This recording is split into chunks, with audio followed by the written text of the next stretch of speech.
completely froze. Colder I go. Colder I go. So still, calm like the waters at the sea. Silence as if to say my mind's actually at peace to some degree. To some degree. If time's supposed to heal, why do I feel like I've been here for hours?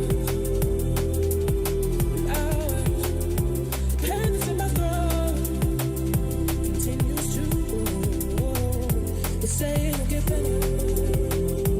How can they know? Water, dry like the cinders in the flame. Bubble, beating.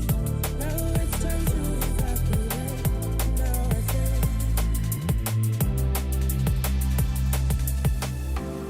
I think. The pain that's in my throat.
Welcome to the Esports World Cup, the pinnacle of esports competition, waged over 7 action-packed weeks, featuring the world's best players competing in the best games for a chance to take home a share of our life-changing prize pool.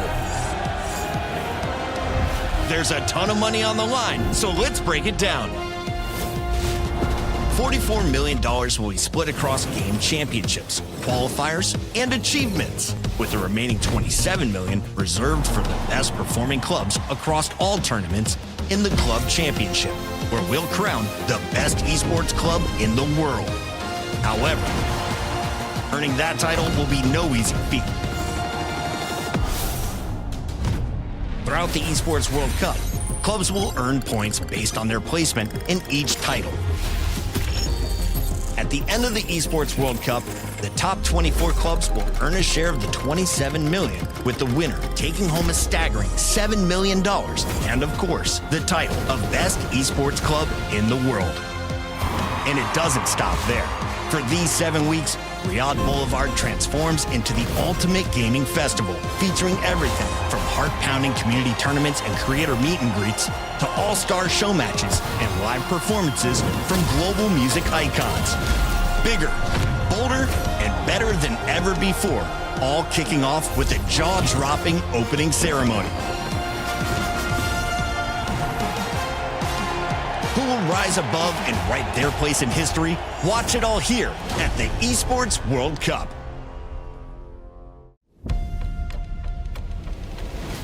No competition is as ruthless as the Esports World Cup. Its trophy system is no exception. The Club Championship trophy, awarded to the one club that rose above the rest and reigned supreme across all EWC games. The game trophy, when a competitor closes their eyes, it's all they see, and it's not complete until it's sealed with a champion's key. Every participant earns a key engraved with their name. That's their right to compete. This year, returning champions hold a key unlike any other. Only one can place their key into the game trophy and become an EWC champion. The frame of the champion's key is embedded into the totem, a stone marker of legacy displaying every champion of the year. The keys of the eliminated will be crushed. The champions select 3 broken keys as a personal token, a reminder of who they have humbled. Beneath the totem, a resin block holds the remaining keys, a graveyard of fallen contenders. Will your dreams be broken or your name carved in golden stone? At EWC, nothing is granted, everything is earned. This is the Esports World Cup Club Championship, the ultimate cross-game competition that will crown the best esports club in the world. Let's break down how it works. Clubs will be able to compete at the Esports World Cup in as many titles as they can qualify for. The clubs will then earn points based on their placement in each title. To qualify for the Club Championship, a club will need a top 8 placement in at least 2 competitions. But to win the championship, a club must place first in at least 1 competition. At the end of the Esports World Cup, the 24 clubs with the highest number of points will earn a share of the $27 million, with the winner taking home a staggering $7 million, and of course, the title of the best esports club in the world. Who will rise above and write their place in history? Watch it all here at the Esports World Cup.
have Hailung and Kake to join us and teach them a little bit of Arabic. So maybe you guys can tell us what word you chose. I choose underdog because I think we are like an underdog. Okay.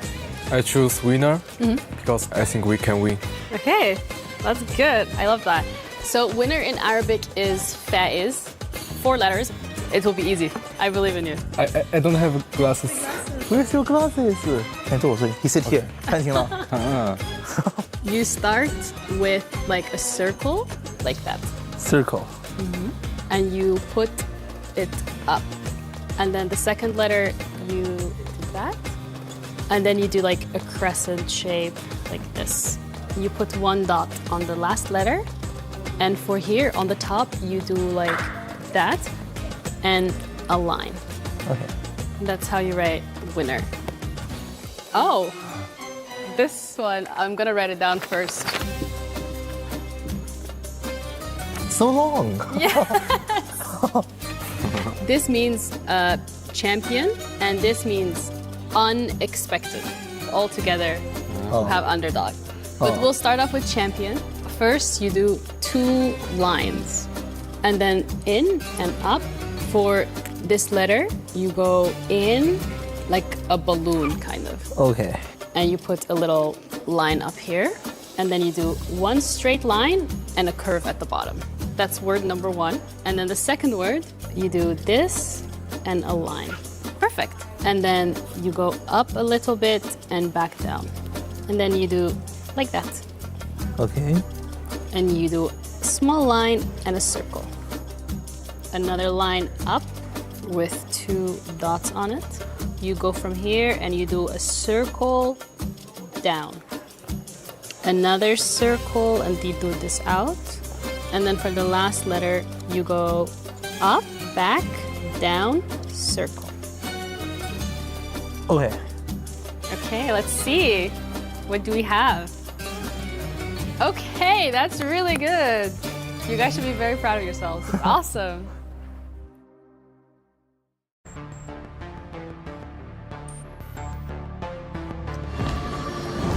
Activating warp jump. Destination? The brightest star.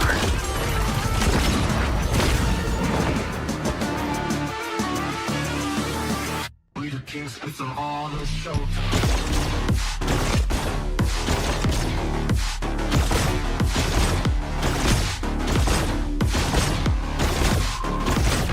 Pulse gun charged!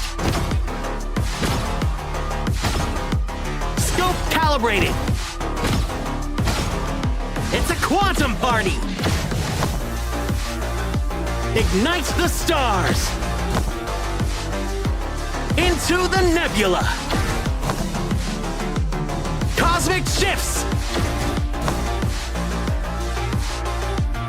Supernova pulse! Woo! Right in the core!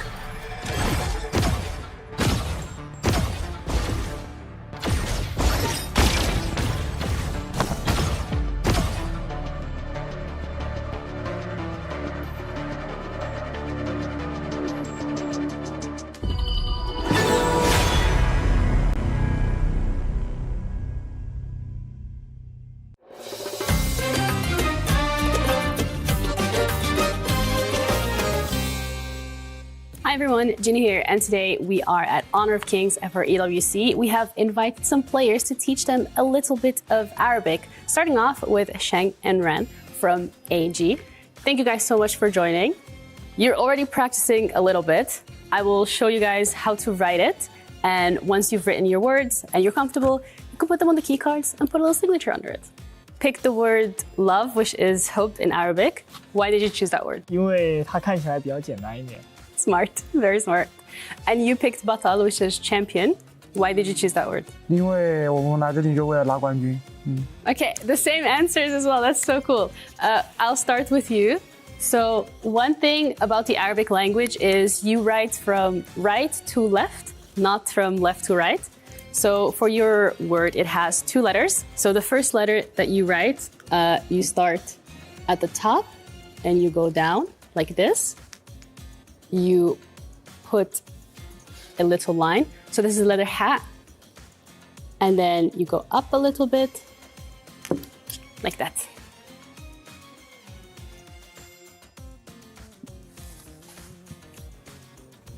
And then for you, so if you want, we can do letter by letter. So this first. And then you do a line like that. And one here. And then another line. Awesome. Oh. You guys can practice a few more times, and when you are confident, you can write it on the cue cards. OK， Nice. OK， That's awesome. Thank you guys so much. Oh. 谢谢。 This is the semi-finals of the KWC, and we are starting off with a bang of a show match. It's going to be this T1 looking like it's going to be the takedown here. What an impressive Viva barrage, but it gets caught by Yahweh, the control. The road to the crown narrows. 2 teams will rise, and 2 teams will fall. Fight coming into this jungle. More fights coming into the jungle. I mean, they always say, welcome to the jungle, baby. On the side of TT Global, they're able to take 2, but can they get any more? Or else it's an ace here for the side of TT Global. His jungler home, and with that, They go for the truth. they find him, they get the catch, but it's just wide. Looking to close out the game. These are the KPL champions, and they will take the game and the series. Then will meet TT Global in the grand finals.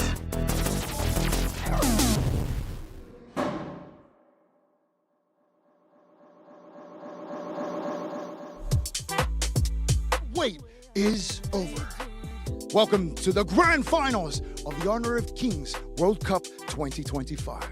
Today, history will be made as 2 titans collide on this very stage. AGAL versus TT Global. But the question is, who will be throned? Who will be king of KWC? This isn't just a game. This is legacy in the making, with a prize pool of $3 million. So stay there and strap in and get loud, because we are about to witness greatness unfold. So welcome to Honor of Kings. Enemy minions will arrive in 5 seconds. All forces move out and let the grand finals begin.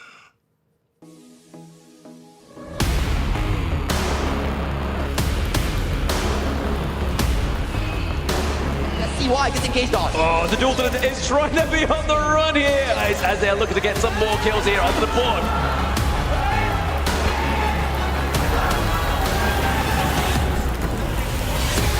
Spot clean, continuing on, finding the back line, but where's the follow-up? The tower, though, and it looks like Twisted Mind, not enough damage. Pylon goes down. Esports 10-0 into the T3. Splendor being used here by Crane. Winter's here. His jungler home, and with that, they go for the truth. They find him, they get the catch.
It began with 18 and now only 2 remain. They fought through pressure, chaos, and the silence between each win.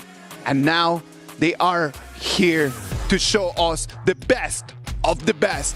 Ladies and gentlemen, welcome to the grand finals of the Honor of Kings KWC 2025. I am Isaac Peña. I'm going to be your host today, and I'm going to try to bring you the best action, the best analysis of this amazing last pages of this amazing story that we have had. First, let me introduce you to our analysts for today. Phil, Dave, how are we doing? Feeling good today, guys. Absolutely cannot miss this day. This is the biggest day for KWC here. The best of the best are clashing now, and man, I cannot wait. Yeah, absolutely. Today, you got 2 incredible matches that we'll talk about, and there are some other fun matches we'll talk about. I cannot wait to see every single one of them. The stage is set. If you're here live, you will see the audience lining up outside the venue. Everyone is ready. We're ready. I'm telling you, boys, I'm actually a little bit sad. I'm very sad that this is going to come to an end. I have amazing timing here in Riyadh, Saudi Arabia. It's been great. The people has been amazing. And the format in here has been top level. What about if you just review one last time the format of how we got here? We started in the group stages, then we went to Last Chance Group Kings. The playoffs gave us amazing games in quarterfinals, semifinals, and today we're gonna have the grand final, Fed. Absolutely, one of the most cutthroat formats we see here. And because of this format here, the people that were, lost yesterday are not eliminated. They're going to be playing for 3rd and 4th today, along with our finalists here playing for 1st. Now, I want to talk about the format. It's all about life choices, okay? We like cutthroat format because every step is an important life choice. You do or die, and the choice has consequences. It's so cool to see so much emotions flowing through the group stage, the group kings, the last chance, all the way into the playoff and grand finals. Man, what a format this is. It's so creative. The format has just given us a lot of different challenges, different stages in order to look for what they're fighting for.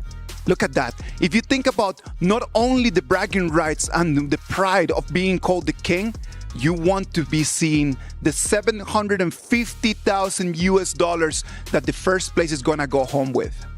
These matches happening today have the biggest consequences, upsides, however you call it here. 3rd and 4th, the jump is $110,000. And oh my God, the jump from 2nd to 1st place, I can't even do math that quick. That's a lot of money. That's $150. And from 1st to 2nd, $290,000, Phil. I mean, just that jump alone is like more than the 4th place.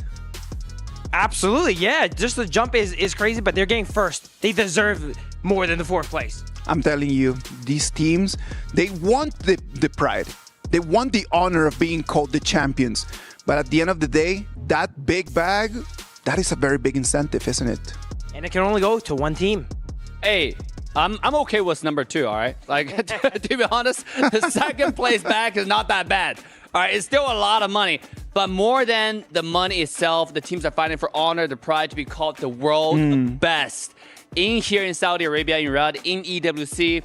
And I think that's more important than anything else because a lot of the players here, they have played in a lot of different tournaments.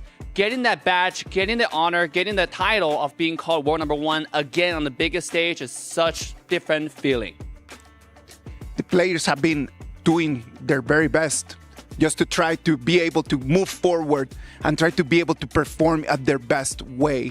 We've seen a lot of top plays in these last days, and we've been able to see the clutch moments. We've got to see a pentakill. What about if we take a look at the Qiddiya top plays of yesterday?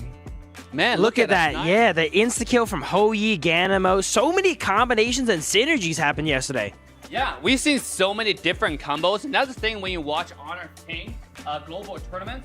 There are different combos we saw, especially the Houyi and Ganamo we just saw in this specific highlights, and there are more, right, regarding Duendolia Long, with the Dolia and Long being brought by the KPL region. We've seen so many different synergies. There are also, by the way, my favorite, Da Qiao and Fatih and Flowborn. Ooh. That's a great one there. I watched some of these games live on the stage, seeing all these combos, seeing all the animations. Whenever there's a triple kill on the stage, it shows up on their side. It shows the player. It looks so nice. One of the plays that's notable here, the AG versus Twisted Minds match, I'm not sure it's coming up. I remember the players were mid-combat and both the Roam and the mid sold and bought Splendor to dodge a Liang Po Tremor Smash. I just thought that was so amazing how they perfectly did it in sync with full coordination. You know what? There's a specific sequence how you can do that. You can practice in practice mode, watching it done live to teach you the possibility of what you can achieve and what the ceilings are in Honor of Kings. So you can go back home and go into practice mode and do something on your own. This is a specific game that showed how Twisted Mind is doing their best versus the best team in the world, AJL. I got to give a lot of credit to Clean. You know, he pulled off such amazing plays there. It was not quite enough. And here you see some of the reactions from all the players there. Look at the intense comms, the focus coming out from TT Global. Yesterday was a roller coaster in terms of just like the ups being really high and the downs being extremely low. You can see it right over there on our Crunchyroll reactions. The players that yesterday performed really well, they went home very happy. And those who didn't, they were very sad as well. Absolutely. That bridge is crossed already, right? They can never get that first place. They are still going to be here fighting to reclaim some glory here, getting that third place. But those teams, they're not going to be able to get first anymore. Their key is crushed. Their key is crushed, but you know what? They still have hope. They have the hope of being able today just to take that third place. Nova Esports is going to be playing against Twisted Minds for that third place of our tournament. And on the other side, for the big game of today, is going to be TT Global against AGAL. What about we take a look at how the schedule is going to look for today? It is going to be really nice. We're going to have amazing performance. We're going to be having a lot of energy and a lot of matches. I'm very excited for this Nova versus Twisted Minds match here. Both these teams got some pretty tough competition. Some might say the best in the world, right? So they were up against a really fearsome opponent. We're going to see in this match here, did they learn from it, right? Did they learn, pick up any tricks, and are they going to be using those today? Yeah, needless to say, the importance and significance of the last grand final match, I want to highlight the Solo Kings. If you are not paying attention, this is going to be the best players from each team being picked out and playing a one-on-one scenario. If you want to learn the intricacies in hero mechanics, the micro details, this is it. To show you how you can maximize the effect of certain characters so you can go home and bully your friends. You can go away. Go away. I hope that everyone at home is going to try that. Like, you could just have like a solo match just to be able to see like, okay, you know what? What about if we just come in and we try our best just to solo each other and just make a little bit of a tournament? Wouldn't that be nice? Absolutely. And this tournament, while, we are talking about having some fun matches, these players are going to be trying hard. Yesterday, I got a little bit of insight from some players that do play the 1v1s here. And if you guys like marksmen, expect a lot of marksmen to be in the 1v1 matches here today. It would be lovely just for the bragging rights of that. But at the same time, it's just for the pride and honor of being the best of the best. And the best of the best are fighting in here. The clubs have been really working on that. And it's going to be really hard for them. Just they really want their best of the best to be able to take that first spot. If you can see right over there on our STC Club Championship update, we have AGAL coming in today for the grand final. Right now they're sitting 4th place. If they win today, they're going to get 1,000 points on that club championship. That would send them to 1st place. So they're fighting today, not only for being the best of the best here at the KWC 2025, they're fighting to take that 1st place in the whole EWC. Well, not saying they're not going to fight for 1st place, but we ran the math, and even if they get 2nd, they're going to be 1st place as well. Yeah, because they get 750 points a second. So if you add it up, it's going to be 2450 minimum. That's 50 points more than Vitality. It is good days for AGAL today. It's going to be an amazing day. They're hopefully going to be able just to come in and get that championship that they want. They want to be the KWC 2025 winners. And for that, They needed to prove to everyone, not only here, but before they arrived, that they were the top level of our competition. We did analyze all that before the KWC 2025 started, and we brought to you the different tiers in here in our Aramco Power Ranking. We said that the S tier was going to be AGAL and TT Global, and look who is in the final. Yeah, looking back at it, I think we were really accurate with the S tier here. But you know what? As Dave mentioned, we got to give credit to Nova, right? We put them in A tier, but they feel like they're a cut above. They're not quite S tier yet, but we put them at the top of A tier. And we've seen OG kind of, it did not have the best performance against them because they are a cut above. They're not just an average A tier team. You know what? That's why I was saying that because of what we know, what we've seen historically, statistically, I put Nova A tier and everybody else at B. But to be honest, Twisted Mind have also shown a flexible play style. Yes. We're doing analysis on their draft. Well, isn't too much strategy, but when talking to coaches who are professionals from KPL regions, they were saying that Twisted Mind actually drafted really well. Yes. Because the best strategies have no strategy. And they drafted really well because they understood the heroes, right? Like, they understood that the meta is always changing. The meta is always evolving. Before the KWC, we came up with what we thought it was going to be meta. So do you guys have some doctor's notes on that? What happened to that meta? What we thought it was going to be meta? What dropped off of it? And what is still going to be important for today? Absolutely. Let me start us off with the washed up heroes here now, all right? These are characters that kind of fell off, I didn't really think about it too much until I looked at the stats. I'm like, wait, yeah, we didn't see some of these characters here. The Dune, the Monkey, they played a few games, but compared to, their former glory, where they used to be played almost every single game, I think they definitely fell off a bit here. And then what I want to mention is Zhong Fei, one of my favorites here, right? It's picked a good amount of times with, unfortunately, a really poor win rate too, so probably gonna be one of the weaker picks now. Yeah, absolutely. I think that's because it's also due to the rise of Lian Po, the engage power and the immune to qual control, just qual control immunity in general. If you haven't tried it, because so many qual control in the game, and Wang Zhaojun, for example, okay, Princess Frost, there's so many different CCs. So Lian Po definitely come to the rise for a reason, and now you're looking at all the top hero picks.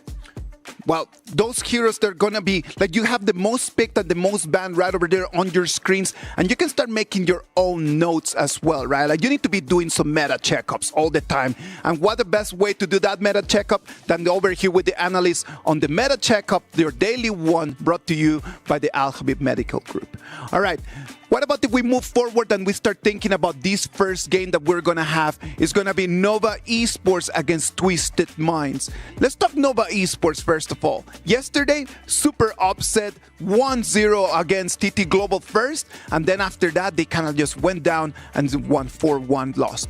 They kind of fizzled out a bit there, but today we're not playing best of sevens. We're playing best of fives. So while yesterday it seems like they didn't have enough gas left in the tank, there's not that far they got to go today, right? They just need to win a best of three in a row and seal it up. And I'm very interested to see the dynamic between Wendy and Hai Lang. Both extremely strong players, pivotal to their team, but they have different styles. Wendy, known for being the superstar carry of the team with these high damage mages and carry picks, whereas Hai Lang plays more of the supportive utility mid, right? Supports and sets up his team. And the dynamic between those two are going to be very interesting.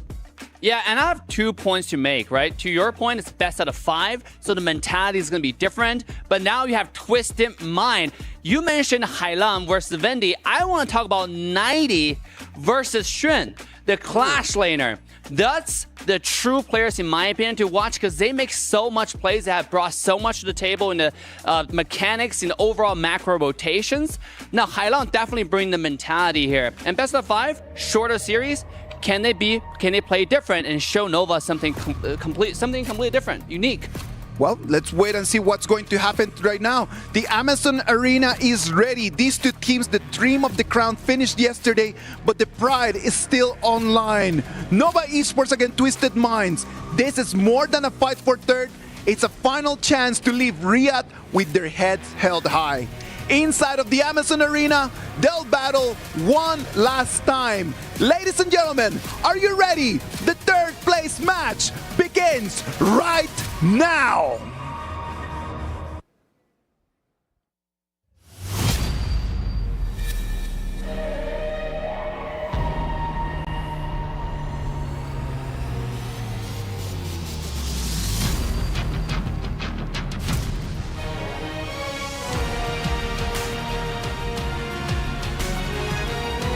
The wait is over. Destiny calls. Ladies and gentlemen, welcome to the final day of the Honor of Kings World Cup 2025. After intense battles, upsets, and unforgettable moments, we're now down to the last day. The stakes are sky high, and today, history will be written. History indeed will be written. A new champion will be crowned, but that is for later on today. There's still a lot on the line in our bronze match, which is our kickoff here on the KWC Esports World Cup stage. There is over $100,000 difference between third and fourth place, and an extra 200 club championship points that have the potential to make or break teams, especially Twisted Minds, up in who can make the tippity top and a lot more money in the club championship.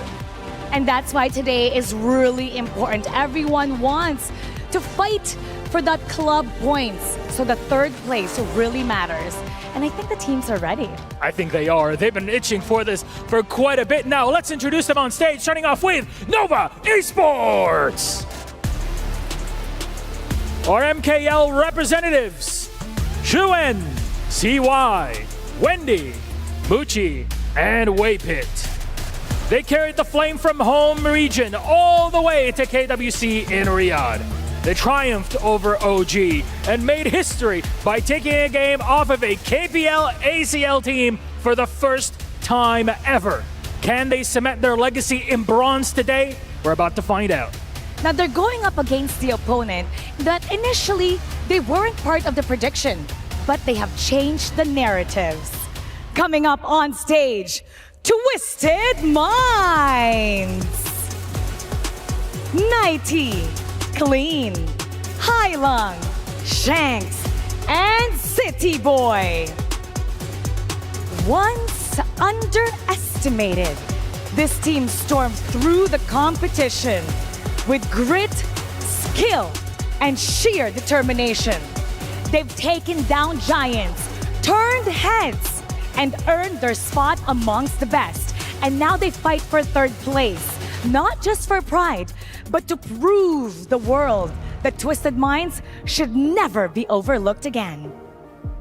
I love these sorts of stories, Mara. They always make me tingle, and it's the perfect time for it. Please, Nova Esports, please, Twisted Minds, you may place your keys, take your seats, because our game is about to begin. Nova Esports versus Twisted Minds, the fight for third. And now we're gonna head back to our casters. Lead the gorge. All right, ladies and gentlemen, we are ready for this. Twisted Minds against Nova Esports. They're going to be fighting for that third place. It's going to be a last fight for honor, boys. You know what I want to see? I want to see them adjusting or learning, showing us what they have tried or, you know, what they experienced against the top from the KPL region. Have they adapted to their meta? Have they adapted to their picks? We've seen Zhuangzi, a unique pick. By the way, 100% win rate. Picked out once by AJL, once by TGG, won both games because there were certain characters really strong, like Dharma. And by the way, we forgot to mention Dharma. This character has one of the highest win rate in the entire meta in KWC. And if we're gonna see Dharma coming out again along with Mai Shiranui, is that a good time for Zhuangzi for someone like Nova? That's definitely something to think about. One of my favorite characters as well. While Dave is using the more serious characters, I want to bring up the Milady, okay? While I hate seeing it in my ranked games, I love seeing it on the stage here. Wendy busting out the Milady had a superstar performance against OG. Can they do the same against Twisted Minds?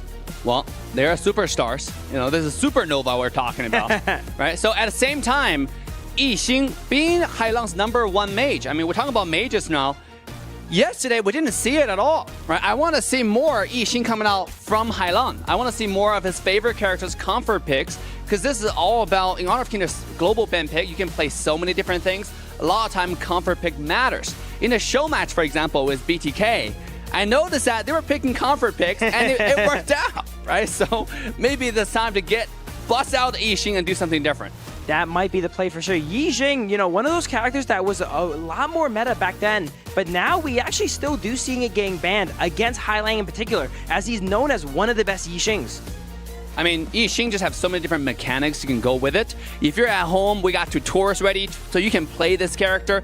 It's so fun to set the board. The cooldown get reduced if it depends on how the size of the board that you set. On top of it, there's so much different utility. You have slow, you have knock up, and you have I would say territorial control with the ultimate, right? A border. So that's so cool to have as a mechanic in Honor of Kings. Absolutely. And Yixing's board, there's a lot of characters in Honor of Kings that in competitive are good, whereas at home, they're not as easy to execute on, right? But when you plop down a Yixing board and everyone on your team sees it, that's a go button. Everyone's going to jump in and team fight right there. Yeah, and you talk about Milady. I also want to talk about Augur and Diadea. I haven't seen Augur and Diadea being picked together by Twisted Mind, by Nova that much. It's usually separated as individual picks. Is this a time that we've seen those two picks comboed and grouped together by either of these two teams? Because we've seen it from KPL teams, right? We've seen it from TTG, we've seen it from AGAL. This might be the time that we see it from the global region as well. It is one of the best combos, but usually using them both together is a bit expensive there, the Augur and Diadea. We've also seen in some matches, they completely forget about Diadea, right? And it completely went through drafts, bans, picks, 2-3 games before it ended up coming up. So I'm interested to see how they go ahead and pivot and use the Diadea this game, because I believe it's one of the strongest supports. You know what? I mentioned in our earlier stages that I want to see Dachao and Fati. Bro, and also Flowborn along with tank, it. Right? Yeah. For those who did not know, I have no idea why this is the case. Flowborn Tank and Flowborn Marksman have some of the most criminal win rates in this tournament so far. 20% on both, I think. I think it is because they are still relatively new, right? Yep. These teams that have played with Flowborn Tank for a while, the KPL level teams, they know what it's good at. They know what its strengths are. Whereas it's just released on global. These international teams still got to go ahead and learn it, right? And know what matchups is good into and not. That's why when you see Flowborn Tank on these S-tier teams, it does extremely well. But now you know. We always match Flowborn Tank as jungle along with Dachao, because once the Flowborn dives in with multiple layers of CCs, the knockups, the crowd control, you got a circle right under you, right? You can teleport back, get your regen, and be summoned back to the team fight right after. Probably one of the worst feelings is you spend like 20-30 seconds of a team fight taking down a Flowborn Tank only for it to escape back into the base and return with full health with that eye. Yeah, absolutely, because Flowborn Tank, for those who didn't know, is also really hard to kill. Yeah. Once you have the passive, you get so much regeneration just for hitting you. And it's such a big range, so it's extremely hard to escape from him. Also, the skill, too, is such a huge hit range. You can hit somebody from really, really far away. Different heroes have different opportunities and different advantages. And I'm completely sure that the Nova Esports and Twisted Minds coaches are coming in here. I hope to see something different today. That's what I'm really looking forward to see. And something different is going to be our pair of casters for this third match. It's going to be Blam, Holler. Take it from here, boys. I feel like we weren't too special there, Hall, and we didn't get a blurred from Isaac. But hey, we are going to be your casters today, and this is going to be the third place matchup. And again, thank you, Isaac, for introducing us. But it is Blam, and with me is Hauler. We're not at each of us throats today. KMW, KME are no longer on the board. We are here to just look at both of these teams do their best. Yeah, but the KMW champion is still available here in Twisted Minds, really showing up. I need to apologize to them. I need to apologize to you. I need to apologize to a lot of people for this because, again, Twisted Minds was not on my list for the top 4. They made themselves known. They were the underdog story, and it's been the feel-good story. But can they take on the Titan that is Nova Esports here? I mean, it's like Mara said, right? Like, nobody expected it, but they are here to be the team of the unexpected. So now, speaking of unexpected, they are going for a little bit more of an expected ban here and draft. So obviously, given Nighty the party in that first game, as well as obviously the Huan here, potentially going over to City Boy in the first part of this draft, because again, he likes to play those tankier picks into the bot side of the map, but Now, the Huan, we have sustainability, we have that HP regen from the Fatih as well. Yeah, and the Fatih has been kind of like the hero of the tournament thus far. Yes, it's not the most pick, it's actually the third most, but it's been it's a 19 and 16 in terms of win rate. That's like about 55%. It is actually really excelled. Teams have kind of grown to like it. It's very strong in not only lane, but it also can do some serious damage when that late game happens. Yeah, when the late game happens, but I mean, it's also the access into the backline, right? But I mean, if we look over to Nova Esports, they aren't having much of a backline that's going to be able to get dived on top of easily, right? We're going to need some CC to get that set up for 90, because Lung here for Muchi, he's going to have the infinite vastness. He's going to be able to get out of jail free with that ultimate, and with Chuan on Byron, that's going to be a scary backline to try and dive. Yeah, it's not going to be easy here. And of course, when we're going back, let's flash back to day 2 when these two teams first met. Nova Esports 2-0 Twisted Minds, and that was actually one of the first losses for them, and they had that meteoric rise from the lower bracket, dare I say. But they definitely want revenge on this one. That one was last a BO3. This is a BO5, so things are definitely different. It's definitely different, and I mean, if it does go along that same kind of narrative, it could still be that extra game, which could still make the difference, heads or tails, between Twisted Minds and Nova Esports. But looking at these bans here, Nova Esports are trying to get away some of those assassin-orientated jungle picks here from the side of Clean, because we saw him yesterday against AGAL. I mean, getting a triple kill, that was flawless, man. Very flawless, very quick, and plus, you're kind of, you have the Luna, so you want to be the high-flying assassin, you want to be on that back line, and you want to kind of take it away. You don't want it to become a little bit of a rat race in terms of the jungle and that clear speed. Yeah, the clear speed from obviously the side of Nova could be pretty crazy here. The Masashi being banned out, we saw really good performances from CY with that one as well.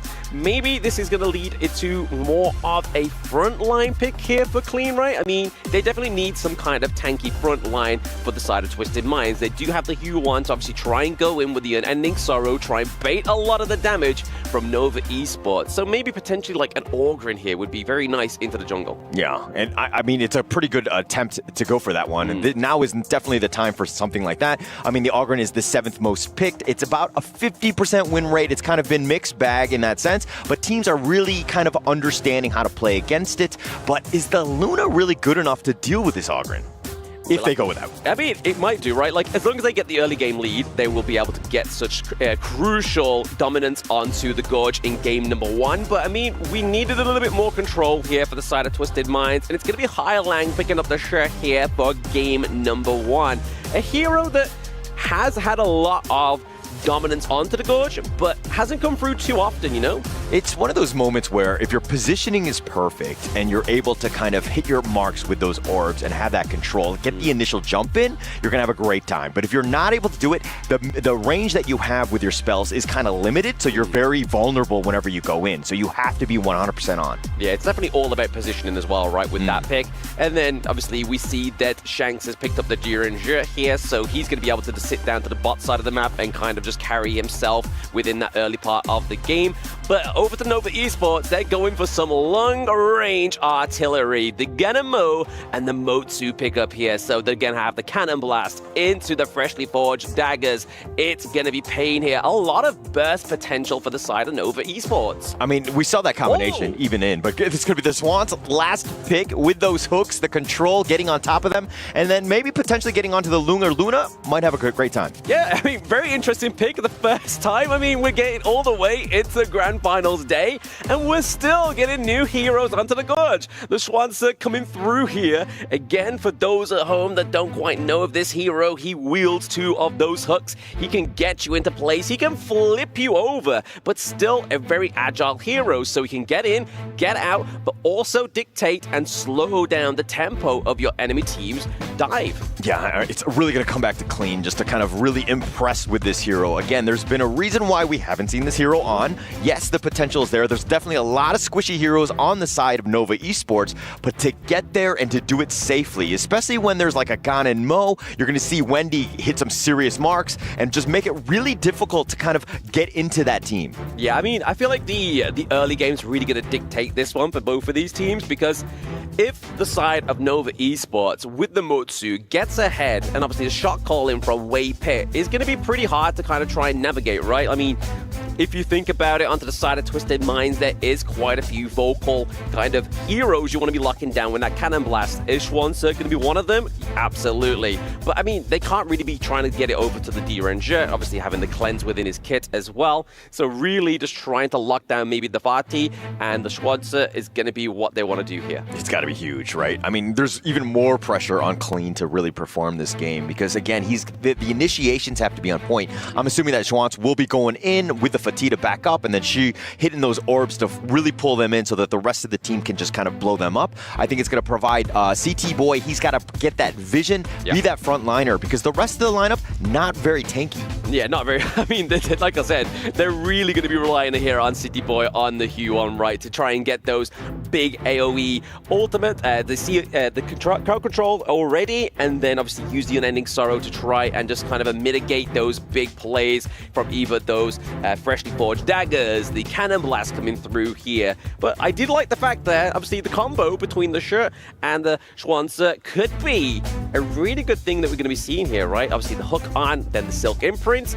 It could be what they need to get that distance for the shirt. Yeah, the Wombo combo, that's exactly what you want. But I mean, looking at this one, I think that the biggest thing for this is that CY was like, I want that redemption game with the Luna. He didn't have the greatest one going up against TT Global. He missed some ults. There was like a session where there was a team fight and they missed like 3 or so in a row, which kind of put them in a bad spot. They had that opportunity, and I know that CY really wants to bounce back in this one.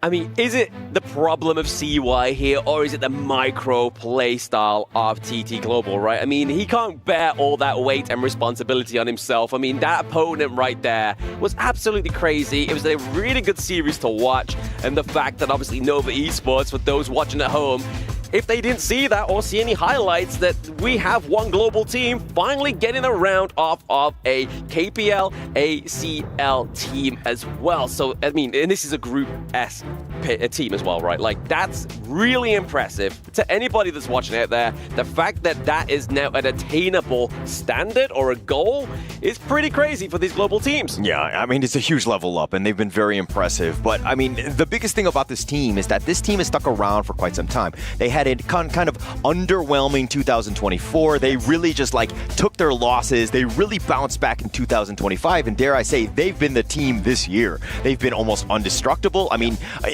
almost undefeated going up all the way onto TT Global at that point. So they've really made a name for themselves of just being the top dogs. They've done that with that resolve, and this is a team that's only getting better, but it's Twisted Minds able to take them down in this one. I mean, we do have to expect the unexpected here for Twisted Minds, but this is going to be game number 1 of the 3rd place matchup. So those at Dynamos Arena, those at home, we are getting into where we are trying to get the conclusion here for that 3rd place matchup within the KWC. And it is none other than Nova Esports and Twisted Minds. And as Hall has said, Nova Esports at this point have been kind of like the top dogs within the Global Esports 2025. Yeah, but I'm pretty sure Twisted Minds want to ruin their day. They want to be like, hey, we are the big dogs. We should be number 1. Put some respect on our names. They're going to try and get that respect, right? They're going to try and at least formulate some kind of win here over Nova Esports. It would definitely be the unexpected and kind of like topple the big dogs themselves, right? Like if they were able to get 3rd place, obviously 2nd place, 1st place isn't attainable for either of these two teams, but that 3rd place could mean that, hey, next international tournament, Nova's got to watch their back.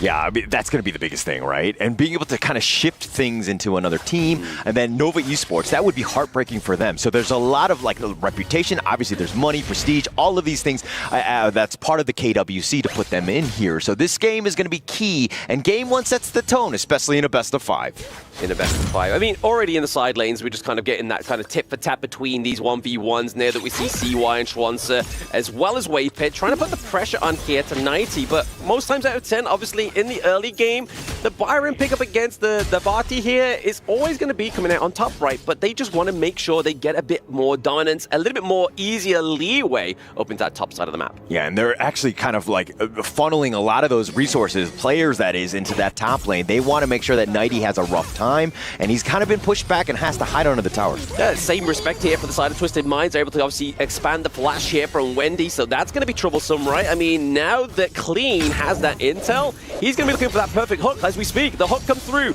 It gets pulled over the wall there. They have to be careful, but oh! The double knockout for Schwan is going to be leading a 2-0 there. I mean, that looked like it was going in favor of Twisted Minds to begin with. That was such a great attack. I mean, understanding that the hook was potentially there, but the dash away by CUI, and then Schwan being in the perfect spot at the perfect time, that was like they knew the assault was going to happen. Yeah, I think this is just clean kind of like Nova Esports MO, right? They go for kills, they try and convert it into another objective. They got the Azure Golem, so obviously you can see there clean on the screen for those at home and in the stadium that Schwanzer is one of those heroes that needs that mana. He needs that mana, but he also at the same time, they were trying to accelerate, get that gank and that potential, you know, first blood kill would have been huge for them, but unfortunately Nova Esports, like they totally sniffed that play out.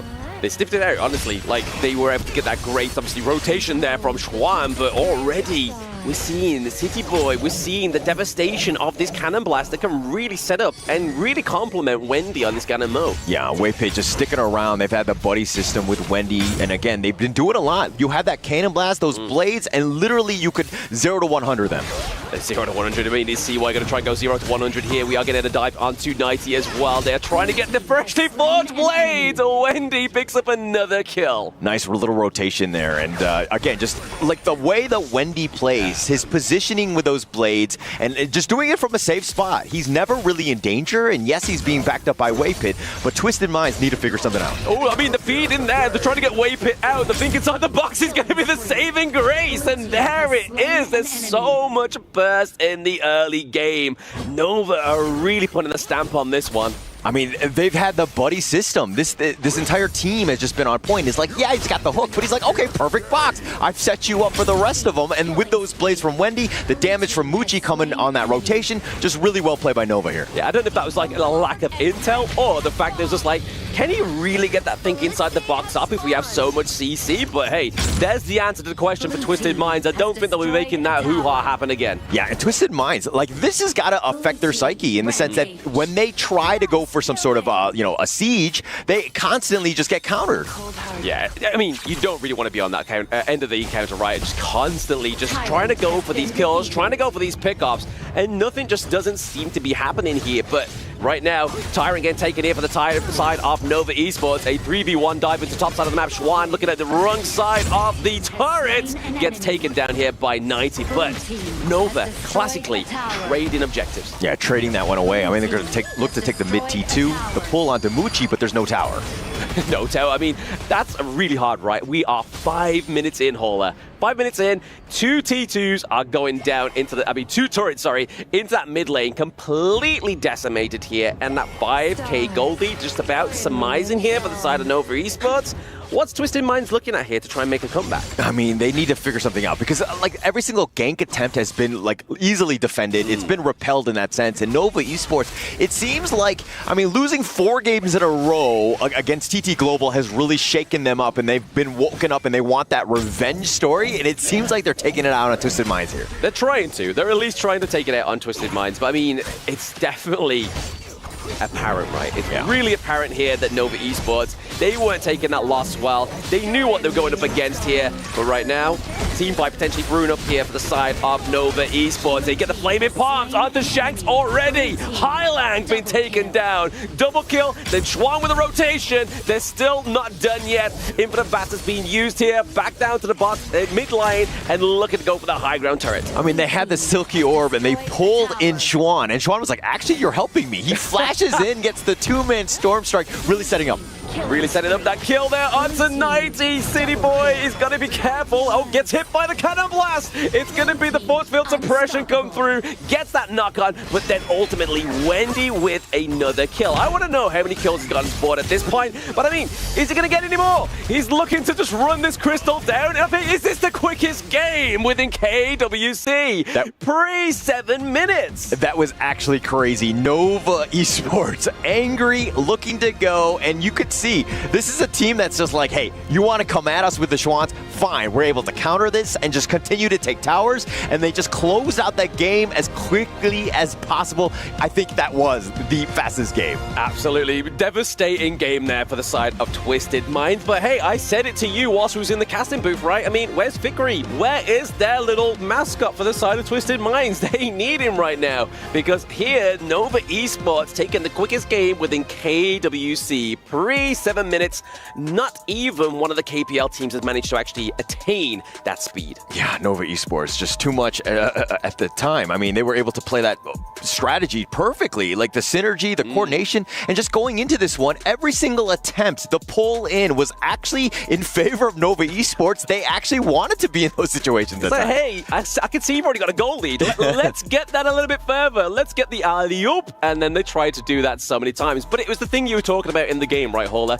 The buddying system of Wendy, of Way Pit, with that long-range artillery was just such great setup here for Nova Esports, which was the result of the quickest game. And we're going to quickly throw it over to Isaac. That was fast.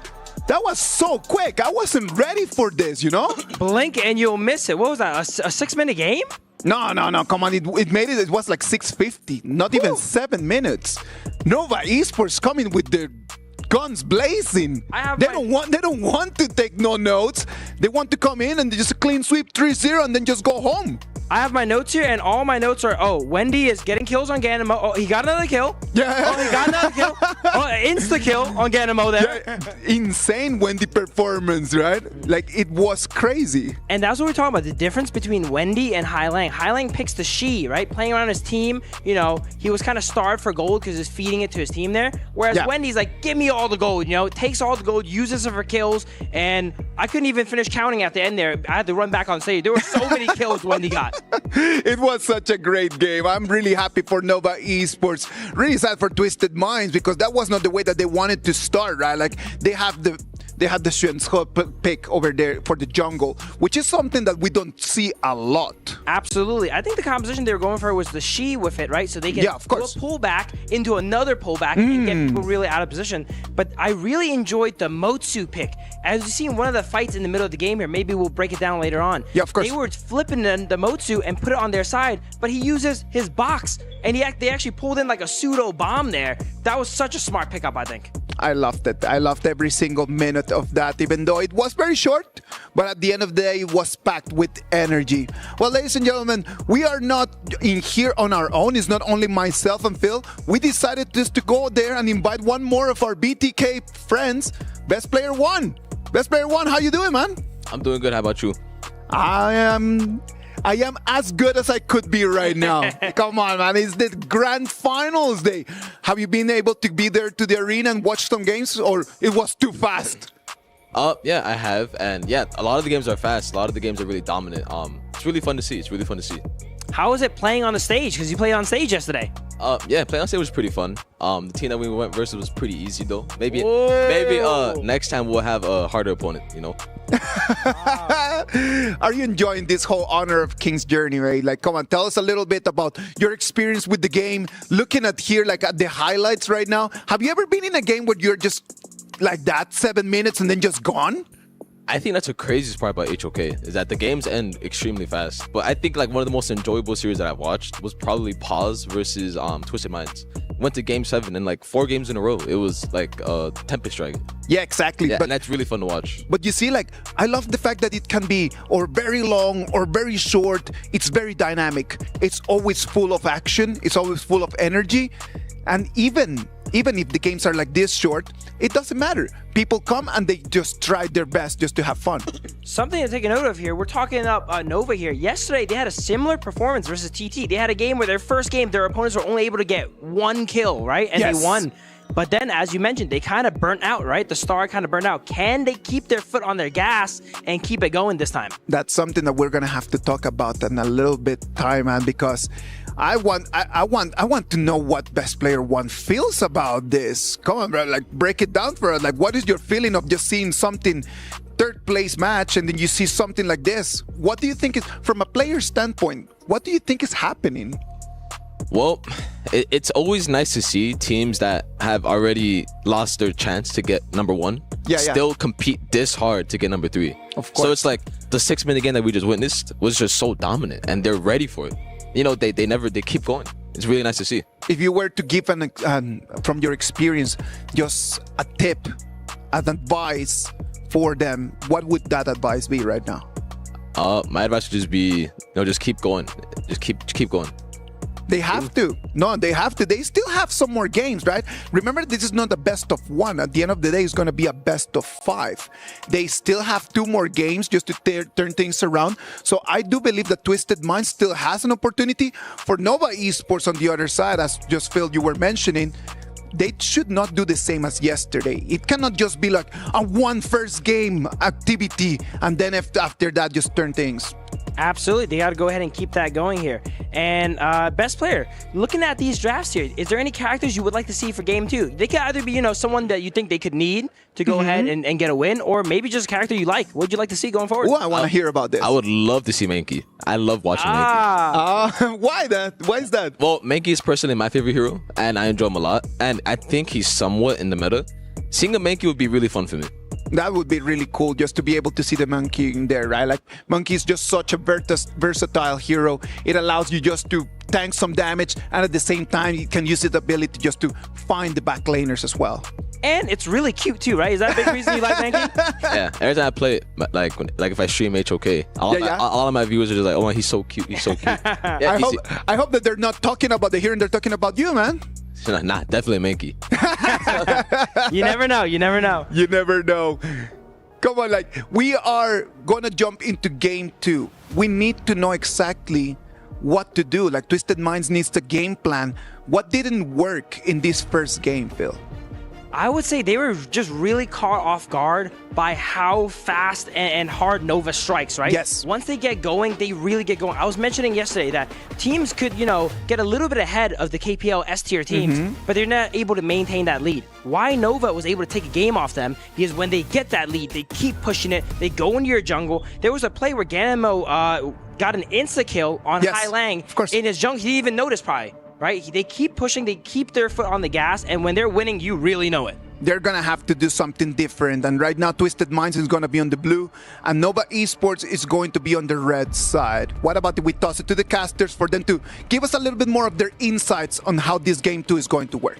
Thank you so much, Isaac. As we go into game 2, Nova Esports with their foot on the gas, going full speed at Twisted Minds, and you see that car coming at you, Blam, what are you doing? I mean, if I was Twisted Minds, I'd be dumping out of the way. But I mean, that was never the case, right? They were throwing the civilians in front of the car with that Schwanzer, right? Like, that's exactly what they was doing. It's not a good look here for Twisted Minds in game number 1. But really, if we look at the draft as a whole for the side of Nova Esports from game number 1, there was a lot of expensive picks being taken there. But now we speak of expensive picks, it goes over to the side of Twisted Minds on that blue side, and they want to lock in that Dharma for 90. Yeah, that Dharma has been the pick thus far of the tournament. Top 8, and it has 72% win rate. It's just been completely styling on people, and it looks like Twisted Minds really want to play this one for realsies. Hopefully. I mean, they lost the party pick as well, right? So I can't really say that it was just kind of like a game 1 fluke. They definitely had something cooking there,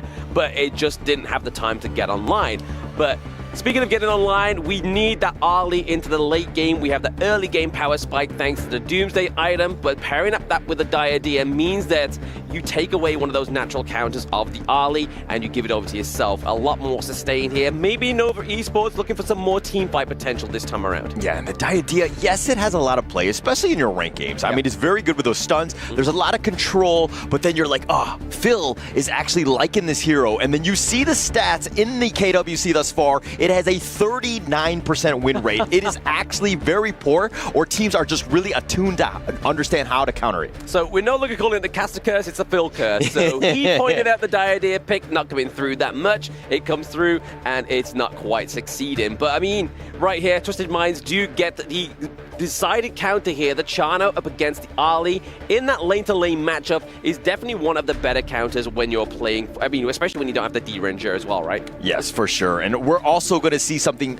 dare I say, this is the Xuan special of the Guan Yu. And the reason why they absolutely styled on TT Global in that first game, where they actually pulled out the victory, was because Xuan was an absolute menace on this hero. Yeah, I mean, it was great. The thing is, he's all about, this character is all about building up his momentum bar, and then you kind of just get that kind of enhanced basic attacks, those enhanced abilities as well. So really, Guan Yu is just a hero that's all about momentum. I mean, he rides a horse, for goodness sake, right? He needs to have the momentum, he needs to have that speed. But once again, Nova Esports, second phase of the ban, looking to make sure that Clean doesn't have a clean job at trying to draft his hero here. I mean, look at those. Nova Esports, 4 bans all in the jungle. I think that they're like, let's make sure Clean has a bad time, or at least limit some of the heroes available. But at the same time, Nova Esports, I've kind of banned out so many that they're probably going to struggle a bit of finding somebody that, will suit this draft. I mean, we got the Zhongfei, right? So obviously in terms of front line, we're not looking too bad here for the side of Twisted Minds. They have the Dharma, they have the Unbridled Outburst. So even if that Truth Mantra doesn't hit onto the back line here, or is really hard to try and catch the Ali, we're going to have the setup here potentially from City Boy to get the Unbridled Outburst, lock her into place, then comes through 90 with that collision. Yeah, that team fight is definitely going to be key for him. But Nova Esports, they're going to go with the Dune. And I know that on the panel, they were talking about the fact that Dune and Menki kind of have fallen off. We're not really in the tank meta anymore. It still definitely has its uses, but basically everyone else needs to really pick up the slack of the damage that was lacking as Dune got a little bit nerfed. He got nerfed, but I mean, if we look at in terms of damage, right, and in terms of who is on the Ali at this point in the game for Nova Esports, it's going to be Muchi. Muchi on that Lung in game number 1 didn't take a single death. He was able to just get online, freely farm, get the itemization, and then get those brutal Flaming Palms. So I expect to see that same kind of flavor here. I mean, we do have the direct counter of the Chano, so it's up to Twisted Minds to see what they do here. The Yukio and the Princess Frost being picked up to finalize this Twisted Minds draft. I mean, the damage from the Yukio is going to be quite on point, and you have a lot of team fight with the Dharma and Zhongfei, plus the Princess Frost to kind of add into this one. It seems like they really want to go with this team fight composition. I'm liking where their draft is thus far. I like the Yukio pickup, but the problem is here is now that we're obviously within a best of 5, and say, for example, it doesn't go for a 3-0 here for Nova Esports, they pick up the pay, they've then got to try and find some other counter, because the Yu-Gi-Oh! Tachibana within the KWC has been one of those frightful pay counters, and now Twisted Minds are like, hey, they've banned out a lot of my heroes into the jungle, I need to find something else, and oh, we're looking at damage when we have the Dune, and it's going to be Wendy on one of his signature picks. It's going to be that Kong Ming. Kong Min, just like the absolute menace, the mage, the downtown, ultimate, the winning strategies are going to be quite key in terms of just setting things up. If he's able to blow them up, get onto the back line. I mean, the Chano, Princess Frost, Yukio to a certain degree, kind of squishier. So you have your abilities to really just turn the team fights. Yeah, I mean, they needed the damage, right? You can't really be relying on the Ali till the late game, because, I mean, if we're looking at what we've seen so far for Nova Esports, they ran that game down within 7 minutes. So maybe with this draft, they are looking to be a little bit more frightening. But in terms of control,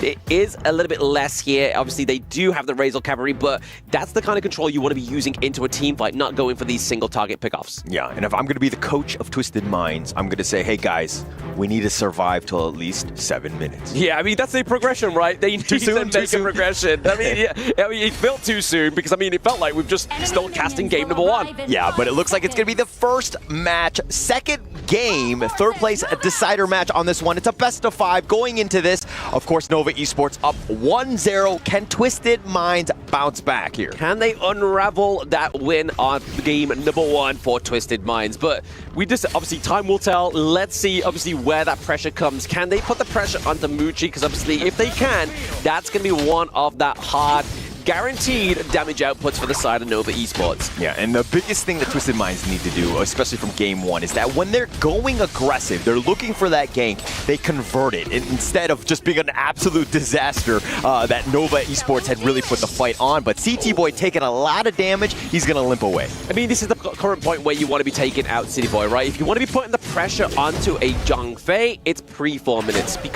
Pre-level 4, sorry. Because you don't have the Unbridled Outburst, you don't have that stack shield come through when you use that ultimate. So at this point in the game, he's going to be able to not take a lot of damage. Yeah, he's not going to take a lot. He's still tanky, you still have that Leaping Savior, so you can kind of work that through. But again, you really don't have too many skills, as you were rightly pointing out. So it's one of those things where he needs to worry about his positioning, ensure that he just kind of keeps his Shanks alive more than anything else in that bottom lane. Keeping Shanks alive, obviously we are seeing two late game heroes go at it toe for toe. So we're really going to be looking here for both Twisted Minds and Nova Esports on who can get online quicker. We know, obviously, as we say in the draft, that Ali's really going to be looking for that Doomsday, and that's when that damage is going to start slowly but surely come through. Yeah, and to Twisted Minds, another thing, they need to really focus on Wendy and Muchi. They need to figure out ways to kind of get those kills, ensure that they don't get a good early start so that they have that damage to just outscale and start taking towers like you saw in game one.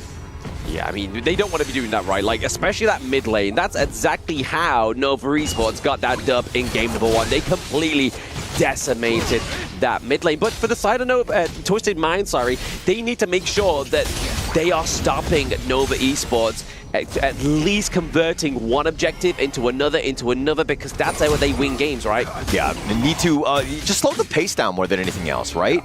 Things got really out of control in that game 1, but this is a thing where you just protect your jungle, go 50-50, try to extract as much farm on the map, especially in, on your side of the map, and then look for that play at the 3 minutes and 30-second mark right before that Tyrant. Yeah, it's all about getting that pressure in the early game, right? So we can set up those neutral objectives. But if we're looking, obviously, between lanes right now, Muchi is ahead by about 300 gold, so we can assume that he was able to get that Phoenix down to the bot side, which only spawns once, because that is going to be that crucial kind of pockets of gold that you need to get ahead in the early game. Yeah, it's the small wins, right? Just being able to take those, like the Firehawk is, again, the sprites in the top right here. It looks like Twisted Minds have rotated and are looking to just ensure that Clean picks this one up. Yeah, I mean, a little bit of adjustment here. Obviously, Muchi actually going for the Sparkforged Dagger here first. So the thing about Chano is that obviously he's going to be able to kind of use that vaulting shot to get away. So what you're really going to be needing to get that is that electrifying hit from that Sparkforged Dagger, making that poke potential a little bit more harder here for Shanks to actually try and formulate around. Yeah, and one thing also to take note of is that leader stance. Those wolves can be really annoying. They can really get on top of you.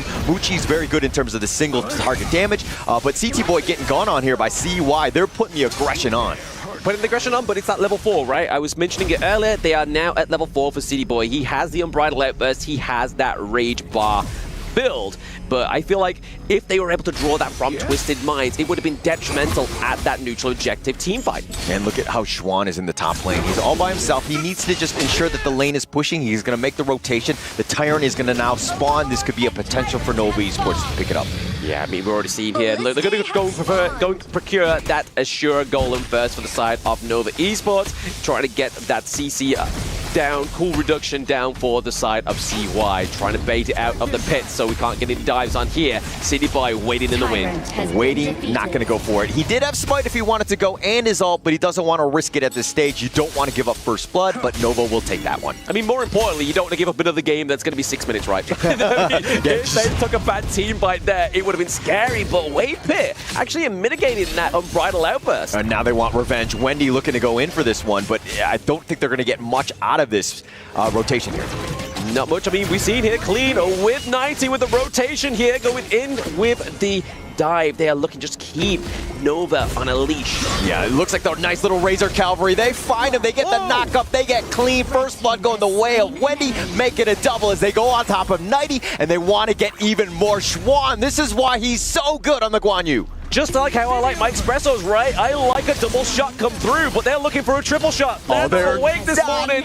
Not scared at all, but a high log just barely surviving. Waypit gets stuck out. Soaring signal onto Shanks. He gets the snipe and the return kill. The return kill. I mean, they're able to draw it 2-2, but look what Nova's done again. They gave them the key into that mid lane, taking the T1 down. This is not what you want to be doing here. Twisted Mind's like, yes, we got 2 kills on the board. Yeah. But really, they're like, guys, where's our T1 gone? Yeah, it's gone at this point. No real chance at this point. But again, it was more about Schwan with those plays. Yeah, I mean, here's the replay here. I mean, there was a lot of commitment. And to be honest, we are seeing here that Shanks High Link was able to try and get out of there with very little health. Yeah, very little indeed. Not really able to go. But again, just setting it up, just being able to get a couple kills. Yeah, they probably dove a little too far. That winter is here. It was just like way too cold for them. Nova, 2 members go down. But again, it was all about the towers more than anything else. Yeah, again, just Nova Esports converting those objectives over and over again. But City Boy does have the Embroidered Layer Burst. He doesn't actually catch onto anybody. The win slash will, they get right onto Hylong. He's a little bit low. He's going to get barely out of this one. But CT Boy with that Ferali form, it looks like they want to go for this. They're going to go in top of this. They're going to chase down. They find Waypit. They're not letting anyone go. I mean, that was an overcommitment there by obviously Waypit and CY, right? They swung in and it was kind of like, guys, can somebody actually bail me out of this one? Because they weren't able to get out because of that clean rotation from 90. Yeah, CY just way too far. Yes, they're being aggressive, but it almost seems like they're being a little impatient with some of these fights. Patience is a virtue, and I mean, Twisted Minds, after that game number 1, they're like, you know what, we're not virtuous, we are just looking for some aggression here. The Soaring Green Dragon right onto it. Nighty trying to flash away, but Juan now in a bad spot. He's going to walk into the winner is here. Needs to be careful. The Overlord had been picked up by Muchi. Yeah, the flash being expanded here by Ilang, that could be troublesome, right? Like, he could now get picked off. He's going to be a bit of a sit-in duck, especially with his ultimate being expanded there also. So, Intel over to Nova. If they've caught that, it could be crucial. Yeah, and look at this. About a 1K net worth lead in favor of Nova Esports. Yes, they've been aggressive, but it's almost like they're throwing bodies at the problem, trying to solve this one, and it's not really going in their favor at times because Twisted Minds, they have the right counterpunch. Yeah, they're throwing smoke at this point. It's like hoping it's like, hey, can we see that fist? Can we get through this into the team fight? Maybe that's going to be the point here. Or maybe Twisted Minds have that clear through the smoke. Yeah, and they're going to look to just hold this defensively, ensure that the T2s are staying alive. They're going to continue to farm here, but the Azure Golem about to get going on. I mean, they don't want to lose at this point, right? Twisted Minds, obviously clean, kind of needs that one with a cold air reduction come through, but they're like, hey, we're going to try and bait out the Azure Golem, then take the T2, because the Vanguard coming through, and none of the side of Twisted Minds was even trying to answer that call. Yeah, CY actually didn't have the smite on that one, but Clean had to expend it to ensure that he gets it. You were talking about the blue buff being ever so key on the Yukio is going to be important. He secures it. He does get it. I mean, that's the consolation prize that he needs, right? I mean, you don't want to lose your Azure Golem and your T2, because at that point, it's kind of like, guys, we need to reset. But down to the bot side, Muchi did a great effort there. That turret, that T1, looking like it's holding on with very little health. Yeah, not really much at all. It's like literally all black at this point. But the Tyrant is going to be picked up here. Nova Esports, with all the space, going to take advantage of this map control, and they take yet another turret. Tyrant. Do you think if I blow on the screen, I'll give the advantage over to Twisted Minds and it takes down the turret? Let's not do it, just in case it might go down.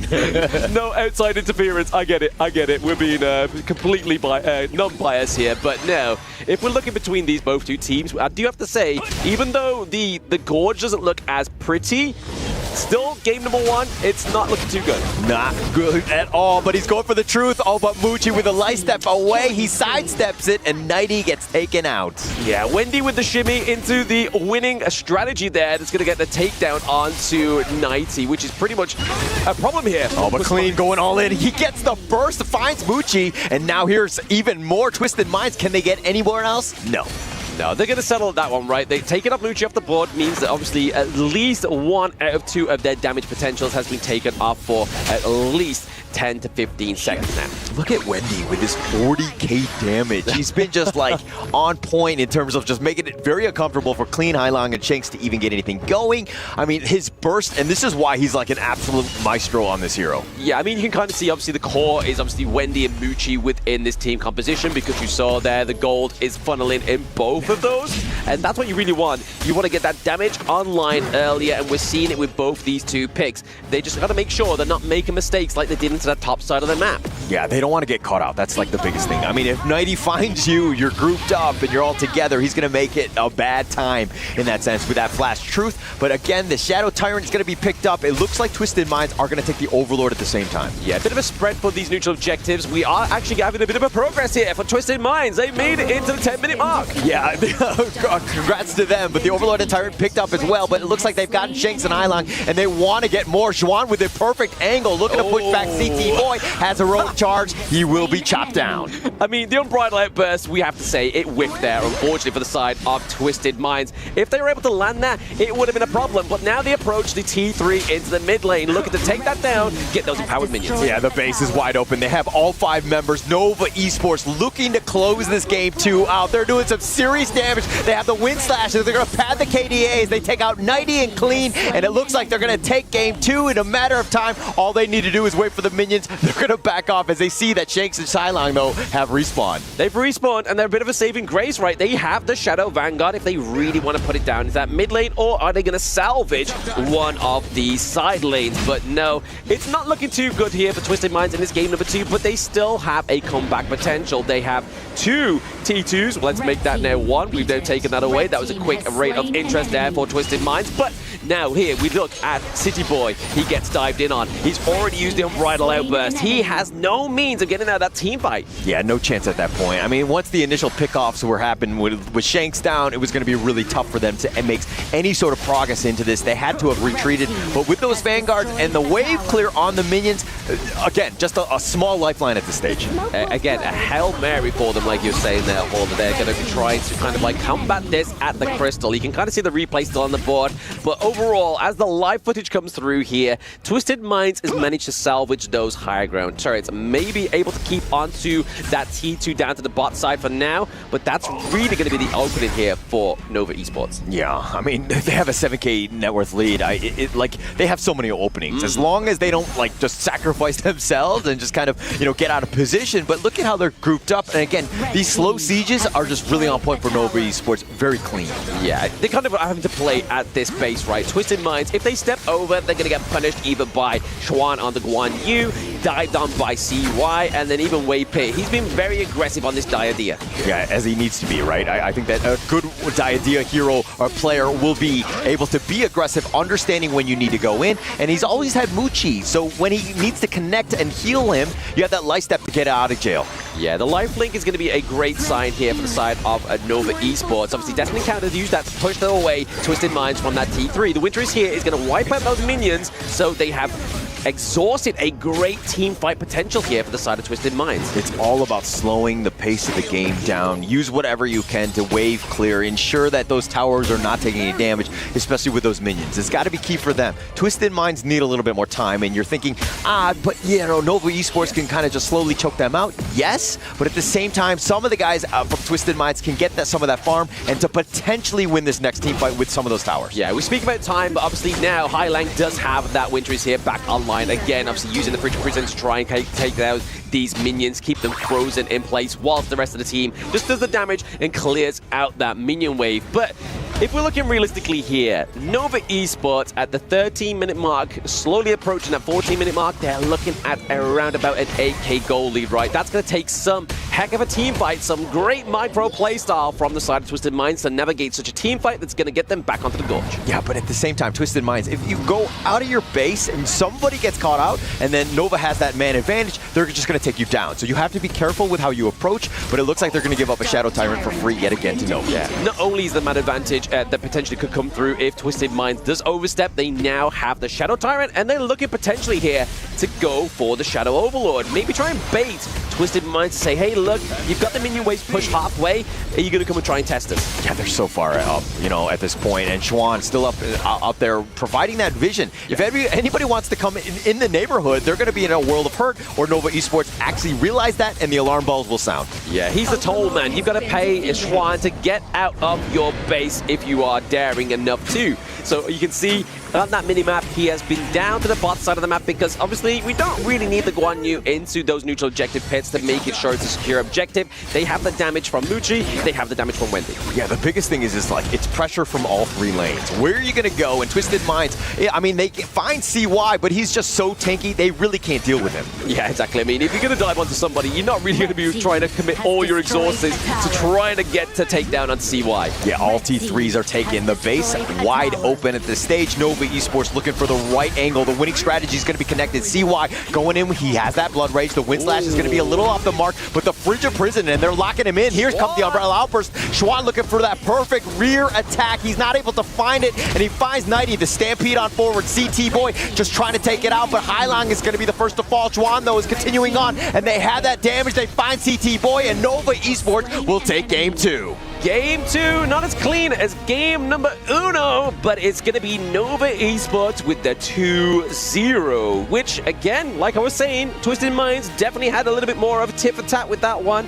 They weren't able to get that bot side T1 after all, even though it was barely holding on for its dear life. And like I said, hey, maybe I should have blown on the screen hauler just to give them the extra little bit of gold, a little bit more leeway down to that side lane. All right, you can't cheat for them, okay? That's not fair. That's not fair. And I mean, at this point, Twisted Minds need all the help they can do, can get, right? I mean, you saw it in the game when they were playing against AGAL. They actually like threw out some flies to attack Yunua in real life. Unfortunately, that didn't pay off as well. But Twisted Minds, again, they need some way to kind of bounce back in this series. He used some kind of jutsu to summon flies, and he was like, whoa, whoa, get away from me. What's this? And finally got a kill on him, but still wasn't enough to actually get the takedown. But yeah, Twisted Minds here, they need to make sure that they're drafting a lot better, right? But it's the fact that Clean is being so targeted in that ban phase, it's scary. He has to resource to the Yu-Gi-Oh! He has to resort to the Schwanze. Not saying that these are bad heroes, but into the team comp, in what they need to provide in terms of frontline and damage, they aren't the ones. Yeah, actually, I'm going to disagree with you. I do think that the Schwanze is not that good. I think going into this one, the Yu-Gi-Oh! Again, it was more of a niche pick and more of a counter pick more than anything else. But I do totally agree with the fact that, yeah, Nova Esports are like, Clean is the guy. We're going to lock him down. But again, that's just our opinion. Let's see what the desk has to say about game 2 here. Nova Esports showing that they should be in that grand final. They're showing that they're in a completely different league of their own, and Twisted Minds is unable to answer to any of the questions that Nova Esports is putting out there. That Guan Yu, a top pick, it was yesterday a great performance, comes in today, a same exact thing. What is going on? Every single time you see Juan on the Guan Yu, he has some of the craziest levels of impact I've seen. There was a fight in the mid game I saw where he solo disrupted the entire enemy team while they're doing Overlord and let their Arlie go ahead and sneak it over. It's just he has so much impact, whether it's fighting, disrupting, right, and doing all that. And I didn't even mention Wendy yet. Oh my God, Wendy, once again, call me the CEO of the Wendy fan club here, all right? Wendy on the Kong Ming here, another insane performance. The damage numbers we're going to show up here shortly. You're going to see a really big number here on the Kong Ming. And something interesting to know here, on HOK Camp, you can go ahead and search characters, right? You can search them by win rate, and you can search them by damage. And how Wendy goes ahead and decides his next pick is he goes to damage dealt per game, and he sorts them highest to lowest. Number 1, Ganon mode. And number 2, like, give me that. Kong Ming. Yep, and he just picks those characters. I mean, absolutely. One thing that I would say, I like to give phrases to each match. Yeah, yes, you do. We have realized that, mate. We have realized.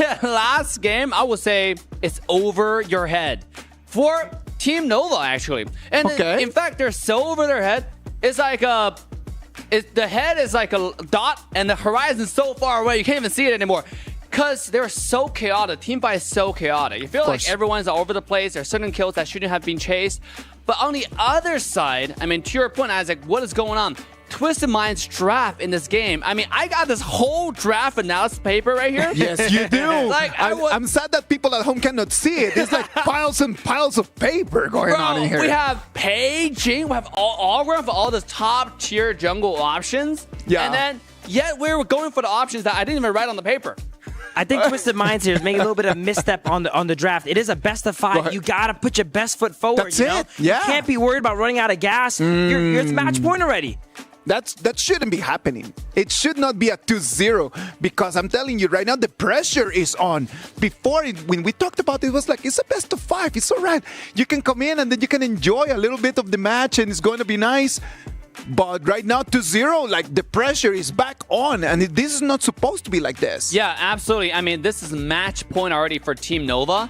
Team Nova has played with a lot of momentum today. They're going for the 3rd place for sure, but Twisted Mind is known to be resilient. Yes. They're known to play from behind. So, although the first 2 games, you know, as I would say interesting as it was, there's still 3 more games to go if they seize this opportunity. Absolutely. The drafts for Nova were extremely aggressive and very, similar to their playstyle. They want to get the first early wins and ride that momentum. So they had some expensive drafts here. Now, this is a very dangerous game Twisted Minds is playing here, Yes. They were kind of pulling a little bit of punches, using some stuff like the Okio jungle here. Whereas now going into these latter games, they have a lot of strong options available. If they play their cards right, they might be able to turn this around. I hope that they will, because we do not want this to finish in a 3-0. I know that we want this just to last as long as possible. It's our last day of the KWC 2025. Please give us some more minutes of action, please.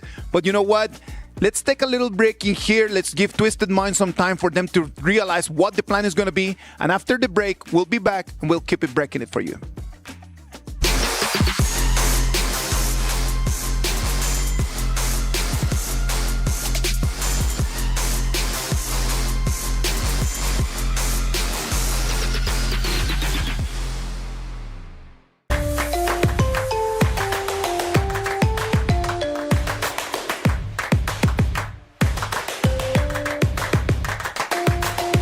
Level up your gaming experience with over 8 billion playlists, only on Spotify, the official audio streaming partner for the 2025 Esports World Cup.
This land is calling.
Let's go, boys. All together.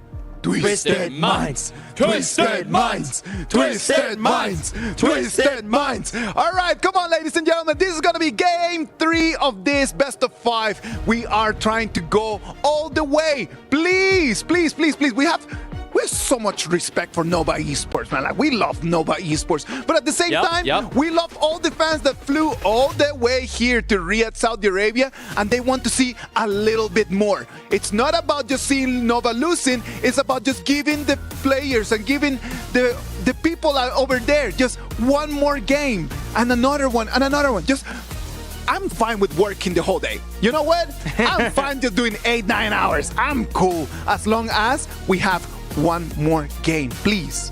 If there was a time to launch a counterattack, now would be it. Twisted Minds has a lot of solid picks left available. We've seen Nova specifically targeting Clean in particular. Of course. We have 4 jungle bans. They've seen what he has done yesterday in the match versus AG there, and they do not want to replicate that. They don't want him to have a clean performance, right? Absolutely. We want to see Twisted Minds here go ahead and see if they can draft around Clean, and if they can't, maybe give a powerful pick over to some of the other members on their team. Knightly, give Knightly a strong pick here. Shanks, but this is do or die match point for them now. You know what, Phil? Why don't you just toss it to the casters? Go ahead, give it a try. I think it is Hauler and Blam, right? Hauler and Blam, take it away.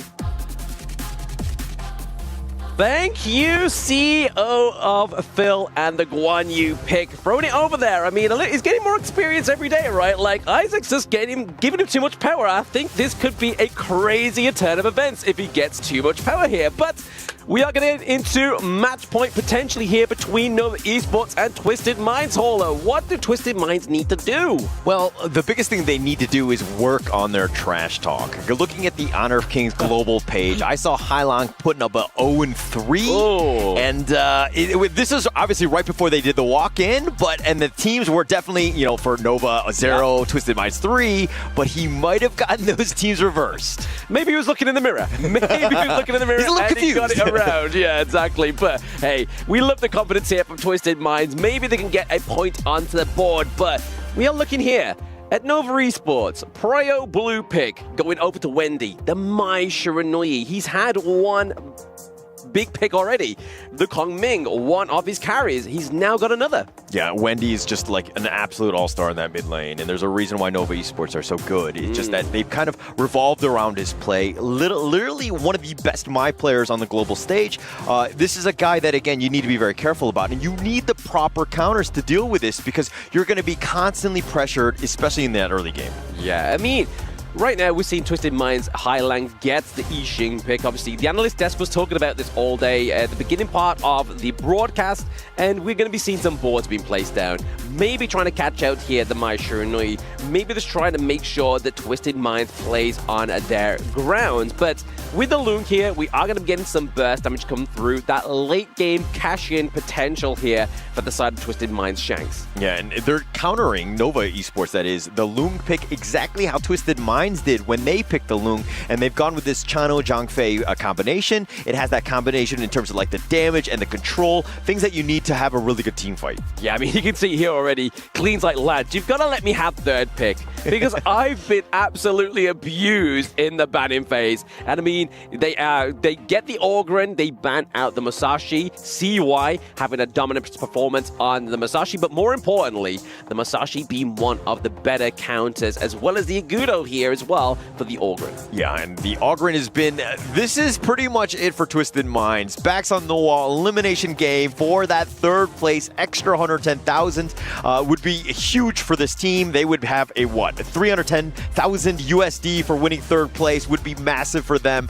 But this is the lineup. If they're going to win any game, this is it, at least looking at this first 3 picks. Yeah, I mean, it's looking very strong, right? I mean, persistently within the series, Twisted Minds have really been kind of going for the not so cleanest of drafts. They have expanded some expensive picks, but so has Nova Esports, right? I mean, their first game draft was very expensive. Their second game draft was also expensive in terms of comfort picks onto Wendy with the Ming. So really, Nova Esports, in their big interest, needs to run this out in a 3-0, because if they keep going at this pace, it's going to be harder and harder for them to draft into the latter part of the series. Yeah, the reverse sweep, Twisted Minds. I think the fans out there need to start sending them your energy. Let them get going. Because again, all it takes is just one more game, as the panel was saying, but it can really snowball into many.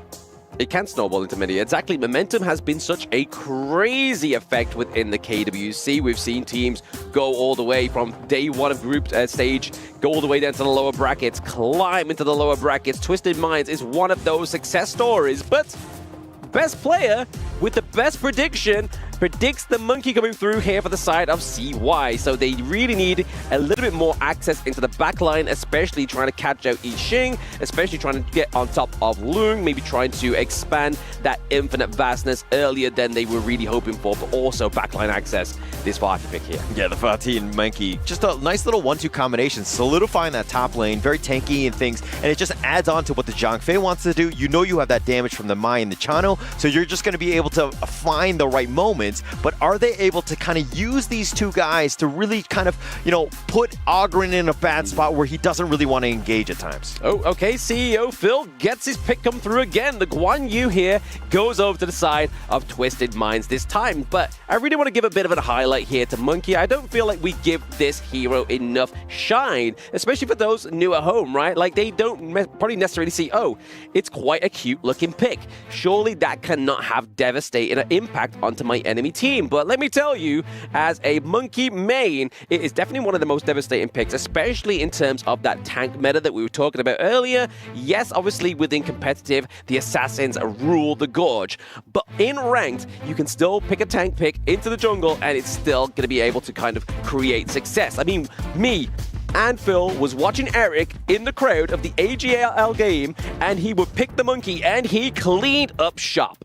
Yeah, it was just actually very good on the Mickey. He was kind of flexing on that one, doing a great job with that hero. I mean, the amount of control that you can provide, but you do need damage. That's the biggest thing, is that, the support here from the Mai and the Chano gonna be key. It's gonna come up to Wendy and Muchi. Again, we've seen this already in 2 games where they've been able to kind of get that farm. They've been able to do that damage, and Twisted Minds know that going into game 3, they need to stop them. They need to stop that, and they also need to stop the devastation of Nova Esports. At match point, can Twisted Minds turn this all around? And those at the Amazon Arena, let's hear a Jayo for both of these teams as we get into game number 3.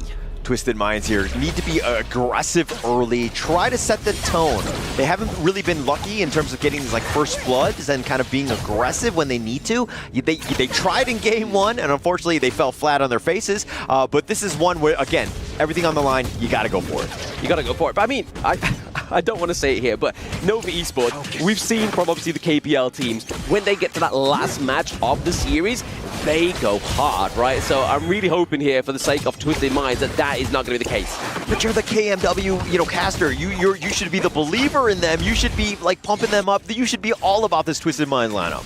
They forgot the MVP. Vickery is not on the board. He's not on the stage. I mean, you can't have a team and give the hype over to Twisted Minds if they're not fully suited within their unit. Yeah, but I do think that this draft is going to be better for Twisted Minds. This is definitely something that they're comfortable with. Clean on this Ogren. This is the moment. Yes, he's been targeted in terms of the bans and the drafts and all that, but this is the time where you need to really pick up the team. Yeah, I mean, you can already see here, obviously Clean was able to actually maintain an XP lead here over to CY, hence the help and the rotation here from Wendy, because one of the things about Monkey, yes, obviously, like I said, he can be tanky, they can be tanky into the game, but in the early game, their clear is not as fast as an Ogre. Yeah, not as fast, unfortunately, but he just needs to stay alive. Let the rest of your team do that damage. The one weak spot of obviously the Monkey as well for those at home is kind of just having that consistent damage going on to him. Some high pressure, some high intake of damage is what's going to be able to take out CY onto this pick, but you're really going to be spamming that first skill, right? Making sure that shield is stacked so you can have a great team fight. But speaking of team fight here, Schwan getting picked up here. There's too much CC, and first blood goes over to Twisted Minds. Yeah, Schwan was just like on a leisurely stroll in the river, and the mean old Twisted Minds have found him, caught him out 3-on-1. 1-on-1 advantage as well. And Schwan, unfortunately, he's going to give up first blood there. He was having a leisurely time, right? I mean, they definitely took a bit of a misuse over him there into that river. I mean, definitely a brutal one here, but maybe trying to get the payback here. Shank's looking pretty low, but he is level 4. He has the infinite vastness, and the board being committed here. Is he going to turn the tide here for Twisted Minds? Oh my goodness! The vaulted shot into the back line takes down City Boy. Yeah, he gets that one soaring signal just right on top. CT Boy thought he was fine. He actually flashed away. He was going to be in a great spot, but that brush just not enough. Just enough vision to get that one final shot. Mucci just gets that snipe. That's the clean thing about the Chano as well, right? Like, as soon as that shot is literally, like, programmed onto that hero, it's not giving up. It's going in like a homing missile and gets the pickup there. So they really were like, hey, you could take out Schwan, but we're going to take out City Boy, which, within that bot side of the map, we're really looking at sustained capability here for Twisted Minds. Yeah, if anyone's going to go down, though, you probably want the roamer to go, so it's not the worst thing. Shanks is still there in the bottom lane, continuing to farm. He needs to keep on pace. He needs to step up this game because they really need some damage to help supplement what Clean is bringing.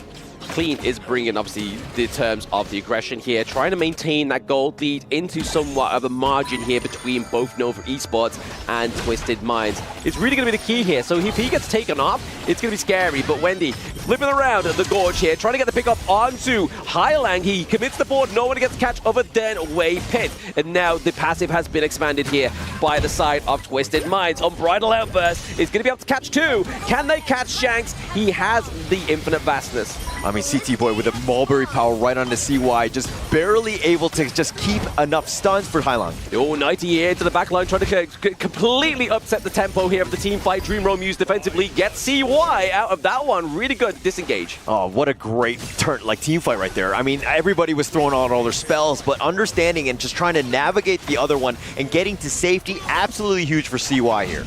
Yeah, I mean, what's going to be even huge is obviously trying to get the takedown of this Tyrant into the first part of the game of this number 3, right? Like, if they are able to get that extra bit of damage, not quite as clean as they would normally like it to be, because they have reset that Tyrant that was really kind of anticipating potentially Twisted Minds going for a good team fight. Yeah, just a great attempt here, but it looks like Highlang has the flash.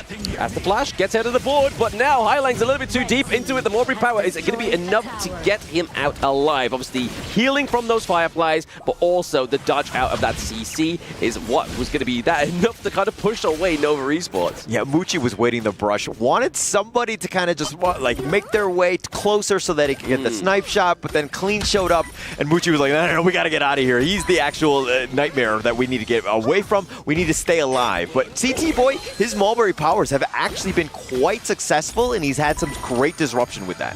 I mean, this is the whole point of, obviously, the Sekiro, right? Using that first skill to just kind of completely disrupt the flow of the enemy team. But speaking of nightmares, we saw there that CY built the Blazing Cape, which is now going to be the anti-heal item into those team fights. It's going to stop the sustainability of the Ogryn, stop the healing, and reduce the healing of City Boy. Yeah, just limit what Clean brings to the table as much as possible. But Twisted Mind's doing a great job. Looks like they're going to secure the first Tyrant here.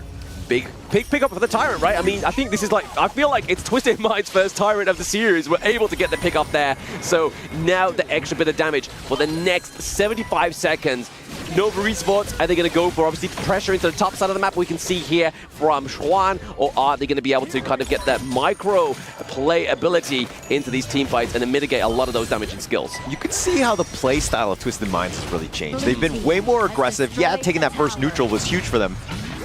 Oh, okay, yep, the Embroidered Levers catches on to 3. The Leaping Savior onto City Boy. He gets taken down. 90 tries to come in with a save, pushes away Nova, but they have the foot on the gas. They're pushing past that T1, waiting for that minion wave to come crashing through here. CT Boy, the only one to have fallen yet again. I mean, yes, there's 2 kills to Nova's name, but they've gone directly for CT Boy. Again, not the worst thing for Twisted Minds. It's just a roam lives, and yes, they do matter, but I mean, it's better him than anyone else. Everyone else was on a sliver of life. That felt really weird for you to, that felt really hard to hear that, right? I mean, as a Pinkin, I was like, Hall is a roam main, and he's committed that they're not actually matters, but then he brings it back around. It makes sense. I mean, I felt like normality has been brought back into my life here. A little bit of a contestation there for the Crimson Golem, but it does go over to the side of Nova Esports. I mean, they're taking everything, right? Yeah. When you have that lead, you want to just continue to put the pressure on, take advantage advantage of the map control that you can provide, like being able to stick it through. And look at how Twisted Minds have to react. They're down about 2K. This is not something that is insurmountable to this team. Yeah. But again, they've been losing throughout this entire series. They really need to get something to kind of get this team really started. I feel like if Twisted Minds can keep this game going, if they can stall and get Shanks online with a Lung, it could be trouble here for the side of Nova Esports. But once again, another fantastic on-bridle airburst into the backline. Board being committed there is going to be enough to keep out Hailang. He does get that passive stack and off. He is keeping there because of that invincibility, going back to base, trying to formulate some more health before we go for another team fight here, potentially. Hailang has just barely hung on multiple times already, and he's like playing with fire in that sense. But Nighty, speaking of playing with fire, Nighty is definitely playing with fire. He was caught into the backline there, tries to push Nova Esports, tries to find that defining angle to get them into that T2 turret to take the damage out from there, but just wasn't quite clean enough. He was stuck in there with them, not the other way around. Yeah, he was not able to find that right angle, and it was a little aggressive in that sense. I mean, if you go in, you got to just, ensure that you get the push off. You just got to go for it at that point, and he kind of was looking, he was like holding it even longer, the Razor Cavalry at that point, and he paid with his sins. He paid for his sins indeed. I mean, right now, in terms of the Gorge domination, Twisted Minds actually be able to put a bit of pressure into the top side of the map, but it was thanks to obviously Xuan that was pushing that T1 as well and mitigated that, but it's that detrimental mid lane holder. It's been taken down once again. It's been taken down quite a lot. Hailang has always been defensively just like pushed back. Wendy's been very aggressive, and he's, again, why he excels on this hero is providing that damage and that burst. And Twisted Minds have really no answers. They need a little bit more time for Clean to get some of that farm. Yeah, again, they need to get, obviously, itemization through here. You can kind of see that, regardless, Clean is actually ahead of CY in the jungle, because you can kind of see that that's where it's all funneling into. If it's not going into Shanks, it's going into Clean.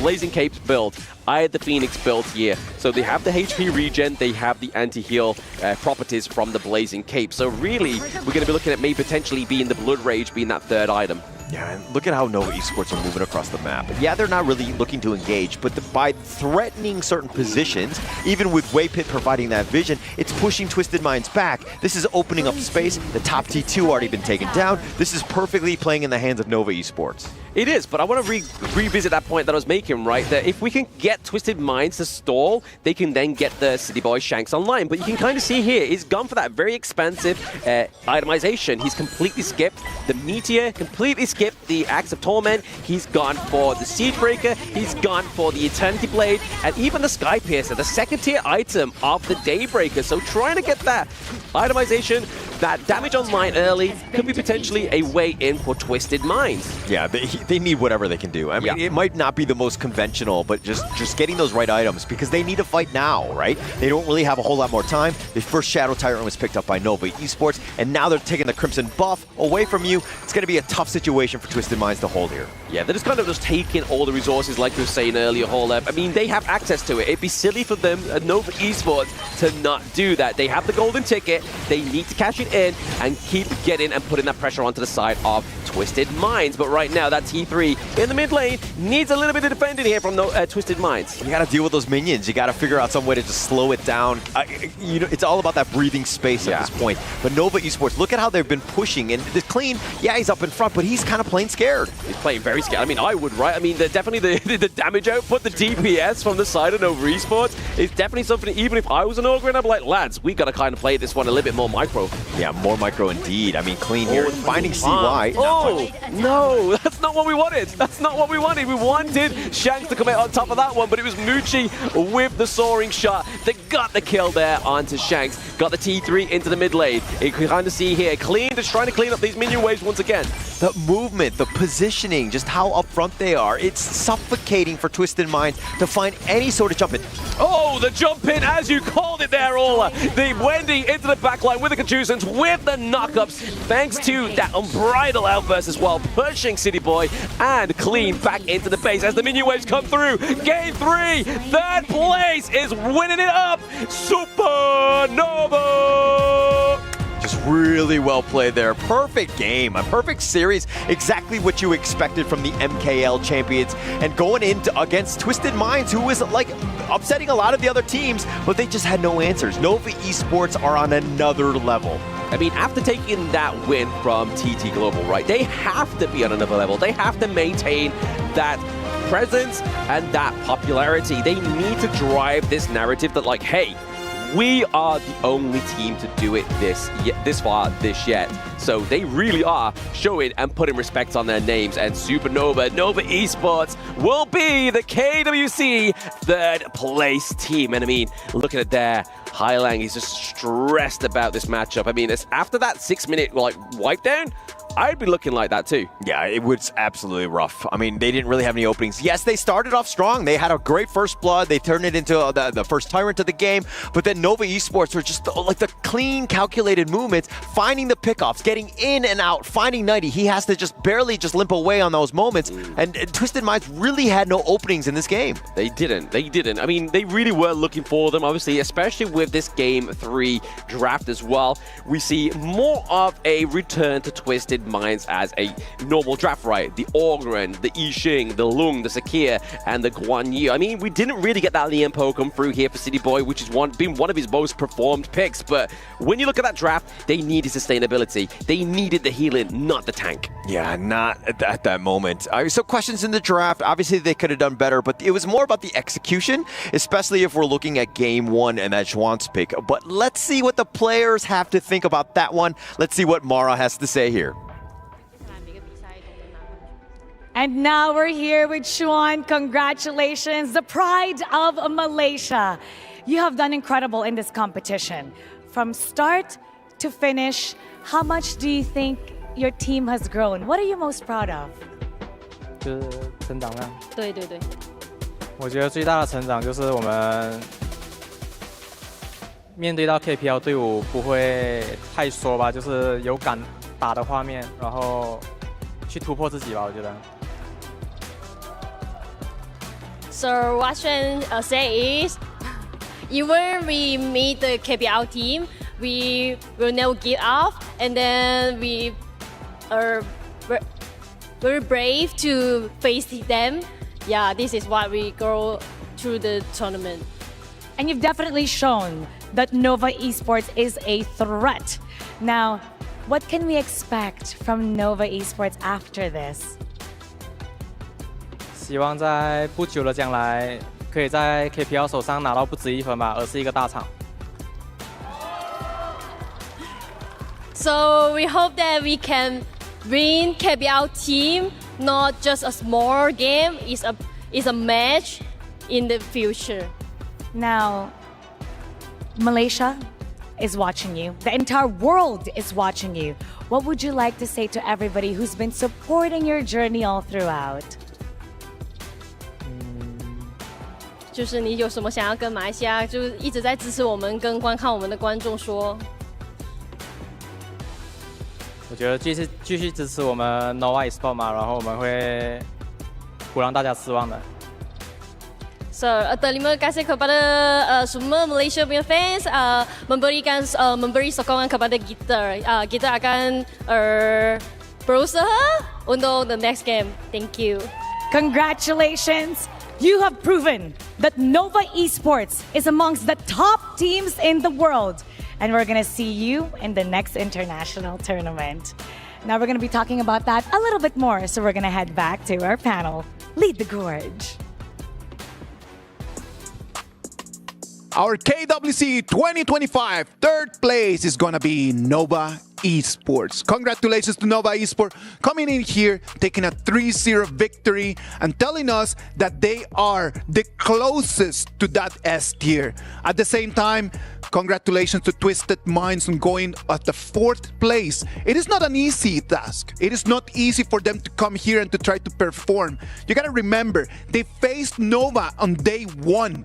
They lost that game and they went to the lower bracket, and then after that they won and won and won and won all the way until top 4. Congratulations to Twisted Minds. Sometimes it's not about the outcome only. Sometimes it's about the process, and sometimes it's about the genes that you set right over there. We know that in Twisted Minds, in their blood is gonna be fight, and in their soul they can go home as champions as well.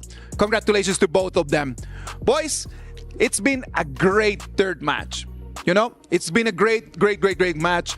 Phil, Dave, it's been amazing, but right now I'm not gonna talk to you. I want to talk with Moba Zane, the one and only. How are you doing, mate? I'm doing good. Thank you for asking.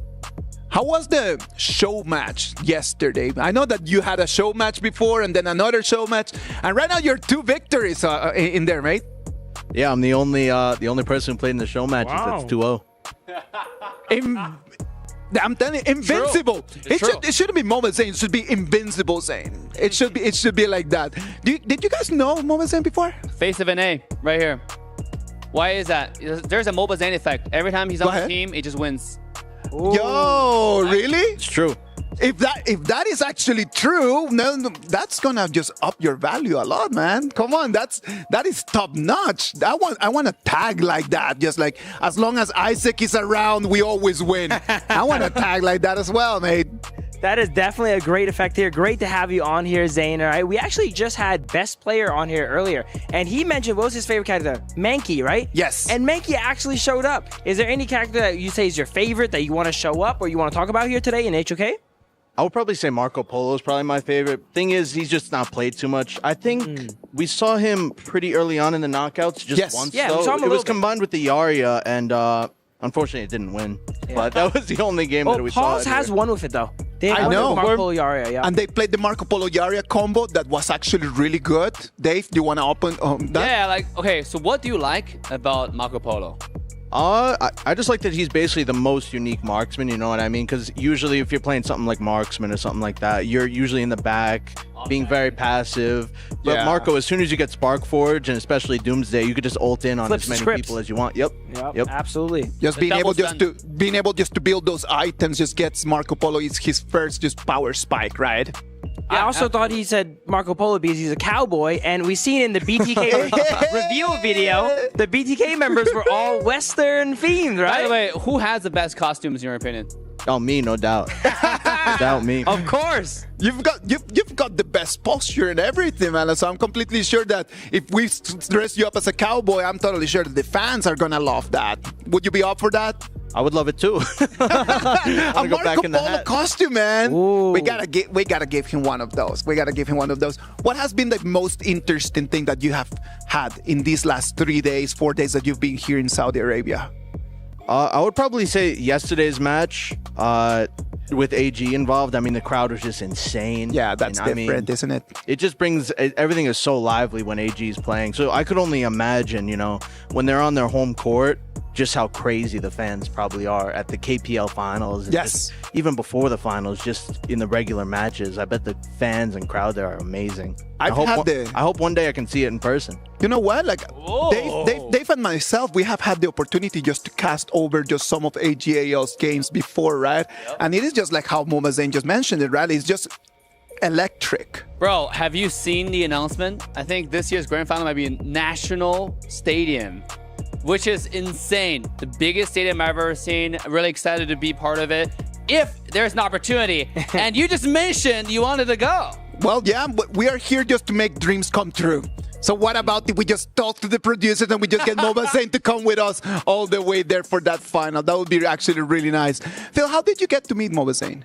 Oh, it's hard to not know Moba Zane, right? Being, as Dave said, the face of NA here. I watch all these videos. Recently, Moba Zane came over to HOK. I had to check out some of his content and his Marco Polo, right? And, he's being very humble, but he's a great Marco Polo player. Well, what about we just solo right now? Yes. Marco Polo's battle of... No, we cannot do that right now, though. I have a question. So you play with Cat. So he, obviously, you mentioned in the post-game interview, there's a communication barrier. Like, what happened at the time? Like, how did it feel to play with Cat? I mean, it's kind of crazy, It's kind of crazy being able to play with one of the most well-known HOK players, Yes. Legend. Yeah, right off the bat, it's just a whole different experience, and yeah, it was really fun. You know what, Zane? One of the things that I like about people just playing with Cat is that not only they get to see the player that he is, right? Like, because we have all had an opportunity to see Cat in the past, and it's great. And if you haven't, then you can just go and watch the highlight reels. They're insane. But on the other side, did you get a chance to talk to him before or after the game and actually just kind of interact with him? Yeah, I would try interacting with him a little bit. He's a really nice guy, but the problem is he doesn't speak English too much. So I would have to have everything translated. But overall, yeah, he just seems like a really genuine and nice guy. And that's one of the interesting things, right? Like, you get to see like one of the OG GOATs, and then he is acting just like a normal human being, just coming in and just be like, hey, you know what? Like, you should do this or you should do that. We have had a lot of that chat in between teams in this kind of game, right, Dave? Yeah, absolutely. The entire, I would say, Honor of King global ecosystem, the community. This is such a community-based game. Of course. And I think, Zane, for you enjoy the game the most when you play with the entire BTK. Now, who would you say, like, you enjoy the most to play with on the BTK putting him on the roster? spot here. Zane, Who's your favorite? Zane, as your lawyer, I'm Who's going to say that you can just keep quiet right now if you want to. Who needs Do not to improve the incriminate most? yourself. He's baiting you.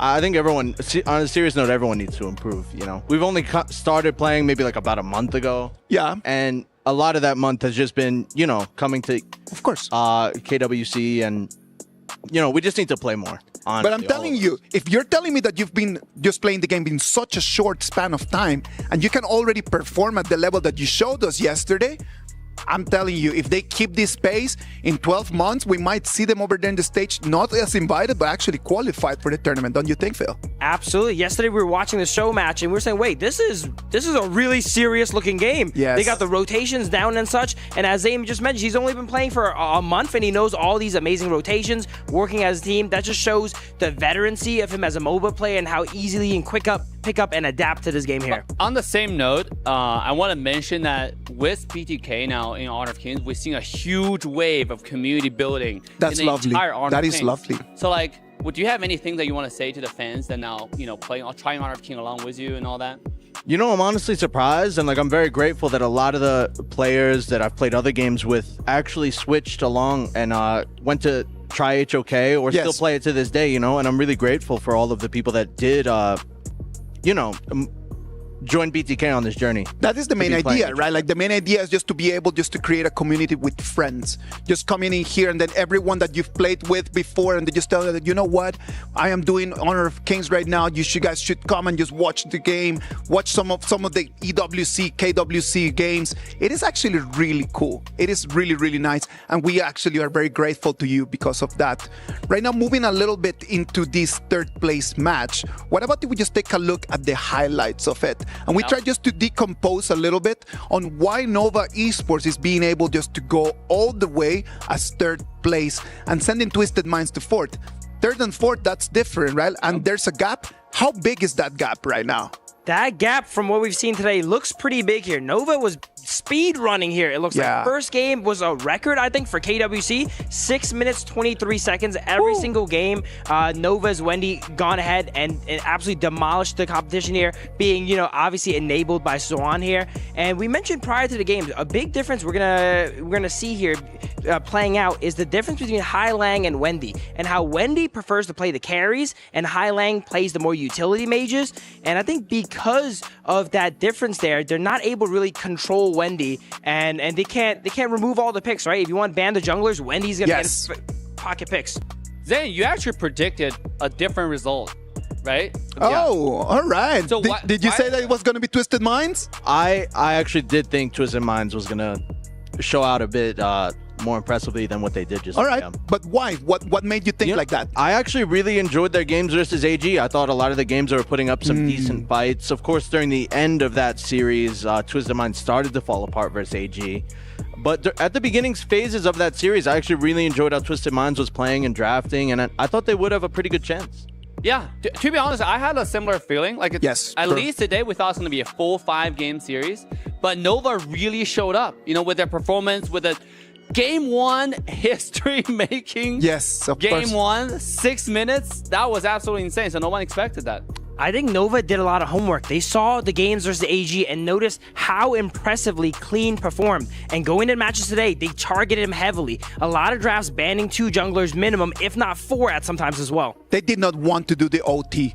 They didn't want the overtime. Like, they just wanted to be like, you know what? Let's finish this clean 3-0 and let's just head back to the hotel. Or even just go and take a seat right over in the Amazon Arena, because the grand finals today are going to be epic. True. They're getting ready to watch the grand finals. I mean, they do not want to drag out this match any further. And to be honest, we talked the entire playoff being leveling up, stepping up, going to the next level, learning from the best regions in the world, using this platform, KWC. And Nova really did that. They pull off the game versus TTG, and today they have shown how much I've learned and progressed. Look at the fans just right over there. Everyone is just being so into this whole game. Everyone's been so into this whole experience of the KWC 2025. Sadly, for Highland, like, sometimes you just need to stretch, man. Don't burn him like that. Come on. And talking about the reaction, sometimes in life, you just need to just go in and relax a little bit. They came in, and I do believe that Nova Esports, their shoulders felt a little bit more loose than for Twisted Minds. While Twisted Minds did not succeed, they made it all the way to the final day of the KWC. Yes! And that's an achievement in itself. And they've earned themselves a nice, relax now. I would say, look at a draft. I mean, is there anything that stands out for you, Zane? Like, is there any heroes that you think, like, just anything you want to say about this? I'm surprised about the Zwans pick in game 1. I'm not sure if that's how you pronounce it, but... honestly, like, I see the idea with trying to crowd control the Luna, but unfortunately, a lot of those early hooks that the Zwans was getting just did not work out. You would have Biren with a 2-man knock-up on one of them. You would have Mosey. She could hook Mosey, and then instantly the 2-man ultimate to suppress 2 people. I mean, it was a good attempt with the Zwans. It just didn't quite work out the way they wanted it to. The Shensue's strategy was really good, right? Like, if the chain would have actually worked out, just like what Mama Zane just mentioned, it would have actually worked really well. The problem is that when you see on the other side, it was just burst after burst after burst, and there was no way to start the chain. The idea was there for sure. The idea was there. You can see the thinking process. You can see the game plan. It didn't work out. On that note, I have another question. What do you think about Global Ben Pick in general? Honestly, I really enjoy it. It brings a lot of new variety into the game. I mean, as the series goes longer, you start to see wackier and wackier heroes. If you don't have Global Ben picked, people will always be playing just the best heroes in the meta at the current pack. It would limit the experience for the viewers as well, right? Like, not only the experience for the players, but for the viewers just watching the same heroes again and again and again. But we come to Global Ben Pick, and it just spotlights the coaches. Absolutely. And Zane, as a player yourself, do you like the idea that you got to play multiple heroes? Or do you prefer to, focus on more on 1 or 2 heroes and really master them? Or do you like the fact that you make your enemies have to pick multiple different heroes and be good at everything to defeat you? I definitely prefer to have like a few super strong picks, but at the same time, I also like the Global Ben pick idea because, as you were saying, like, even for the viewers, like, of course, you get to see your favorite hero a lot more often, whereas if you didn't have Global Ben pick, people would just be playing the same exact heroes, and a lot of viewers are never going to see, the hero they main perhaps on the actual main stage. It's one of the beautiful things about our game, right? Like, we get to see more heroes, we get to see different play styles, and we get to see different players coming up and just making the difference in our tournament. What about we look at that? That's going to be our Sony MVP for this series. Is going to be from Nova Esports, Xuan. The Clash laner not only came in on top today, but it's been an amazing tournament for him. 2 weeks full of highlights for Xuan. Bro, did you see that Byron engage us right there? Like the flash knock-up combo. I mean, by the way, I think Chicken is watching this right now. Do you have anything you want to say to Chicken? He should be watching and learning, man. I mean, come on, don't burn Chicken like that. Bro came in. Love you, Chicken. Bro came in yesterday. He was actually really nice. I love talking to Chicken, man. But yeah, everyone should go and learn. You know what, Dave? You should go and learn from them as well. Absolutely. This Shen is one of my favorite players, to be honest. This guy is so cool and collected. Yes. We interview him. He didn't have too many words, but he gets to the point. And look at the gameplay he makes. He's definitely, you can see the path. You can see that, like, he's learning from the best because he's engaged. His pathing of flanking is so incredible. I was really hyping up Wendy here throughout the entirety series, but every time Wendy was there to collect some kills, right, it was Juan setting it up for him. Exactly. It's because it's not only about whoever that takes the kills. Killing is just being the last one just to make that little poke, right? But how do we get there? Who made the chip of the HP bars? Who made the opening? Who initiated? Sometimes the most important part of a team fight is just the first person that jumps in and most likely is not gonna get out of there alive. Yep, and Clash lane is probably the most macro-intensive lane. Yeah. You're in charge of one of the most important things, which is a teleportation portal, to get a lane priority so you can acquire the lane rotation for the entire team. The macro control for the entire team is so important. And Xuan demonstrated that in a dominating fashion this entire KWC journey. Saying if you were to have like a teammate that would have one quality that would say like, okay, that quality works the best for me, what quality you will be looking for that? Probably aggression. Okay. Aggression. So you would like someone that is very aggressive so you can actually just come in after and just collect, or how is that? Just saying. I'm trying to break the code. I'm trying to break the code. Just someone who's very decisive in a game. You know, a lot of the things about competing at this level is you have to be like, you have to do something and you have to really go with it. You can't be wishy-washy. You can't be like, oh, should I do this? Should I do that? You really have to go for something and stick to it.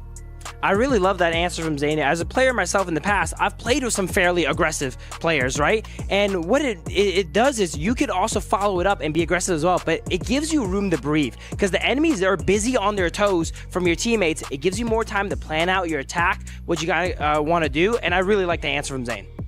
We're gonna move into the solo kings. Oh, solo is a 1v1 kind of game. So it just depends on you and your own ability on that hero, just being faster than the other person. Now let's imagine that right now we were to do a solo kings tournament right over here. If you were to pick one hero, let's say that all heroes are open for grabs. What would you take and why? Let's go Dave, Phil, and then we're gonna finish with Baba Zayn. It depends on who I'm fighting against, right? Yes. If I'm fighting Zayn, I would have picked like a mid laner. But at the same time, I know not just Marco Polo, you also play some other marksmen. Like I think your favorite is probably like Alessio or maybe like Luara. No, absolutely not. Dave did not do his research. So it changed? Yeah. Okay, well like what would be your pick for solo? Geez, marksmen aren't too good for it. Marksmen are actually pretty good in 1v1s in this game, I think. Go ahead, Phil. You cannot just say like, marksmen are really good. Like you need to say why. Come on. Okay, I'll explain it here. There were some 1v1s in the recent S3 tournament here. All right. And the most picked character is DRenji. He has that range, but he also has the ability to cleanse CC if he gets jumped on by a diver and such. It did not win, but it was the most picked. All right, so Phil, you're saying that if you were to go into solo kings right now, the three of you would take DRenji. That would be your pick? Nope. I'm terrible at DRenji. I would probably pick Miyu, my signature. All right, so going there with the Miyu, right? Miyu is actually a really interesting hero, and it has showed up in the last 2 days, right? So it's important that everyone pays attention to that. Dave, did you make your pick? Or did you just tell me something like, I will wait to see what they pick? No, come on, you got to pick something. I would have picked, if I would have one-on-one, I would have played Fatih. Fatih is the GOAT, okay? I would have win anyone was Fatih, even Phil's Miyu, all right? Easy dubs. I'm telling you, Fatih in this KWC 2025 has just jumped into the meta. We did not have him in the cards at the beginning, but then through these last days, it's been just very clear that Fatih is really on top. Zayn, did you make your pick? I'm taking the Flowborn. Flowborn? Yes, sir. Let's go. Which class? Go. Marksman, of course. Of course. What kind of a question? Of course, Flowborn marksman. And I would love to see your highlights on that. We have some highlights in here from Baba Zayn's yesterday's performance, and we're going to play it for you. And then I want you guys just to talk a little bit about that. What about we just see some highlights from yesterday's showdown? Oh, look at that. That's a highlight right there. Mask of Agony. Love it. That's Dave's face after he plays my Miyu 1v1. No, I was saying, oh, how weak that Miyu really was, all right? All right, dudes, we start the highlights and then Zayn is already gone. What happened in there, my guy? What's up? Yeah, it wasn't my best game.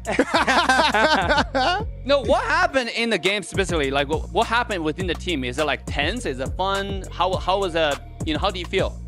We know it's for fun, but also we really wanted to win. So it was a little bit tense, but nothing too crazy, you know? I saw in the game that you guys actually got wombo comboed a lot. How did that feel during the game? It did not feel good at all, to be honest.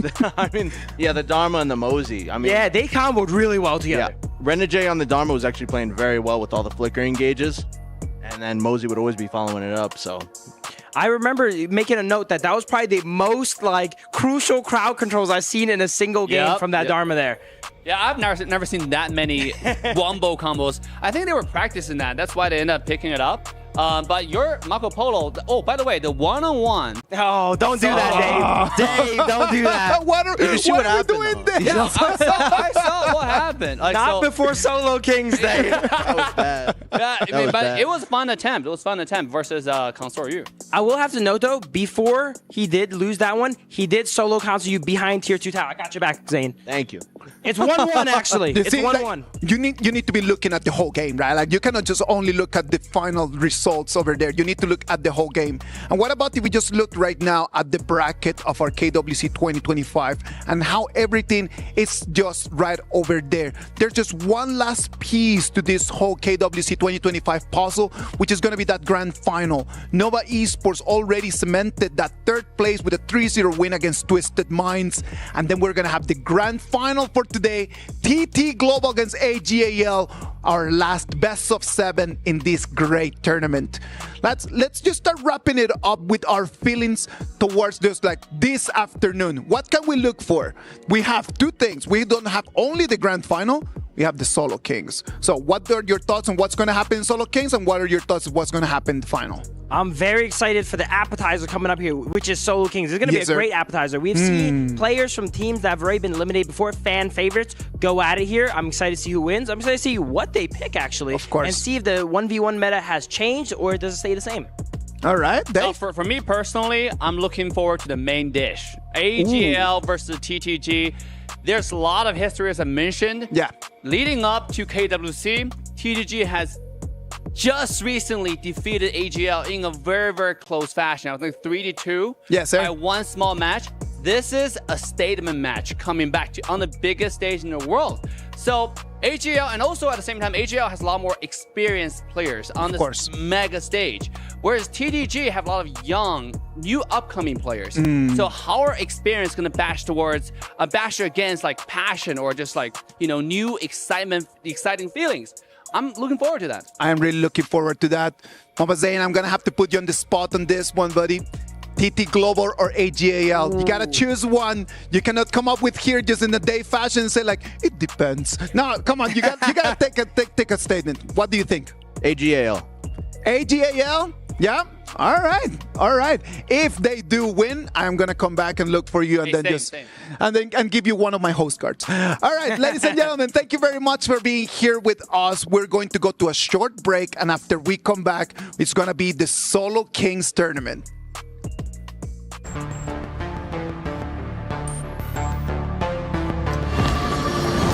Activating Warp Jump. Destination? The brightest star.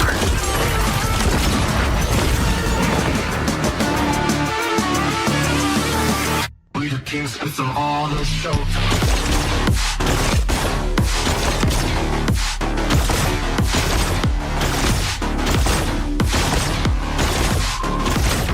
Pulse gun charged! Scope calibrated!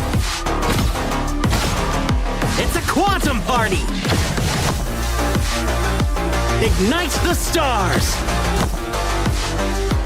Into the nebula! Cosmic shifts!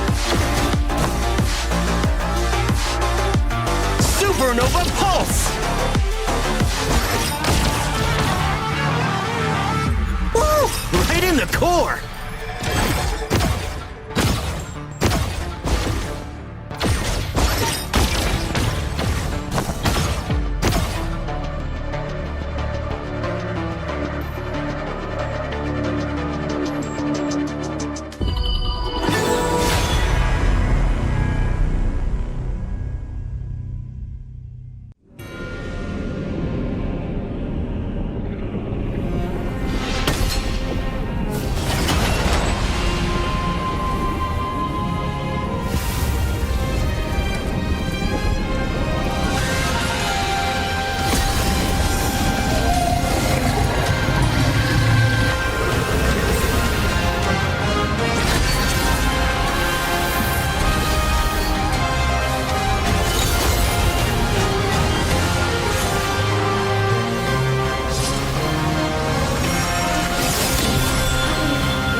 上次在 KPL 版本我们3-2赢下成都一场会，我觉得这是在 AWC 决赛上我们也能赢。联赛上也刚输一次 TDG， 所以说这次我们肯定要重视这个对手，然后肯定要一举击败他，拿下冠军。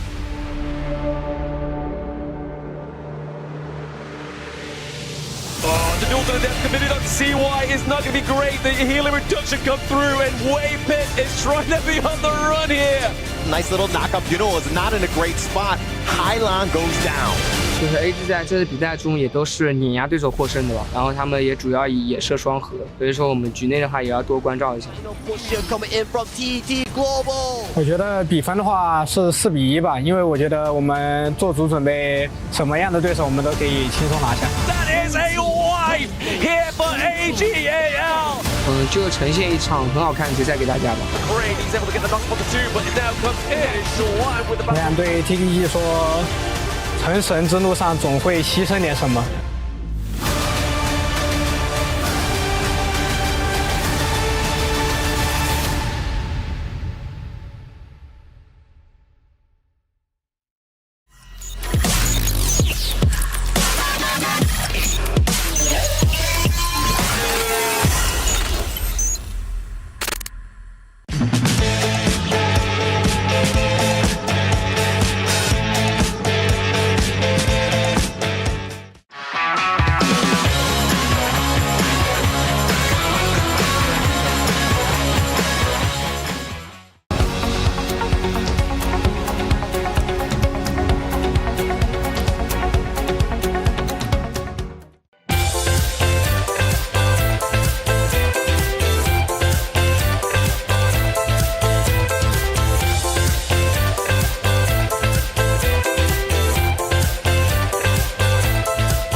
Activating warp jump.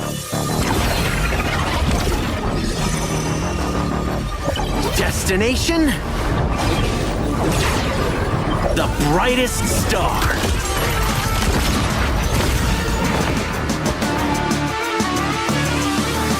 We the kings, it's all the showtime.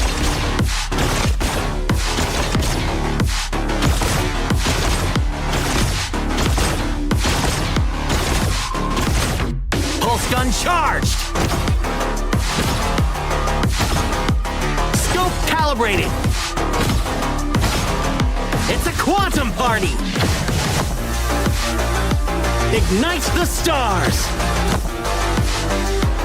into the nebula. Cosmic shifts. Supernova pulse. Woo! Right in the core.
Welcome back, ladies and gentlemen. This is the KWC 2025, the top level competition of Honor of Kings worldwide. Thank you very much for being here. I am Isaac Peña, gonna be your host. We just had the third place match in which Nova Esports took a 3-0 victory on top of Twisted Minds. Congratulations to Nova Esports on that victory, and congratulations to Twisted Minds on making it to the fourth place. With us right now is going to be Manjin. Manjin, Phil, and Dave, thank you very much for being here, Manjin. What's good? What's good? It's a fast game. The third battle for third was fast. Congratulations to Nova, and still congratulations to Twisted Minds. But now we're gonna have fun. I like this. I'm a huge 1v1 type of guy. You're a fun guy. That's what it is. And you know what? Before we talk into the 1v1s, what about we just talk about the person that we just had? We just had Mobazane here, and I really like him. He was actually really nice, wasn't he? Dude, Mobazane's great. And speaking of 1v1s, if we do have something similar in the future, I tell you, Mobazane is going to enjoy that tournament because he has no teammates to hold him back, all right? He's going to be able to 1v1, and win or lose, it's all him.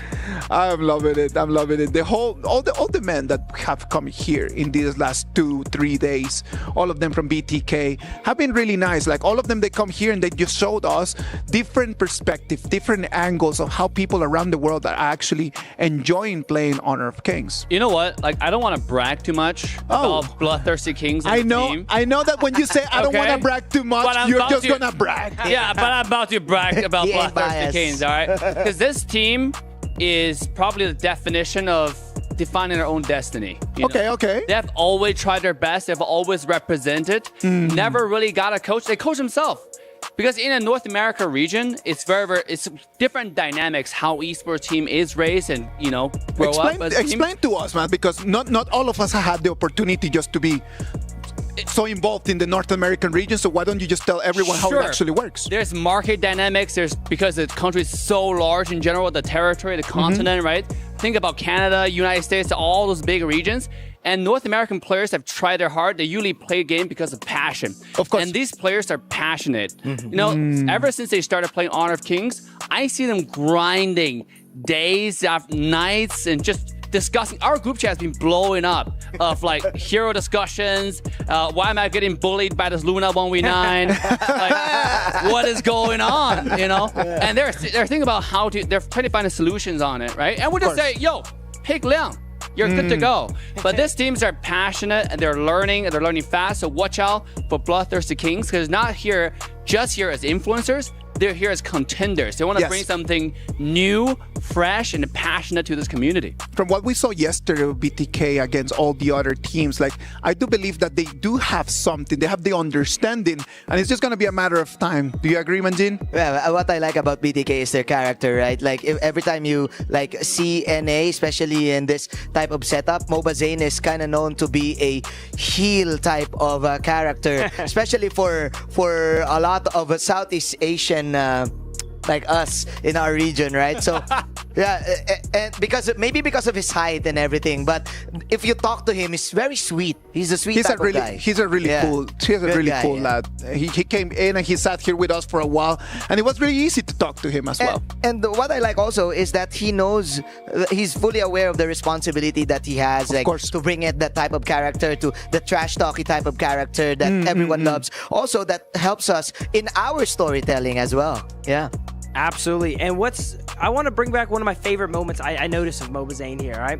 So he mentions he's like a trash talky kind of, like fun character. And then when you watch the streams, like Dave mentioned, there's this clip where he gets hit by a across the map Hou-Yi arrow and he's stunned there for 5 seconds and he's still relatively new to the game. He doesn't know what's going on. Of course. And people just surround him and kill him. This is just so funny, man. They're so entertaining, the BTK team. I'm loving this. I'm loving that they are joining us over here in the Honor of Kings community. Dave, I heard that they do not have a coach, man. Why don't you just jump in there? Hey. You've been doctor, professor. Why don't you just be Coach Dave? Hey, I provide a lot of great help. I've said, pick Liang versus Luna. You're good to go. All right. I know, but it's different just to come and give advice and just being called the coach, right? Like when you're the coach, there's a responsibility over your advice. So why don't you just take the role, mate? You know what? You know what? Watch out for Bloodthirsty Kings. And you know what's more interesting? To Phil's point, you gotta watch their stream because BTK learning Honor of King is a journey. And then obviously the community has seen a huge increase in size. A lot of passionate players come into this community. They try to learn the game. And you want to watch their streams and watch how they play and play the game along with them. You know what's most interesting? Because these boys, they've been trying the Peak tournament, which is something very, very unique to Honor of King. Everyone's solo and they're enjoying the game, right? So it's probably the least toxic format in mobile MOBA. Yeah. Because like you cannot all chat, you cannot see each other's names, so you can't remember, this guy, he sucked last game, right? Of course, Let me trash talk this game. It doesn't happen here. So they've been enjoying that mode. They've been sniping each other in that mode as well. Yes. Yeah. So if you want to join BTK along the journey and try to snipe them, you could. It is part of the uniqueness of our community and the uniqueness of our game, right? Like it is really nice when things are just so unique. Yeah, the big three like H2O, Renegade, and Yawi. I was with them yesterday. We were playing in the HOK booth, and they were talking about the peak rank tournament that they always play. Because I was asking, hey, can you guys play with me? Like carry me in your rank games? And they were like, no, man, we just do the peak rank. And you know what? They love the mystery behind it. Like you don't know your allies, you don't know who your teammates are, and who knows, maybe your teammates is actually your friend. Like you're kind of like trash talking him inside your head, but who knows, maybe it's you. Right? Whoa, hey now. Hey, that Zheng Yu is problematic, all right? But then it's Phil. Who is playing that Miyue? It was Phil. What is going on? It's all right. Phil, come on, defend yourself, buddy. Don't let them just poke you. Hey, Dave, you better watch out. I might have to take you up on that challenge you mentioned with the Fati, all right? You offered me a challenge for push-ups earlier for the final day. We might have to do another challenge here. Hey, you know what? The Honor of King booth is right here in the Boulevard. We might have to go there and... Yeah, we can play. Bring it on. Hey, guys, hold him accountable for that, all right? He held me accountable for the push-ups. I'm going to have to hold him accountable Tonight. Yeah, tonight after the show. Let's go. Book it. After party, me and Dave 1v1. Shout out to the content team, to the production team. You book this now. We book this now. They have a like a mini tournament in the HOK booth. We can play a lobby game. Come on. I would love to do that. I would really love to do that. And since we're talking over here about who is better than the other and who is stronger than the other, today we're going to have the semifinals of our Solo Kings tournament. We talked about uniqueness, and this is really unique. Let's look at that bracket, because let's not analyze only the semifinals.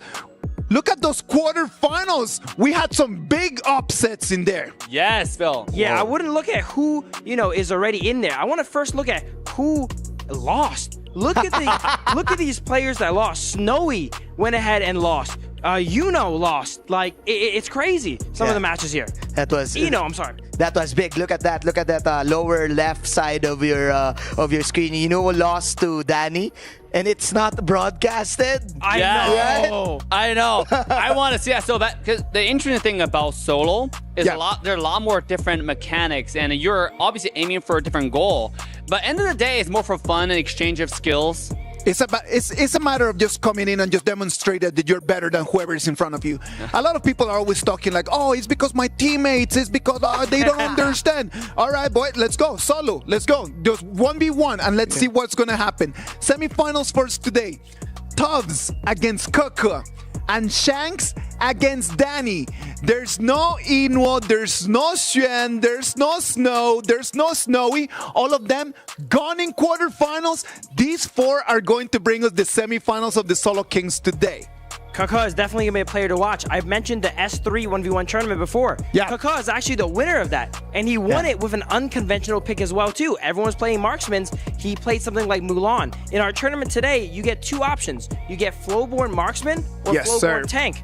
I'm thinking Flowborn Marksman is going to be favored, but will Kaka go ahead and take that? I don't know. That's going to be interesting. What I like about these players is that they can play a different role this time. Like, for example, Tops also, like, I think... these guys are clash laners, and actually if you're a clash laner, you can definitely go for those 1v1 micro mechanics that you want, like waiting for the skill to get on cooldown or something like that. So going also to the Flowborn, I kind of feel that they're going Flowborn tank here. We haven't seen a lot of successful Flowborn tank. Hey, 20% win rate. But I'm telling you, it's different. It is a completely different thing. Like, we saw a lot of Flowborn Marksman, and it actually worked out really well. The Flowborn tank in the first group stage, every single time that it was picked, you already knew what was going to be the outcome of the match. Hey, that's because the Dachel and Flowborn wasn't introduced then, okay? Yeah. Ever since we got AG, WL, we got TDG coming in, demonstrate how to play the Dachel and Flowborn tank combo, the win rate has gone from 0 to 20%. That's all I'm saying, okay? That's pretty good statement. An improvement. That's an improvement. Yeah. Thank you, AG. Thank you, TT. Yeah, for proving to everyone that Flowborn is good. I'm certain that 20 is bigger than 0. Of that, yes, I'm certain. Absolutely. Of that, I'm completely sure. Ladies and gentlemen, thank you very much for being right over here with us. I know that you want to watch the Solo Kings, and we're going to bring them to you in a short moment. What about if we just go for a short break, and when we come back, we can just have our last thoughts, and then we're going to toss it to the Solo Kings fans.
Welcome back. It's me, Isaac Peña, and we're gonna keep you the Solo Kings tournament coming in roughly 5 more minutes. Before that, we want to really just talk about Flowborn. We talked a lot about that Flowborn marksman, Flowborn tank. As we move into the Solo Kings, only Flowborn is going to be able to be used in here. Now, who do you think is going to be better? Is it going to be better Flowborn marksman or Flowborn tank? Each one of you, I want to get your takes. Well, if I start with me, to be honest, in a solo scenario, I think Flowborn marksman might have just a slight advantage. But at the same time, depends on what build you go with Flowborn tank. If Flowborn tank is obviously a tank used in most competitive or 5-man or ranking up scenario, but you can obviously build him different ways. You can build Flowborn tank, or it might be a hurt. By the way, the customization for Flowborn is insane. So you can cool. customize this character however you want, gender, you have clothing. It's so awesome to your own liking. And Flowborn tank, you can play Flowborn with damage item as well, which just make this character insane. All right, so Dave, Flowborn tank or Flowborn marksman? Flowborn marksman. Thank you very much. You see, it wasn't that hard. Okay. Go ahead, Phil. Flowborn tanks or marksman? I think most of us are in consensus here that Flowborn marksman has a little bit of an edge, but I think it's a great point that Dave brought up here that Flowborn tank could go a more damage style build, right? Maybe with the Axe of Torment going for a burst, because you know we're gonna go into the rules later on. All you need is a kill, right? That's it. If you can just force a kill early into the game, and that's something that, you know, a tank could really do against a marksman, it could win.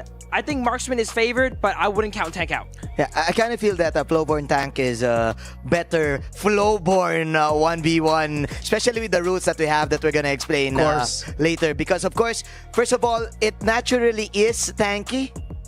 Like what you said, and you can actually build like a little bit of damage in the early stages, or maybe you can either you choose a boots maybe for you to maneuver yourselves. But what I'm interested is that the convergence for skill of the Flowborn really depends on the units that you have also. So it might affect like all of the laning prowess that you have. So I kind of say like to answer the question, defense is the best offense here, so I'm going Flowborn I like tank. that. I like that. Defense is the best offense, right? They've made something super interesting about the way that you can just personalize your character, right? Like you can just go with Flowborn and they just decide exactly the customization of it. Dave, if you were to customize yours, what would it look like? Oh, if you've been following my live stream, and why wouldn't you? You would have seen it, okay? I got the best clothing. By the way, there are a lot of free clothing that are given out in-game. And all you have to do is log in and click on it, and you will get it daily. So it's great, and I love my outfit personally. Let me say that Flowborn, I think this entire contest, the reason why marksman has a little bit of lead is because how the passive works. Yeah. Yes. So when Menjin was mentioning, like, you don't have ally next to you. This is solo king. So you have to leverage the minions to get a passive stack. Of course. If you get 9 stack of passive, that's when your skill 2 can do 3 stacks instead of just 2. Yeah. Now the interesting thing about that is, if you're a Flowborn tank building damage, getting 3 stacks of it will certainly means doom for the other side, because you can dash, and the third knockup is insane. Yeah. But it's really hard to get. See, you have to leverage the minions and leverage the passive cooldown to get that passive stack. And by the way, if you want to watch a tutorial, make sure to go ahead and do that. All of these guys here make content. Follow, learn, and play some Flowborn so you understand how the passive works. Yes. But it's an intricate thing, because if you don't know how to get that passive, it's going to be kind of hard. And a marksman, see, the thing is, if you're a tank and a marksman constantly poking you, it's kind of hard to accumulate the passive in 9 stacks. Yeah. And that's what makes the marksman have a slight lead in this one-on-one trade, in my opinion. Well, great debrief right over there. Like, great breakdown. I love that, Dave. Doc. you know your things, man. You should make a video about just how Flowborn tank and Flowborn marksman don't get are different. No, come on. Like, he needs to put that out there. Like, we need to educate the family right up here of Honor of Kings, right? What about we talk a little bit about the rules? So what we're going to have is very simple. All heroes are going to be Flowborn. Flowborn either tank or marksman. So that's actually really okay.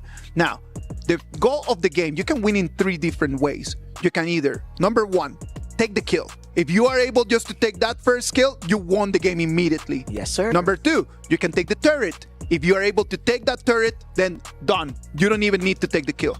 And number 3, if by 7 minutes you have more gold than the person in front of you, then you can win as well. So either go aggressive and get the kill, go aggressive and get the turret, or try just to get more gold than the other person. Remember that the jungle is completely out of bounds. You are not able just to go and capitalize on that jungle. You can only get the gold that you can get from the lane. This is going to be interesting. I've been seeing a lot of one-on-one tournaments lately, and the main goal is to clear the waves as much as possible. Of course. And as early as possible for that timer. Just make sure that you have the gold lead. Just make sure that you get like all of the last hits, because the last hits matter also here in HOK. It's kind of like low key, right? So just get all of the wave clear and you're good to go and don't die. We are about to jump into that competition. What about if we just recap a little bit on who is going to be playing whom? Let's take a look at the bracket. We're going to have 4 top players over here in our 2 semifinals. The first is going to be Tubbs against Coco, and then we're going to have Shanks against Danny. A Team Vitality against OG Esports, and a Twisted Minds against Alpha 7 Esports. All right, let's go. Predictions. Tubbs or Coco, Manjin? I saw Tops last night and he told me, hey Manjin, I know you. I'm gonna give you some ball. And I'm going for Tops. Tops or Coco, Phil? I'm going to have to go Coco here. All right, Tops, Coco. Dave? I would have to go for Coco as well. All right, so 2v1 over here, just saying that OG Esports is going to have a representative over there in the finals. Now, on the other side, we have Shanks against Danny. And that wasn't easy for Danny, wasn't easy for Shanks. If you guys would need to pick one of those two, who do you think is going to have the upper hand? Let's go from Dave first. Man, I'm a fan of both, but I have to go with my boy Danny. I would have to agree here. Danny takes down what some would say is the best player in the world. You know here? I'm going to have to go with Danny. Let's go. Danny gets the dub for me too. Okay. So we're predicting a Coco against Danny final right over there. And when the time gets there, we're going to talk about that. Right now, I know that the players are ready to start. They're just kind of like stretching their fingers, trying to get everything in set, trying to warm up mentally and physically for sure. Ladies and gentlemen, this is going to be our Solo Kings semifinals. We're going to have 2 matches in the way that we just explained you, with the rules that we just explained you. We're gonna have the top level flow-born action right over there. What about if we go to the Amazon Arena, to Milos and Mara? They've got it right over there. Ladies and gentlemen, be ready. Here we go. Welcome back to the Amazon Arena. Now it's time to find out who truly reigns supreme when they're on their own. This is the Solo Kings Challenge. My name is Mara Aquino. Milosh, we're gonna have another challenge on this stage.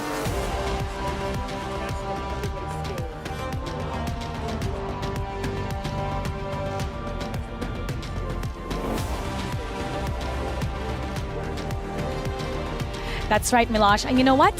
This is gonna be very interesting because we only have a 1v1, no teammates. So they're gonna be on their own.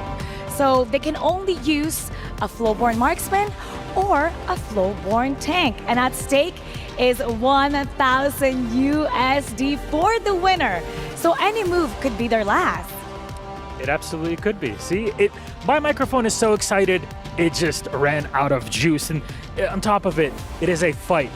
If you defeat your opponent's tower in mid lane, it's all good. If you take out your opponent, you win. And if you decide to stall it out for more than 7 minutes, whoever has more gold, well, they're declared winners. And how about let's get this started? I know the players are ready for this bragging right. Let's start with Vitality. Yeah, let's introduce Tufts. Our first player, Clash Laner from Team Vitality. It's Tufts.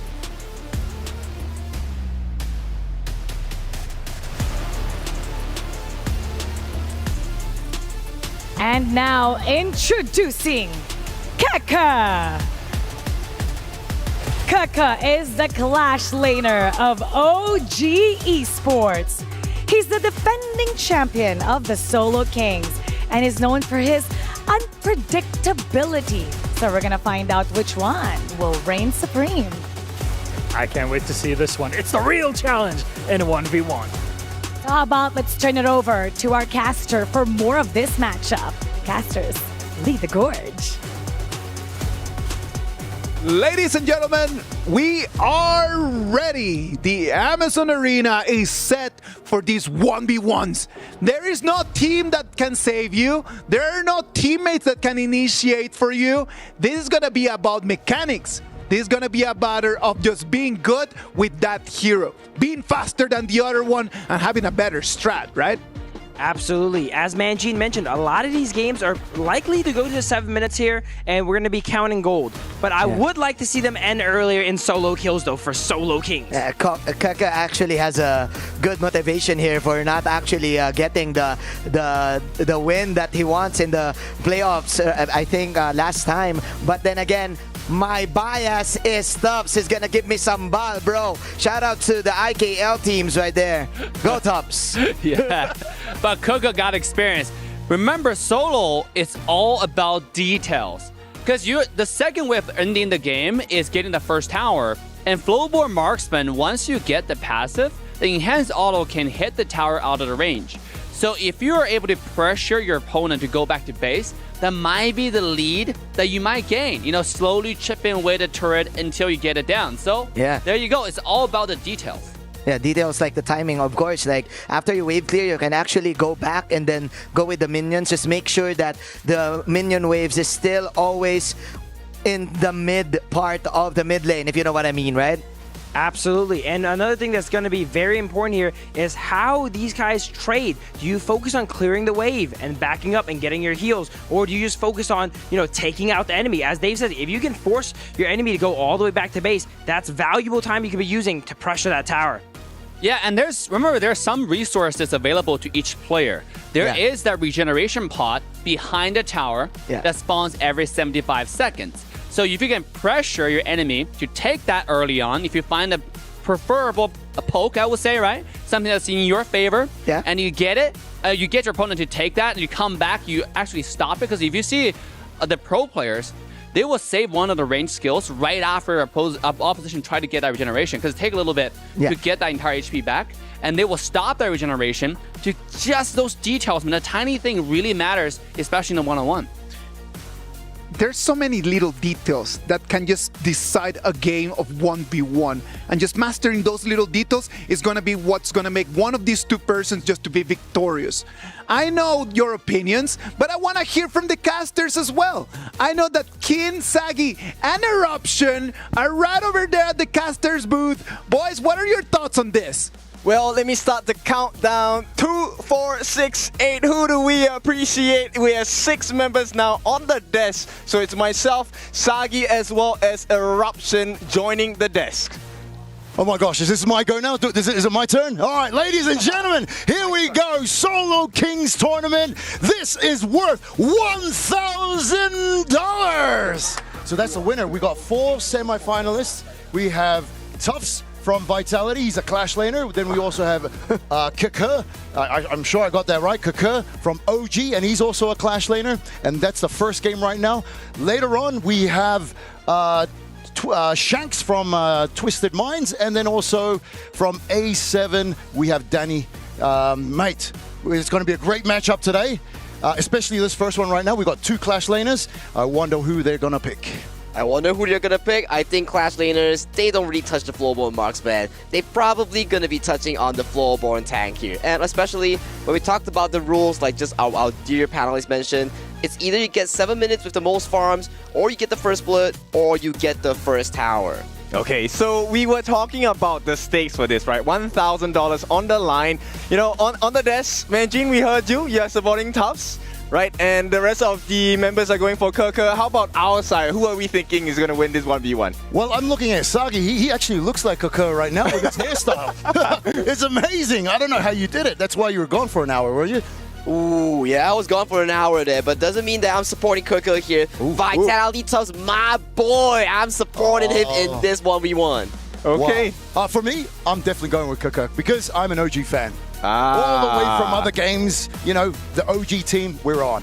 Okay, double that because Kindofu is going to go with Kaka as well. K for the K. We're going to take the Ks in this match, and we're going to take your towers as well.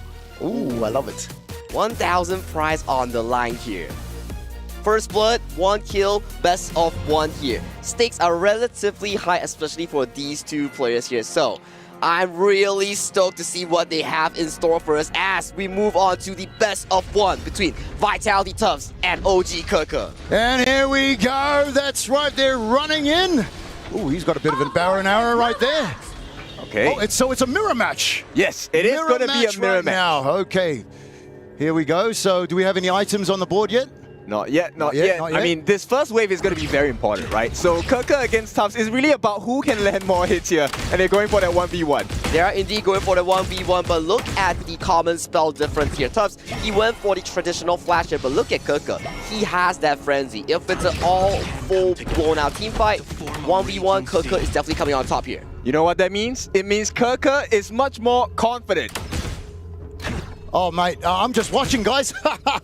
It is great, but I've noticed that KWC was level 2 first, so it was ahead, but not anymore. It's quite even right now. What do you think, what type of items do you reckon they'll get for the first or 2? I think... What do you think they'll prioritize? If we look at the state right now, right, lifesteal is definitely the name of the game because it removes the need of you having to recall, right? So you either go lifesteal or like the Blood Reaper or the Doomsday here, so you can benefit from sustaining in lane, but you gotta think of one more item. Boots of Fortitude, the armor boots. Okay, so for me, I go a little greedier. I want max damage. I want the Swift Strike Lance. I want extra attack speed so that I can bully that person in lane. But for now, I mean, okay, look, both of them are professionals, so it really is about the inches at this point. It is indeed about the inches here as KWC pops the frenzy here, but Tufts pulls back. I'm loving what Tufts is doing here. So, for those who have never played full-blown marksman here, the more minions nearby, it gives you more full stacks. And look at Tufts here. He's managing the minions so well into this mid lane, so he always get the max flow stacks. Okay, so we'll look for that arrow storm, right? That kind of triangle thing when he shoots his arrow. That's the one we're waiting for. And then we really get to see whose positioning is better, because KWC's build, in terms of common spells, is a little bit more greedy. Tufts is able to kind of reposition himself. There we go, first one on the board. Ooh, arrow storm. Arrow storm comes. Tufts still has a flicker. Yes, Flash so indeed. He can, yep. Flash indeed still available for Tufts here as the wave is strategically frozen in front of the tower here. He has no healing due, he has no form of healing here, so Tufts is in a very awkward situation right now. Yeah, he wants to force him away. The flash committed, and I think KWC got the better one out of that engage. This means KWC has an advantage. He has the frenzy as well. He has the frenzy as well here, so right now KWC is at a very advantageous spot here right now. Ooh, what are we looking at, boys? This is very close between these two players. Yeah, I think it really will come down to one split second. KWC missed all of his shots. Yeah, he missed everything. Well, he cleared the lane at least. Oh, hang on. Oh, that was so close, almost there. So you can actually TP back. You can, but you're taking a risk, right? Because if you TP back, you can't clear the waves, and he's gonna... Okay, he's not gonna miss out on any minions, so that's good for him. But one thing's for sure, guys, if he recalls back, there is only one bad part of the game. If within 7 minutes, there's no first blood, there's no first tower, they are gonna be winning based on whoever has the most farm. Okay. So we're kind of halfway there. Tufts, he's gonna try and freeze the lane, right? How you freeze the lane here is that you push them back with damage so that they are not in range of getting the EXP from the minion. And looks like it didn't work out for Tufts. He's kind of suffering a little bit now. He's indeed suffering a little bit, but thankfully from the flow burns first spell, stacking the flow, you still get a decent amount of healing here. He's playing it very strategically. He knows that KWC has this advantage. He chooses to back off, and he's healed to full with that healing deal. Okay, I'm gonna need a favor from you, Eruption. When this game ends, I want you to erupt as well. There we go, this isn't... Oh, that was almost there. Yeah, super close, right? I mean, Tufts, like, the standing on thin ice, both sides. Well, you could say that it's still much even right now. It's pretty much even right now, but when we talk about the final fight coming into the 7-minute mark, if let's say Tufts has a strategic advantage, he doesn't have to farm here, but look at Tufts here. He's extremely low. Oh no! There's the potential first blood. Oh, Tufts is so low. 1 pixel away from getting taken down, and KWC has a great advantage here. He can take some licks onto the turret. And look, he doesn't want to recall. If he recalls here, his turret is gonna go kaboom here, so he cannot be recalling right now. Look at Tufts here. Oh no! He's having so much pressure right now. The tower goes down to KWC. There we go. That's it. The game goes to KWC, there we go. My gosh, look at the hairstyle, mate. Good-looking guy. He deserves the win there.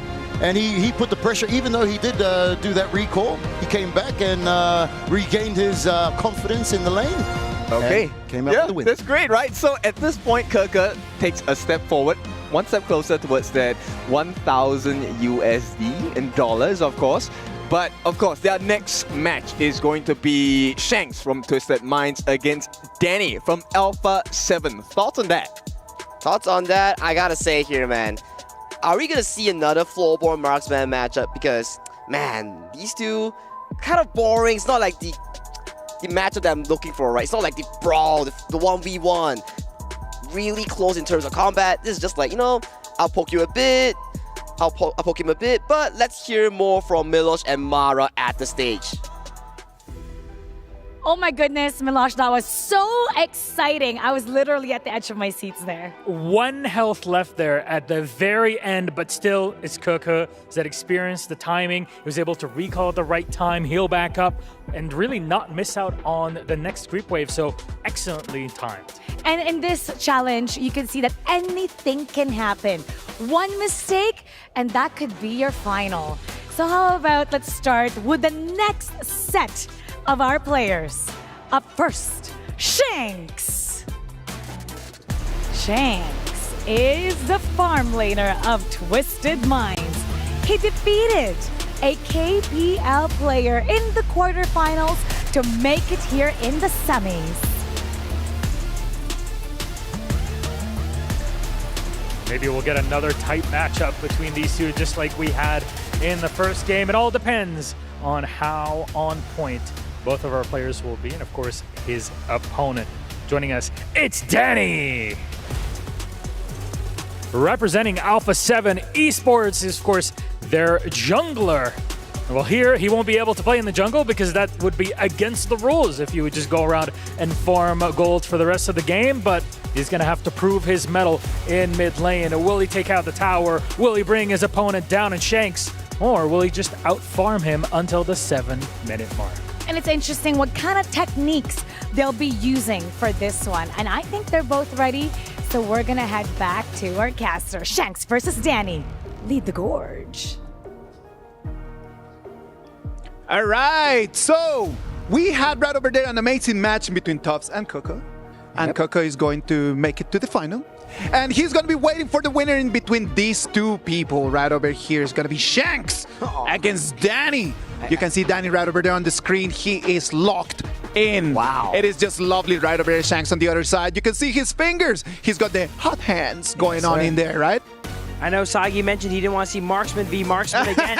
And there's a good chance here that it is going to be Marksman v Marksman. Yeah. But if there's anyone that plays Flowborn tank, it's going to be the jungler for A7, Danny. It's got to be like that, right? Yes, like Danny might have just like that little extra factor, the X factor that he's going to need for the win. X factor for sure, but I'm going here for Shanks, man. I was hearing Eruption talking about the hairdo and the hairstyle, of course. And Shanks, of course, look at that swag, man. Drippy lad. Drippy lad. Completely. Come All right. on. What about if we talk a little bit about the winning conditioning here? We said that you got 3 ways to win. Turret, kill, gold. Now, we saw a lot of the strategy in there was just to let the minion waves clash against each other, and then after that, just in the last moment, just kind of like take the minion. Yeah. What is going on in there? Absolutely. Last hitting is extremely important. If you do not want to win via combat, you need to have the most gold at 7 minutes. True. And to have the most gold, you need to last hit every single minion there. Yeah. And sometimes if you're in an advantage situation in lane, you want to freeze your wave so the enemy has to walk up and get the minions. Yeah. That way, they have to put themselves at danger. The freezing of the lane actually benefits with your first skill also, like the convergence, the extra units that you need to get those stacks. But also, we've been talking about this. We didn't actually consider the frenzy being used here, which is actually for me the best spell that you can have, especially if you're gonna do the marksman flowborn hero here. And with that frenzy, I think it gave the opportunity for Keke to win that fight. The Tufts really didn't consider it. Yeah, it gave Keke the extra juice he needed there. Frenzy gives you a little bit of a damage amp, a little bit of lifesteal, a little bit of attack speed, a little bit of everything, right? And in a 1v1 situation, when you guys are standing still shooting each other, all those extra stats add up. You can spam it. You can spam it. Actually, if you're gonna go like level 1, no minions whatsoever, level 1, go for trades. Just pop that frenzy, and you definitely win. I love the way that Manjin sees the game, man. Like he's just like, you know what, minions? Who care about that? Okay, let's go and throw hands. Let's throw hands. You know what? I love to see, and I love playing with Sagi together because Sagi's always carrying me over there in rank. Sagi, what are your thoughts on this? But come on, I want to hear from you a little bit. My thoughts onto this? Of course, I'm definitely stoked for the 1v1, and I really agree with Manjin there. Very good point out on that frenzy there, because, man, that gave KWC so much lifesteal and defensive stats, and that was really the case that won him that 1v1. Wait, I need to ask Isaac, hey, what about me? I was in your ranked games too. Yo, Ken, no. Hold up. Ken, Sagi, Blam, and Holler, and myself, that's the OG 5v5, right? That is the OG 5v5, but I'm telling you, man, Ken, if you don't up your game, I'm gonna have to just bring Phil or Manjin in the truck, mate. Wow. I'm sorry. I'm sorry, man. Ken, I'm actually marksman too, so, you know, it fits, right? You guys are gonna regret you said that. I was the top OE in the server for a short amount of time. Short amount of time? Yeah, How short? How short? 1 day. You see, that's the problem when you bring receipts, man. Like, you bring the receipts and it's like, oh, how long time was that? A couple hours. But yeah, you know what? It's a matter of the intention. Ken, what do you think is going to happen in here, man? Like, we've got Danny and we've got Shanks on the other side. Like, you already saw the first game. What can we expect different for this one? I think, you know what, I want Danny to be the baddie here. I want him to come up with the floor-borne tank and show us those outplays. Ooh, that would be really nice, but that would make him different to the rest, right? And being different sometimes is great, but some other times being different might not work and it might just blow on your face. Yeah, I think the poke matters here also, right?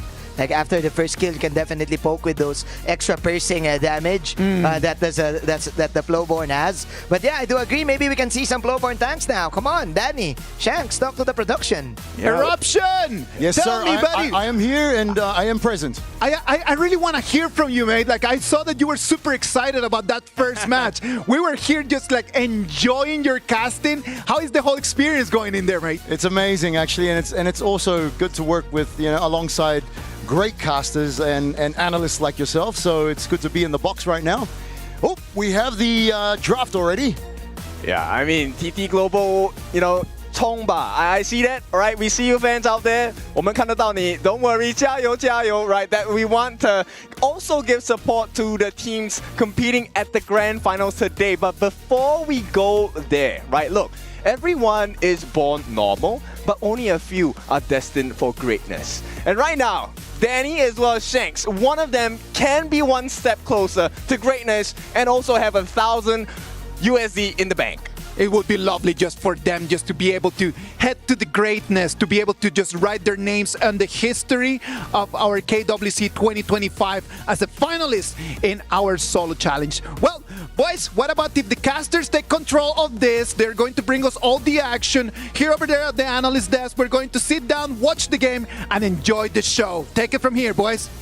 Thank you, brothers in the analyst desk. Okay, here we go. This is round number 2, semifinals of the Solo Kings tournament. 1v1. 1v1, here we go. And now we're seeing something slightly different. We have Flowborn versus... He's going for the tank. He went for the tank. He went for the box tank. He went for the tank. Here we go. So for those who don't really understand how Flowborn works, you have two versions right now in this tournament server. It is the Flowborn Marksman and it is the Flowborn Tank here. So Danny, being the Danny he is, he went for the tank version. I know why. He's a jungler.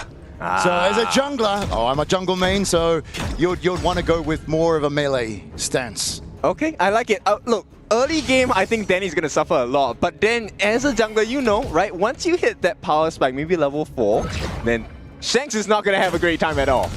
Indeed, not going to have a great time at all. We're going to see Danny jumping in, doing the multi-man knockup onto Shanks here, but the early game is the key part that Danny has to control here because he's getting outranged by Shanks here so far.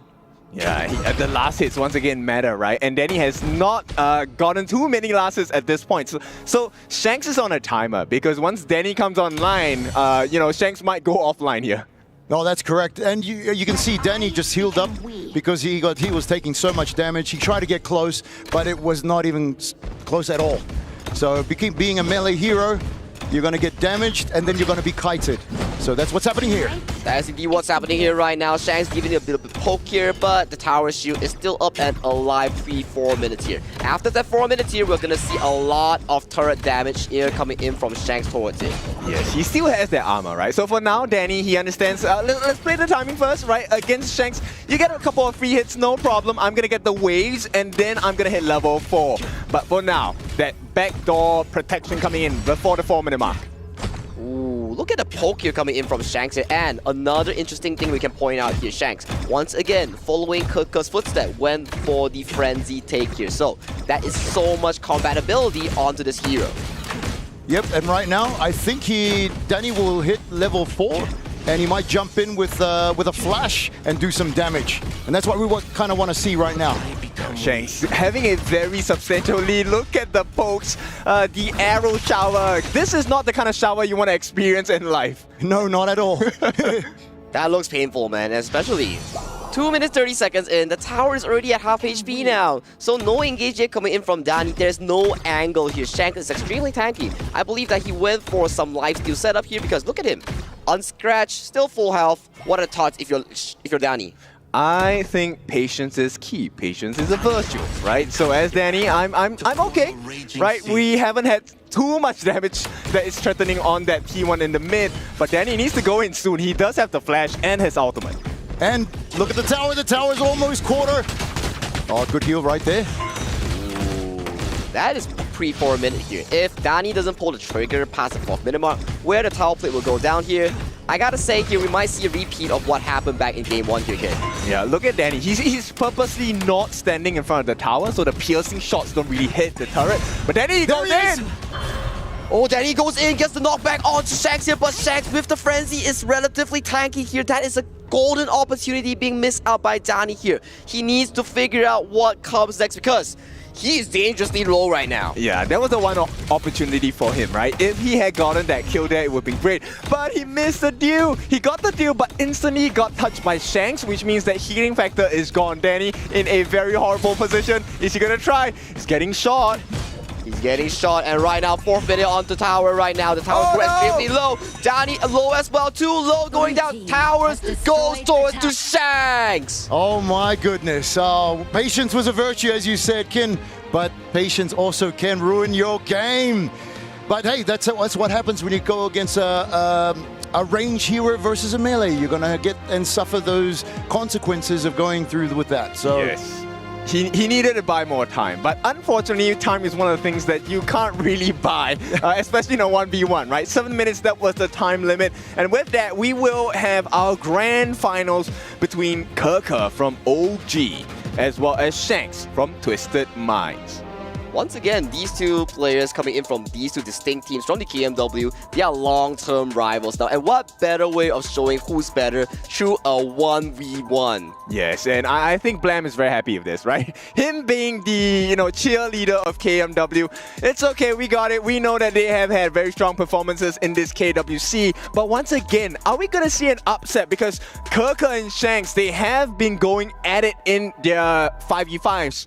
I want to see the 1v1s, but let's take a look at Sky on the stage. What do you have for us? Welcome back, everybody. And yes, we have our grand finalists ready to go for our Solo Kings Challenge, Sky. Whoever wins in this final not only will take a lot of honor back because he will be the Solo King, of course, but also with a $1,000 prize. Imagine that. Not bad for fleeing a few 1v1s here on stage. So let's introduce our finalists one more time. First up, it's Keke. A much beloved player from OG Esports, beating Tufts in their first game, in the first 1v1 of the Solo Kings Challenge on stage. A close matchup. He was able to clutch it back near the end of those 7 minutes. Close to it. I can't wait to see what he can play here. I think he's fully ready for that. And let's welcome his opponent, Shanks from Twisted Minds. Shanks just finished his battle with Danny, and surprisingly, in the very first round of the qualifiers, actually Danny beats Eno from AGAL. What a surprise. I believe that Shanks is ready and the battlefield is already ignited. I think I know exactly what heroes they're going to play and how this is going to play out. It's just kind of a coin toss. Hopefully no melee for this time around. Our grand final for the Solo Kings Challenge is ready to go. Let's send it back.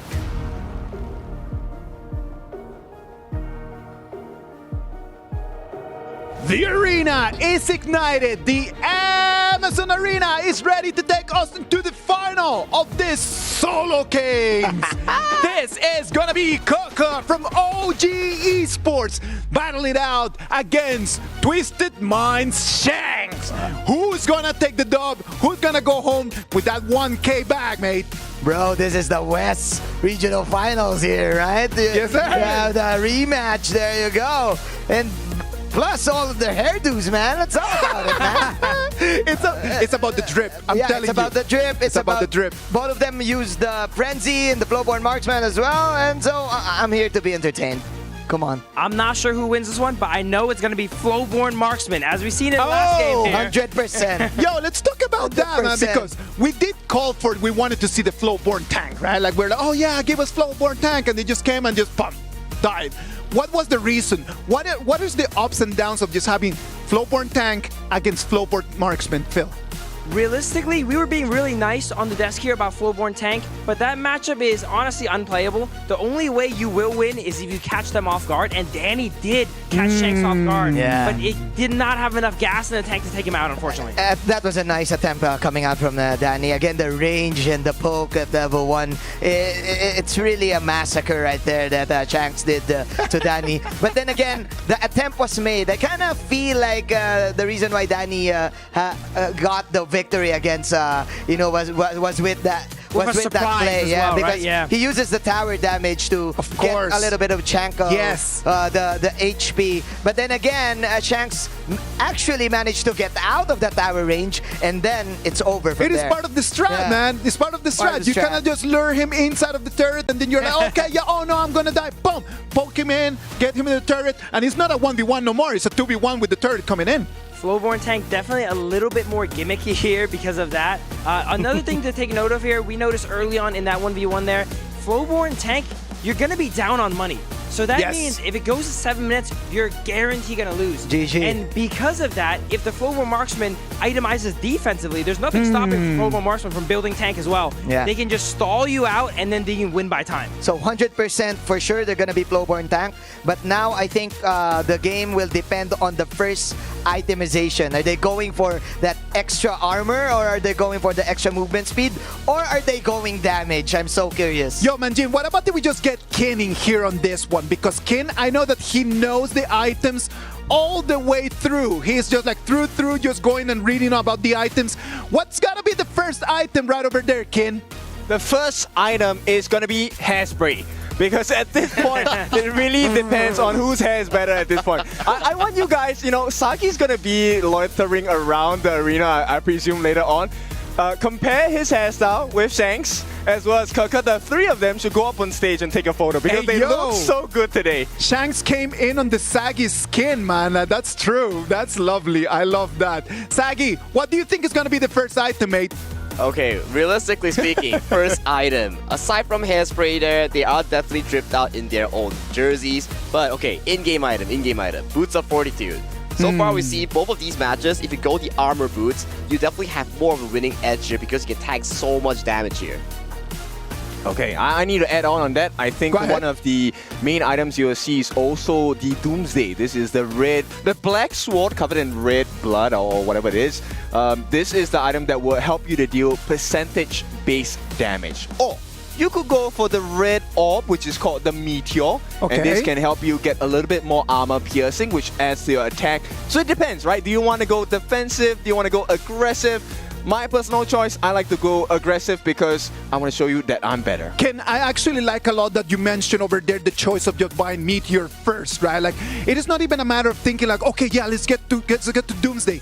Doomsday is a very expensive item, right? Like, so you need to start thinking about like, okay, which is the cheapest that I can get that is going to give me the most advantage at the moment. Sagi, if you were to go over there under that idea, okay, you already talked to us about the boots. What goes after the boots? Ooh, I think Blood Weeper is exceptionally good because if you imagine what happened back in the first series, Tufts had to back off because he couldn't defend the tower. He had no lifesteal. So lifesteal is the name of the game as we go towards this grand finals between OG Keke and Twisted Minds Shanks. Let's go. Okay, big start. And I want to add on, there is also another potential item, the Spark Forge Dagger. You get the deal, so buy one Vampiric Scythe, right? That's the half item for lifesteal, you get 8%. And then you add on the Spark Forge Dagger, increase attack speed, magic chain lightning damage as well, so you can clear the lanes faster. Well, that is a certain potential here as we see both these two players just duke it out towards the mid lane here. Both, as we mentioned, as we've seen from the semifinals, are going for the Frenzy here, as Frenzy has been popped by both sides. Actually, that's what I've been wanting to watch here. I wanted to see it right then and there. They went head to head, toe to toe. Left, right, 1, 2, 3, uppercut, and that's the champion right there. So Keke with the K. What did Kindofu tell you? It is about the K. So grand finals winner Keke from OG, Dream OG, wins this entire Solo Kings, takes home 1,000 USD.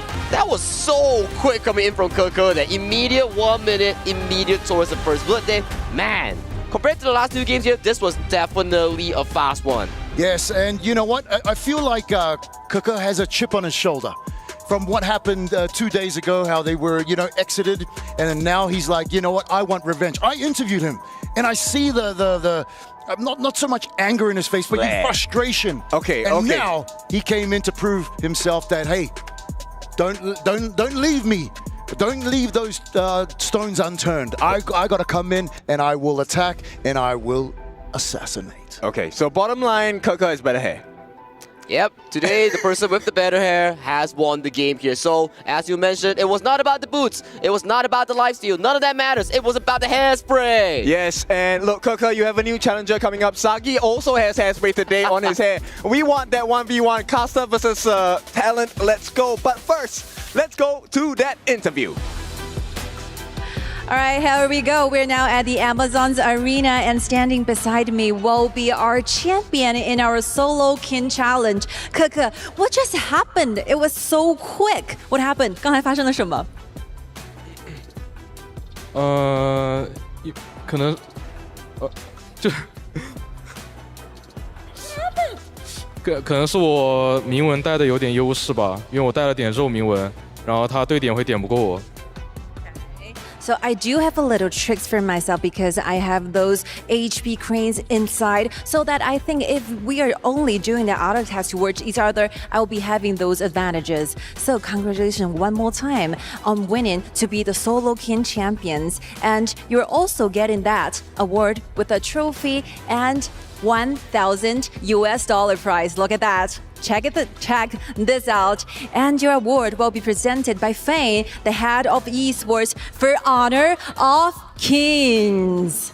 What a prize. Let's take a picture together to memorize this cherished moment. Thank you so much. As we see this prize, I was super curious. What you gonna do with a $1,000 as a prize?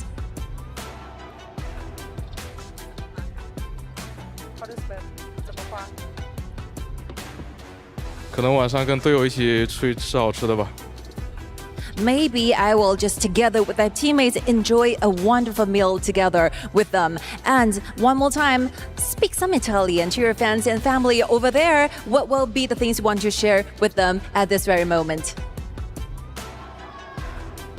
Qua grazie a tutti che quelli mi hanno aiutato e miei famiglie. All right, hope you enjoy your vacation here in KWC, and this will be all from the stage. Back to you, studio. Congratulations to Coco from OG Esports taking the victory on that final on the Solo Kings. We're talking about a lot about like the items. We're talking a lot about like the process of it, just solo hit, just that last hitting at the end. And it just came down just to go and throw hands. That's it. That's it. It's a solo. Let's just throw hands. There's not that much strategy. Just come in and let's just fight. Done.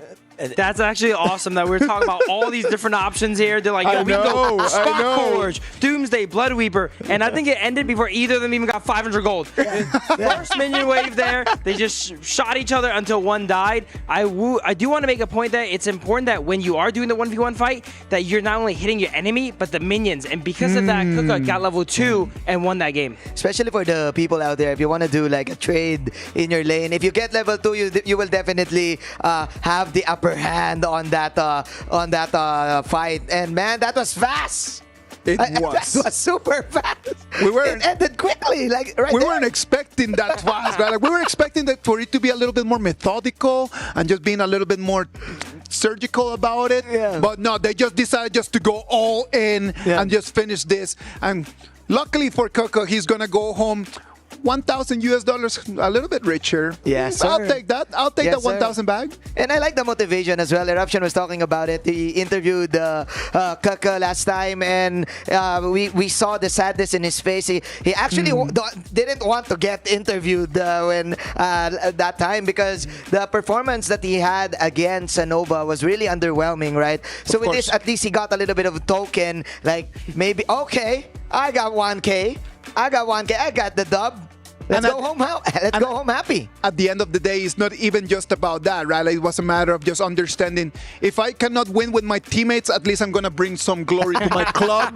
Going to bring glory to my club. And right now, OG Esports, right now, they can say that they have the best of the best right over there. Absolutely there. And then Kaka there, actually, we saw he mentioned that he's going to take his team out for dinner. So even though, you know, he didn't really win with them, he's going to celebrate with them, and that's what matters. Fine.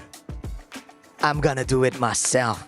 That's pretty good. That was the line of Coco right there. Come on, man. Bang! There you go, Flowborn.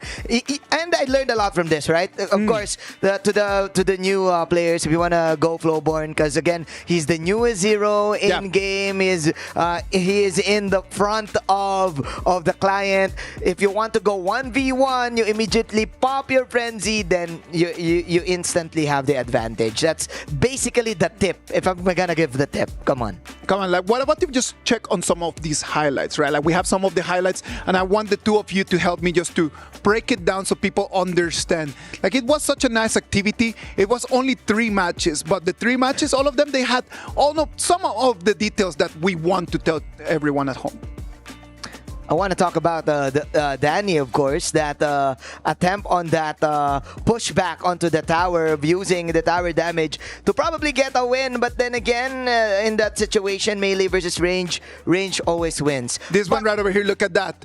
Tubbs just kind of like only very close to losing. He wanted to clean the minion wave and he was unable to do that, sending Coco straight to the final.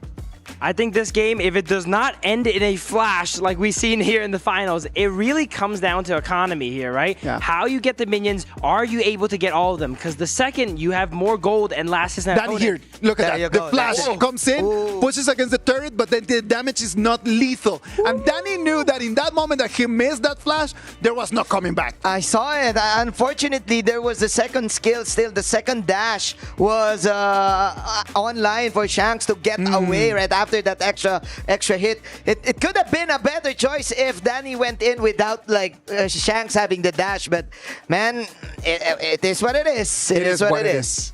Part of me wants to see a reality where Danny actually fully committed there anyway, right? And tried his best to chase down Shanks to see if he can get that dash online quick enough to take him out there, because retreating there sealed his fate. OG Coco is going to go home with $1,000 right over there. It was such a nice bracket, man. A lot of people were expecting, and I'm telling you, this is what I heard from a lot of people, that it was going to end up being a Snowy against Inuo kind of thing. That's what everyone that I asked what they said. They said, yeah, no, it's gonna end up being snowy against Inwo. And look at that, they did not even make it to the semifinals, allowing us to see a lot of all the other players, because we know that Snow and Inwo, they still have the grand final coming up. Yeah, props to these players for being such sport, and of course, shout outs to all of the organizers here of the 1v1. Hopefully, we get to do it ourselves. You know what? I have an idea. Maybe some of the players can do the panel. They can do the shoutcast, and we ourselves can do the one-on-one, right? Look at the reactions right over there, man. Like, do you think that that the audience would prefer to see us there than seeing Coco and Tufts and Shanks over there? Come on. I think that they pay their tickets to see the stars that they love. Yeah. Another thing to note here, Kaka undefeated in the 1v1s now. He won the last one. He won it again. Who can take him down? I don't know. Invincible. Undisputed 1v1 champion. Absolutely. What a title too, huh? It is one of those things, like when you cannot just imagine yourself becoming the champion of the whole KWC 2025.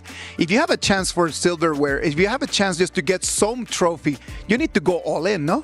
That's the amazing thing about HOK, right? We can really split it up. Unfortunately, they could not win KWC, right? Yeah. But he's able to crown himself #1 of the Solo Kings. Just like how in Honor of Kings, you may not be the highest rank in the world, but if you keep playing your favorite hero, you could be #1 in your state, #1 in your town, your county, whatever. And that's a really nice achievement to have, I think. And that's one of my favorite parts of Honor of Kings. I am #1 in Barangay 20. AR na is Pasay City. Shout out to all of the people there. It's good to be #1. I love the titles that the game gives you, right? It gives you this kind of like ego, small ego. Like, hey, I'm #1 in my city, you know. I'm number one in my neighborhood. I'm #1 in my neighborhood, you know. Like, you can't beat my Arlie, you can't beat my Flowborn. And then tomorrow, wait, why am I #2?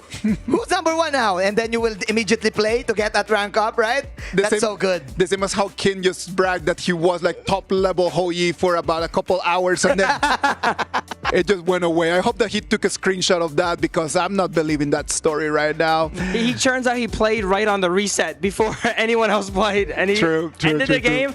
Boom, #1. Boys, it was really nice just to see a tournament like the Solo Kings, right? Like, a lot of tournaments come in and they just want to see the 5v5s, and they're thinking just about that. And we're trying just to create a different thing. The format this year was different. Right now with the Solo Kings, we're trying to add up a lot more shows for everyone, so you can actually understand the game. Not only from an area of an academia, just to kind of like listen to us break it down, but for you to try it at home. Wouldn't it be really nice just to go ahead against your friends, not only in a 5v5, but in a 1v1?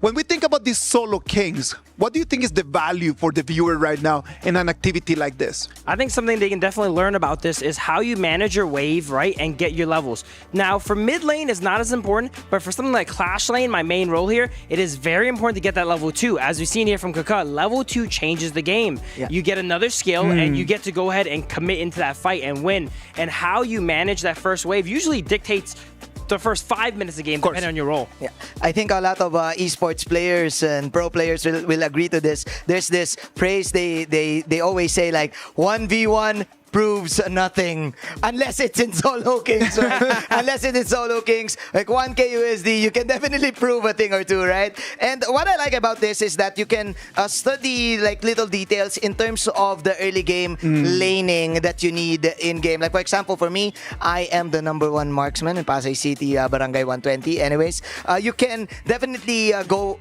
know what are the little details that you need to go for trades, any cooldowns that you want to time, especially in the hero mastery. That's the benefit that you get for these types of 1v1 games. Boys, thank you very much on this breakup of how did this whole Solo Kings tournament work. What about if we go a little bit to a break, and when we come back, we're going to bring you the award ceremony. I'm Noah Wipit. Now I'm here in KWC. So my left side is Muchi. Okay, so how do you feel in KWC? 因为这是我第一次来参加 KWC 嘛，我觉得这里蛮不错的吧，就吃的也有很多种，然后还有个选手休息室，可以让选手下来休息下来玩，就我认为这是一个很不错的体验吧。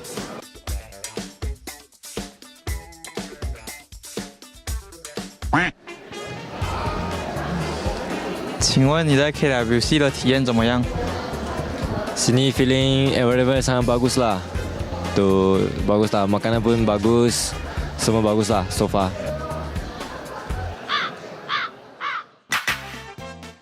Apa yang kamu punya experience di ini KWC? About all the experience, like the hotel, everything is very good. But sometimes, maybe has all experience in EWC is all good, very good. Danny, how your experience in KWC? My experience in KWC is almost perfect. Like this event is like really big. I like this event so much. I like to play in the international stage, and now we'll play against AG. So will be like really hard moment for me, but I will enjoy it, and I really enjoyed this moment too. So yeah, everything perfect for me. And thank you KWC for everything. I love it.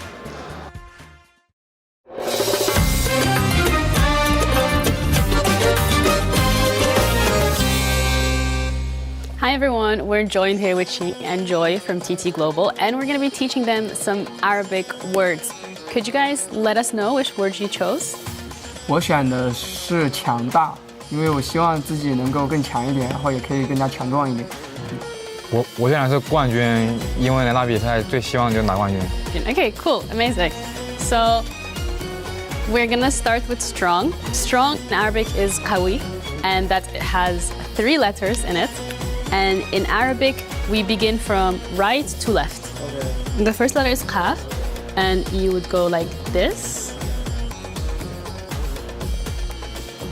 and with 2 dots. And then you go like that, like a triangle. Yeah. And you do like this. And then you have like so. And you do this with 2 dots. Yes. And then you chose champion, which is batal. So you start with that. And then you go this way with. And then here you do 1 line. And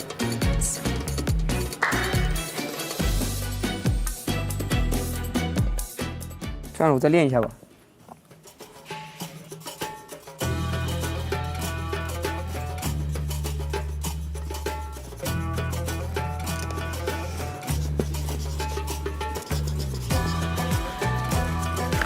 好了。写的不是特别好吧，不太标准。我给个6分吧，应该能及格。no, it's really good. I would give it like 8 out of 10. Yes, I think it's good. Thank you guys so much. 谢谢。冠军。Eu tenho sonho, estar onde as lendas estão. Ini adalah jalan untuk membuktikan bahwa kami layak berada di puncak. Gunung di hati kami, suatu hari nanti pasti kami daki. 站在世界之巅，才配称为冠军。Nos chamam de azarões tantas vezes, sempre presentes, nunca temidos. Mas isso vai mudar agora. Quero provar que o Brasil pode estar lado a lado com os melhores.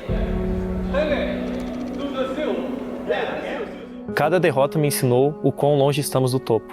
Mas também o quanto já subimos. Estamos escalando. E sei que um dia alcançaremos o cume. E enfrentaremos jogadores como Yuno em nível de igualdade.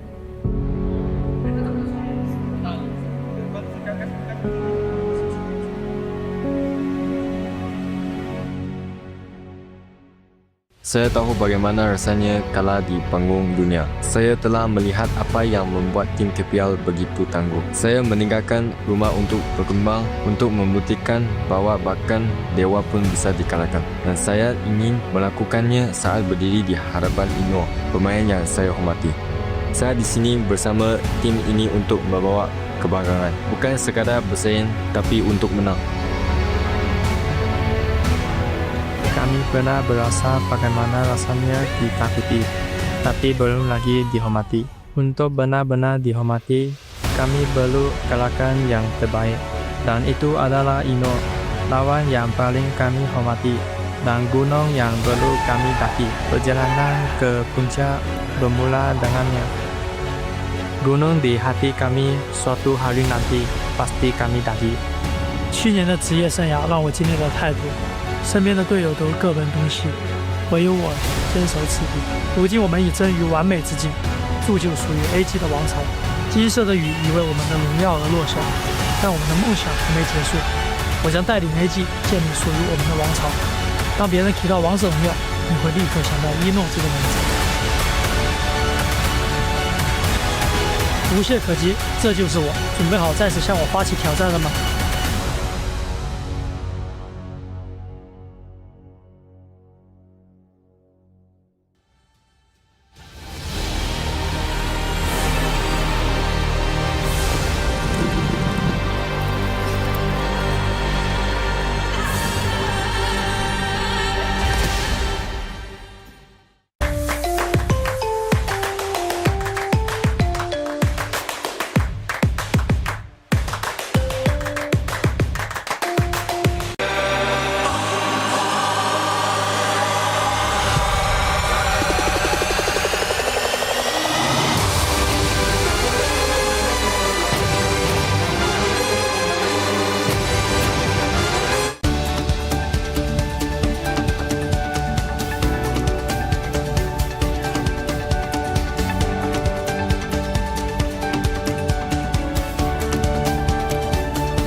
Reach your impossible, Lenovo Legion.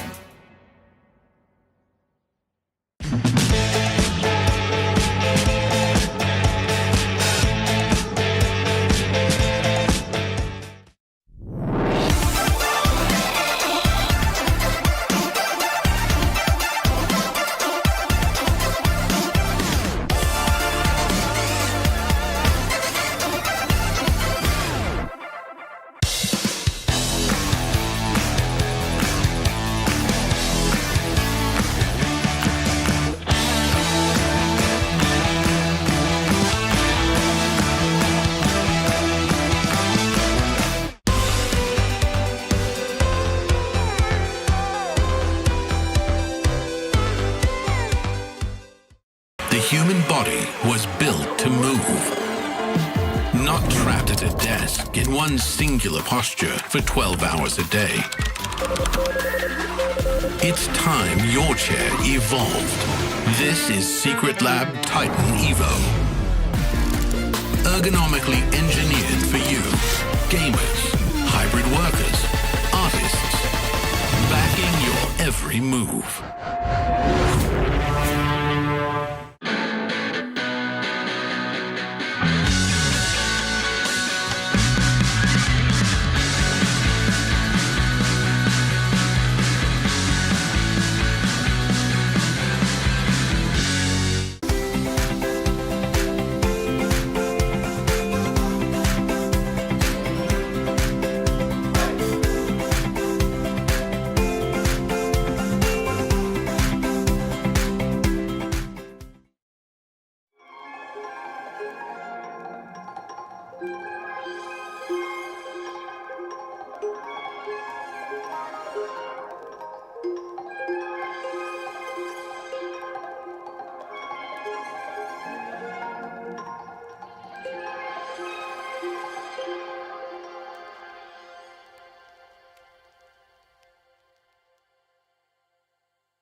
Welcome back. This is the KWC 2025.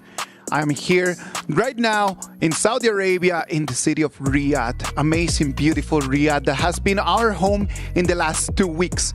It's been 2 weeks since we started this KWC 2025 group stage, last chance, group kings and playoffs. And I'm telling you, this city has been amazing with us. It's been friendly, it's been lovely, and we're counting the days to come back. Now, talking about coming back, we brought back Blam to join us right now over here at the desk. Blam, you've been doing a lot of casting right now. You get to be at the desk. How does it feel right now that you get to sit at the couch? Because these couches are comfy, mate. I mean, as you can tell by my posture, I'm just like, oh, this is so good. It's so much better than one of the caster chairs. Being locked in that dingy room. I'm free, man. I'm free. Shout out to you, Sam. Look at him. Like he's, trying to... He's going to keep this way, by the way. Yeah. But the entire time he's here, yeah. That is lovely. You feel comfortable about it, Blam, because we want to spotlight a little bit just that, right? Like the whole casting of this. It is just the storytelling of the KWC 2025. You've been able to hear Blam a lot. You get to hear his voice. And right now, I want to know a little bit about your story, right? Like when you think about the KWC 2025 and you go back all the way before we got here to Riyadh, how has been the journey, man? I mean, it's been a very long one, right? Like for not just like any singular region, be MKL, PKL, IKL, the KME, the KMW, the WKS. It's been a long journey, but it's been a journey not just for us casters as a narrative, but these players have just progressed so quickly in a short amount of time as well. It is just like we bring to you only the 2 weeks of KWC 2025, but this whole road started a long time ago. A lot of these teams have been fighting for a long time just to get a chance to be here in these 2 weeks, right, Manjin? Yeah, it's definitely a journey for every team, also for us, and also for the all of the community, all of the region. It is such a wonderful celebration of not just being like the best, of course, but of course celebrating the game itself. You know what, Manjin? I want to know a little bit more about how the PKL right over there, how the whole qualifiers went. How was the feeling right over there, the PKL just on its way to the KWC 2025? Yeah, because everything is quite new, and we were kind of lucky. Like we have 3 representatives, but unfortunately those 3 representatives lost. And I was like, hey, I'm happy. I'm gonna be there. I'm gonna be biased. I'm gonna cheer for them no matter what they've said. They didn't give you a chance. They didn't give me a chance to even cheer. But anyways, it was so heartwarming, especially for HOK giving a lot of opportunities in the PKL to a lot of the Filipino pro players, because we're gonna have an open qualifier soon. All of that. And the competition is just beginning. It's gonna be tighter for sure. PKL, we're really looking forward just to see if next time that we have the KWC, those PKL teams can become stronger and they can come in and just move further over there in the whole format of the next tournament. Dave, which region is your favorite region if you would have to choose one? Well, I gotta say, I'm biased. Go ahead. It's not like it's gonna be like the first time, or that we just actually figured that out. Bomb first, okay. Well, I would say it's King Major West. Yeah. All right. That's right. Now, King Major West has many different layers to it. Go ahead. You first, for example, you first play the Open Series, which compete against some of the best community teams, right? And only one team makes it out from each region, and then they go to one offline location. Last year was Malaysia, I believe, and then they play another tournament, the King Major West qualifier. If you win that, only one slot gets to come to KWC. Now, obviously, this time there's a last call, right? That's why there are 2 teams. Yes. OG and Twisted Mind both made it, and they are insanely strong. Now, OG, could I play a little bit stronger against Nova, to be honest? Wink, wink. Maybe next time, right? At the same time, I was at King Major West. It's probably the most fun to watch. And this is the region that he likes. Imagine the region that he does not like. Wow, that is tough. But you know what? Like, the main idea of having so many regions is because we can move the game worldwide, right? Like Honor of Kings, it is in so many different regions. Right over here, we have the PKL. We have in the Malaysian Kings League as well, right? Like we have the MKL. We have the KPL that is going to bring us the 2 teams that we're going to see in the finals. we are just moving abroad. Like we're moving around the world, showing that Honor of Kings is an activity for everyone. And Blam, I know that you started just first like playing Honor of Kings, and then you decided to become a caster. How was the whole journey about becoming one more of the family of talents here at Honor of Kings, man? I mean, I wasn't playing at first. The first thing was the playing was part of the preparation to becoming part of the caster. So I was learning the role, learning the game all at the same time, all the way since Season 1 Invitational, which seems like ages away. That feels such a long time ago, right? Yeah. I'm glad right now that you're right over here and you're one of the official voices of Honor of Kings abroad, right? Like when you listen to the English cast, it's almost all the time Blam being right over there, just bringing you the best action of Honor of Kings. So he's seen so many clutch moments. He's seen some emotional moments as well. If we talk about just the mechanics, one moment from this KWC 2025 that you would say, okay, that is going to be carved in my memory for a long time, what would that be? I mean, there's so much, right? There's so many. But, I mean, I do have to give it over. Obviously, we saw the pentakill yesterday from TT Global. That was so clean to finish off the game, get a pentakill. It's like, that's the dream, baby. That's the dream. The only pentakill here in the KWC 2025 as well, right? Yeah. If I'm not mistaken, I looked at Liquipedia last night, and if you get a pentakill, you get awarded by a little bit of cash, you know? Yeah, of course. Like yesterday, that person was awarded with that with that title as well. Dave, best moment of KWC 2025, if you were to think about it, right? Because we did some casting back in the day, right, together. And right now, like if you were a caster, from a caster standpoint, which would you think it would be like the best moment to cast? First of all, I am very grateful to be on this stage, to be honest. It's such a warm feeling. Agree. And then big shout out to Isaac for making me feel right at home. This has been incredible experience. So thanks, mate. Big shout out for the entire team to make this happen for me. Thank you so much. Now, the memorable moments. Mine's a little bit different, okay? I'm a little bit off the stage moment. It's something most memorable. It's the draw. When they were drawing the playoff, we were at the venue and we saw the emotions. We're recording shorts. Oh my goodness. You have to be here to see it live, to understand the complexity of emotions that was going on in that night. Yeah, it's overwhelming. I'm telling you, like, no, it was interesting because we had over there in that draw, we had everyone. We got the champions from all the different leagues, right? Like from MKL, we got in there people from IKL, from PKL, from KPL. We got all the different regions right over there, and they're just having like the whole family in there.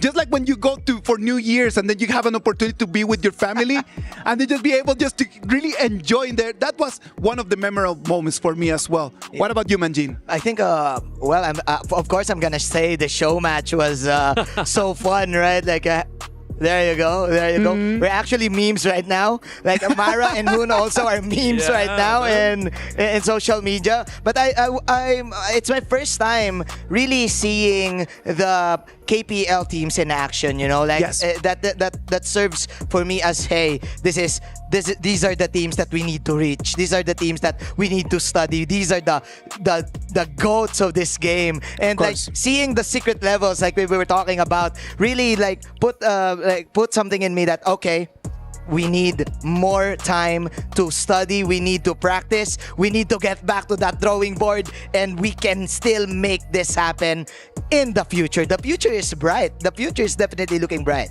It is lovely just because as you see the game right now, just evolving as what it is right now, we're all really looking forward for the whole ecosystem to evolve. And we had some very big announcements telling us that the ecosystem is just going to keep just snowballing. The ecosystem just got a little advantage in the early game, and right now we're just trying to snowball, if you know what I mean. It is just trying its best just to give everyone an opportunity. Could you imagine just yourself just being able just to be playing at home, just playing games with your friends, and then in 12 months' time, come over here and be part of the KWC? I cannot imagine myself, but I can know that a lot of people at home would love to have that dream. They really would, honestly. I mean, we had two teams all the way from the Open Series, right? I mean, one of them was Twisted Minds. They got 4th place. And then one of them was ACT. I mean, they went toe-to-toe with Nongshim, almost knocked them out, which was crazy to think. Like, 5 guys at home, of course. Open Series, PKL, into the KWC in Riyadh, baby. It's like, what more could you ask for? I loved watching ACT because in both of the games they played, even though they two matches that they were a defeat, in both of them it was never 2-0.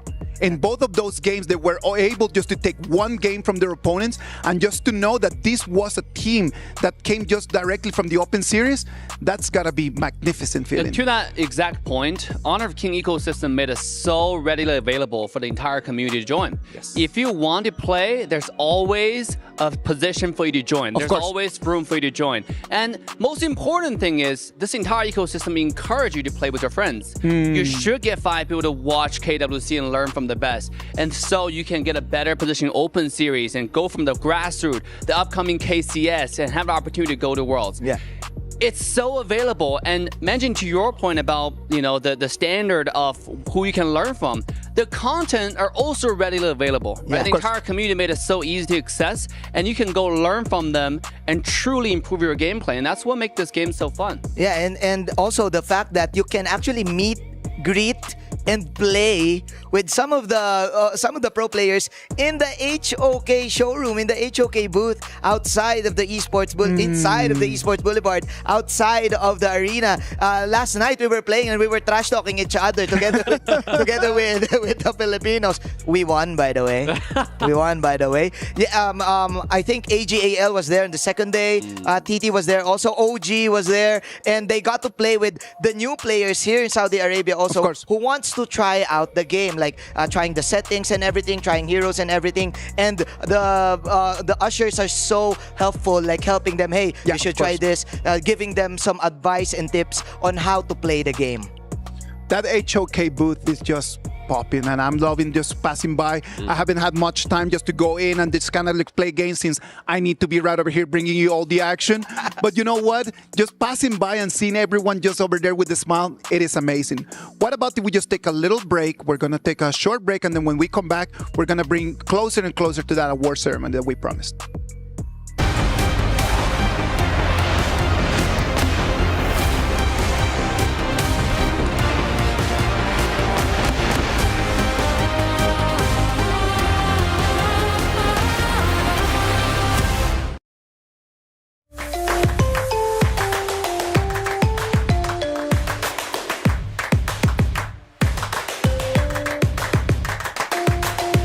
Level up your gaming experience with over 8 billion playlists, only on Spotify, the official audio streaming partner for the 2025 Esports World Cup.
This land is calling.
Ladies and gentlemen, welcome back. This is the KWC 2025. We're live from Riyadh, Saudi Arabia, and we're very close to that award ceremony. And since I know that everybody wants to move into that, I was deciding, you know what?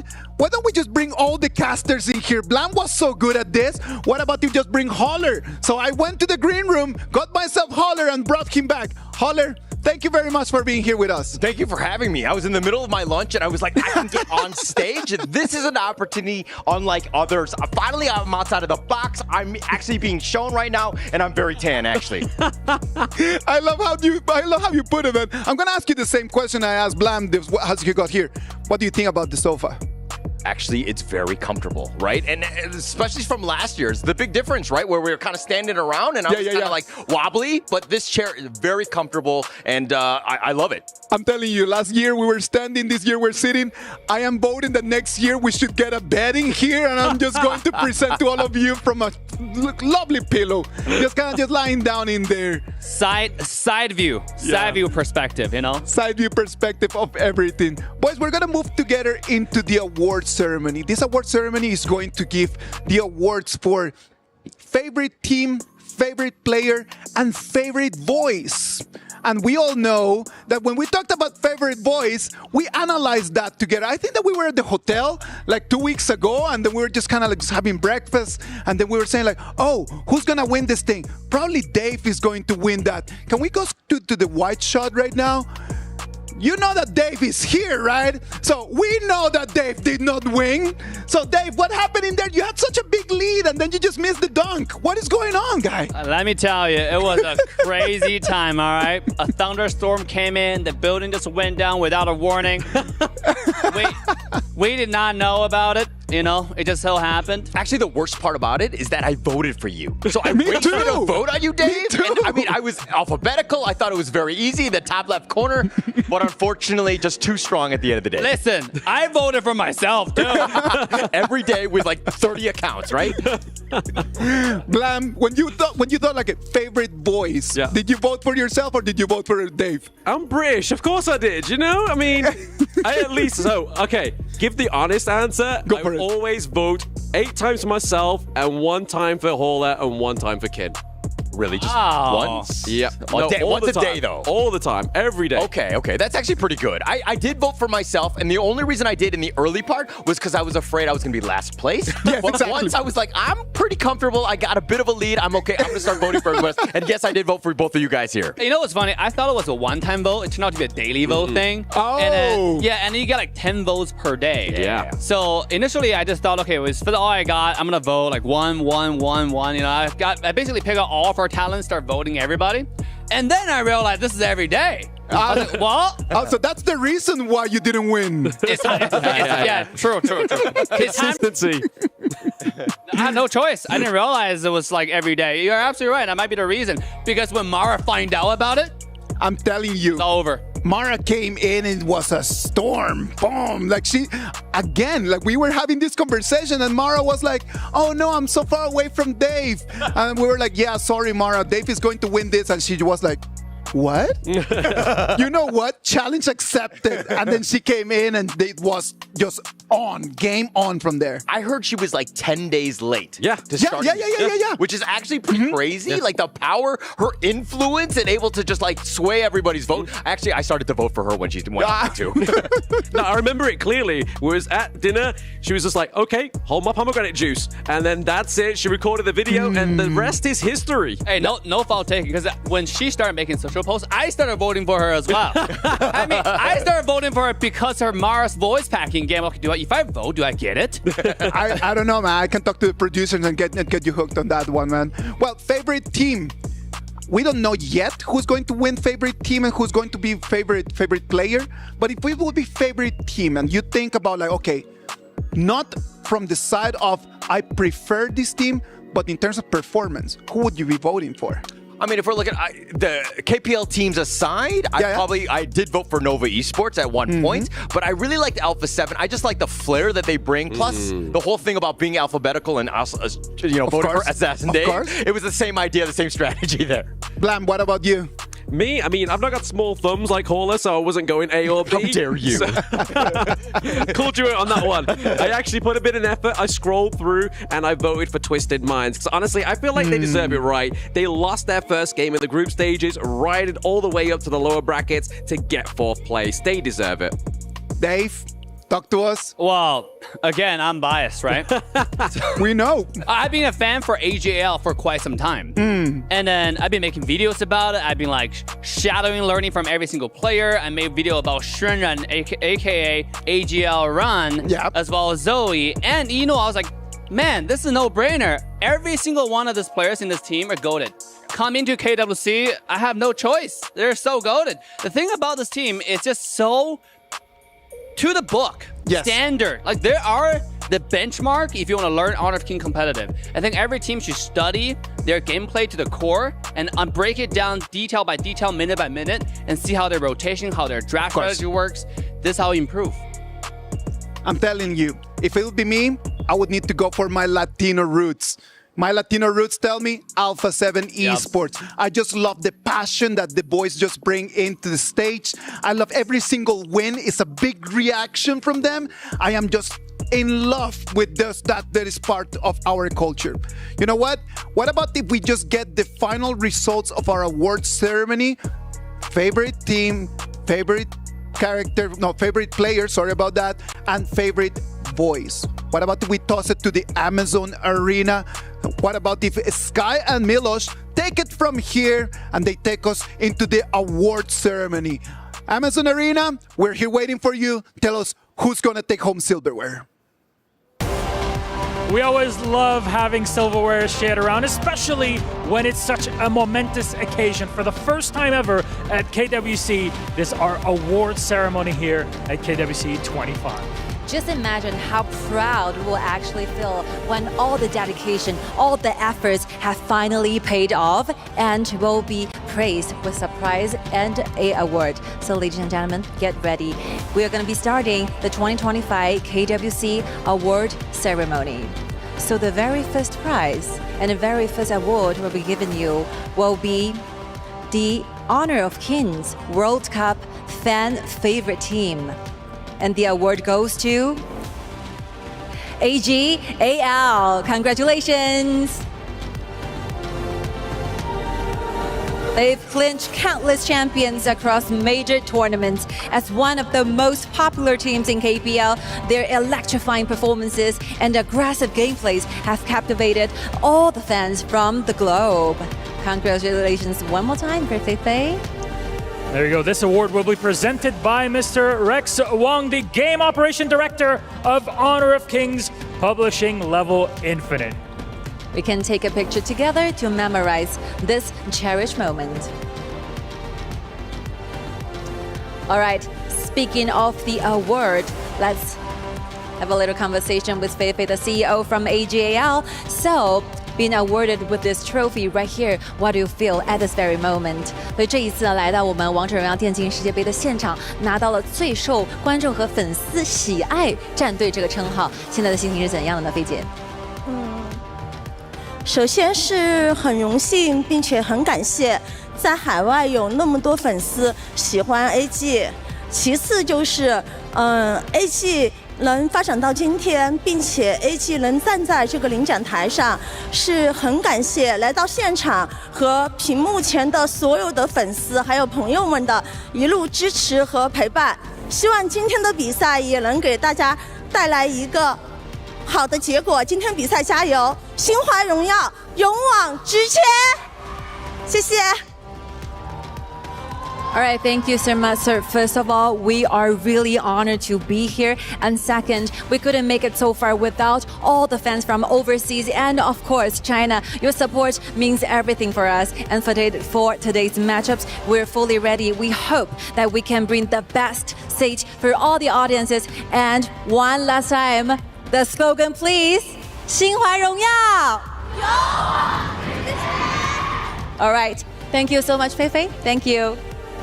Thank you so much, and congratulations. That's one of our 3 trophies that have already been awarded here at our ceremony, and we have a second one. We went from the most favorite team. Now we go to the Honor of Kings World Cup fan favorite player. So, who will that be? Join me for it. It's Yinwo! Yinwo also, of course, playing for AGAL, one of the best and most beloved KPL players and the MVP of KWC 2024, joining us on stage. Of course, we all love Ino for his very cute and adorable personality and of course with outstanding skills. 来 Ino 非常恭喜你也获得这个奖项，可以在这样子的一个舞台上面呢获得最受欢迎、最受粉丝喜爱选手这个荣誉，你感觉怎么样呢？感觉很开心吧，在海外也有这么多粉丝支持，谢谢他们为我投票。I feel really happy about this because we went from China to overseas and we still see so many fans over there voting for me. Thank you so much. I would like to express our gratitude and sincere gratitude towards your support. Mr. Rex Wong also will be delivering our second trophy one more time for Yinwo. Thank you so much. We can take a picture together. 看那边，我们进行一个合影。Thank you, gentlemen. Thank you. Thank you very much. That is 2 awards out of 3, Scott. Okay. The last one. Wow, I'm really excited for this because we have already got the answer, but we still have to make it very formal, right? Of course. Okay. This is our fan favorite voice for Honor of Kings. Should we say it together? Of course. 3, 2, 1. Mara!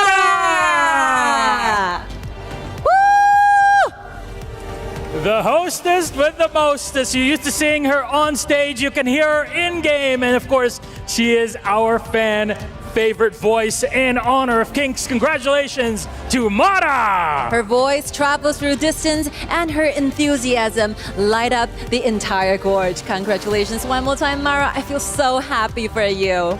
It will be your time now. Oh, first of all, thank you so much to everybody who voted for me.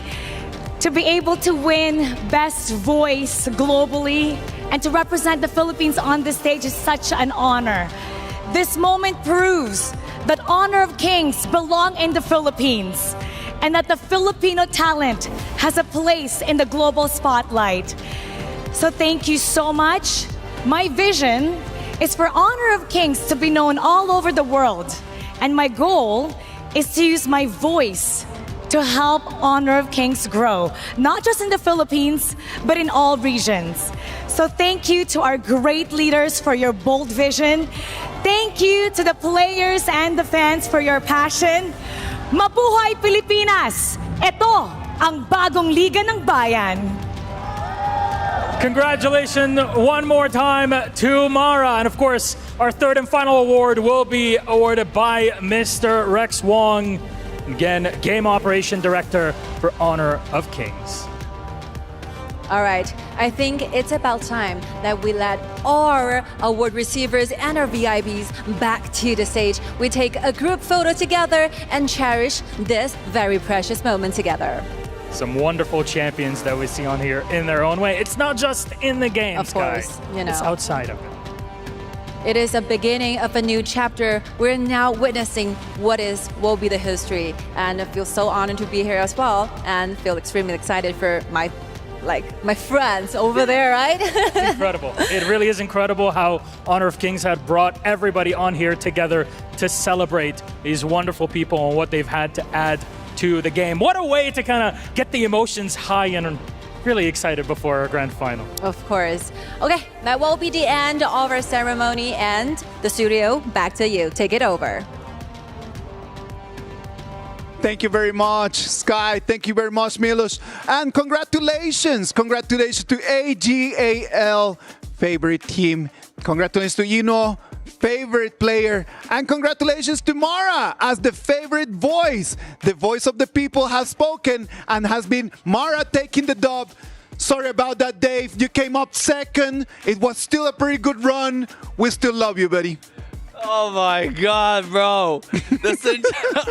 Dude, watching that was so hilarious because I did not know that was the award. Did you see that mini trophy? Yes. If I knew the mini trophy was the actual award, you would have worked harder? I would not sleep.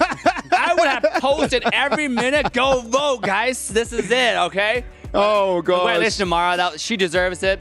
She has a great voice, and I'm a big fan of Mara, and I think she's probably the best person to get the award. Amazing. Boys, before we let you go, because I know that you need to go back to the booth and then you need to get ready, thoughts on AGAL against TT Global? Holler. I think it's going to be a great series, right? AGAL, though, they're the only team to not have lost a game to the global team. I'm going to give them props. All right. Blam?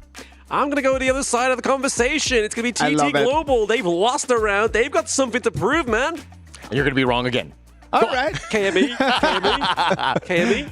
Ladies and gentlemen, I know that everybody is just waiting impatiently right over there for the game to start. We're going to go to a short break, and when we come back, we're going to jump into the pre-match of our grand final for the KWC 2025.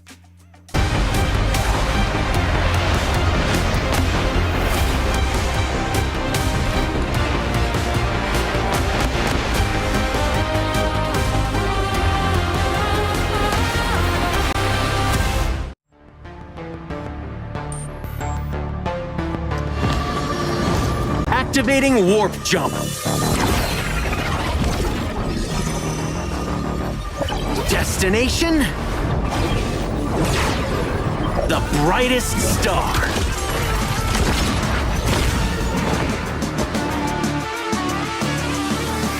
We the kings, it's all the show.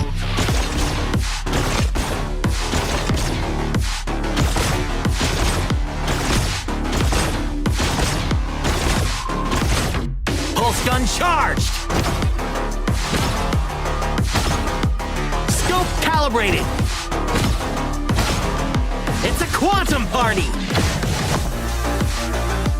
Ignite the stars! Into the nebula! Cosmic shifts! Supernova pulse!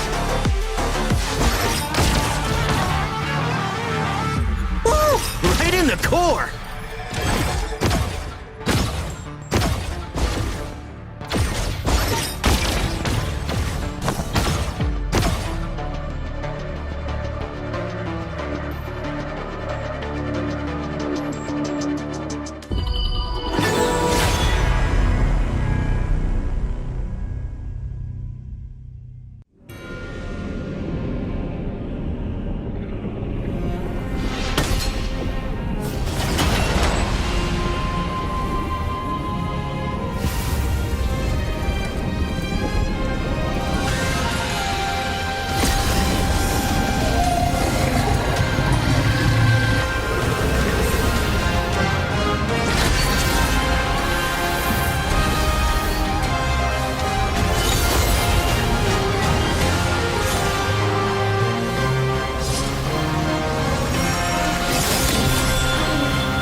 And when the jacket is on, you know that the game is on. We're into serious business, ladies and gentlemen. KWC 2025 Grand Final between TT Global and AGAL.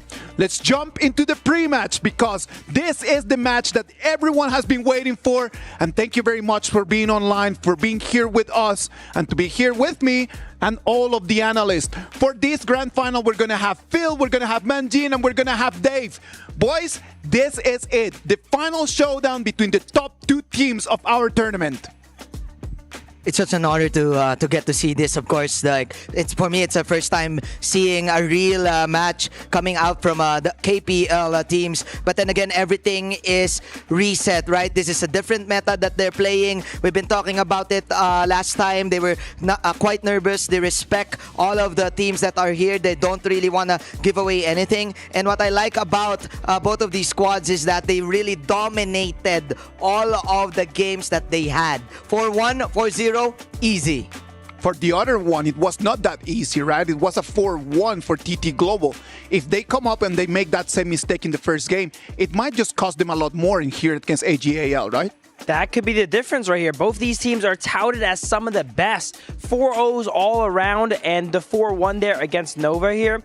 I'm very interested to see how they will do these matches. Will we see something a lot quicker? Will it go to ultimate battle here? I think there's a potential for both because both teams are very steamrolly and they learn their opponents, right? If one team can figure out the other one before they can catch on, it could very easily not go to ultimate battle. I'm telling you, as you see the players just arriving into the Amazon Arena, when people tell you like, oh yeah, they're not nervous, they're professional, they're used to this.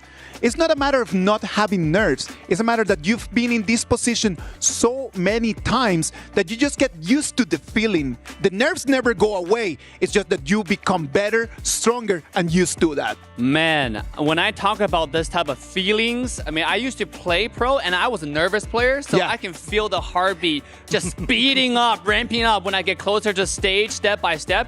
And looking at these players, the best thing is when I watch KPL region play, they had the heart rate monitor. Of course. As I mentioned last time, AGL is known as a team that doesn't change their heartbeat rate. It just stays the same. No matter they die, they go into a team fight. Cold. It's always the same. And you know the thing is working because go from 84 to 83.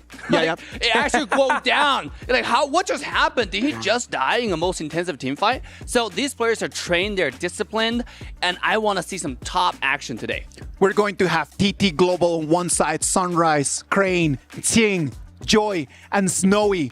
TT Global, the Thunder threat. They're going to come here and become more than a threat. They need to become the champions of the KWC. And if they want to be champions, they need to beat AGAL. What does TT Global has that they can actually use to beat AGAL? I think TT Global and also AGL, they're both known for having this extensive playbook, right? That we mentioned, they're S tier, they have a bigger playbook than the other teams. But now they're against each other. How will they go ahead and counter out each other's tactics? For TT, I think their advantage could be in the invasions. Sure, AG is good at those early game invasions as well too. But TT is more known for taking control of the early game, getting in the jungle, stealing the stuff, and that could be the edge they need. AGAL on the other side, Ran, Zoe, Inuo, Sheng, and Shuai. The Galactic Warship, AGAL. We know that AGAL and TT Global, they have some recent history, right, Dave? Yeah, absolutely. Leading up to KWC, we just had TT Global actually defeating AGL in a 3-2 fashion, a full best of 5 series. Yeah. And it was the most intensive game. If you haven't gone watch that, I recommend you go search out those series and watch it because there are a lot of history and competition and rivalry between the two teams. And today is a chance for them to do it again. But like Manjin was saying, they're playing a completely different meta. Of course. They're playing an Honor of Kings. Yeah. And I'm excited to see how can they adapt. Who can adapt faster and show us something different. Talking about adapting in there, right? Like we need to adapt to what the meta is talking about. The meta talks about junglers. It talks about them being very fast, them just the early game, the pace. When we analyze both junglers from both teams, which one do you think that can take a little bit of an advantage? Because if the difference is going to be marginal, making that margin become bigger and bigger is going to be important, right? You know what? I kind of feel like game number 1 in a best of 7 scenario is kind of like a testing of waters type of field because, of course. Given both teams in their previous playoff matches, it's like game number one. What I like about them is that for the first phase of their draft, they kind of like try to give away a certain strategy already. It's not really a flex pick that they're going for. Like they're really going for, okay, this time we're going for heals. What's your answer? And we will counter it. Of course. I'm really interested about the last two picks here because there's a pattern here for both of these squads. They know the ins and outs of every hero there is in HOK, and I would love to see how will they counter each other in the last two picks. The battle of the coaches as well, Dave. Like you already thought also a lot about the BPs. What do you need to pick first? What do you need to pick second? How to counter? How do you think that the coaches are going to plan this game? Oh my God, we've seen a KPL, I would say a pattern of draft is it will start with the core. Yes. Because that's usually harder to counter. Because once you pick out the core, you save the clash lane, you save sometimes the mid lane or the jungle, depending on what serves as the core. For example, we say the Long and Dodia. And that combo works in every scenario. And then you fill in the Fatigue or the Miyue to counter the Fatigue, right? You will fill in the mid lane to counter the other side.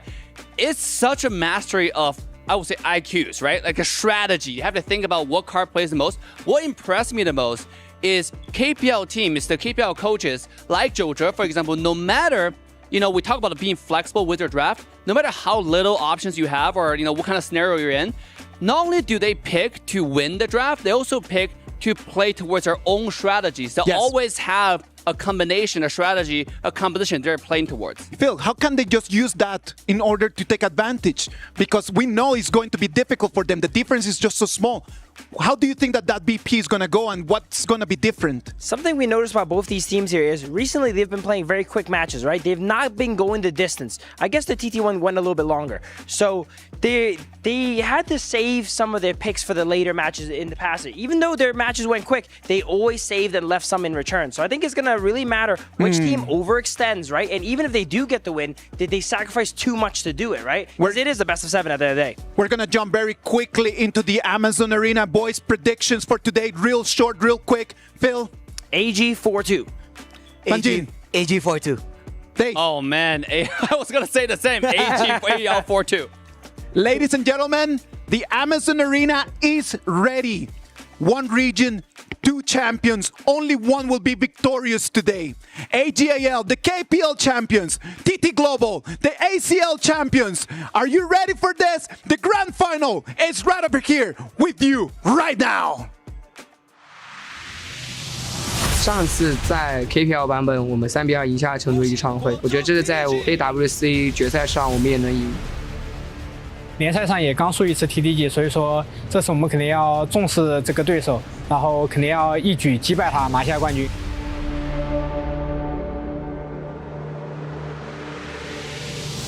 The build to the depth committee, not to see why it's not going to be great. The healing reduction come through, and Waypit is trying to be on the run here. Nice little knockup. Juno is not in a great spot. Hylon goes down.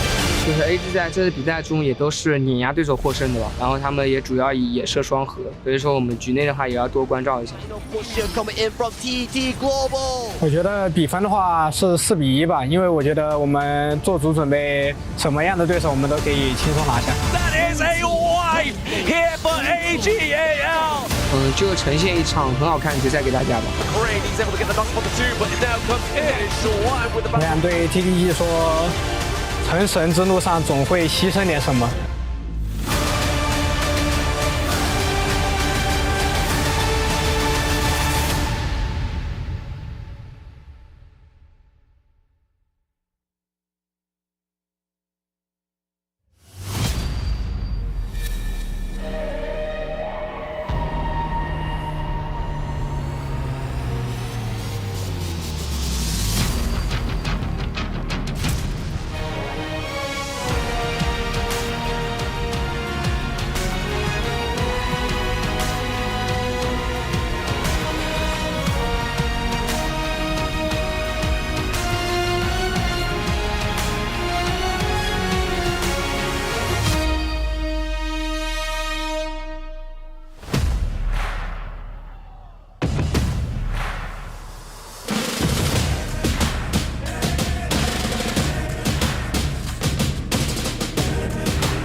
teams have entered the gauntlet, and they've made it through. After 2 weeks of grueling competition in Riyadh, it is time to close this chapter.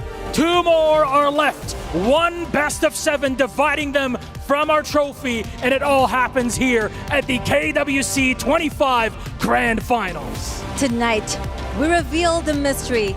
Tonight, we're going to be witnessing together the history. And here we go. We still have 2 teams fighting together for the same mission, to be the new world champions, to fight for this trophy. Who will get this back? Let's find out. I think there is a lot to tell here, and we're going to introduce our squads. Our first one is up and ready for you. Let's welcome TT Global!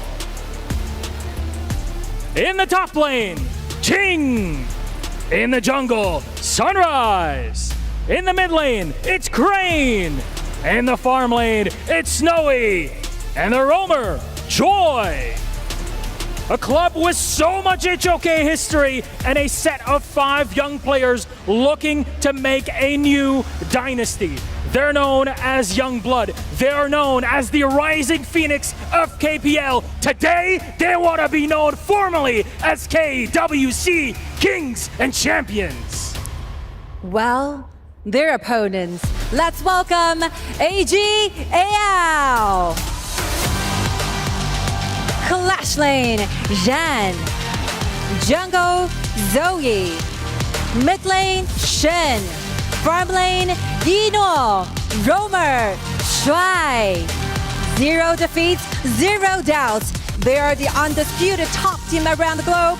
This team carries an impressive legacy of 6 championship titles, but they're not resting anymore. They're here forging a new dynasty with the World Cup Championship right on their side. I can't believe it. 10 days to get to this point. So, TT Global, please, AGAL, you may place your keys and take your seat. Gentlemen, please, all yours. And people in Riyadh, for the very last time, 你们准备好了吗？ Hadid! The stage is set. The world is watching. Who will write their own legend in 2025 KWC? Let's find out. The game starts now.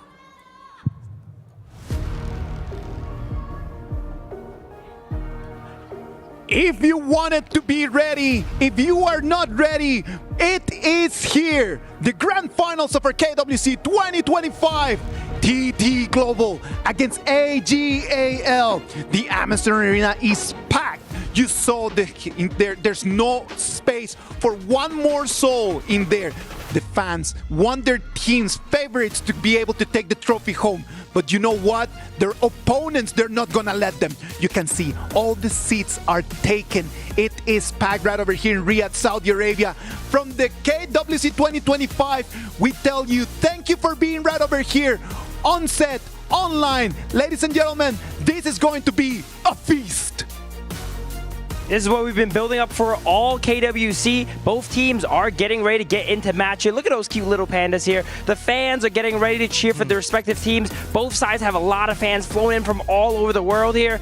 Man, this is going to be insane. I kind of want to see the respect bands here. I think Pati is highly contested in this game, and also for sure you have a lot of Arlies being banned right here, and even the long right, like contesting the Yunuo's capability to outplay and everything and such. Again, like what I said, game number 1 is gonna be like a testing of waters type of thing. I don't know about you, Manjin, but I am super excited about this. I'm really just counting the seconds for the game to start. I don't want no VP. Just send me to the gorge. I really want this to start right now, Dave. Please. Let's go. Yeah, absolutely, guys. If you're here, what we want you to do is feel the energy in the stadium, in the Amazon Arena. You're here to support your favorite team, and I want you to shout at your loudest when they are playing. 谢谢大家到来. Ooh, look at that. Yeah. David bringing out the big guns, huh? Dude, they're flying from all over the world just to come here to support these players. I know, man. You gotta understand the amount of passion that they're putting into this team, putting this game, putting the KWC. I'm honored to be here. I know every single one here is happy. and I'm excited to see these matches, man. I'm excited just to see everyone playing in there. I was in the arena just a few minutes ago, and it felt like the aura in there. I'm telling you, you step in there and you can feel not only the players' aura, but the fans. Yes, They're sir. so into this. They have their eyes over there on the screens, and everyone at home really wants this to start. The fans, they're very excited to cheer for the teams, but also a little bit nervous because they know this game could go either way. Their favorite team could go home not victorious. So much at stake. So much at stake. Like everybody in there, look at them. Everyone's super happy. Wow, we're Everyone's jam-packed. super happy. They just want this to start right now. They want this to start, Manjin. It is a full house. Aren't we just gonna watch? Can we watch in the arena? Come on, man. Yeah, Can we do this thing in the arena? True, I want allies wanna in the feel arena. the aura, you know? I want to stand next to the panda. You know, look at the audience just waving. I don't know if they're waving at us or waving at the panda. Show the panda. Show the panda. We love the panda. We got the pro players. Oh, see the BDK boys. Look at BTK You watching. got Danny. Where's Doggy? Why aren't you guys watching? Come on. Yeah, you got all sitting in the audience watching. Oh, there's the panda. Oh There's my the panda. god, that's a great panda. By the way, when AG played Aguro, they only use the panda skin. Oh, really? It's gotta be a must. It's gotta be a must, It man. has Come to be on. the panda. It's on brand. It's not for contesting that. They need to have that. AGAL and TT Global, they're going to bring us the top level competition. You can see the people keep coming in. Yeah. I just keep seeing, like, I don't know even where they're going to sit. Did you see that? People just coming into the arena. We don't have any more space. I wanted to go and watch the game right over there, but you know what? I think I'm gonna stay right over here because they won't let me in. Yeah, me too. Earlier I was going there and the security guard was like, "Sir, where are you going?" "Oh, I left my ID on the green room and I need to go back." Anyways, yeah, we're in full house. It is not just us watching this. Huge shout outs to the other regions, IKL, MKL, PKL, of course. You guys, Blacklist International, Boom, and ACT. Better watch this. This is it. The main event. All right, ladies and gentlemen, it is starting. Last match of our KWC 2025. The champion of this tournament is going to be decided right over here. Game 1, TT Global on the blue, AGAL on the red. Casters, take it from here. Thank you very much. Two of the biggest titans in the world of Honor of Kings. We are at KWC 2025, the grand finals. Nothing is granted. Everything is earned. And today it is your favorite kind of tofu with me, Sagi and Blam. Let's get it going, boys. Man, Tofu, 2 weeks of build-up in KWC. The last remaining two teams being TT Global and AGAL. And we're talking about this. The first game BP has commenced right now, and we're seeing some form of bans targeted towards Eno and towards the farmland pool already. Okay, straight away, TT Global against AGAL. This match is going to be a big one because both teams are very aggressive in that starting point, right? Jungles will be invaded, so it really is a guessing game. Do you know which side they're going to first? Oh, that's definitely the main question that both Sunrise and Zhongyi has to figure out. And for the side of AGAL, they lock in the Long and the Dolia here. We saw before how deadly Yino is on this Long. He can find these crazy backline assassinations. Yes, AGAL, very famous for funneling farms, sharing it across the team, but most of it filtering it into the one-time hero, Enor. He's no longer just a player, he is the hero of AG. He is indeed the hero of AG right now. Following the bans, we see Zhuangzi, we see Ho Yi here coming in from TT Global. They want one thing, the Dharma onto Ching, he's looking for big engages. That's right, Teamfight, the name of the game for TT Global, right? With the additional initial pierce coming on from the Allgrin, this is going to force the team back on the side of AGAL, hopefully setting up the stuns from the Yihuan and the Dharma. So Teamfight composition straight away in the first half from TT Global. I'm loving the Ladies pickup here coming in from AGAL. It is an extremely good pick to disengage from the Ogren, and it is one of the best anti-heal builders here in the mage role to counter heroes like the Yuhuan here. So this pick here, a very smart pickup here coming in from AGAL. To add on to that 4-minute mark, that first Tyrant, both teams will definitely tussle over it, and Lady Chen loves this because it's a tight corner, and with her ultimate, she's able to freeze everyone and hopefully give AGAL that first neutral objective. This is the thing we talked about, right, Kin? TT Global, AGAL, the best teams coming in from the KPL region. their objective take, their objective control on how they formulate team fights around it is just so darn good. So I really want to see this 4th minute mark that you talked about, how they really play around the team fights, how they set up for that Tyrant. This is all going to be set up in the first part of the game, right? So invading your jungle or protecting your camps from them being taken by your opponents is going to be very crucial, which is why at this point the second half of the pick phase is going to be started. TT Global, they're taking out a lot of backline access. I'm talking about the Fatih, I'm talking about the Elaine, all of these out of the picture for the side of AGAL.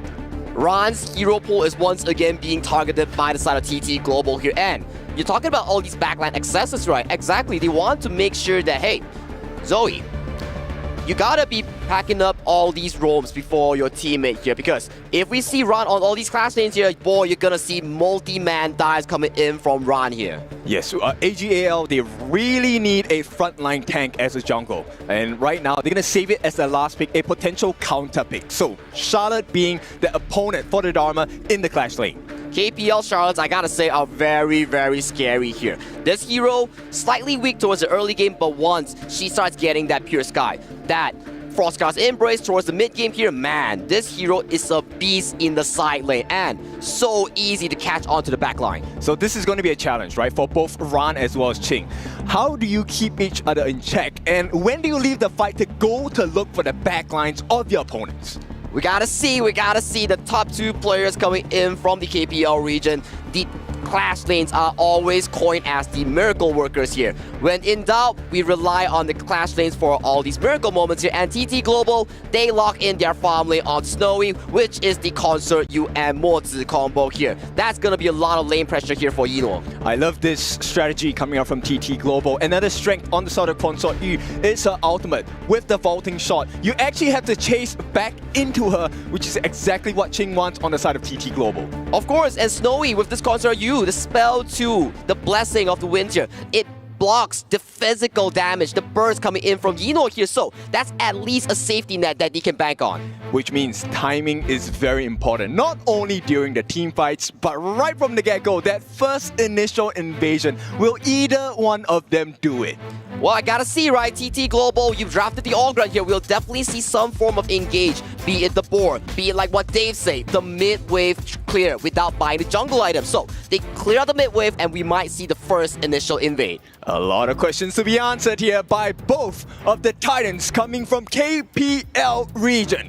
Now, with this being said, you know, the last series that they played against each other, it was TT Global that took full control of the initial jungle timings on the side of AGAL. Can they do it again today? If they want to win against the best team in KPL AGAL, TT Global has to repeat that success that they found in the regular season. So, man, this is gonna be a blast of a series because this is the first time in KWC that we see these two teams go head-to-head.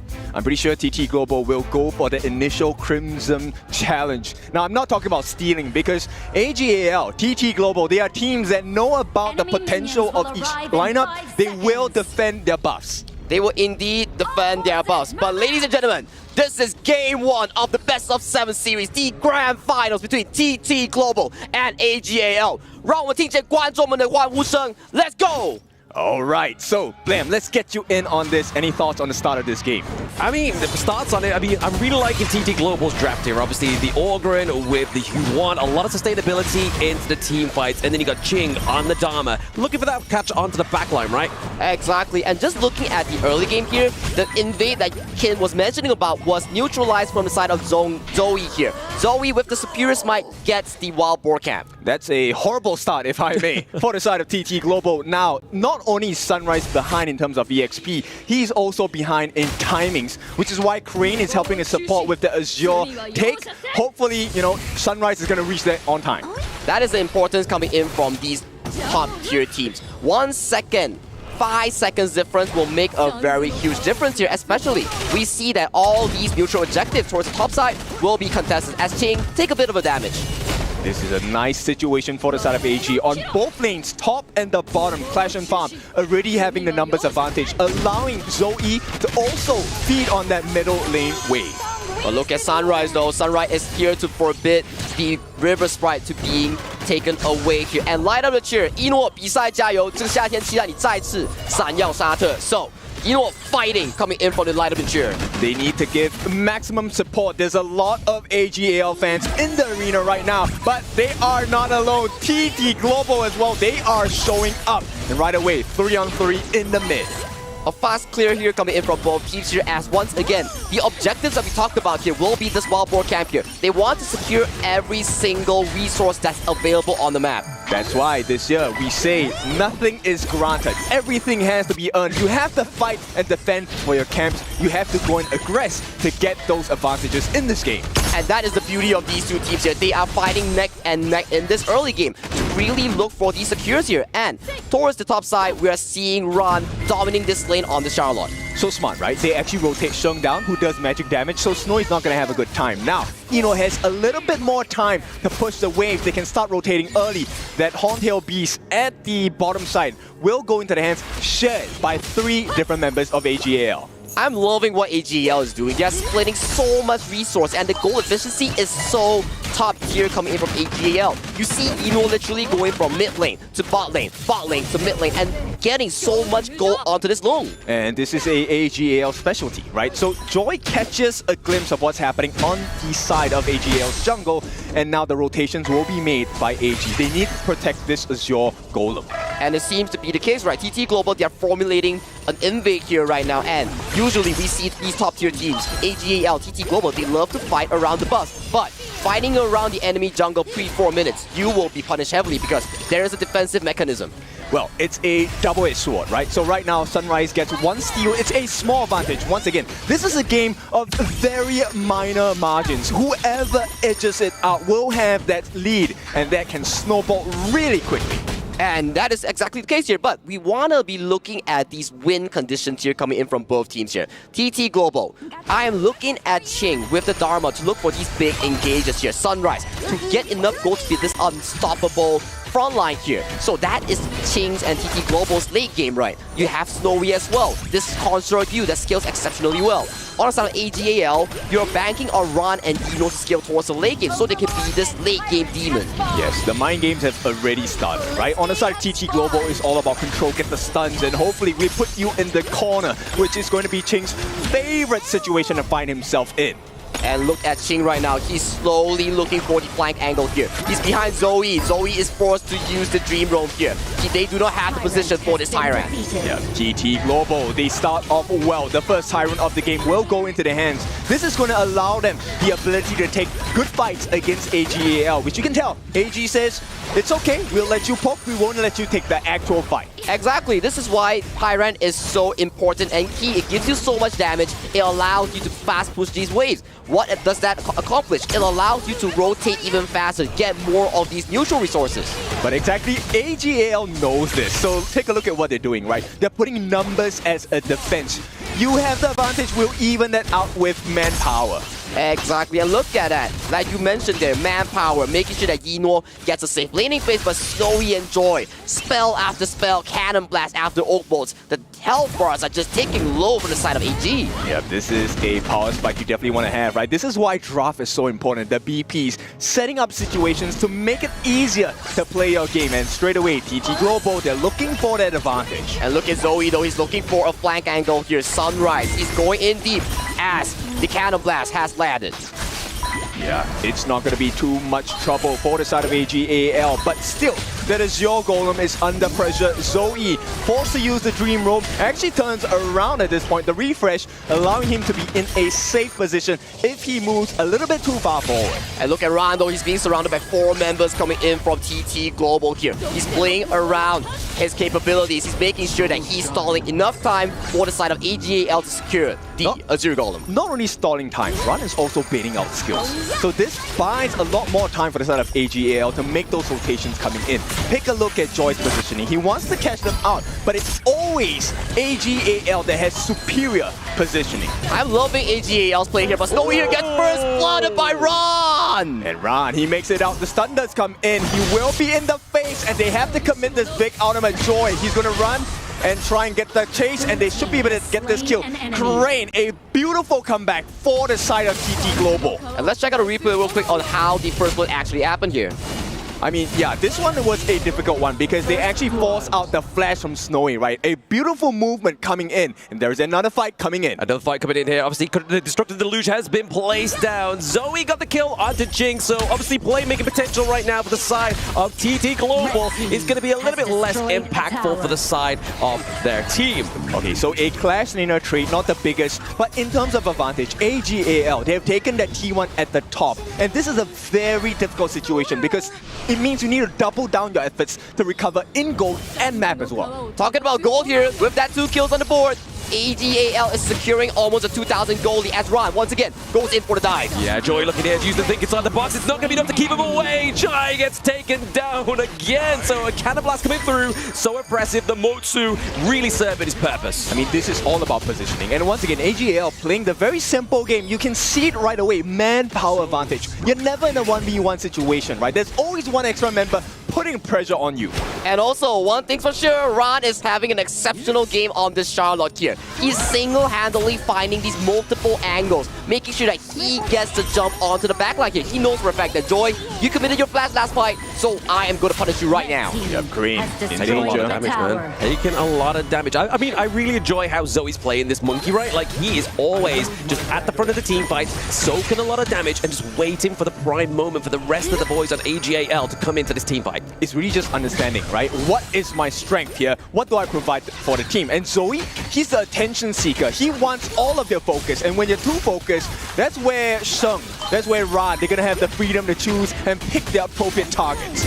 And look at mid lane tower though, as we see a siege here coming in from AG. They're not here for the fight, they're here for the mid tower. And once again, mid tower, a zero golem, a rotation towards the clash lane to further push down this tier 2. They can't do anything, right? At the same time, on the farm lane, there is no advantage for the side of TT Global. They are being pushed back. And this is due to the vision that Zoe is providing. And look, there is a 2-on-1 on the top once again. And this time, Crane, no defense. He has to back off. He has to back off, losing out the tier 2 here. I'm loving what Zoe is doing on this monkey here. Single-handedly marking 3 members coming in for the side of TT Global here. And check out the gold chart here, Ken. This is the highest we've ever seen. Ron is at 7,000 gold. There is no one he cannot touch. And this is a big problem for the side of TT Global.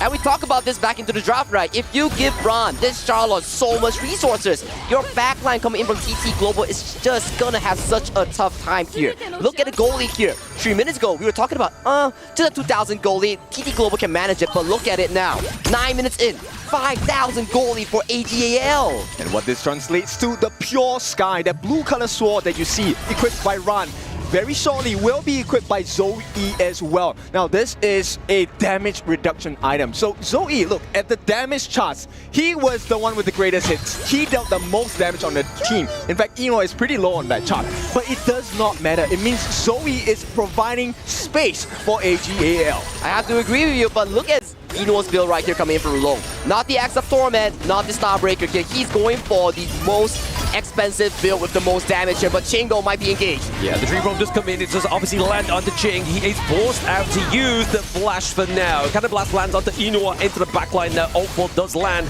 A little bit of pressure here for the side of TT Global, but for now, they are able to bait them up. It's just a jab, right? And they can go in. They're trying to go in yet. The unending sorrow does come through here for Crane, but Ron is on the way back, gets the T2. So again, AGAL are just looking to just create more pressure with these objectives. So beautiful coming in from the side of AGAL, right? This is peak HOK. What they're doing is that throw jabs is not an actual punch yet. Once they buy you enough time, they burn out your common spells. No flash, no radiance. That is when they find themselves in the optimum solution. And this is what AGAL stands for. Optimization. Optimization, the best way of playing Honor of Kings here. It's not always about the kills here. Look at Zoe here. Man marking 4 members coming from TT Global, allowing AGAL to secure the Shadow Tyrant. That is game breaking. And out of blue, 7,000 gold lead. Zoe, he doesn't even care. Look, you can throw so many stuns, but until you deal with Zoe, the rest of AGAL are free to choose. And we have to see here what AGAL has in store. And with the Truth Launcher as well, it's It's going to be Jig. It gets a kill onto Ron. Traded over. Sunrise goes down. Joy as well. T3 into that bot side of the map being taken down. They need to keep this Crystal alive, but also they have the task of wiping out that minion. So for now, TT Global can rest. We're not done yet. AGAL looking for the second T3. It's a double wound for the side of TT Global's base, and they're not done, Eno. Gets that burst in, will be able to support them. It could be the end of the game. Yeah, Infinite Masters does come crashing in. Obviously, we do see the destructive loops into the backline just to take Crane off, and game number 1 goes to AGAL. What a clean game here coming in from AGAL. So dominant, so clean. Zoe, Ron, Eno, Shuai, everybody, even Sheng, they did so well. A game, also known as AG at this point. A-star at this first game performance. AGAL fans are very pleased with this. TT Global, they need to step up. But we gotta say here, TT Global had a similar fate yesterday when they were against Nova Esports. They dropped one game, but they bounced back fearsomely in the following games. So we gotta see how this TT Global and Jose coach really manage this. Okay, so you're saying that AGAL will lose 4-1? Nah, we gotta see how they recuperate, man. Don't put me on the spot here, but let's check back the winner's highlight real quick. I gotta say, man, Ron is such a pivotal player here. He was the anchor, the engine of all these early game plays. Yes, look, it also started because they were very successful at defending their jungle, right? Not only that, once we have the defense going, hey, it's time to turn that into an advantage. Go for the steals. And Ron, the solo player. I know a lot of people score me online when I play Clash because this is what I do. But you know what? I need backup. Ron always has the backup of AGAL. He has the back of AGAL. He knows his limits. He's always looking for these sides. Look at him. He's just dashing, going in with all these skills, baiting so much spell, providing Eno, Shuai, Sheng, Zoe all the room that they need for these team fights. And it's not just about power, right? AGAL, so smart. They're always reserving their skills, the restraint, to hold on, wait for their Joy ultimate. So what if you have the box, right? They will get the stuns in. But let's hear from Isaac and the Des. Boys, what do you think of game number 1? Thank you very much, Kin. 1-0 advantage right now for AGAL. They took it in the same fashion that they have already been playing in the last 2 days. This was a really good game. It was different to what we have been seeing in these last 2 weeks. But on the other side, TT Global did not have the best performance right now. They started slow yesterday, so can they come back? We will have to see about that. But you know what? Let's analyze a little bit and let's break the game. What happened in this game in the early stages, mid, and the late? This game is definitely very different, as you mentioned. The games we've seen in the past, there was a lot of combat. This game probably had the least combat we've seen all series. Every move was calculated. And what I mean by combat, I mean player versus player, right? They were always maneuvering around, getting the farm, getting the jungle, but never really going for these fights. They only fought when there's an important objective around, and both teams know well enough that, like, if we could win this fight, we get the objective. If we can't, we back up. Therefore, in the early mid game, there's not much kills going down. It was not only about 7 minutes and a half in the game that AGAL actually started trying to just to build that gap. They started to try to go in and try to start getting some kills, right? But when they got some kills, it's not because they want to fight, right? They're thinking about, like, how do I actually get the turret? So they go in, they get the fight, they get the turret, and then they actually push forward. Yeah, absolutely. And then when I talked to AGAL Cat a while back, he said the thing about AGAL that does so well is they focus on the tiny camp, they focus on farm. Just when there's nothing going on, there's actually the most important thing going on, which is farming, accumulating gold. You just need one team fight, one objective C to break the game, to break the balance of the skill, and that's what AGAL did. The first blood started on the bottom lane with Charlotte on the Consoryu, and ever since then, the towers start going down one after another. And I want you to focus on what Ran did on pushing the tower, the positioning, the angle of attack. It's a masterclass. Building on top of what Dave just mentioned, right? The importance of just the small jungle camps, right? And we call them small jungle camps because when we think about jungle, everyone is just thinking like, oh yeah, the Azure Golem, or like we need to go and we need to invite and take everything. It's not about that. If you analyze the TT Global, the opening that they had, the first thing that they do is that Ogren comes in and he tries to take the wild boar. that's exactly the first thing that you want to do. He didn't go for red. He went just for the small camps, because from small wins, you actually take it into a big win. Sadly for him, it did not work out. Maybe they kind of like expecting for AG to invade. And by the way, if you're gonna look at it, I want to see this in a different perspective. Like all of the lanes, AG actually was dominant, of course. And I have 2 words to say for this game. Ran happened. He is a pivotal factor for this game. Right after getting that power spike of that Pure Sky item, he definitely owned Consortio in the bottom side. That's one of the interesting things about that hero Charlotte, right? It's very item dependent. Without the items, you do not have the damage, and it's very difficult just to take on the 1v1s. But as you just mentioned, in the moment that that Pure Sky was on, it was no coming back. I really want to highlight Ron and Ching matchup there. You would think, looking at this draft, that Charlotte is there for the split push, right? It's better than Dharma for split push, but Dharma actually didn't even team fight that whole game. They were stuck in the side lane, forced to farm under tower, and Charlotte was the one moving around the map and helping out the team. And the rotations. What is interesting for me is that Ran was always together with Juwai in the first stages of the game. Yinuo was together with the other support, which is the Lady Zhen, and they dominated lanes. Maybe that's the reason also why they banned out the Sunbeam, so that they cannot get countered in any lane that they want. Because they rotate really fast. And the thing about Sunbeam is it helps rotate speed. And so they want to make sure they carry the pace off the game, the tempo off the game. That's what they did. To be honest, Shry was not just with Ran. He was with the mid. He was with the jungle. With everyone. They were rotating together the whole time. So it was actually just quite insane to see it happen. Actually, he was rotating with Ino a lot of times as well. So Ino was a mid lane because the Consortio, they don't want to have the Consortio counter the lone. So they have Ino go into mid lane and rotate with Shry. I just love the way that you can see like all the players and the audience right over there at the Amazon Arena on their seats. Look at her. She's just elated. She's having the time of her life. And we are enjoying a lot this game as well. Right now it's AGAL. They have the advantage. And that advantage, Dave, do you think that it came out of the heroes or it came out of the players? What do you think? I think it's a combination of both. Okay. For hero side, they definitely pick out Charlotte to, I would say, hold Dharma in the lane, just like Bill was pointing out. Dharma couldn't join team fight, and there wasn't much team fight. It was mostly just macro advantage. AGL took the game, and they played to their own strategy, and I felt like TTG was following the footsteps of AGL in the game 1. Now, for the player side, I think they adjusted the meta a little bit better. You know, you do have the game 1, you have a long Dola immediately taken out, and look at TTG. They were not able to find a strategy of their own in game 1, in my opinion. They mostly a reactional pick that they think is the best in that strategy, but AGL definitely took it home.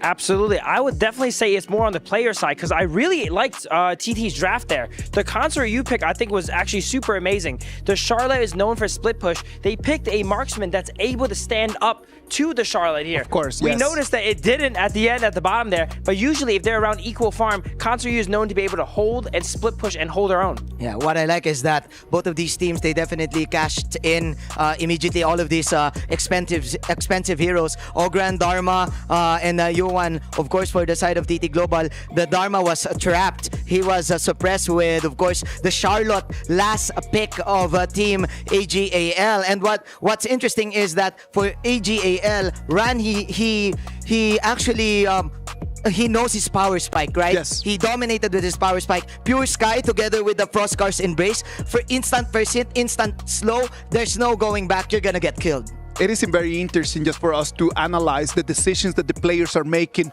on the go. Because that's what happens. Like, we get to the top level of the competition and it's on the go. On the go, they can just make decisions on what they want to do, what items to buy, what is going to allow them just to turn the game in their favor. You can see a lot of the TT Global fans right over there on your screens. They're really looking forward to see what's going to happen in Game 2. Because we know that in this tournament, TT Global has not had the best starts. But when it comes to Game 2, they always come back, always with the punches. Absolutely. During the game, I noticed one key play here.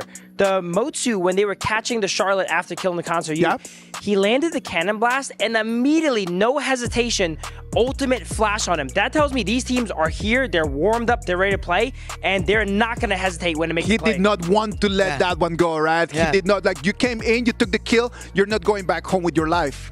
Yeah, absolutely. It's all about the combo. It's all about like the synergy. And I think that TDG, with a bunch of young players now led by Ching, they have the energy come into the series. Yeah, I can really say that TTG was composed in this game, even though they were behind in terms of the farm and everything, because what they want to do is to get an equal trade every time Ran gets something, right? Like maybe kill him equally or get some push right there. You can see the fans, they're really excited about this. Yes, hi to you as well. Thanks to you very much for interacting with us. It is really sad for us not to be able to be right over there next to you watching the games. But you know what? Thanks for just waving at us. Thank you for flying all the way here to Riyadh, Saudi Arabia. This is the KWC 2025 AGAL. I like that. I like that. That was actually pretty strong. It means AGAL win the game. Okay. That's what a banner means. They're on track. Yeah, they're on track. All right, let's jump into game 2. This is going to be AGAL on the blue side, TT Global on the red. Casters, tell us what does need to happen in this one for TT Global to turn things around, please. A lot that needs to happen, but AGAL up 1-0 over TT Global. Sagi, what do they need to do to get back in this series? First things first, contesting these neutral objectives is the name of the game from TT Global. But I gotta say, Xuan Ran's game 1 was so good. His Charlotte was peak performance here, but Game 2 is always a fresh game when we talk about KPL teams because they're so used to playing these long formats, best of 5, best of 7s in the global ban picks. So we gotta see what does Coach Jose have in store for TT Global. For sure, reset, right? Right now it is be the pressure, don't feel the pressure. TT Global, look, it's just one game. It's a best of 7 series. And right away, AGAL already has a good grasp of what TT Global wants to do. They want to group up, maybe pick up the Princess Frost and Liang combination, which AGAL pick up for themselves, which is why the Guan Yu is banned. Exactly, we talked about this. AGAL or any teams, if they want to play the Liang, they will have to blend away the Guan Yu because the Guan Yu coming in with the flank really disrupts this Liang's ultimate power control here. And on the side, TT Global here, they really love Ho Yi onto Snowy here. This pick, we saw Yino, Snowy, they are Burning Sun arrows, global ultimate, always land on the crucial targets. Yes, and this opens up the doors to the Gun and Mo, right? I'm not sure whether this is going to be something that AGAL wants to try because it means you sacrifice the Princess Frost pick. Holy! They actually sacrifice it. So Gun and Mo, they're looking for the perfect setup. AGAL, these are 2 engages that are going to be very scary to TT Global if they allow it. Number 1, the Jing is going to use that mirror domain. You have a mini stun when you dash onto that person, which allows the Gun and Mo. We've already seen Sheng do it once. He's definitely going to be able to do it today again. Especially so compatible with the Liang as well. Landing the javelins, landing the freshly forged, making sure that they always hit here. And a KPL favorite, the pick that they have a lot of success with, Flowborn Tank has been locked in for the side of Sunrise. So smart, because if you take a look at the KPL region, this is normally paired up with the Da Chao.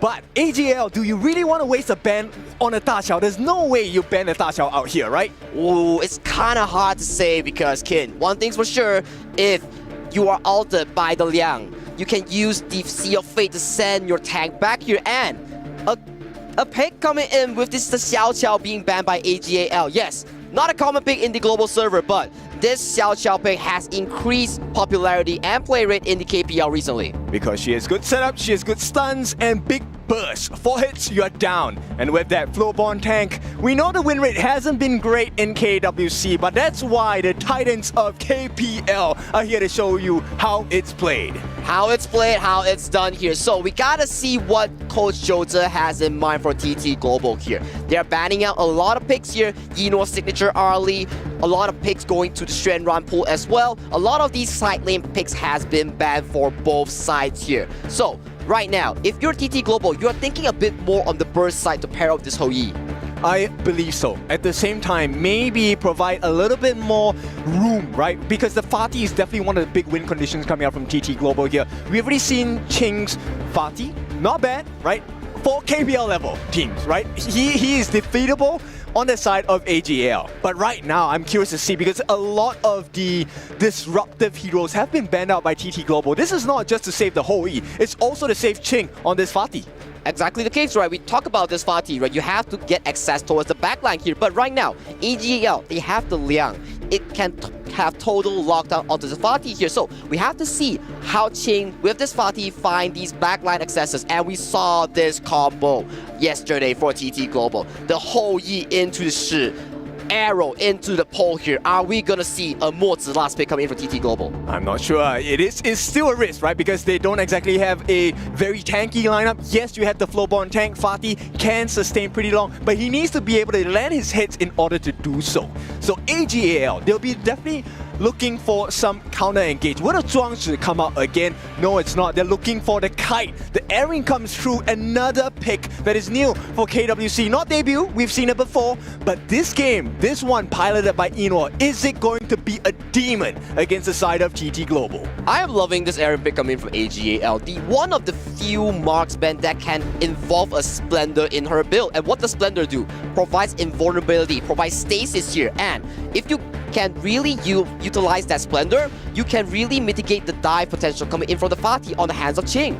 Okay, I know this is like a TikTok trend or whatsoever, but you can actually use the Aaron's ultimate or Sun Ce's ultimate as well, and kind of like, you know, ride the ship around and shoot people around, so it increases your mobility and damage potential. And this is also why TT Global, they have picked up the Lianpo as the last pick. Another ultimate disruptor. You want to be able to stop the Liang, you need to stop the Gun and Mo. Aaron, someone else has to care about him. Hopefully on the side of Snowy, he'll be able to, you know, dilute that damage coming out from Inor. Exactly, and we talked about this. We saw from the past few series here, Snowy, when he plays the Hou-Yi, he doesn't go for the semi-tank build. He goes for the full damage build. He is the late game damage coming in from the side of TT Global because of how good he is in terms of positioning. So we know the drafts, we know the players, we know what they're going to be playing on. And going into the situation, TT Global down a game at this point. They were in the same situation with Nova Esports yesterday. Is this going to happen again where TT Global are able to run the tables and win 4 straight on AG? I truly doubt so. Today is a day where at KWC, many people will fall multiple times. It's not about how many times you fall, it's how many times you get up. And we want them to rise above. Rise above. Nothing is granted. Everything is earned for the side of both these two teams. If they want a shot at the title of KWC 2025 champions, they gotta prove it with whatever they have. AGAL versus TT Global. And we're going to go into Game 2 Grand Finals. AGAL struck first. Going into this one, it's got to be key. TT Global does not want to lose this game and be behind at 0-2 at this stage. In fact, based on the draft, I think TT Global, they have a slight advantage because Gun and Mo is a very expensive mid laner, right? We don't need exactly too much equipment on the side of Shi. That's going to be played by Crane. He just needs to land the catches. That's all that is required. That is all that is required. He will utilize that resource, and we have to see the resource distribution coming in from the side of AGAL. That is their strong suit coming into the series. Curiously, they don't actually go for the initial pressure in the mid lane. They're looking for pressure on the bot side. So a very stock standard gameplay. No invasions by either side. Interestingly enough, they went for the 2v2 towards the bottom side. They are looking to secure this fire peak here as a 3v3 towards the bot side is the main objective of this fire peak. And timing is very important, right? So right away, both junglers understand why do they not invade? Because if you lose the invade, you give a kill. The instant snowball on the other side is monstrous. And KPL teams, you know for a fact that if you give them a hole, they're going to be punching it, tearing it apart, and making sure that they leverage the most benefit out of it. Yes, digging your grave, but that is a hallmark trait of all KPL teams, regardless of their power rankings. Now, in this game, so far, AGAL, they have gotten a small win in terms of camp objectives. There are 5 different parts of the map you can win in Advantage, and this is one of them, the Space Sprite. The Space Sprite. Look at how many members are rotating towards the top side here. If you look at the map, there seems to be more commitment. Here's the mirror domain who finds Ching. He's actually trying to just get to safety. He's at about half life. But now here comes the reinforcement. Sunrise looking to go on to Joey. Joey actually just dodging it throughout. And Joey with that first ram. And it's going to be a disengage here. And look at the bottom side right now. While this is happening right now, Snowy is getting punished for being in a 2v1 situation. Yes, TT Global, you secure the Space Sprite, the River Sprite. But Snowy, this late game potential that you have is getting pressured so hard. Okay, let me explain to the new players what just happened at the top side of the map. What both TT Global and AGAL were trying to do was not to actually win the fight. It's to force out your common spells, force out your ultimates, force out the flashes as well. And then they really want to fight because you're in a horrible position. Exactly, and when you expand the common spell, it's a very long duration. Yeah, look at bottom side. Yeah, it looks like they're just going to give up first blood, but will be traded away. So it's a 1-for-1, but still, with first blood here. It's a big advantage for the side of Inoa, right? Because he gave away that kill, but at this point, I mean, he took that first blood. Even though he gave his life after that, Snowy did not benefit from the EXP game. Oh, look at that wall. It's connected right onto Snowy. And yes, he trades his life away, but I mean, he's going to take that any day of the week. Exactly. You even lose out the minions here coming in from Snowy here, and Ching, good reaction time, knowing for the fact that Swai and team is coming in from AGAL. But he burned his flash. Ching now in a horrible and uncomfortable situation. At the same time, Joy has been spotted out by Swai. Numbers advantage on the side of AG, now evened out by the presence of Crane. Ooh, look at the map state right now. That's why we talked about this. Objective is the key. It's the essence of the early game here. Hence why there's so many players coming in from both teams at the Clash lane. Yes, so a lot of players, I know you guys are new, you're in the chat, we're reading the comments as well. How are KPL teams actually getting gold even though they're losing fights and whatnot? It's really those minor objectives, those small camps, the boars, the horntail beasts, and even the sprites. These are all the little things that you might not notice on screen, but that's exactly what both teams are fighting for. Exactly, and that's how you build a goalie here. It's not by these major team fights. Yes, that's a way, but look at Ching. Control. Here's with the set sail. The connection is on point with those blades, and Sheng will get that kill. Rinse and repeat. Sheng this time gets that. It doesn't even have to commit his ultimate, and this puts Ino at risk. In at risk right now, but that Tremor Smash right on top, but they're under the tower. What we find, Ron had teleported in. The damage calculation here coming in from Yino is just picture perfect here. AGAL coming in clutch, making sure their farm lane does not get converged by 4 people. Yes, you get the Tyrant here, but look at your top side. I mean, this is why TT Global is also so smart, right? They make a fight at the top lane. They also put pressure on the bottom lane. The response from Ran, hang on. Oh, it looks like Sunrise will just dash on out of that one. Staying alive, that's the biggest thing, but he's contesting and it's making it uncomfortable for AGAL. It's a trade-off KPL teams, right? It's about pulling attention away. What you're actually looking at is not the true objective here. They want something else off the map. If they get what's on the screen that you're watching, that's a perk. It doesn't matter. It doesn't matter indeed, and look at Yino and Ran here, securing the bottom tower and instantly driving that set sail, sending Yino to another puddle of farm at the front Clash lane here, making sure that this Aaron gets the most gold. Yep, the small actions do matter. Zoe does catch eyes on Joy, but he doesn't want to get him. Yeah, but the mirror domain with that control, that should be enough, and it looks like he's got the shield and the flash away, and Joy surviving. Ooh, almost an attempt here coming in from AG there, but they only expanded their ultimates here. On the side of TT Global, their Roma's common spell flash is on cooldown for the next 2 minutes. My friends, these are the situations you need to pay attention to because they will present themselves frequently in high-tier, high-level gameplay, right? Making it out by the pixel of your health. And exactly the case, right? Look at the goalie right now. We talked about it. 5 minutes in, almost 6. Just a 1 kill differential here, but thanks to the objective take, the neutral objective securing coming in from AGAL, they're looking at a healthy 1,000 goal lead.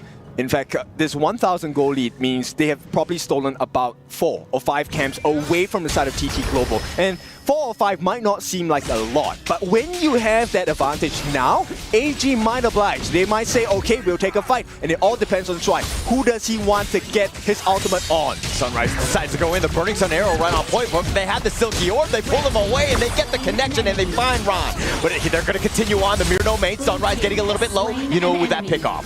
With that pickoff, and right now, if your jungler is down, once again, rinse and repeat, your jungle will be on fire right now. They've got the first ram, Joy is still there, the Crimson Golem had been stolen away, but Joy in a bad spot, and Joy makes him pay. But Ching looking for an opening, he might be caught in the middle though. Yeah, Ching, he's going to go there, with the flash away, Crane tried to go for the Silky Orb, now gets the pull and gets the pick. Oh, Crane with the crucial spells here. Here's the mirror domain yet again, and they find him under tower. Enjoy with that one, and now here's the set sail, gets the connection, and he goes right in, and Ron blows him up. And this is a perfect initiation. Target Prio is very strong on the side of AGAL. Look, he even shifted the boat to go on the other member on the side of TT Global, and the rewards are well worth it. Control right on point, and they're going to get the steal as well with those blades, and Sunrise is down for the count. 4 members. That's a big killing spree to have, and Sheng, we talked about it, the Gun and Mo, a potential pick coming out from AGAL. Monstrous in yesterday's games, even more of a demon today. This is AGAL's strong suit. You want to be fighting them in these key corners, and look at this right now. Yino, yes, forces the flash here. Gotta give props to Crane here, landing the silk imprints, getting the kill here. But look at the re-engage here coming in from AGAL. Immediate jump here coming in from Stride and Zoe to secure 1 kill. And look at the boat here traveling immediately, landing on the Snowy here, and all members of TT Global were taken down. Great comms, great coordination as well. And what does that do? It doubles up their lead. It's a 3,000 goal lead going to the side of AGL. GT Global, they know they have to figure something out here. The arrow goes wide here. It does not hit anyone here, but look at Ron. He's looking for engage. Yeah, so he's going to go in. He goes for the mirror domain, finding Joy. Joy's just trying to stay alive. He's going to be picked, but the control is right on top of Sunrise, who has to dash away. The top T2 is taken out. Sunrise been picked as well, but it looks like Ron will trade his life away for that 2-for-1 trade. They're too far behind. It is a 5,000 goal lead right now. TT Global, T3 under pressure. This should be a clean one from the side of AGL, but there is more to obtain across the map. More to obtain across the map here. Get the buffs, get the minion here. Look at the damage out here coming in from Zoe here. This is why he is so monstrous on this Jing.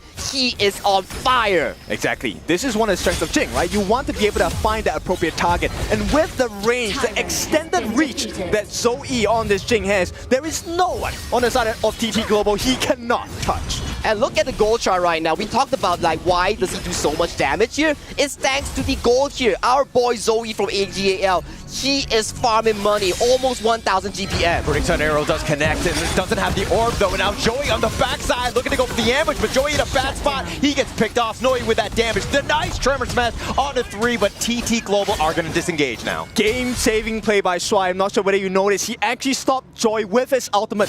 If he had not stopped Joy, the backline of AGAL was going to be exposed, and that was a potential turnaround for TT Global. I'm starting to understand more of why teams really prefer this floorborne tank pick, because look at this team fight right here. Yes, the arrow connects, Shuai stops the engage from coming in. Look at Zoe.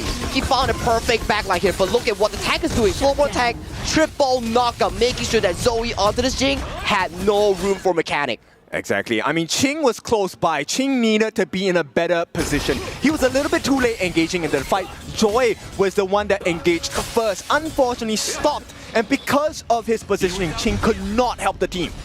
That's exactly the case here. And look at the goal lead coming in from the side of AGL. Yes, it comes to 3,000, but we are looking at the 10th minute mark, the shadow variant of these objectives here. We are looking at Snowy looking even more healthy as the game goes on. Tyrant's right about to go down and wants to go in. The Burning Sun Arrow will connect, but Joey already takes the Tyrant. That's the first one of the game, and now Ron on the backside. He's going to be running, and Joey in a bad spot. He does take out Snowy before he goes down. Now Joey trying to run away, but they do have the stuns. Those blades are just doing way too much damage, all on the 3, but they're not getting the pick. Sunrise is still up in front, and now AG, they want Sunrise. They're trying to find him, and they're not able to catch him with those blades. Just a little bit shy, but AGL, that was a win for them no matter the cost. They got Snowy down. That turnaround was not available. And once again, I have to highlight Qing. He is in such a difficult position. There is no one he can touch on the side of AG. AG, I gotta tell you, their positioning is so crucial here. Look at what Shuai did here. Burning Sun Arrow. He was using power control. He dodges it with the flasher. He fully utilized the power control here, and Zoe finding the perfect backline engage onto Snowy, the person on TT Global we talked about, the main damage output. This is the choice, and right now, Qing under pressure. Yeah, he's going to be running away. I think he's going to be just fine. Nope, he will not reforge blades. My bad. And here comes the boat, and that's not really required. And the boat is going to be a scouting one. They're looking for that engage, because right now, they're trying to sneak it. That Overlord, Shadow Overlord, is going to be attempted by the side of TT Global. They will get it, but at the cost of pressure, flying down the mid lane. Yeah, they want to cut off the angle of retreat. The burst ram on forward. They're going to find Joy in a bad spot. He's going to go down. Shang's got that damage, and now the rest of TT Global on the retreat. So much damage incoming in from AGAL there. That's a Liam Poe we're talking about, and he got melted easily. The Burning Sun arrow is going to connect with those blades, trying to cover the retreat, but Sunrise goes in, gets the pick off, and he's going to walk away. Okay, they buy themselves a lifeline, right? But this is a very short, very thin lifeline on the side of TT Global. Once again, the jungle is completely empty, barren for the side of TT Global. AGAL, they survive this, no problem. Maybe Sunrise can get that 8-7 seconds worth of Azure that's coming up.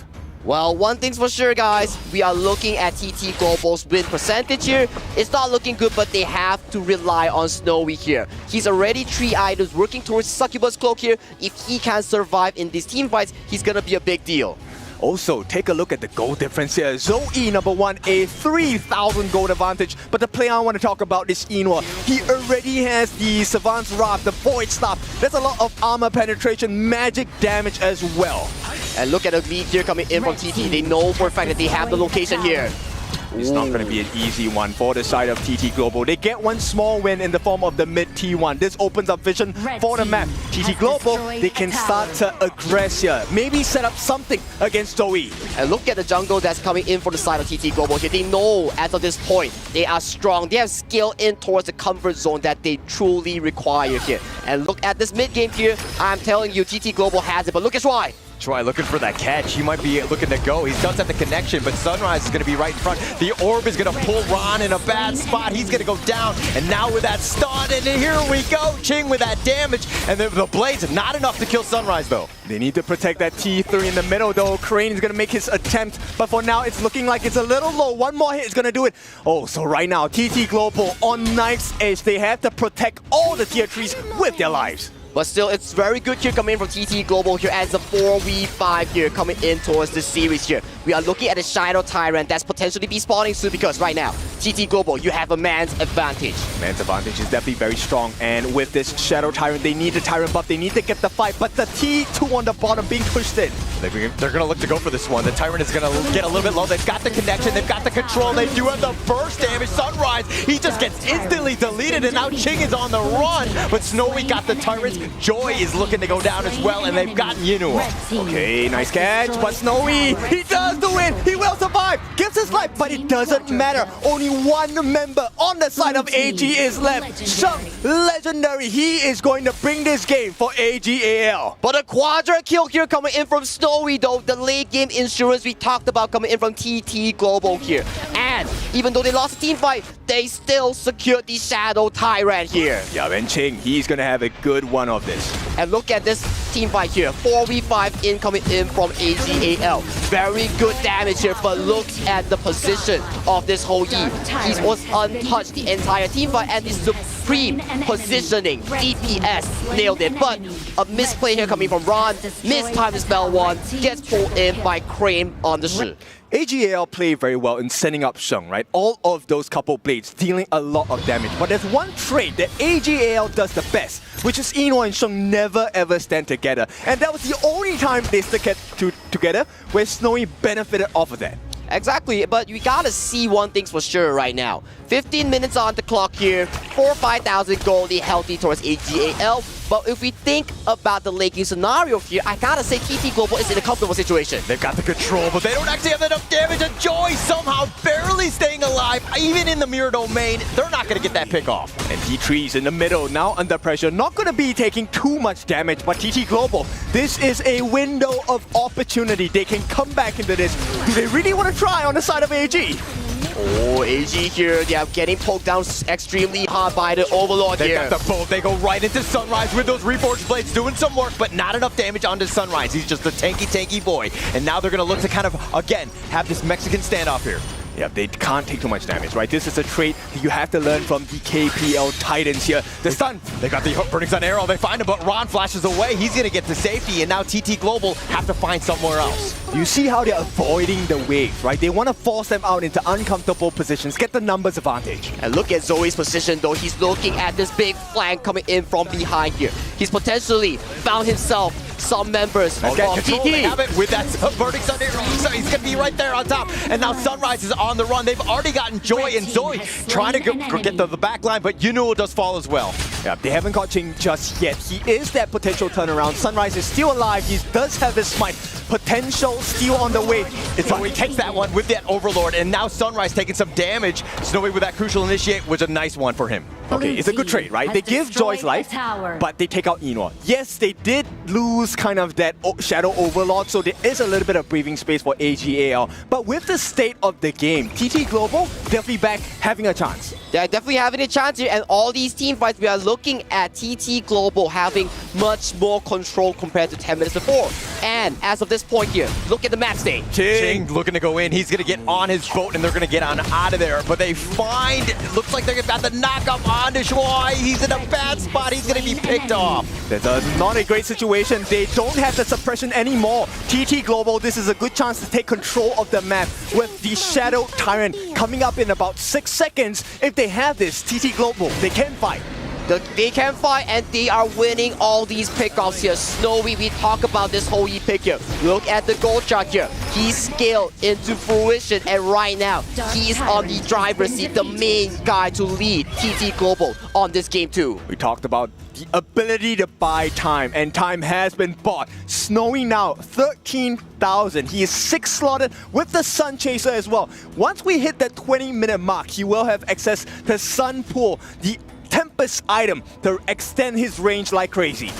But look at Zoe here. He knows for a fact that he is the one to really take down Snowy in the backline here. So he has to find these flank angles here. And look at the positioning coming in from Zoe and team. There is no information. TT Global are hiding in the shadows. Zoe, he's hunting. Oh, he finds him. He finds Snowy. He tries to flash away, but that's going to be Sage's Sanctuary. Reinforcements are on the way, but at what cost? Zoe actually with the turnaround. He's going to go down with the Sage's Sanctuary. Oh, no. It looks like he's going to get killed first. And now the boat does connect, and Ron might have been going into a suicide mission. He's going to be picked off as well. AG, they messed up. And this is the turnaround that TT Global have been looking for. They will try and secure this Azure buff for themselves. Sheng, he is the lifeline. Once he's taken down, TT Global will take over. Snowy played that so tremendously well, making sure that he stalled enough time for the cavalry of TT Global to assist him. Look at Crane though, flashing in, forces the flash out of Strike here. 15 seconds on the clock. Wave clear is looking good for the side of AG there. Back onto our point for TT though. They're gonna reset everything. TT Global, they have lasted this long, less than a minute away from the Tempest Dragon. Friends and fans of HOK, we are going to that final showdown. Tempest Dragon will be shortly spawned onto the Hero Scorch here. Both teams here, as of this point, goal lead is nothing as of this minute now. We are looking at how these two KPL giants formulate around this major objective. I want to point you guys in the direction of Joy. He was having a horrible game. 1-5 and 11. A lot of assists, but he gave a lot of kills as well. Now, fully recovered. TT Global playing the game as a team. And with this survival chance, can they take the Tempest? Or more importantly, can they take down Sheng? We gotta see how they formulate around it, because waves will be excruciatingly important as it will lead to backdoors of the minions. And look at TT Global. They have started Tempest Dragon. Where is AGAL? Completely blind. TT Global, they have to look for information on the map. Zoe, he's pushing the lanes on the top as well. They want to push them back. It's not about the fight, it's about wave management. What options do you have to explore if you're on the side of TT Global? There is an open wound on the middle, and right now the top is being pushed as well. And that top tier 3 might be just going down here. They sound the alarm here. Set Sail is looking for a target here. Zoe dancing at knife's edge, barely getting hit by the Burning Sun arrow. Yeah, but the Tempest Dragon, it's about half-life. This is going to be the potential one. Joy looking to go in with that Tremor Smash, trying to get in, but Joey actually gets the Tempest, and Shang with that passive just barely staying alive, but Joey's going to be killed. Ching is going to use his Sage's Sanctuary. Sunrise still up in front. He's trying to work on the Shuai just to take him down, but Snowy has to flash away. He's going to back off, but he's going to get focused down. Try to cut out Ron with that pull, and it looks like TT Global with a 4-1 advantage continuing on. They want to go for Yinua, and they will get the ace. They survive, but it's not over yet. TT Global, all they need to do is to protect that wave coming down that middle there. there is one more. Sunrise leads the charge for TT Global. They get rid of this Tempest Vanguard. Can they go for the win? The wave is crashing in. TT Global, they're doing it. They are coming back. Game number 2, 1-1. Game 2 goes over to TT Global. Snowy and Sunrise were pivotal in making this comeback come to life here.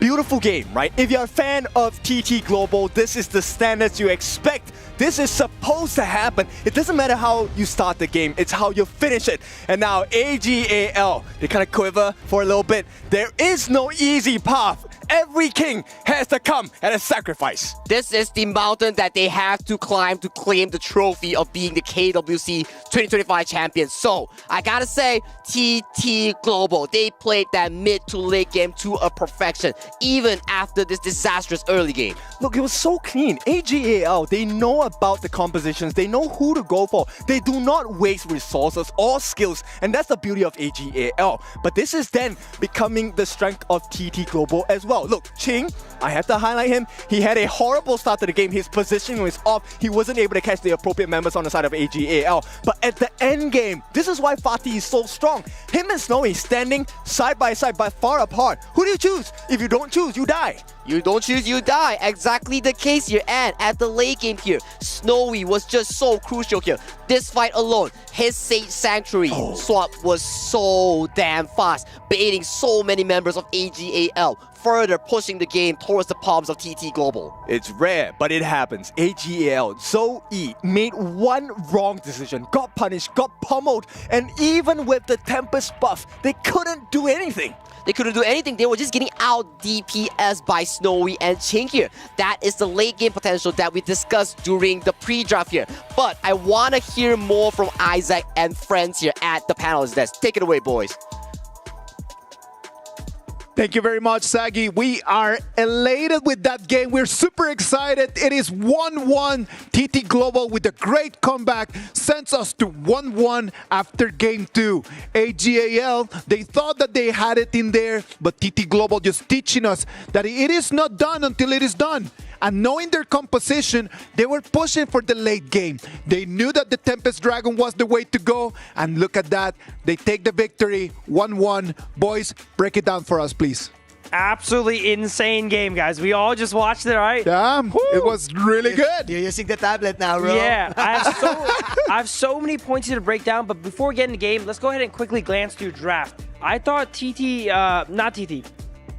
AEG's draft here, the first 3 character core was so beautiful, actually, right? The Liang, Ganon, Mo, and Jing.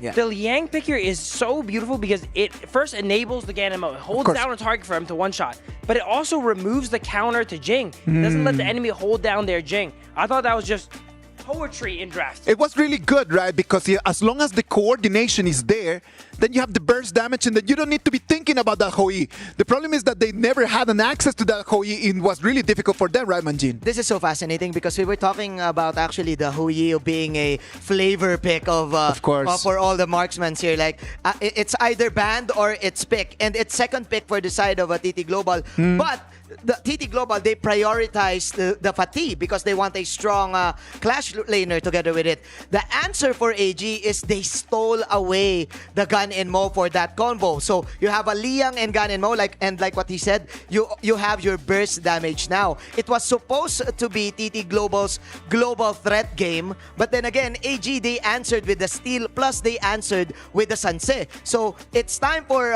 AG to do the global threat, and they can get kills and kills after kills. It was supposed to be TT, but no, TT shifted to the team fight type of comp. I love the way that you put it, Manjin, because it is just like a chess game. I make a move, you respond with a different one. I make another move, you respond and you try to force me into your game. It was very well orchestrated. I want to add to the draft that TT Global core strategy this game was unbreakable frontline. Yeah. You got a Hou Yi. Sorry, you got a Lian Po. You got a Flowborn tank. Just sit in there. Obviously, Fatih, with many different interceptions that he can do. Many team fight, you notice there are a lot of baits for Liang's ultimate. Yes, exactly. Liang was ulting the Lian Po or ulting the Fatih, but they couldn't kill them. Right? Yeah. Somehow, you will always have the front line who will survive because they're so tanky. Not to mention have to worry about the re-engage, a secondary engage, a third engage coming out from the entire side of TT Global. So the entire draft, initially I was like, oh, what is the strategy? What does it come here? There seems like more synergy from AG Global, but from AGAL. But TT Global strategy was just that we are unkillable. Of course, I'm telling you, at the end of the day, it all carried on the Snowy's back. Everything just came on Snowy's back. He came in and he did that quadra kill.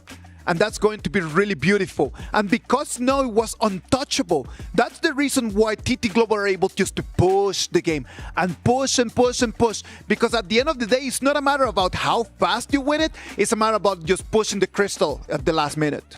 Absolutely, and I cannot wait any longer. We gotta talk about Snowy's clutch there. Yeah, at the go end. for it. Go for it. Zoe set up really far into the enemy base there, right? Waited a long time just to go ahead and catch out the Hou-Yi. But when it caught him out, they did a quick Master Armor there. I don't know if they got it in-game, but I would consider that Master Armor. Sells on him, gets the Sanctuary, buys enough time for his team to huddle around and protect him, and turns a disastrous situation into a positive one. And it's very difficult for Hou-Yi to survive, right? Yeah. And then he knows that as long as he's just making that little move, he's just a little to the right, a little to the left, a little bit back, and you just keep dealing damage, he's always going to survive in there. You know what, Phil? The Master Armor you're talking about in the PKL, it's called buy and sell. That's really hard to do, especially for the hashtags slow hands like Dave here, right? Like it's hard to do the buy and sell, right?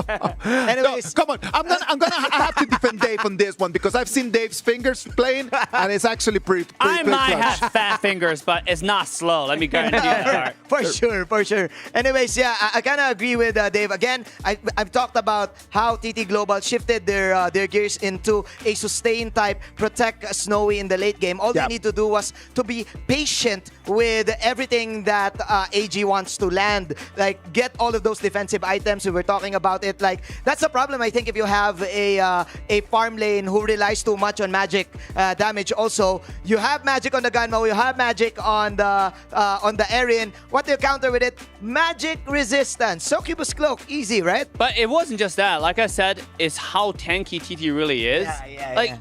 And how not tanky, how fragile the entire set of AGL was. They couldn't survive the amount of tankiness in the front. They couldn't survive the amount of damage coming from Hou-Yi as well as the rest of the team. So, end of the day, when you look at Honor of Key in general, I think a balanced draft should have someone to tank the damage. But Sun Ce just wasn't it. They picked Sun Ce mostly realizing that game just for the ultimate itself. Yeah, they were traveling around. I did like that in the early game, they were ulting around and grabbing the Aaron here and then farming 2 waves at once. And that was a great strategy there, but they had to end that game early. As Manjeet mentioned there, Succubus, if you guys didn't know, is the GOAT magic resist item of HOK. Yes. It is so overstated. And when 3 characters on your team do magic damage, everyone on the enemy team can go ahead and build that Succubus and be a pseudo tank. It needs to be like that, right? Like, you need to understand how to balance your damage items and your defensive items as well. And Snowy did really well on that, right? And that's the reason why he was able to survive and at the same time just to deal some damage. He came up with the quadra kill, right? And as you know, we've been always tracking all the clutch moments since the beginning of the KWC. And thanks to Honor, we have our Honor Triple Tracker. Our Honor Triple Tracker is allowing us just to count all of those clutch moments, or the triple kills, the quadra kills, the penta kills, and they just come to put them as the rank. Right now, for Blacklist, Joshi is the one that is at the top of that tracker with 4 of them. And if he finishes like that today, he's gonna go home with an Honor device for this winner. Whoa. Whoa. Yo, shout out to my boys, Joshi and Carl. Come on. I want to give credit to Snowy, though, because they just started playing the tournament. Yeah. He already had 3. Brother, I'm telling you. Like Joshi right now is watching this and he's like, come on, Snowy. Please, brother. Like, allow a mana phone, please. But yeah, absolutely. Snowy here coming in for just 2 matches, right? And he's already has 3. And we have a lot of games to go. And if he keeps up his current pace, he's set to take number 1. I am really looking forward for that, man. The same as I'm looking forward for this game 3.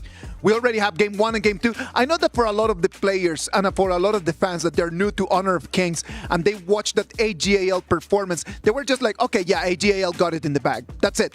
At 11 minutes, 12 minutes, they already had a good advantage. They were thinking about the fact that they already got the win, but TT Global, showing us how to really push the game. It's not only about just trying to win quickly. It's a matter of understanding, if I do not have an advantage, I gotta push for the timer. Absolutely. And they got to the power spike where Hoi got enough item to be really relevant, right? When all attacks start hurting, not just like kind of chipping away your health, but really taking away your life. You know, that's when it really matters. And again, the front line was unkillable. I want to touch up on the magic damage thing. We saw two major things in that game. Number one is Aaron was doing the magic build, right? Aaron can build physical and magic. With magic, is mostly rely on skills, the skill 1 and the ultimate. The reason why that is, if you go back to watch that game, up until 7 minutes, there's really no magic defense item. Because it's usually not prioritizing a game. And another thing that I want to talk about is Gon and Mole having the Ardent Dominator. That item is so crucial for those who are watching at home. The reason why that is to counter Hoi's ultimate. If Hoi lands an ult on you, Ardent Dominator will cleanse that if you drop under a certain amount of health. And this way you have a chance to get away. So with that, you just already kind of like minimize the initiation coming in from the other team. Exactly. One of the interesting things about this, when I was just counting, it was just so much initiation from them, right? Like you can initiate with Lian Po, you can initiate with Hoi. They got the Shuri in there that even just able just to find the right place. It can be initiated as well. I also want to highlight the Fatih pick here. Absolutely one of the strongest scaling Clash laners here. That's why they kind of struggled early game, right? He was busy scaling up, the Sunset was moving around the map and providing pressure. But once the mid to late game hits, you see Ron really fell off in impact. He was really there to just do the CC, drop some ships off, whereas Fatih was able to carry these fights. The Amazon Arena right now, you can see it right over there. Everyone, the vibe just kind of changed a little bit, right? At the beginning, you could see a lot of the fans just like really excited about it. Right now, it's more like, oh, hold up. This is actually not that easy. Yeah. A lot of people thought that it was going to come in, it's going to be easy, but I'm telling you, these two teams, the difference in between them are marginal. As you can see, everyone in there in the Amazon Arena, the fans are just looking at the screens, really looking forward to see who's going to be the champion of this edition of the KWC 2025. After Game 2, it comes Game 3. What can we expect for Game 3, boys? I kind of feel that the Hoi is going to be banned here, or maybe going to be stolen right now for the side of Team AG. I kind of feel that the Arlie also is a perma-ban already. Like, you don't want to really give away that Arlie to, you know. But then again, I expect bloodbath. I expect a lot of team skirmishes. Just basing from that game number 2, we have ourselves a ball game, ladies and gentlemen. Guys, I have so many different combos available. All right, go for it, Dave.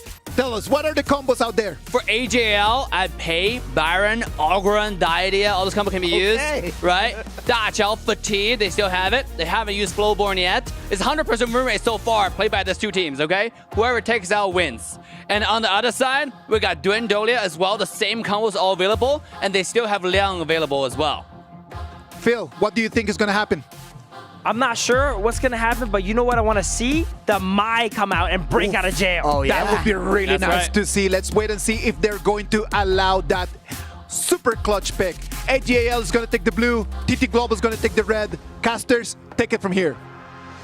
Thank you very much, Isaac, for taking that one for us. We are going to be getting into game number 3 between AGAL and TT Global. Already nullifying those match points to 1-1. I am with Kindofu and Sagi. They're going to take us through the BP. Okay, so right away we were talking about the Arlie and instantly banned out by the side of TT Global, right? That is one of Ino's specialty signature heroes, but they do let go of one of the win conditions that happened in game number 2, which is the Fatih. The Fatih has been locked in for the side of AGAL. We saw from last game how strong this pick is when it gets to scale towards the mid-late stages of the game here. So that will go towards the hands of AG Ron. For the side of TT Global here, we gotta see here, it is what Dave mentioned. The Duendolia combo has been locked in. Not only that, this opens up so many doors to the side of TT Global, right? This is a flex pick. There's so many other heroes that can complement the Dolia pick as well. So AGAL, this time it's not about disrupting the picks on TT Global. You need to make sure you have a very strong composition right off the bat. I have to agree with you. It's not about disrupting the enemy composition. It's about rounding yourself up, making sure that this Dolia gets more and more value as the draft goes on. Straight away, this is the first answer. The Agudo, very good and adept at melting tanks. But also, with the help of Chano, these are the two turret masters. They will take down towers in a flash. Definitely the case here. Agudo and Chano here, the critters, the wolf pack, making sure that your tower goes out immediately. But what better way to target your backline than double annihilation here coming in from the Nuwa on the hands of TT Crane. We've already seen some spectacular steals or spectacular attempts with the annihilation, the ultimate of Nuwa, to steal objectives or get kills. Now, TT Global, they're going to show you a brand new world as we sit on the carpet, take to the skies and see what TT Global has to offer. What TT Global has to offer, we gotta find out here. But if you're AGAL, you're definitely going to be thinking, Snowy had a fantastic game back in Game 2 here. Are we looking at Snowy for more of these bans here, or are we limiting more and more of these Dolia compositions, just like the Elaine? I think you can't ban everything, right? At this point, maybe just ban something that works against your lineup. I think Princess Frost is going to be a very good answer for TT Global, because this then, when the emergence comes, the TP from Nuwa comes, when Dune jumps in, you can get the Frigid Prison, get that stun in as well. Extra damage for you. Guan Yu, great ban on the side of AGAL. Very great ban. You want to be making sure that Yinor on this late game carry channel gets more room to farm and play the game here. So banning out all these backline accesses coming in from AGAL makes sure that Yinor, their star player, gets enough space. True. TT Global, they haven't picked up the Charlotte yet, which I think Ran has already showed us how powerful that composition is going to be. And TT Global, they want to go for, this is a core basic in professional gameplay. Protect your farm laner, he's going to deal the damage for you. And based on how Snowy was playing in game number 2, TT Global definitely can play this strategy. I have to agree with you, and we are looking at two very similar team compositions. You have the playmaking clash lanes, you have the jungle tank, and you have a late game marksman on both of these farm laners, being AGAL's Yinor, TT Global Snowy here. It comes down to execution here.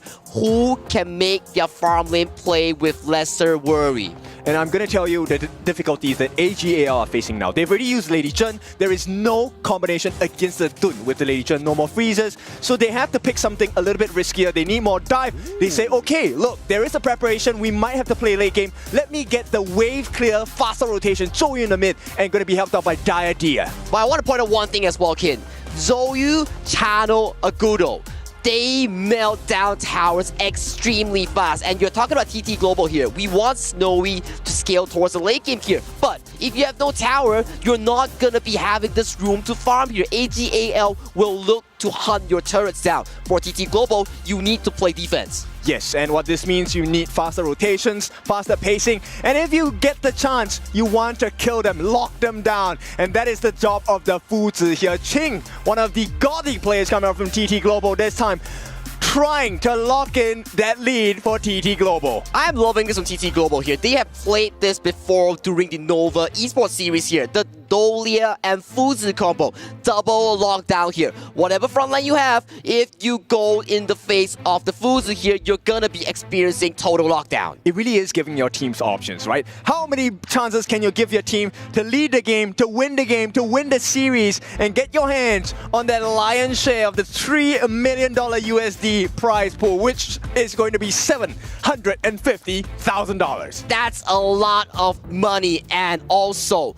the pride of being the best KPL teams, the best team in KWC 2025 is at stake at this series. We are almost ready to go into game number 3 here, Ken. I love this. We want the bragging rights for this game. And now, this is the time where both teams have the chance to move forward and stay ahead of the competition again.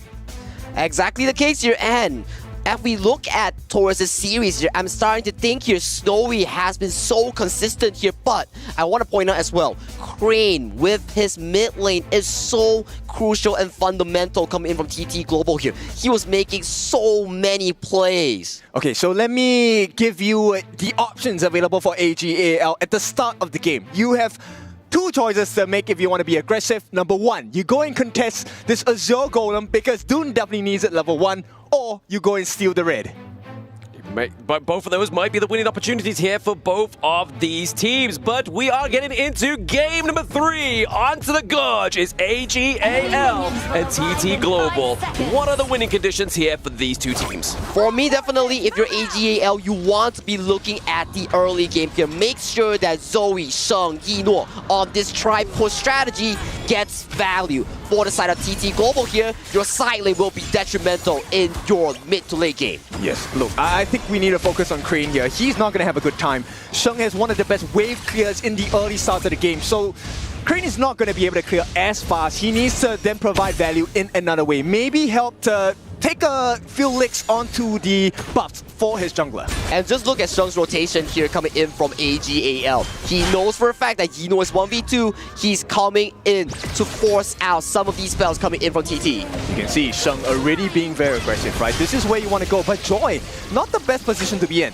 Yeah, not the best position to E in. E in the river here gets burned down immediately. Check out the trio real quick. Another Yino cheer coming in. Yino, go shine on the biggest stage. We're excited for your amazing performance. And definitely, but for now, it's not a good situation, right? They have already rotated their third member down into the farm lane. So TT Global, they get the fire beak on that bottom. This is, like you mentioned many times across KWC, a one-time chance to get the advantage. It's now in TT Global's hands. That is how you cement the early game advantages here. You steal the camps away, you secure the neutral objectives here, and TT Global is doing a pretty good job coming into the series. In fact, they've taken every single marker in the farm lane here. There is nothing for them to look forward to.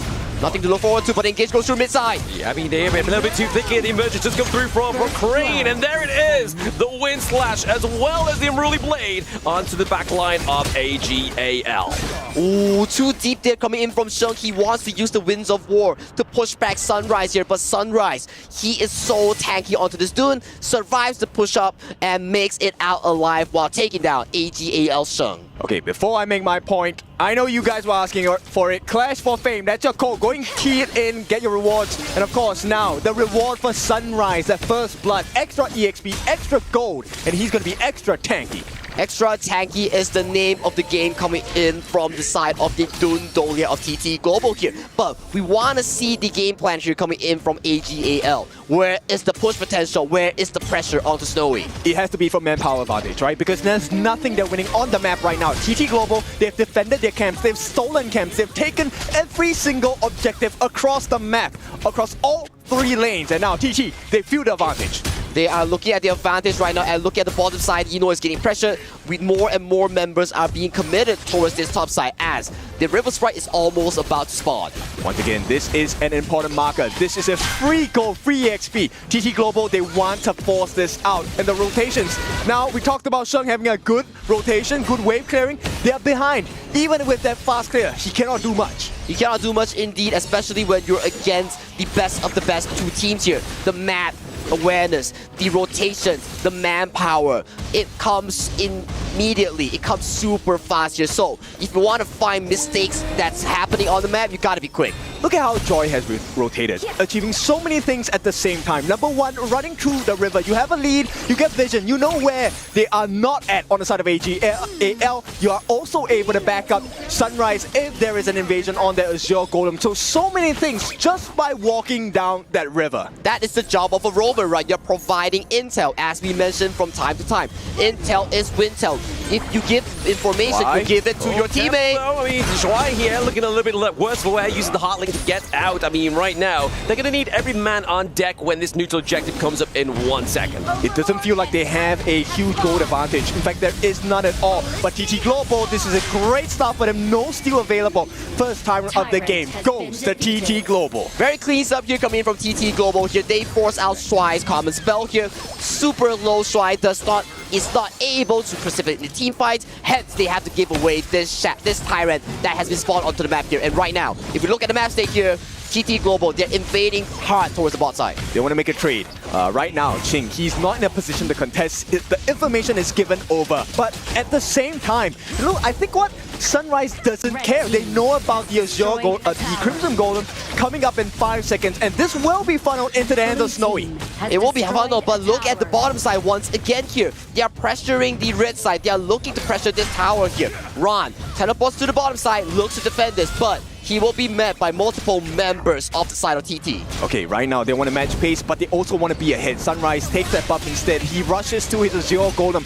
So TT Global playing the map so well. Furball going to be dropped, but there's nothing that AGAL can do at this point. But look at the goalie here, Ken. 5 minutes in, we talk about how TT Global is amazing in securing these like early game objective. GAL is in the goal lead right now. I mean, that's how you keep on pace, right? Steal the camps, make sure you get a good fight as well. Right now, they're still poking and prodding. Oh, the Unruly Blade is going to be in. Obviously, the Celestial LED just used for the refresh here for now. Looking pretty low is going to be Zoe into the back of that T1. Team fights are looking pretty hairy. Sunrise is in the enemy jungle. Maybe looking to contest this Azure Golem. It's going to be Sunrise. He's able to get it. He claims it for himself. Not a good situation for the side of AGAL. Not the position they want to find themselves in.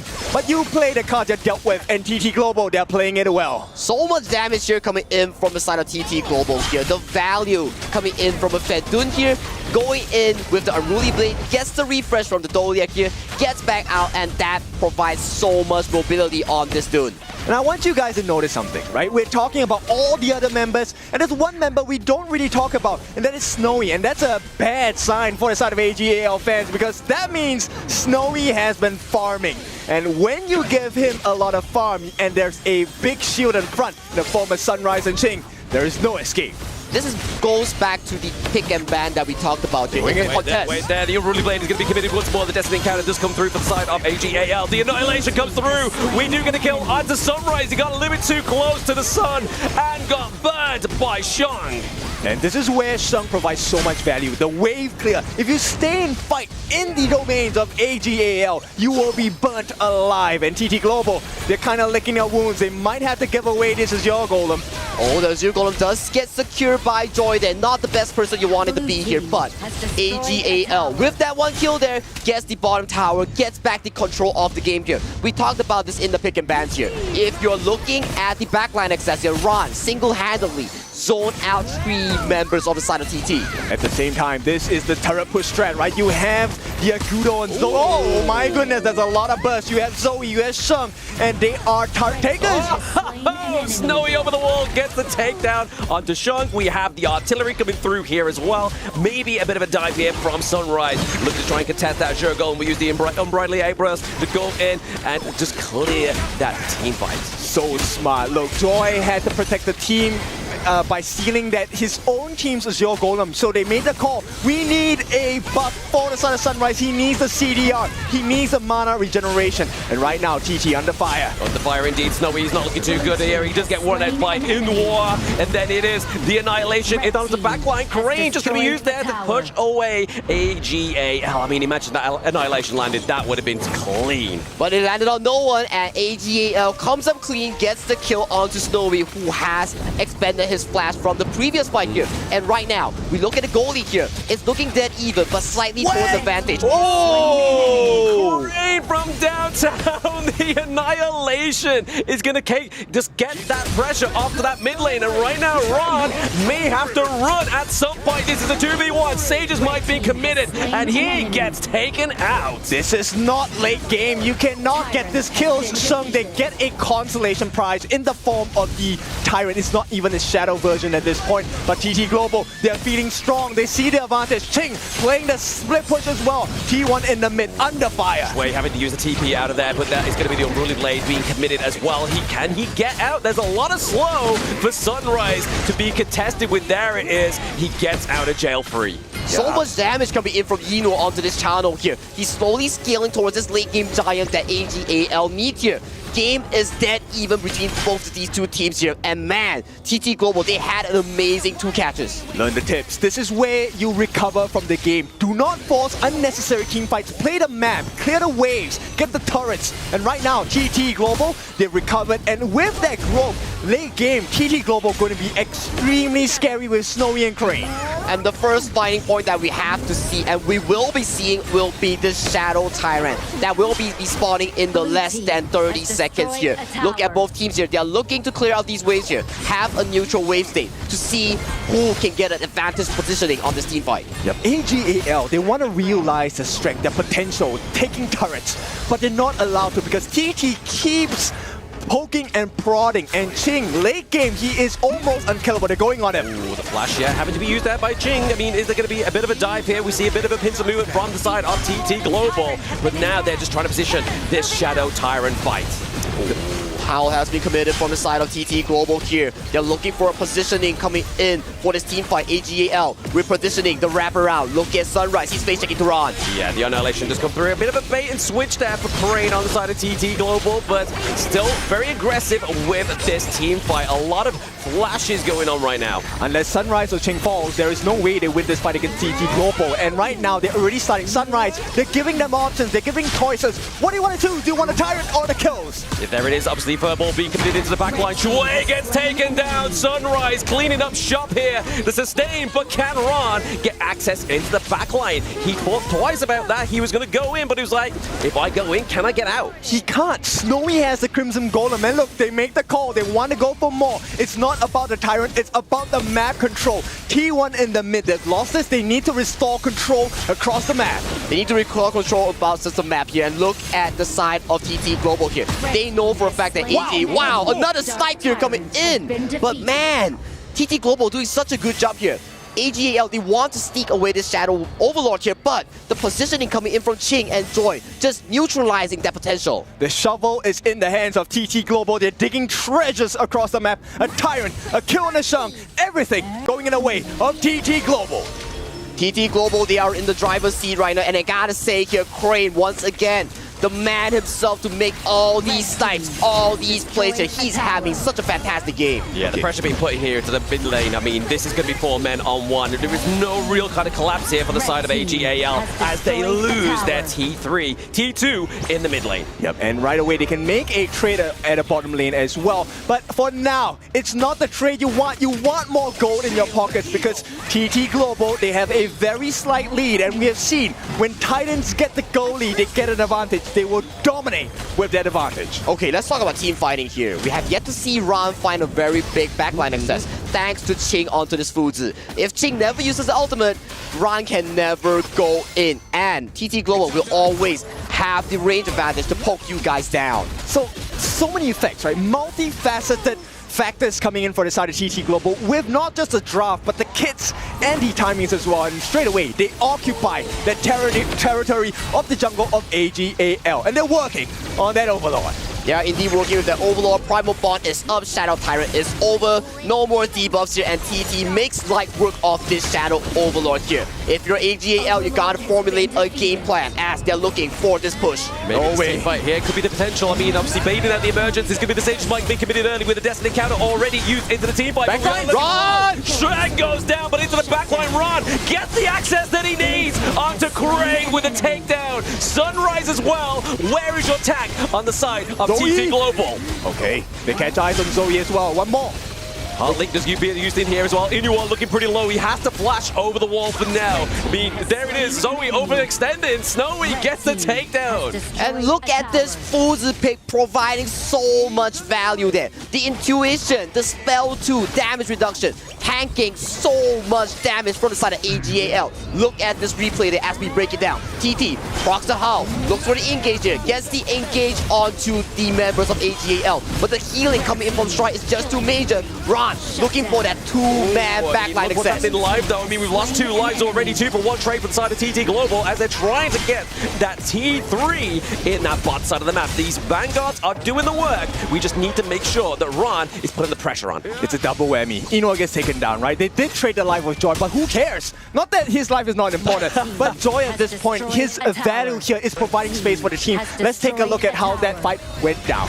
Well, Inoue definitely a bit of a misstep here, gets locked down by the Sage's Might, and the damage just comes bombarding in from Snowy on this Meng. Yeah, so much damage. It's late game, yes, in the live part here as well. Was they able to get the Azure Golem? Yes, Crane steals it. Yep, not an ideal situation for the side of AGAL. They are suffering at this point. 5-9 in KDA, but just 1,000 gold that sets them apart.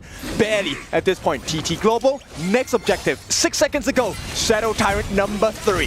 Shadow Tyrant number 3 has been spawned onto the map here. Ching the man of TT Global, is so consistent onto this Fuzi. The brick wall. Now, we have to see here, can Ron find another miracle engage here? I mean, they're just trying to check out on Jing here, right? I mean, there's the hard link onto Jing as well. We're going to be seeing him maybe use the Sage's Might there, just able to lock down Ron, so he cannot have a clear access onto the backline of TT Global. Sunrise looking to put pressure onto Zoe, just kind of denying the access onto TT Global at this point. Do you see where Ron is going? He's trying to find Snowy, but he cannot find him, and Snowy's just dealing damage on the backline. Ching! Oh, yep, verbal beacon mid there. It was able to actually get onto Zoe, but not actually get the CC that was needed. Destiny counter once again, trying to apply the healing, trying to play the zone in, but here it is. Ching into the backline. Ron is really looking for access here into the team fight, but the Sages might be committed, but we are getting a takedown on the Sunrise into the team fight because it is split on 2 fronts. Another Sage might be committed from the side of TT here. Sun goes down once again. 2-for-1 exchange in favor of TT Global. They know that Zoe does not have smite. They're pushing the anti here. Ching looking for an opening on the backlines at the same time, buying time for Snowy. He gets that Shadow Tyrant, and once again, AGAL they're suffering at the hands of TT Global. Yeah, I mean, TT Global had the pressure into the top side of the map, right? We had the minion wave just giving that clear pressure, and it meant that AGAL was like, do we take the fight? Do we give them the Tyrant? And the question was, yes, give them the Tyrant, but now is that T3 going to fall? That T3 is definitely going to fall towards the hands of TT as another Annihilation goes through mid lane. So much pressure coming in from Crane, coming in from Ching here. I gotta say, Ching on this Fuzi, immediate. So much constant lockdown onto Ron. Yeah, it's all about the options that AGL have to choose from, right? You have to go for Snowy, but you have to go for Ching as well. And this was how the fight went down. I mean, nice catch by the backlines on the side of Ching. I thought it was going to be a 5v1. They tried to get the advantage, but the Annihilation really changed the state of that fight. And once you get Ching back onto your faces, there is no way to run. There is no way to run indeed, and we see, even under the presence of Primal Bond here, TT Global so ahead in map control. Gets the second Shadow variant of the map here, and they are looking hands down strong right now. This is what you want to see if you're a TT Global fan. Crane and Snowy, the both of them, over 120,000 worth of damage dealt to the side of AGAL, and there's going to be plenty more coming. Yeah, a lot of damage already been built up in the stock market for the side of TT Global. With the minion wave in the mid and the bot and the top, is this going to be the final frontier for the side of AGAL? It's looking like it. The T3s at the bottom are falling. There is no more pressure coming in for the moment on the side of TT Global, but that is a short-lived moment. Ooh, okay. Yes, Destiny counter be traded for the Annihilation there as well. Obviously, 2 ultimates being expanded, but we do have the Dolia on the side of TT Global. And Shadow Vanguards are slowly marching towards this final tier 3 of the side of TT right now. TT is looking for the push here. Snowy is super fed, and he is full stock right now into this fight. Yeah, he has the Crimson Golem looking for the opening. It's all about poking. They're going in. Ching into the backline onto Ron. Obviously, just making sure that the Ron does not have the access once again. He got the takedown. Annihilation putting so much damage and so much pressure onto the side of AGAL. Zoe looking to be the next victim come down. And the Crystal gain number 3, 2-1 to TT Global. What a way to do it. Even at death's door, even with his death, the mid laner on the side of TT Global, Crane, he got the kill on the Eno, and there was no more chance. AGAL fall for the first time. AGAL fall, and TT comes up clutch with 2 consecutive wins. Right now, they're 2-1 on the board. I gotta say, Crane and Ching is having a field day. It's at this point, right? Do your hearts shake? Because confidence is definitely shaken at this point for AGAL. They had a decent draft, right? We talked about it. The strength of tower turret taking. This is where they wanted to be at. But TT Global kept forcing them into fights because they had the goalie. They got the steals. They got the goalie, they got the steals, and the Fuzi coming in from Ching is so darn crucial here. Every team fight we see this Fuzi finding opportunities, and Crane, he is so good onto this new wall here. Snipes after snipes after snipes. He was the Ching in their armor. He is their Ching in their armor indeed, but look at these team fights real quick here, as even if Ron gets caught out, Ron is always being caught out by Ching here. Ching is always looking for these opportunities to give total lockdown control here. If Ron is on the map, Ching will always be there to put him on lockdown. That's why you are so scared of a late game Fuzi, right? Because you need more than one member to handle him. And TT Global, knowing the strength. So let's take a look at the desk. Boys, what do you have for us after this exciting game number 3? TT Global, showing us that this is not going to be a one-sided match. They come in, and you know that Xing and the boys, they want to put their hands on the trophy. 2-1 advantage on top of AGAL. A lot of people did not think about this, and I'm telling you, they might have lost the first one. But TT Global, after the first one is gone, the second one, the third one, the fourth one, the fifth one, they want to go for all of them. We are 2-1 ahead, TT Global on top of AGAL. Boys, break it down for me because this was a very interesting game. TT Global definitely kicks it into overdrive. It seems like their first game is their feeler game, you know? They feel down their feel out their opponent, dissect it, and then now like, okay, we understand. Here's what we're gonna do. And me and Dave were talking about the games afterwards, and as we're watching it, we're noticing, wait, this composition, we thought it was kind of bad at first, and then we're seeing it work, and it's all clicking. And we wanted to nominate the MVP if we could to the coach. The competition for TT Global was insane. It would be lovely if one day we can just give the coaches MVPs, right? But talk to a little bit about that. You guys thought that the composition was not gonna work. Why did you guys have that feeling? This is a 2000 IQ draft. Initially, when you see the Mengya, you're like, yo, this is new, right? It's not a KWC 2025. Right. And initially, when you saw the Nuwa instead of mine, you're like, oh, wait, this is different. And then it all makes sense. The entire push comp from AGAL side summons a lot of monsters. You got Channels Dogs, you got Zoe, summons a lot of different jungle monsters to help you push. Guess what stops all of that? Nuwa and Dolia, right? On top of it, you also have the Mengya throwing bullets in a line, killing everything all at once.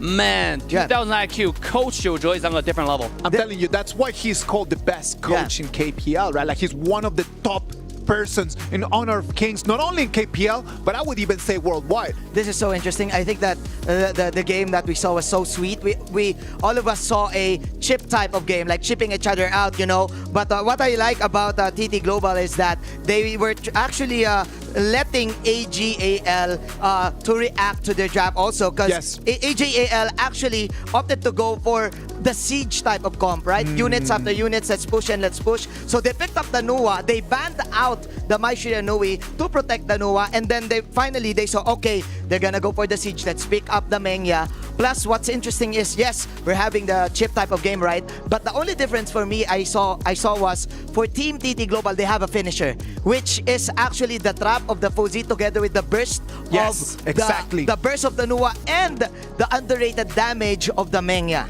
I am thinking that in terms of global ban picks, the heroes that we've played, the heroes that are out there, since we have seen so many not KWC 2025 comps, I do believe that even though it's already 3 games into this global ban pick, there's still a lot of options out there, right? While we've seen a lot of powerful drafts, I think the most powerful drafts and why coaches matter so much is when you're able to get a win with a composition like this. Look at the characters using. Futsu, Nuwa, Mingye. These are not your traditionally powerful characters. And being able to add all these together and make it work makes it one of the best drafts because you win and you don't really lose anything. I think this goes to show how masterful TT and AG are in terms of the ins and outs of the every little detail of the heroes we're seeing, right? For example, who would have thought like we're gonna see the Fuzi as the last pick? We were like, Fuzi, but you have so many units. You were like, how can you actually trap someone? But okay, it is for the Nuwa and it is for the Mengya. And plus, you can actually reset the ultimate of the Mengya too.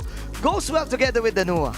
All right, you know what? I think that composition coming in for TT Global, it was just masterful. It was really on point. And I know that Dave wants to talk to us a little bit about the game. I know that Professor Dave is going to explain to us a little bit. Come on, Professor Dave. Get the whole setup. Oh, man. I'm gonna hold the mic for you. You know what? I was going to talk about global ban draft first. You know the 2 games in a row, they have the tanks. But guys, this is a class lesson, Class is in session, baby. Class is in session. Number 1 thing is how to team fight properly, featuring TT Global. Watch this clip right here. First, you have the Hoi ult. I'm gonna pause right here. You can see there are 4 people from AG and Zoe's cutting in from this side, right? And look at the entire TT Global. They will now shift their focus towards Zoe right here, and you only have Lianpo stay in the front to zone the entire follow-up of AG. Yes. And this is how they're able to turn this fight around after Hou-Yi was trying to flank the backline. Look at this immediate focus onto Zoe when Zoe coming in, right? Zoe got killed, and right after Zoe get killed, look at Lianpo right here. He's now in 1 versus 3, knocking them up, intercepting the follow-up that AG will usually do, and then he gets away! I know that Joy had a very tough game in there, but the way that he jumped in that one and goes out, amazing. How does he get away, right? And then, you see, this type of like master play is not just like by one team. Let's look at another team fight, and let's see if I can open this clip. You got this, Professor. Yeah, it seems like we might be waiting for the clip just slightly, but yeah, I think that should be enough for now. Yeah, exactly. When you're team fighting, when you're learning, it's very, very important to understand how to focus on one target at a time. And it's such a clean execution from TT Global side. When you have the front line, and this is what I was talking about regarding the draft, you need to have some sort of front line in the current Honor of King meta. Yes. And we have something like Lianpo that's uninterruptible when he's ulting. When you have something like Duen who can soak insane amount of damage. Last game you saw the stats. He was soaking 36%. He was unkillable. Yeah, that's why every single trade, you feel like entire AGAL was just focusing on Duen, still fighting him, while the backline, their entire flank is already gone. I think that is just the positioning, right? Like I think that TT Global has done so well in terms of positioning before the fight starts, just allowing Snowy just to get amazing positions in there, no? As a tank player, I really respect that play from Lianpo there. Of course. Being able to go in, land a 3-man Tremor Smash, and as you guys say, get out. Even if he died in that play, it would have been okay. Yeah, of course. He made space for his team, you know? But the fact that he can do all that, distract 3 people, and get out and churn a lost fight is just amazing. It is just the difference between the people who are really good at Honor of Kings and the professionals that are at the top of the game. That's for sure that there is a gap in between them. This is so good. I kind of feel like Team TT Global got the power spike in advance. Right after that, around 7 minutes, well, Snowy got ahead and managed to pick off a mispositioned Zhou on around in the middle part. That's why he immediately got like extra damage out there, like extra Shadow Reaper to defend every push that is Team AG is doing. Team AG, the pressure was on Ran actually to get a flank. It's so hard to do with all of these tanks around, and it was easier for the Fuzi. The Fuzi can just target easily, get one in the box, and then Nua will just do all of it. Yeah. I do believe that Clash Laners fight in there, that 1v1s, it was critical for TT Global to be able to take the win in there, right? Absolutely. The Futsu, we saw at the end of the game, didn't do much damage. But I don't want to call it a support Futsu, but he was mainly there just to trap people with that ultimate. I agree. Yeah. And the Dolia was important because if the enemies want to stay far away, okay, we're going to go ahead and reset that annihilation and poke you from afar. But if you want to get up in our face, we have the Futsu being able to trap you guys 2 times. It's actually a beautiful draft. Beautiful draft. Beautiful, amazing Amazon Arena right over there. Look at that. The screens, the lights, everything. Ooh. I'm telling you, it's been by far one of the most beautiful stages that we have had in such a long time. When you come over here to Riyadh, Saudi Arabia, and you see the quality of the stage, it is a top level. My favorite thing about the stage here is when you actually watch the games go on. And that middle screen there shows the game. The sides show both teams and their picks and a live real-time counter of the gold, the kills, the assists. And whenever one player gets a double kill and one player... the animations, right? Yeah, it pops up. But the best part was, I think yesterday, there's a fight where both players got like a triple kill or a double kill. And then both sides, the players pop up on each individual screen. It's amazing. It is lovely. I hope that everyone at home can have a chance to come in here and watch the games with us. Let's jump into game 4. TT Global is gonna be taking the blue. AGAL is gonna take the red. Casters, come on, let's go. Thank you so much, Isaac. TT Global up 2-1 over AGAL, who had taken the first game, but somehow TT Global took it a little personally. They bounced back with 2. Kindofu, your thoughts? What does TT Global need to do better here? I think they just need to be a little bit more careful in terms of positioning. I mean, okay, look, they have been really great. The 2 players, Ching as well as Snowy, playing in good synergy to be able to split the team fight for AGAL, give them too many choices to choose from. But it has not been clean.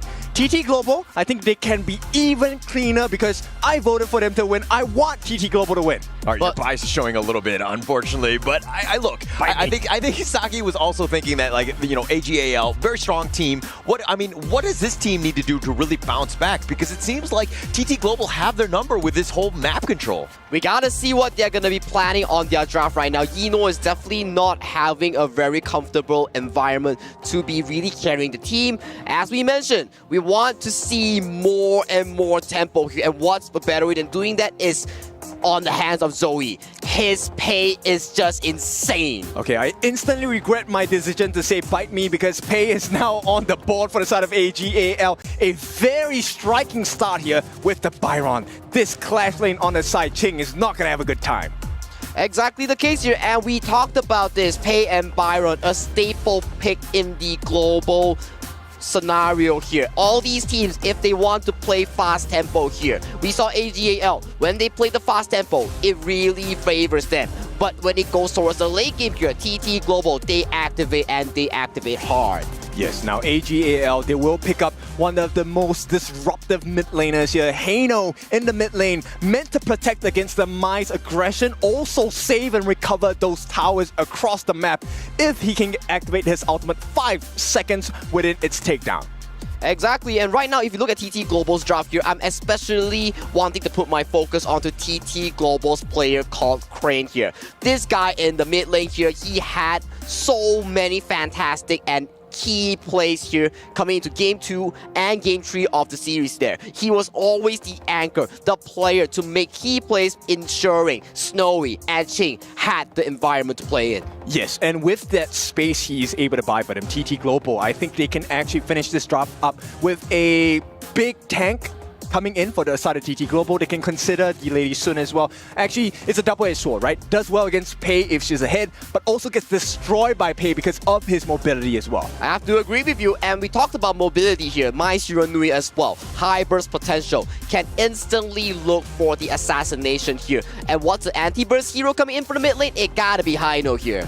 Yep, the Guiku Japan, very smart against AGAL. It's a one team that suffers against crowd control and, even make it safer for the team. The Sun Bin comes. We talked about it. Dave, thank you for that insight into Sun Bin. Number 1, rotations are faster. You get a rebate on your health bars when you get damaged. And that ultimate, the ultimate silence. Speak no words. We will let the actions talk. We will let the action talk. And one more point that we can add on to Sun Bin here. If you time your spell to time flux correctly, you refund HP back to your teammates here. It is a very good anti-burst mechanic here. And also, key point here, Sun Bin's rewind is not affected by heal reduction like the Venomous Staff. Yes, this is a very important marker here, which means Sheng is going to be a player of choice. AGAL, their win heavily depends on the success of this Hano. And what does Hano hate? He hates a burst, and that's exactly what TT Global offer. Number 1, that lockdown by Diadea, no skills to use, and so yeah, big burst. And you wanted to see something interesting? AGAL's team composition. They are running it back. They are making a double side lane team composition here. I am looking who gets the Byron, who gets the Baiti here, because man, it's been a while since we've seen this composition. Look at Eno Small. You know for a fact that he is going to get the Baiti on his hands. And that's going to be a very difficult lane because he's aided by the Sun Bin. If you know one thing for sure, Yino used to be that man in the clash lane there before role swapping to the farm lane here. So, talking about hero mastery here, Yino as a player, he definitely has the experience, has the fundamentals on this hero. I really like this AGAL draft, right? It looks very strong, very sustainable, and also they have decent damage because they have burst in the form of the Pei as well as the Byron. So, very big, strong lanes coming in for the side of AGAL. But execution needs to match the BP. It has to match the BP. It's not an easy hero to pull off, let alone an easy draft here. I believe that is our first Baiti of this KWC 2025 tournament here. I gotta see how one of the best KPL teams, AGAL, pull it off here because it is not going to be an easy feat. We are in for such a treat to see this sort of lineup. The Baichi being pulled out by Yinuo of all people, and to pull it out on a game 4. This is going to be pivotal. You lose this game, you are going to be down 1-3. You're going to be in a world of hurts. Yes, it's going to be series point for the side of TT Global if they can take this win. But AG, this is one of the biggest lineups you will see. I'm not sure how you're supposed to break through. There is no chink in the armor here. Yeah, Grand Finals, game 4. I would say that this has got to be a must-win for AGAL. Do they have the draft? Is this going to be good enough to really strike back into TT Global? I don't know, but the audience, 现场的观众们，声音借我一点好吗？ Wish your best team luck, TT Global, AGAL, let's go! Let's go. Game number 4. This one decides the destiny. You can carve your way towards the trophy of being a king.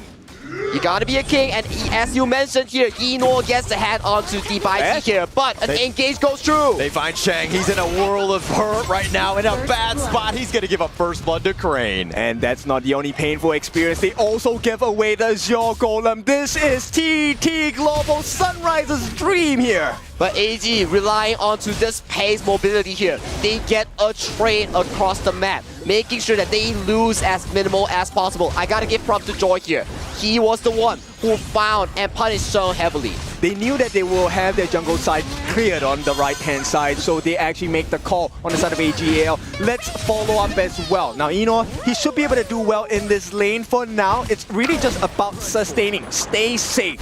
Staying safe, sustaining. Once you hit that 4-minute mark onto this hero here, you're definitely gonna be online. But look at the cheer here coming in from Jiang Beibei. 青青加油 ，TTG 加油，一路来不容易，希望你们发挥满载而归。 Oh, beautiful. Give it your all. I know it has been a tough road, and truly it has been. TT Global, a team that has gone through the lower brackets in order to beat, 4 teams in a row, 4 series in a row to reach this place as #1 from ACL. And for now, they are leading the charge with a 2-1 lead against AGAL. It is not an easy feat. It is definitely not easy because you are against AGAL, one of the most prestigious organizations out there in the honor of King's World. And looking at this mid-rotation here, Ching Ching looks to help this clean this lane, and he makes his way back to the clash lane. This game really is about Sheng, man. If Sheng has a successful game, hang on. Has to just dash away. Flash that is. He's going to be chased down, and Snowy gets the snipe out. Everything going wrong once again for the side of AGAL. TT Global hitting the box. Oh, Ron is going to get gone on as well. The rotation from Crane. He's been an all-star this series. Ooh, TT Global, left, right, top, bottom, plays across the map. Check out the replay of what happened here. It engaged with Ching, getting the lockdown here. Immediate CC Ching. No room for a flash here coming in from Ron. And look at the timing of this, right? In Chinese, we call it 五马分尸. You are pulled apart by 5 different horses in 5 different directions. And it is a painful experience because that kill came right after Eno fell. Right after Eno fell and the waves are sacrificed towards the tower here, they suffer a very big goal gap, a 1,000 goal gap. This is not usual for AGAL. Not usual at all. TT Global, they are facing a power spike and they're showing that they are here to contest at KWC 2025. Nice little knock-up onto Shang here. He's going to have to just use his Fate Rewind. He will unwind and take away all of that damage. But let's talk a little bit about Zoe here. He's that pay. He's got that fast-paced timer in terms of just farming, but he's kind of falling behind in the sense of the overall team. Well, I gotta say, if he falls behind, that's gonna be a big trouble coming in from AGAL. They need this pay to be the secondary marksman here, but looking towards the farm lane, looking towards the clash lane right now, Zoe is making sure that he gets as much goal as possible as Sheng gets engaged on. Engine right on point. They find Shang, they have the knock-up, but he's not able to survive. He's gonna go down. It's all about the timing at this point, and this could be TT Global's time. They know that Sheng doesn't have the ultimate, and what a time to get it as well. The first tyrant of the game goes to TT Global. I mean, they knew the ult was on cooldown, and they went directly on him. They ensured that they got those knockups, and they got the stuns right onto Sheng, and they've turned it into the first tyrant of the game. Perfect execution here coming in from Crane. We gave him so much praise, and look at this bot side as a potential fight might break out, but Swai really gets caught out. Oh, they find Shuai. They do have the connection. Crane making moves across the map. Another knock-up, another kill. And a great trade. They get the Zero Golem. What do they have to trade for? The T1 on the top. Does TT Global care? They do not. They also take their own Zero Golem. Exactly. That is the only job they need to care about, because if they do not get a lead with the double fighter, double tag team composition, you're going to be falling much more behind here. Gold League is similar in both team comps, but Eno is getting further and further behind. And also, Crane is getting further and further in front, right? Success begets success. Crane now already has the insatiable tome. That is the full core lifesteal item. They find Yuno. They're looking to pull him back. He's going to actually dash forward. Zoe wants to go aggressive, but Crane has to get back with that heart link, and it looks like TT Global, again, avert all this. There's not enough damage. They're too far behind. 2,000 at the peak of tournament in HOK is a big marker of difference. And AGAL once again find themselves trailing. We have to see if AGAL Zoe can find more resources here. They need to make sure that this page get more gold and get more of these items here. But TT Global are not allowing it to happen. But how are you able to get all that farm? Your Crimson Golem is going to be contested. Everything that you move or you do around the jungle is going to be very uncomfortable. Very uncomfortable. They want to force the skills out, right? This is why TT Global, they're not really exactly pushing too much. They want to force these common spells out, the flashes, the ultimates, but it's not working. They find him. They get the little taunt onto Joy, who heartlinks back to safety, but AGAL not able to find the pickup. They're going to have to retreat yet again. But still, one thing's for sure, AGAL team composition, the double fighter with a pay, it activates extremely well towards mid game here. But if TT Global can really expand this lead, this team composition coming in from AGAL is just gonna be outscaled. It is very difficult because at the late game, AGAL, they also have some late game compositions, right? It's gonna be very hard to kill Inoue. But at the late game, they have an answer. They have Snowy. Nobody wins a late game Shouyue.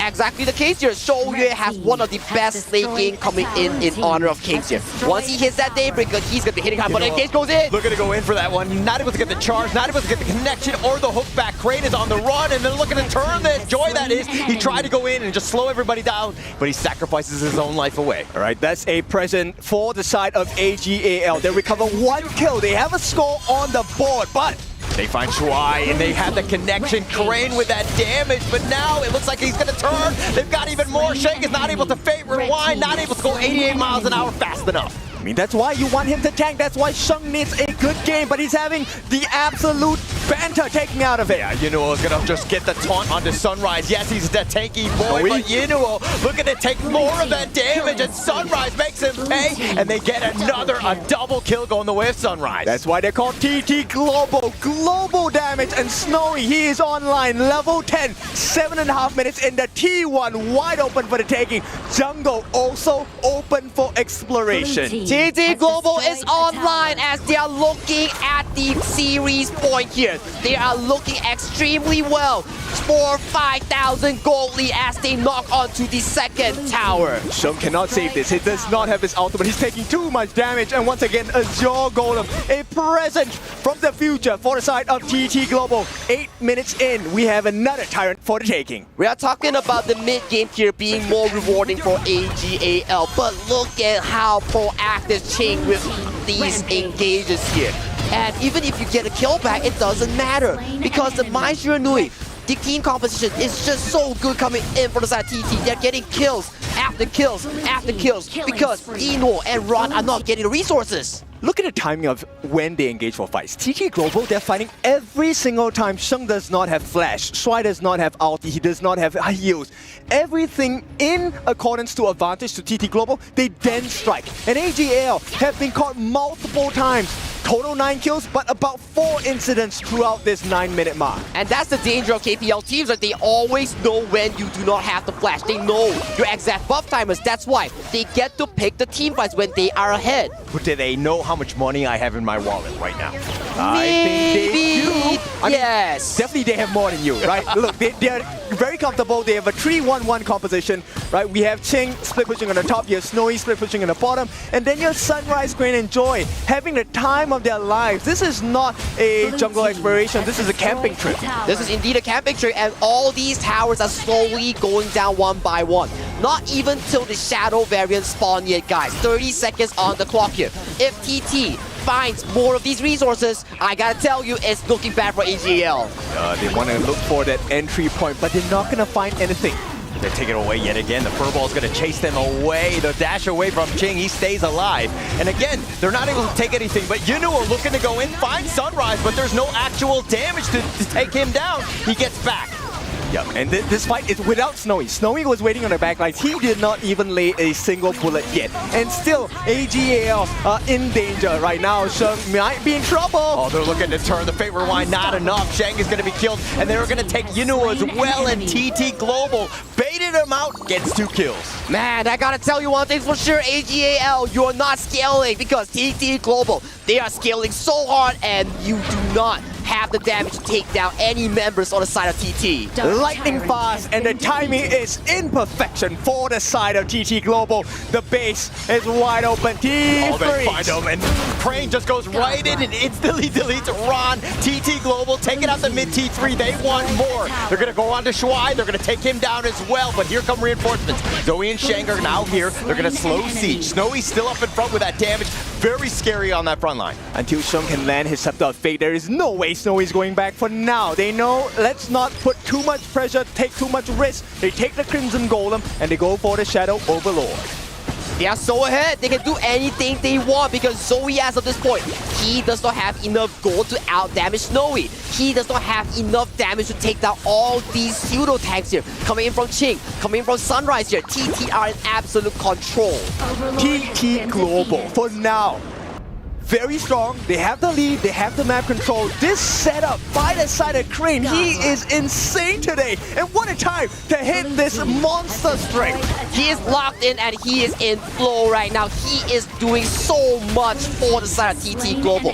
Every single engage is by Crane, and Crane is on fire. They don't even care the fact about the T2 in the top lane. They just went for his life. And right now, with absolute control, a vice grip over the map, TT Global, they have the Shadow Vanguard and the Overlord flying down on the top. Only time is the essence right now for the side of TT Global here. AGAL, they are running empty on this time because looking at the current map state right now, they are no longer in control. Yeah, time is of the essence, and AGAL, they are running out of time. The Shadow Overlord approaches on the T3 at the top. Look at how they're perfectly timing it with the Shadow Vanguard. The Furball is going to be right on top, and they find Yunuo, who actually has to flash away. He gets back to safety. The top T3 is under siege, though, and they get what they wanted. Yeah, there's nothing they can do. Sheng, once again, no ultimate, and still they can't fight. They can't fight, but the bottom T3, they don't have any more minions. It looks like that's going to be the end of this assault.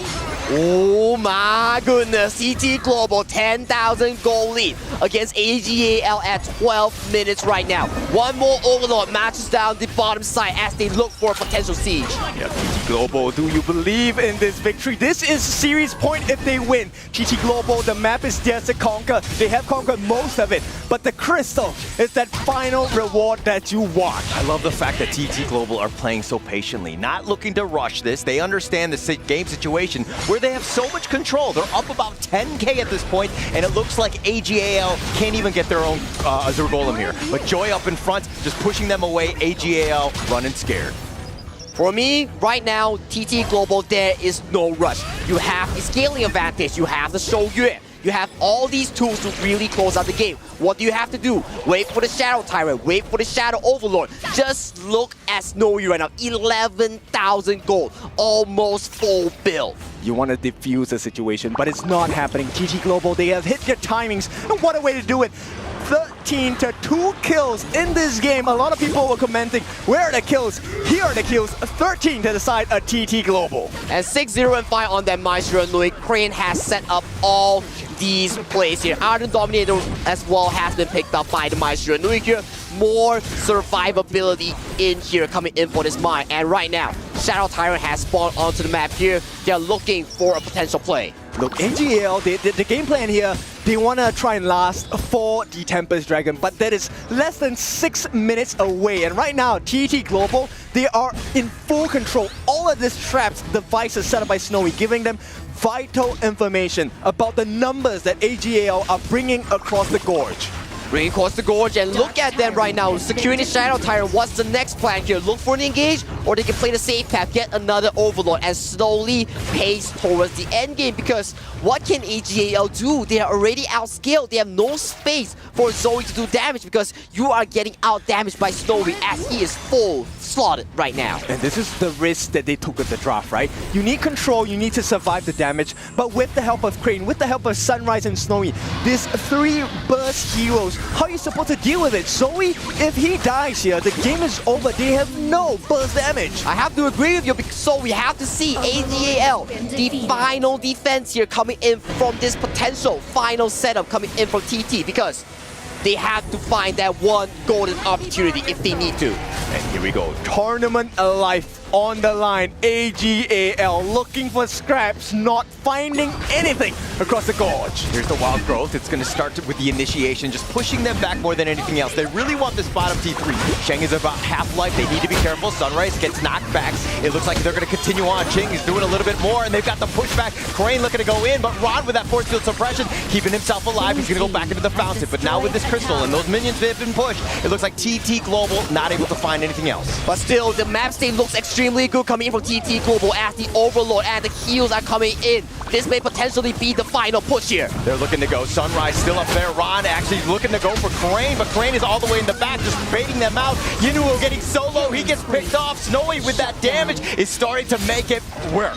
Okay, Sheng was the lifeline. This is exactly what the composition was drafted for. Sheng is meant to be the damage dealer over time. You can't burst them down. The longer the fight goes, the more strength and the more strength AG has, right? They will swing that fight over. But they only lost Sunrise until they get they're going in, they get the pullback, they find Shuai, but they don't have the damage, and they need to back off yet again. AGAL dodge a bullet.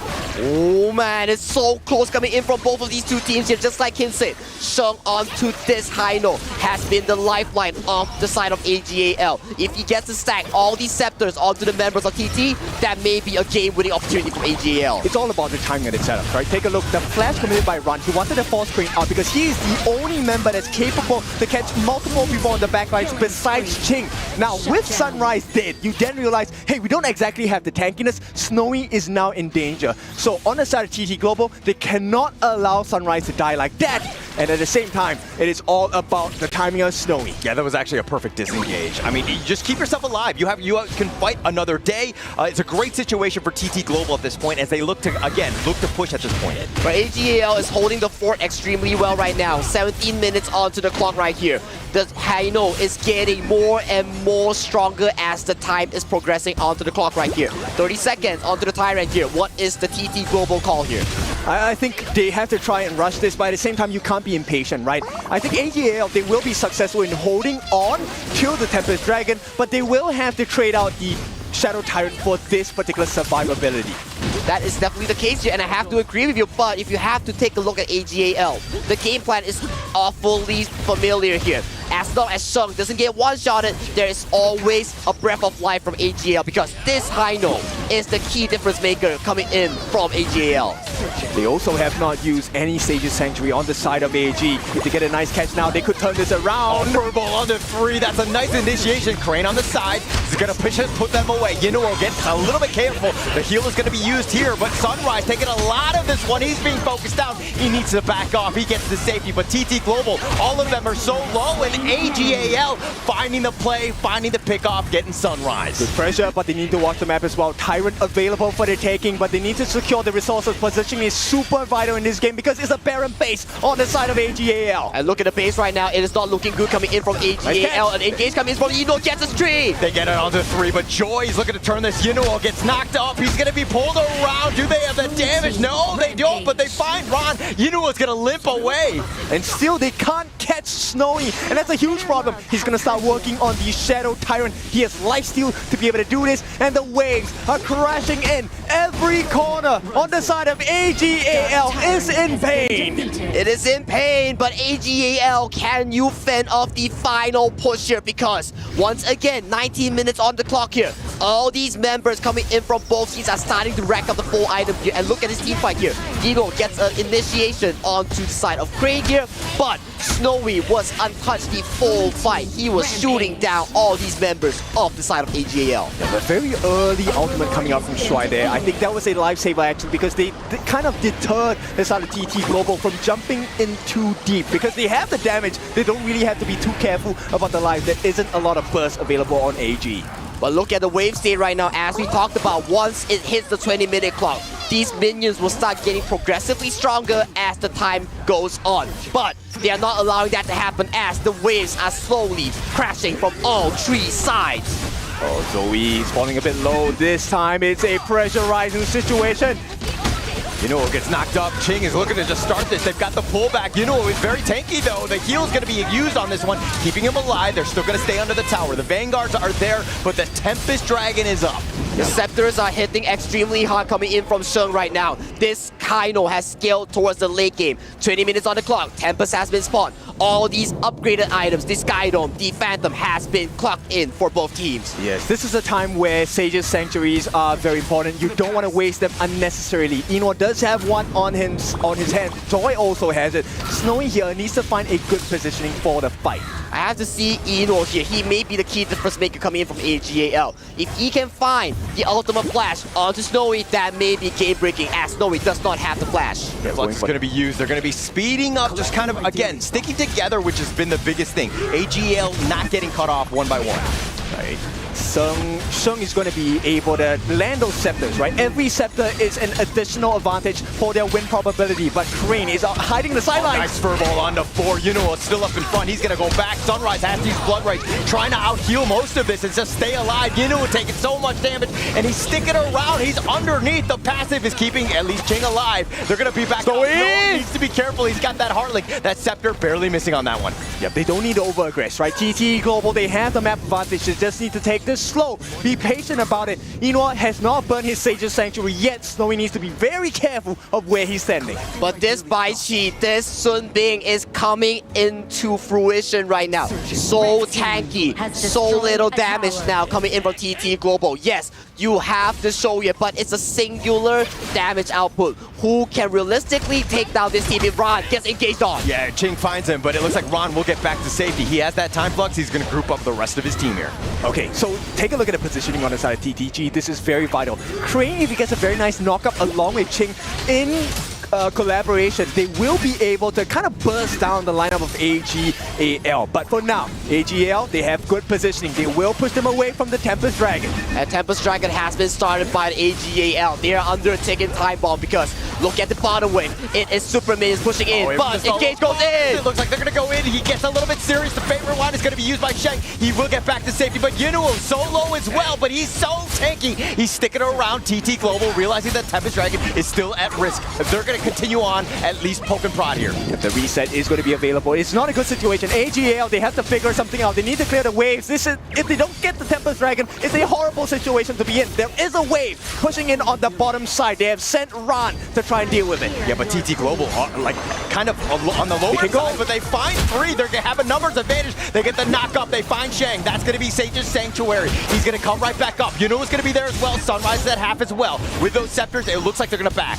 Yep, it's a 4v5. They did manage to survive. Ron in charge of saving the game from the Winnians at this point. But still, it really is about positioning because it is not about timing. AGAL, they can't survive a long, drawn fight here. Exactly, the minions will be so strong as of that point, and Ron will take so much time to clear them. Right now, 23 minutes onto the clock. Baron base for AGAL. Goal lead no longer matters as of this point. Sage Sanctuary will be the key difference maker coming into these fights. That's going to be happening real soon. Tempest Dragon steps out of his lair. Sunrise is going to provide that vision. Yuno gets knocked up. He's going to go in for this one. Gets the taunt on, but do they have the damage on to Joy? No, they do not. Crane is going to be here. The Fate Rhyme is going to be used as well. Ching now on the run. They find Crane. They get the pick, and this is a numbers advantage for AGAL. They should be able to do this if they play the cards right. Sunrise is still alive. He does have Smite though. He wants to take that Tempest Dragon out of the lair. Buy some time with the reset. Yes, Snowy has been caught out from the vision right now. now. AG has the superior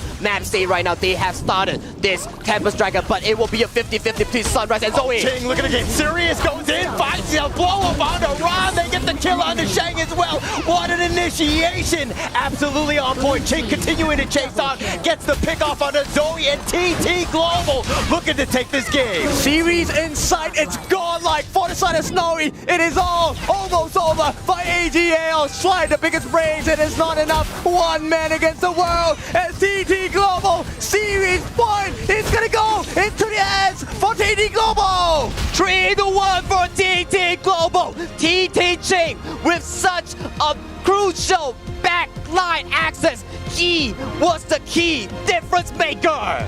Big game for the side of TT Global. Now guys, did you expect that? I did, but for AGAL, what a surprise. They need more. And the confidence, like I said, game number 2, game number 3 has been shaken. This time, they need a quick recovery. Something needs to change. Something needs to change, and the primary thing that we're looking at potentially has to be the draft and the early game, because Crane, my goodness, this man on the Maestro is so deadly in the early to mid phase. Such an impact. He was always up in front, getting so many pickoffs, and the reason why they took down those T3s very early, they had a huge lead. All of that pressure made it difficult for AGAL to even leave their base, and they couldn't even contest on that Tempest. Exactly, and one of the things that you notice about the composition on the side of AGAL is the fact that they like to group up, because that's where their strength comes from. And TT Global, they said, I understand this is your strength, so let me turn it into your weakness as well. A double-edged sword. If it goes well, AGAL crushes the entire team of TT Global as a death ball. But when you're caught out like this, wow, Snowy, so much space, even though he got taunted, Eno, he can't do everything alone. This fight, Ching decides to initiate 4 versus 5. Crane was down for 30 seconds, an absolute maestro in terms of initiation, but let's see what Isaac and the panel have to think about. Woohoo! We've got ourselves such a great game right over there in the game 4. TT Global coming in control of the game since the early, mid, and late. But as we jumped into that Tempest Dragon, it was a 50-50, boys. I told everyone that if we moved over there, we were gonna make it to AGAL. But TT Global, they did not allow the Tempest Dragon. They did not allow the fight. They just went in there and they want to take the trophy. Right now, it's a 3-1 advantage for TT Global. We're seeing AGAL being put in a corner, and we're not used to this. How do you guys feel about all this after that amazing game, boys? I don't think AG is also used to getting put in a corner like this. Being down 2 games, they're kind of getting flashbacks because last time they played, TT won, so they need to really start switching it up here. Again, it's a different meta for them, right? But man, amazeballs. All I can say is that TT Global is playing it simple. Like, of course, you have AG with an interesting farm lane pick, a fighter farm lane pick. We were questioning it, but you kind of see it in the late game. Like, okay, they want to sustain game. It does make sense. They want the defense, right? Yeah. But for us, it was too late because Crane in this game, Crane was insane. Yeah, of course. It rhymes. Yeah, of course. Right? Crane was insane. Crane was insane. 6-0 and 5. That rhymes. 6-0 and 5. All he needs to do was dive. Man, bro, that game, Sunbin is such a crucial pick. Absolutely. It got to 20 minutes where Isaac were in the back. We're like, oh man, like we're talking about how crucial Sunbin is. Because people are understanding like Sunbin's engage. The key of a Sunbin is ultimate and skill 2. The skill 2 allows you to engage so fast, and then people are worried about like the Baiqi pick or thinking about why Baiqi for Eno is because of engage timers, and you have the high note dishing out damage. The issue that I see in this game overall is that AGL reached their power spike way too late. Yeah. If they got to this point with one more high ground up, of course, this could be a completely different game. And I think that was the problem, no? The problem was not like, okay, yes, they played for the late game, and then we made it to the late game. The problem in here is that since the early and the mid, they were very behind. There was a moment they were like 11 or 12,000 gold behind. And you cannot expect that you're gonna get to the late game with no waves, with no turrets, and still have the advantage. Yeah. I'd say that game here, let me break down the Bai Chi pick a little bit more here. A lot of people are at home probably confused why Yinoa picked up the Bai Chi here. From my perspective here, it's because they don't want to give TT a target. Look at TT. They have the Mei Yin, they have the Mai. You don't want to pick someone squishy, right, a traditional marksman, to just, give them a target to go ahead and assassinate. They pick the Bai Chi, which is a good matchup. They can get the taunt on them that are melees and such. But when you pick a fighter in the marksman role, you really hamper your late game. Sure, this game went on really late, but I'd say they kind of lost it at like the 15, 16 minute mark. Yeah. If you don't win the game by then, you don't have a marksman, right? They have a Shoyue daybreak in hand, nailing you guys down from range, and all they really had was Heino, and there's not enough firepower in the late game. I think that was one of the big problems in here, that Heino pick. That Heino pick, like before he could actually proc his ulti, he was already gone, burst out. Yeah, that was the problem. Like it was a problem not of sustainability, it was a problem with not even existing right over there.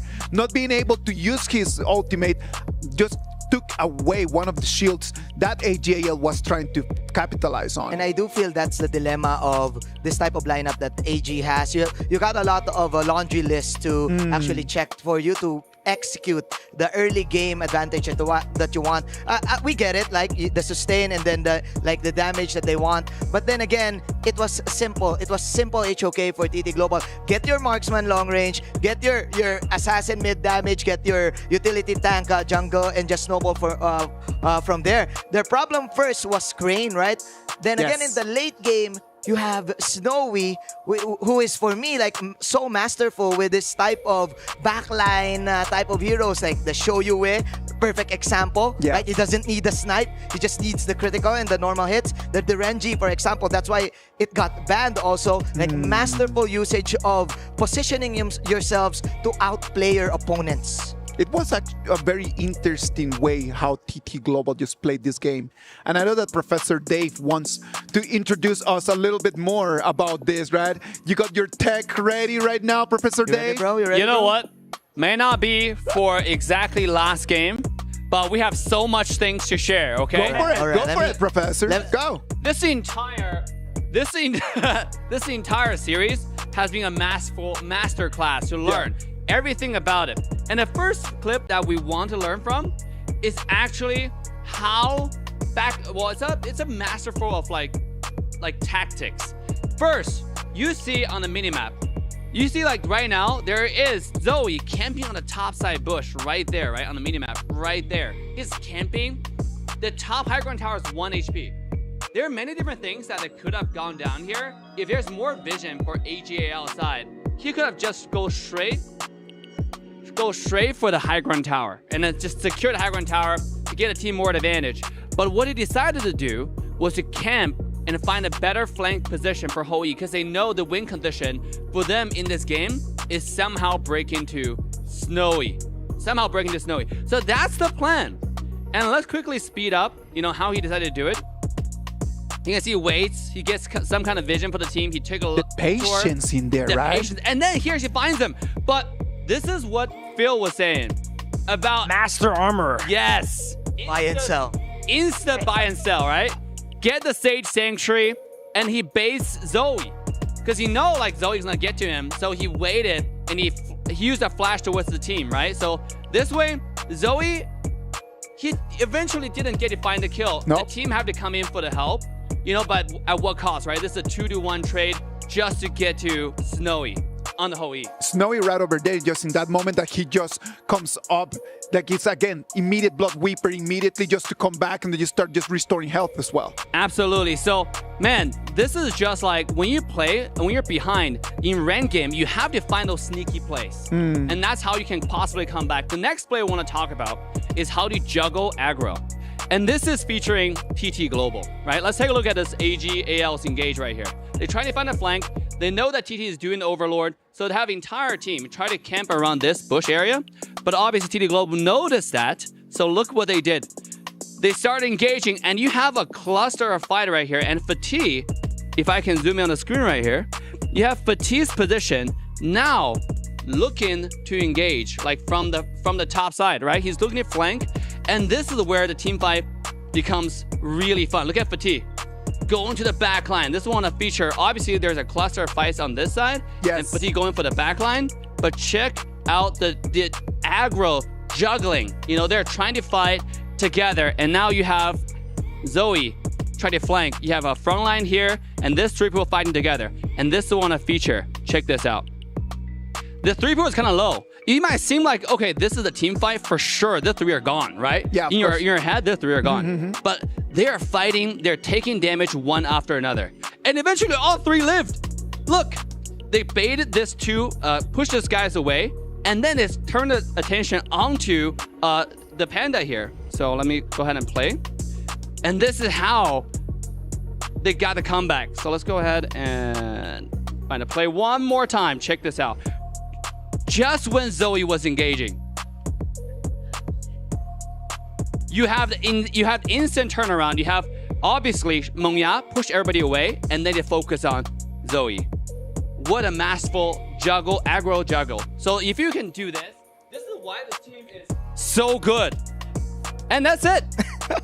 In a team fight, obviously it's harder to explain with the Telestrator, but I gotta say, going home, learning how to bait out skill one after another, and then going to the team fight like this is how you improve your team to the next level. Professor Dave, I did take a lot of notes. I hope that all of this content is going to be coming over there in the finals at the end of the semester. So thank you very much on that. Ladies and gentlemen, 3-1 TT Global on top of AGAL. One more game and they're gonna go home with the trophy as champions of KWC 2025. Let's see what's gonna happen. We'll be back after this break.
Ladies and gentlemen, welcome back. That was like the shortest break ever, because just after that video from Dave, I was just kind of just putting together all my notes, and then it just did not make any sense. So I'm telling you, if that comes out in the finals, I'm not passing, man. I am really not passing this class. It might be too complex for lesson 1, all right? So, to my defense, you gotta clip that and go back and restudy it. We got word from production. Dave has lost his telestrator privileges. Don't worry, Dave. We forgive you.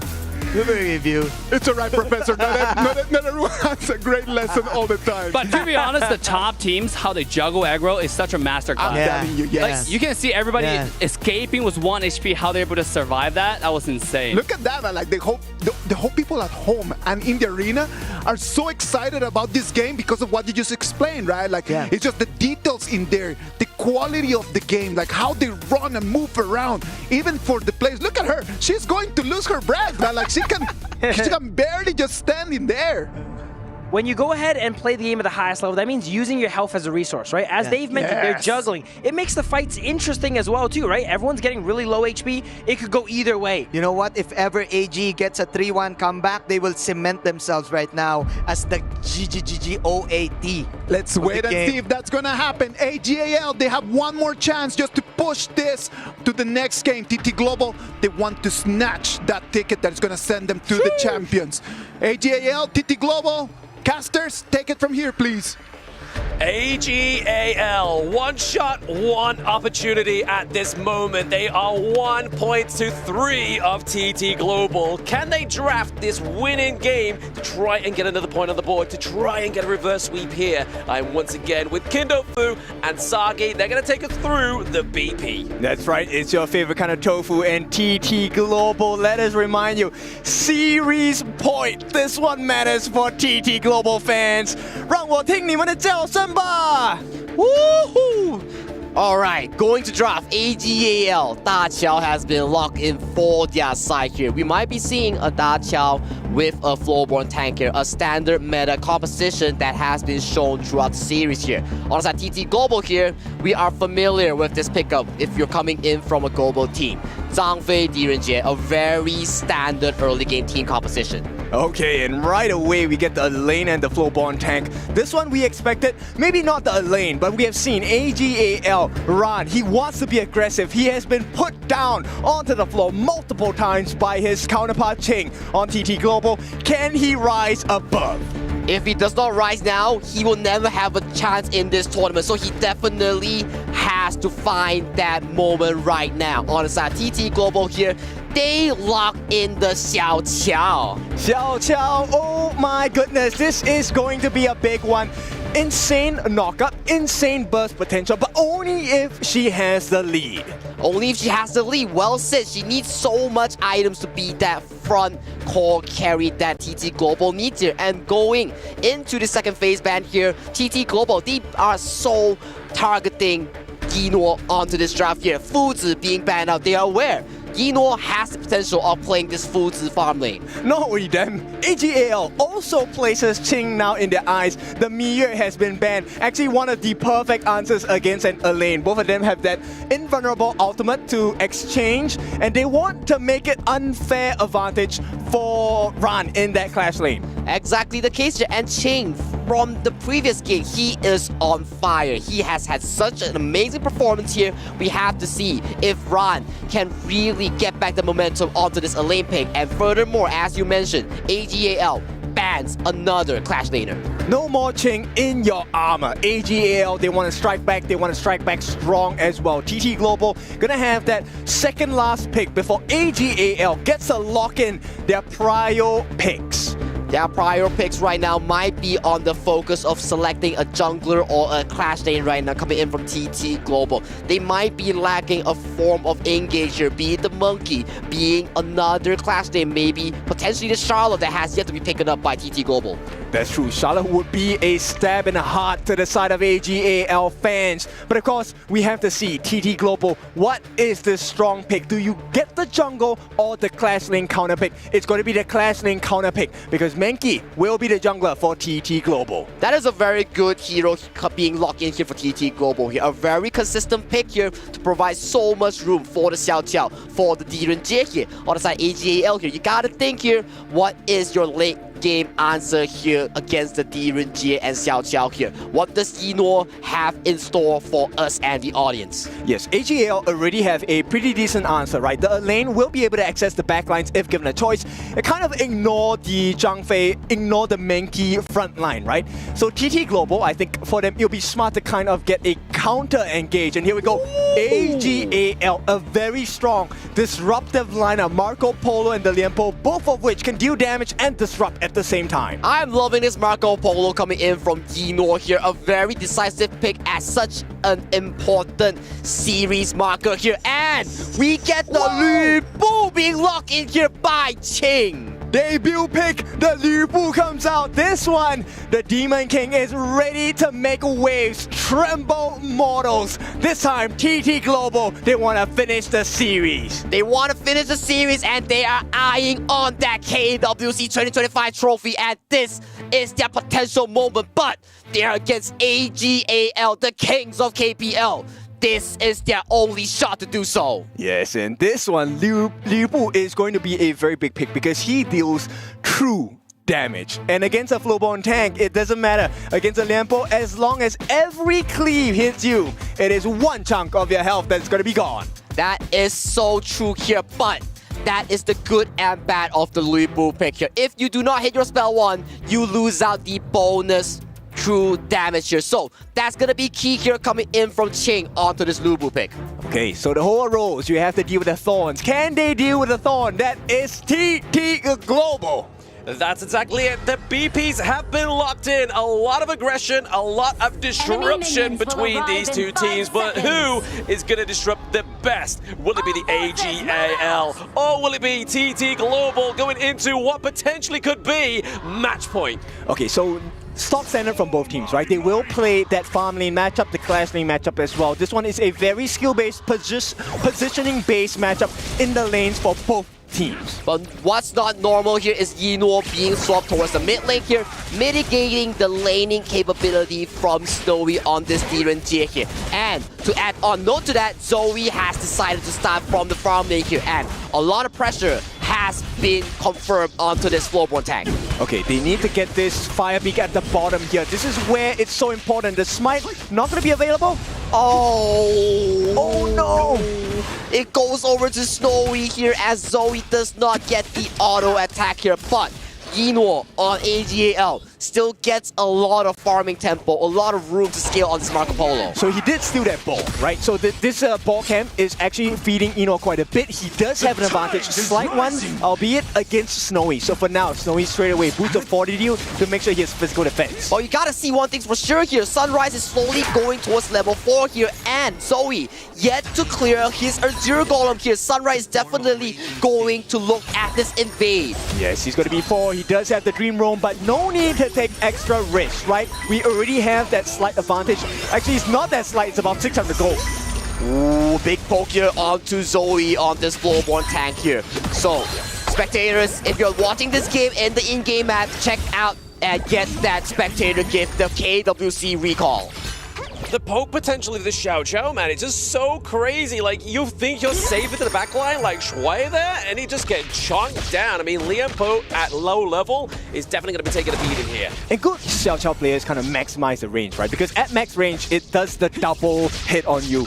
And I think that's going to be a big game changer for the side of TT Global. For now, I think they can't catch Yinor out, that much for now, but I think with the goal lead, they can kind of secure a couple of advantages across the map. 1,000 in the lead for TT Global. That is a very healthy lead here coming in from TT Global, but good news here for AG fans, Tremble Mortals has been expended by Qing towards the clash lane here, so Ran on this lane has more room to breathe towards the mid game. Okay, look at what Joy is doing. He's buying time by moving into the jungle on the side of AGAL. He now knows the timing of that Crimson Golem, so let's see what they do with that information. I'm liking what AG is doing here as well, right? They are making so much room for Yinor to farm here. Ultimate has been popped towards the mid lane. Live from Riyadh on that screen here, fans are cheering for TT and AGAL. All right, put up your hands. And take a look at who is watching as well. BTK, they are looking to be the new kings. But for now, TT Global, well on their way to be on that throne.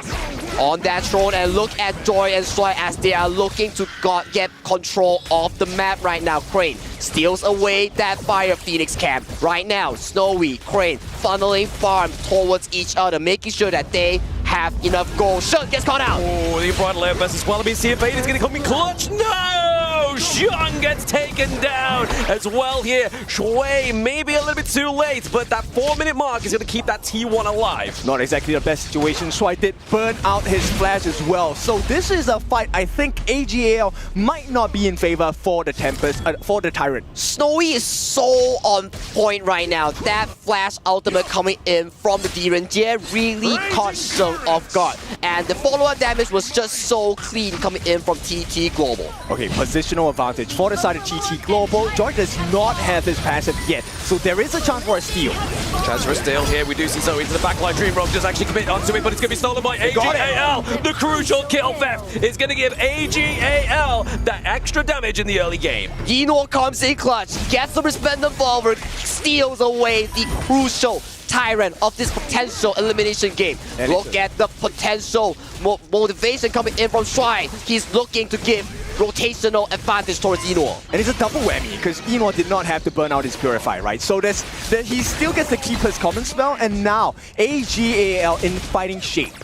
In fighting shape, indeed. Look at Enor here. He is scaling so well. He's already finished up the Doomsday here. He is gonna be a menace. So much damage onto Sunrise and Ching because they are building HP. Smart choice, right? Most players on the Marco Polo, they go for the Spark Forge Dagger first because they want to clear the ways faster. But Enor knows that TT Global wants to fight. And fighting against Ching on the Liu Bu as well as Sunrise on the Menki, you need percentage health damage. I have to agree with you. And once he gets that Doomsday, he's working towards the Spark Forge. He's gonna be getting this Crimson Golem here. More damage goes towards his first spell, Resplendent Revolver. All about fighting. The first itemization, core item coming out from Shung as well is a Mass of Agony. Also, hang on. Okay, Joy having to use the Unbridled Outburst there just to keep away the bot side of the map. But I mean, we kind of see here that Jing and Crane are looking to try and push that T1 as well. Sunrise waiting in the wing, using the Dream Row just to maybe try and push away Chong. They don't want to put them away so they can put pressure on the T1 on the top. But unfortunately for them, Ran is already there. So AGAL, they survive. They survive and they are looking pretty decent in towards this early game here. Look at damage from Enor right now. Doomsday with the Crimson Golem. He's hitting hard right now as AGAL. They're looking mad confident in looking for this Azure Golem take. Not ideal for them. They jump in from the side of Zoe as well. They're looking for an opening, right? Because Joy is so low. Yeah, Solo as well as obviously, Joy here, obviously having to use the Leap and Saber into the T1 territory, but we are getting a fight on two fronts. Tremor Smash having to be used here by Shui to actually get out of that team fight. Still okay. Now, it is going to be the mid lane clear. Will they want to chase? It's just information for searching for the side of Sunrise, looking at what is available for the taking. It's just exchanging information, getting the vision game set up right now. Goal lead is decent for TT Global here, but I gotta say, AGAL has decent scaling as well on Sheng, onto Enor, and onto Ran.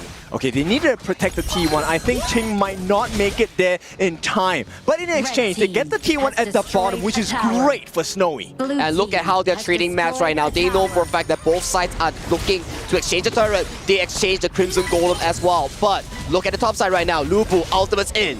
1v3, the backup's coming. Yeah, backup is here. Obviously, the Down Sunset is going to be landing in onto Crane. He does get taken down there by Ran, but intercepted into the back line is going to be Sunrise with that Dream Row. A lot of damage coming from Snowy here. Shui goes down. Zoe, Shang looking low, but it's going to be the Sea of Fate that saves Zoe for now. The Sea of Fate bails out Zoe. It's a 1-for-1 trade in favor of AGAL as they trade the Roamer for Crane, the Xiao Qiao mid lane here coming in from TT Global here. AG's Enor looking headman strong right now. He has a lot of gold in his pocket. Totally agree. That's the best trade you want if you're on the side of AGAL, right? At the same time, Snowy is out of mana. He does not have anything besides the Crimson buff, and he can't exactly fight here. And we're looking at the goal lead real quick coming in from both teams here. It is just a small marginal difference here, especially towards the mid at, especially towards the mid lane only here. So I would say both teams are dead even as of this point compared to Game 2 and Game 3. I think it all comes down to this mid T1, right? Whichever team gets the T1 first, which, TT Global, they're looking for an opening. They want to get the kill so they have some space. The 4v5 advantage, that's what both teams are looking for. And I'm loving this Marco Polo here. He's having so much side lane control here. Ultimate has been popped by the Da Qiao here to transport Eno towards the mid lane for this potential fight. Okay, Sunrise, he gets information. It is more important to get the neutral objectives. They can clear the wave at the bottom T1 as well. Joy, keeping eyes. And the call from AGL, so clean. Let's not give a care about the war about this Tyrant. Let's split push. The split push, but right now they have to put focus back towards this Crimson buff as Eno, look at where he's going. He's looking to secure the top one onto this map here. Zoe gets a smite in, bails out with Seal Fake here. Double value coming in from AGAL. They secure both of the Crimson Golems. They're blocking them. They want to get a T2 on the top. It is all about Ran. How much damage can he do to this T2? At the same time, TT Global caught in between, lying in wait. And he may be hunted this time if there's not enough support. That is a very beautiful rotation and macro play here coming in from AG. Utilizing the Sea of Fate, utilizing the ultimate coming in from the Da Qiao here, getting so much value onto the map, getting so much mutual objectives. He's melting Sunrise. This is the benefit of having a Marco Polo with the Doomsday as well. And he does have the Crimson buff, so there is a potential of a great fight for the side of AGAL. And they're looking to knock on this tier 1 tower here. Eno puts so much damage onto the side of TT members here. Rotation goes towards the chain here, but TT Global, they're looking to assist their clash lane. AGAL, they're so smart, right? TT Global, they always give them the choice, hey, who do you want to kill on my side? And AGAL now poses the same question, but with turrets, with the map. Which lane do you want to defend? I mean, for AGAL, they're just utilizing the map stage so well. Eno's roam and gun on this Marco Polo is paying dividends, and it is paying well. But Shadow Tyrant will be spawned on the map here, but Shane gets forced his ultimate out. Treble Ball has been committed, and the door to the depth is going to be brutal as well. Depth on Sunset, if we are trying to get the kill here onto Ching, but then the lockdown is going to be going onto the opposite side of AGAL. Ron picks up the kill. Once again, they're looking to contest this Shadow Tyrant into the back line. It's going to be Shuai, just keeping them away. But Sunrise is just there, but it resets, unfortunately, for the side of TT Global. It's a 2v5. They can't win this for sure. TT Global, they have to be really careful. Ron, he might be able to jump in. Oh, using that dream roll defensively, that's going to be scary for the side of TT Global. I mean, Inouye is going crazy, he's online, and the damage is really hurting now. Inouye is definitely feeling extra confident right now. He's doing so much, making so much room for the side of AGAL in this team composition right now. Sunrise and team, they're looking to contest this Shadow Tyrant. Yeah, the Sea of Fate being used there to take Shrong back to base as they're just trying to make sure they can maintain the provocation from the Tyrant at this point of the game. It is the Shadow objectives that are on the board right now. Zoe, Shrong, and Shui all in that bot side of the pit. Yeah, but they're playing the map. AGAL, look, it's so smart. Once again, this play was what got them the win against TT Global in their own server. And right now, it is a lost cause for the side of TT Global. And look at the top side right now coming in from Ryan. He's looking to push down that tier 3 here. Once the Lubu spawns on his top side, we will be seeing an ultimate coming in from Sheng to spawn him onto this map right now. We are looking at an exceptional map play here coming from AGL. They're pulling them in every single direction, and TT Global, they look lost. And what happens? Inouye helping to secure this 10-minute Shadow variant. Hang on. Yes, the ultimate from Xiao Xiao is going to do enough burst damage onto the back of the AGAL, but no run into the back line there. It's going to be the depth to the depth as well onto this back line of AGAL. TT Global right now are looking a little bit worse for wear. Ching goes down. This is not looking good.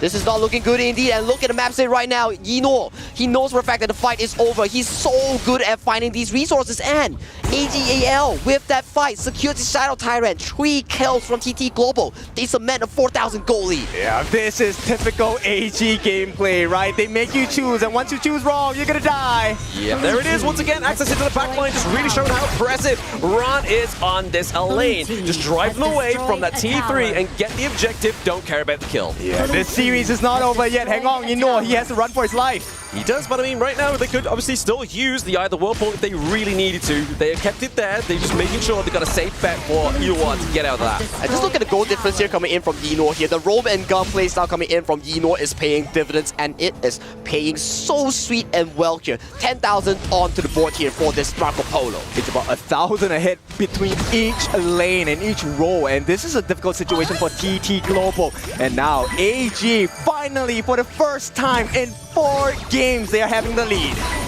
Once again, as we talked about this, AGAL, you can never count them out. Their experience, their achievements brings them thus far, and right now they are looking eyes sharp in this game number 5 of a best of 7 series. They have no answers, right? Sheng on this star chart is just making them play the map, and TT Global looks so lost. They can't make the correct decisions, and when they can't decide, this is where AGAL pounces.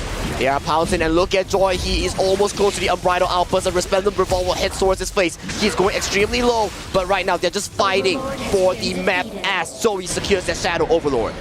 Not a good situation for the side of TT Global. AGAL fans, they're happy with this. They want to see them win, and this time is an advantage you cannot ignore.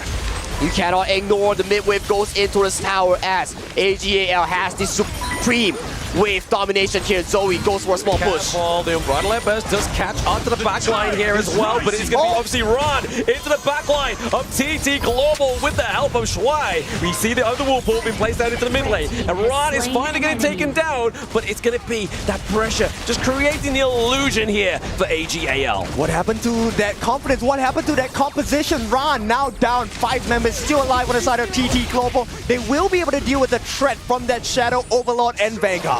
That is a good defense play here coming in from TT Global here. Snowy surviving the insane dive coming in from Ron and Swipe without even burning the flasher. That is good news for TT Global. Yeah, TT Global, they make that recovery. Snowy now catching up a little bit, still 1,000 behind Yinor, but Yinor already at 12, close to 12,000. He should be 6 slotted. He has the Crimson buff. This is a great fight. If AGAL can recompose their positioning.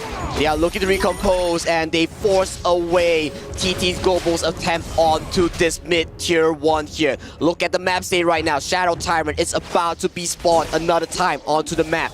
If you look at Yinor, he knows for a fact that he is so strong onto this side. Like, he is bullying everyone coming from TT Global. AGAL, they need to be very careful about the timings here, right? If they allow this game to go into a Tempest Dragon game, it might be that 50-50 chance that TT Global are looking at. I have to agree with you. Look at the damage down here coming in from Snowy. 110,000 on this DRNG. As long as he doesn't falter towards AGAL's dive composition, he will always out-damage Yinor. But looking at the map composition, AGAL, they have definite superior map control. They're going in. Yep, Zoe going in is going to be able to get the takedown onto the damage output of TT Global right now. Obviously just using that Moon Slash into the backline as well, keeping them away, but also having that CC immunity here. Ron is staying very safe for now, but Shui just looking to try and keep them away. The Sunrise onto the backline of AGAL. So smart. AG playing the same thing again, poking and prodding, right? They don't go for the kills. The kill is a perk. And what happens? Now you're bombarded by all those super minions on the top, on the bottom. AGAL looking strong in this game. And the waves are coming in towards the mid lane of this final tier 3 towers here. Sunrise might look for an engagement as Zoe goes in. Yeah, over the deck, once the ball being committed once more is going to be AGAL claiming that high ground. The Tremble Mortal into the backline here. It's going to make sure that Ching is not going to be able to get back to his team without dying here. The true damage not going to come through here for Ching as well. But the takedown of Inwa is going to be crazy. But with no T3s, this is going to be a hard defense for TT Global. It's okay coming in from TT Global as they secure a kill on Yinor. Check out this replay real quick. Tremble Mortals misses. Yinor is looking for the pounce on the backline here. Goes for the ultimate but gets cancelled almost immediately coming in from TT Global. Expends a lot of spells here. That is so much resources expended by AGAL. I get the idea of Ching's ultimate, right? He was expecting everyone to flash on the side of AG to go back, right? But unfortunately, AGAL, for them, too smart, too composed, they did not commit the flash, and Ching outplayed himself in that one. A big brain play coming in from both sides, I have to say, is the true explanations here. But as you mentioned here, TT Global, a barren base, no towers. But we've seen this before. Games like this can't go towards the 20-minute mark. Zoe, his positioning is the same way they lost one of these games. He cannot allow himself to be shown. I have the Whirlpool summon. Oh, the collapse onto Crane though. I mean, they are picking up the prize fire of TT Global and then back onto the backline of AGAL. They get the Sage Sanctuary up, but it is going to be that huge ultimates from the side of AGAL. The Tremor Smash, the Death on Sunset. So much claim here. And it's an ace for the side of AGAL. They come back swinging, and right now with a wave in the middle, AGAL looking for the equalizer. 2-3. Minions are marching in, and they are eye-strong in bringing us to a pivotal game number 6. Ladies and gentlemen, we are going to game 6. Woo!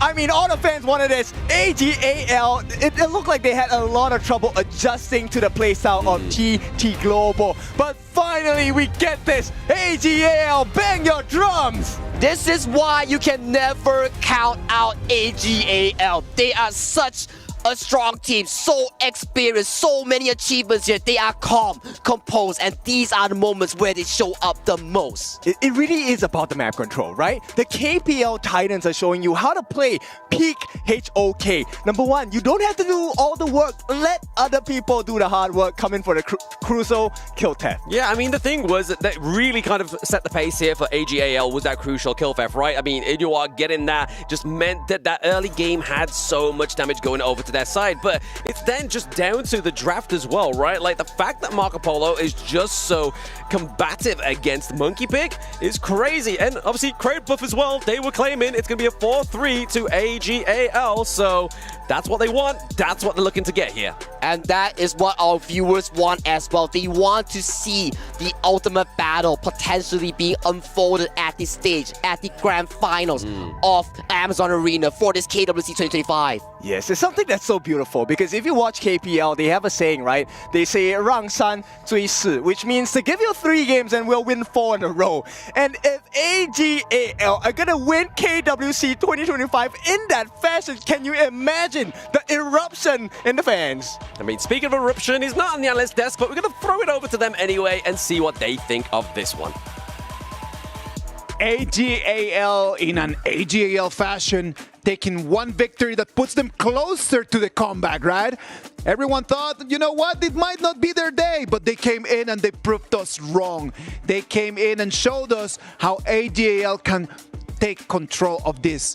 They have played so many best of 7s, and they know they're not strangers to being behind, and they're going to come in and they're going to show to us how it's actually done. AGAL taking that victory, amazing. We saw Dave just taking the chef's kiss right over there. It was actually, that last fight was insane.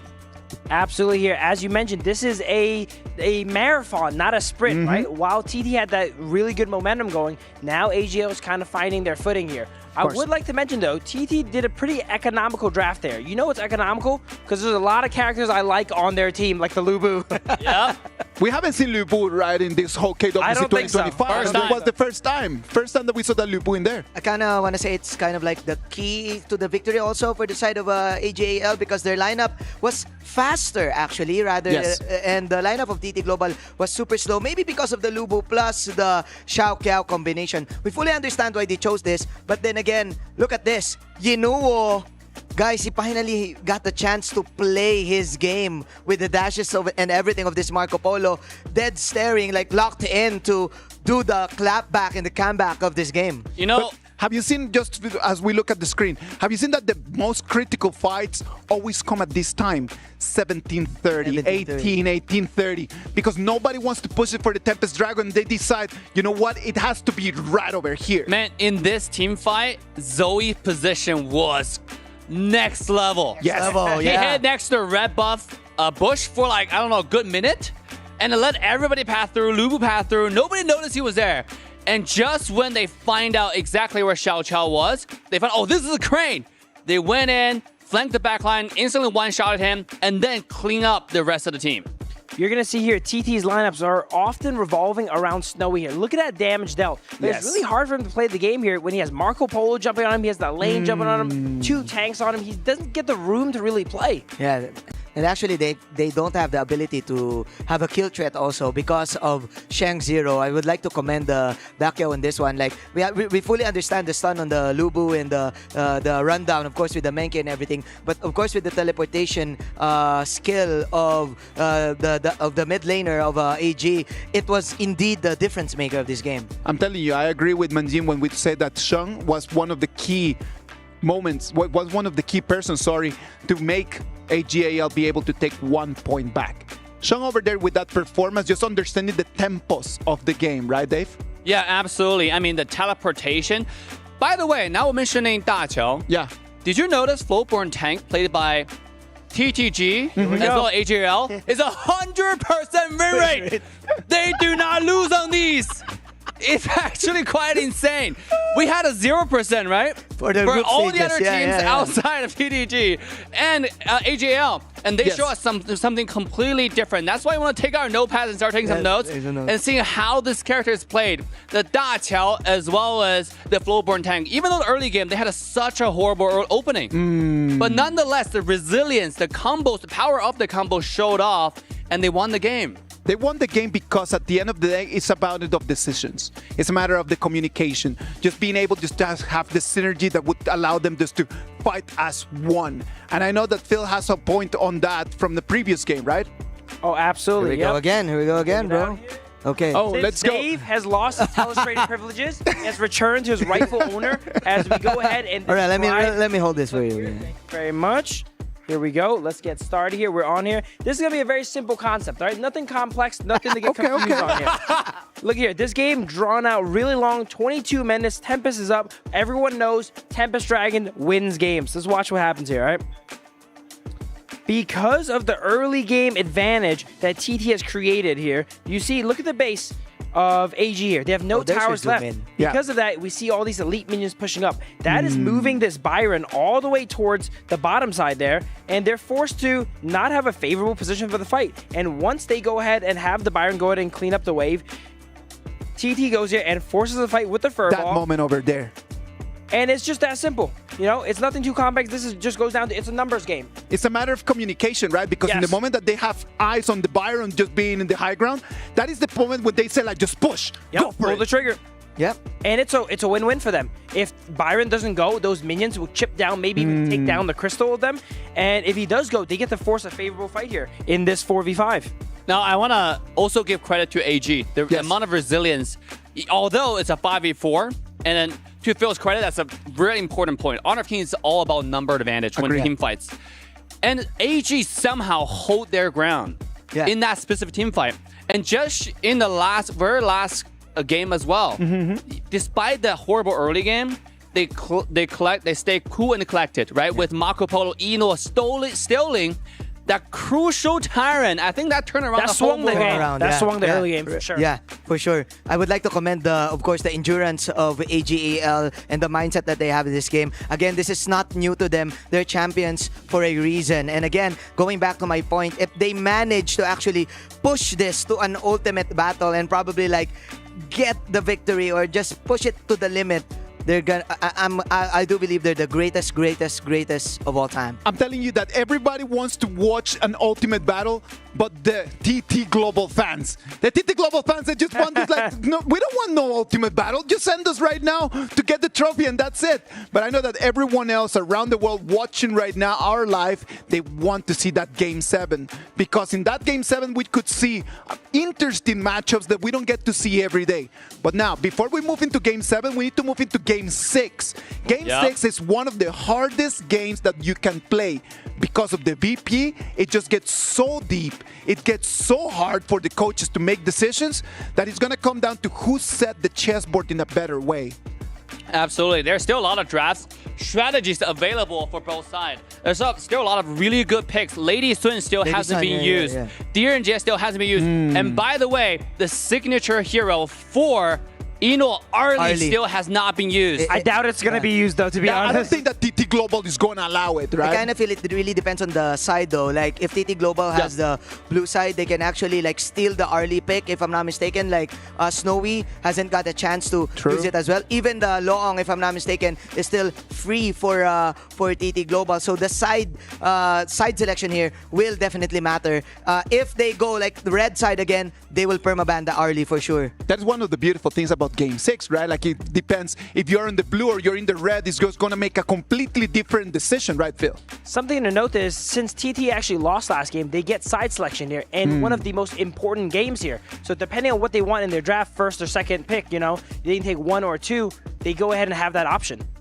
No, to your point, Phil, with Coach Jojo now having the power of the side selection. Oof, that is a big buff. God. That is a gigantic buff for TT Global, right?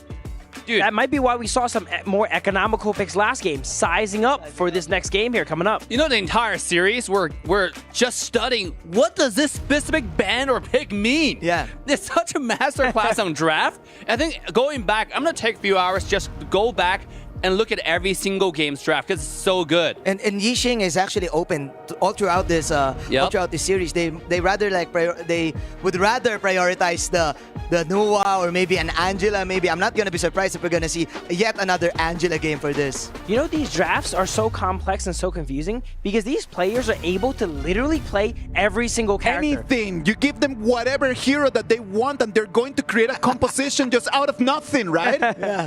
Yeah, and guys, for those who did not know, AGL Sheng has one of the highest hit rate with Frost skill 2.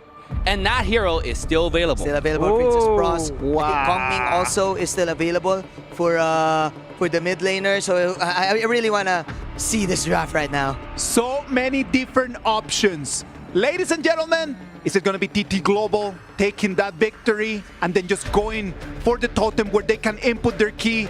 Or is it going to be AGAL sending us to the ultimate battle?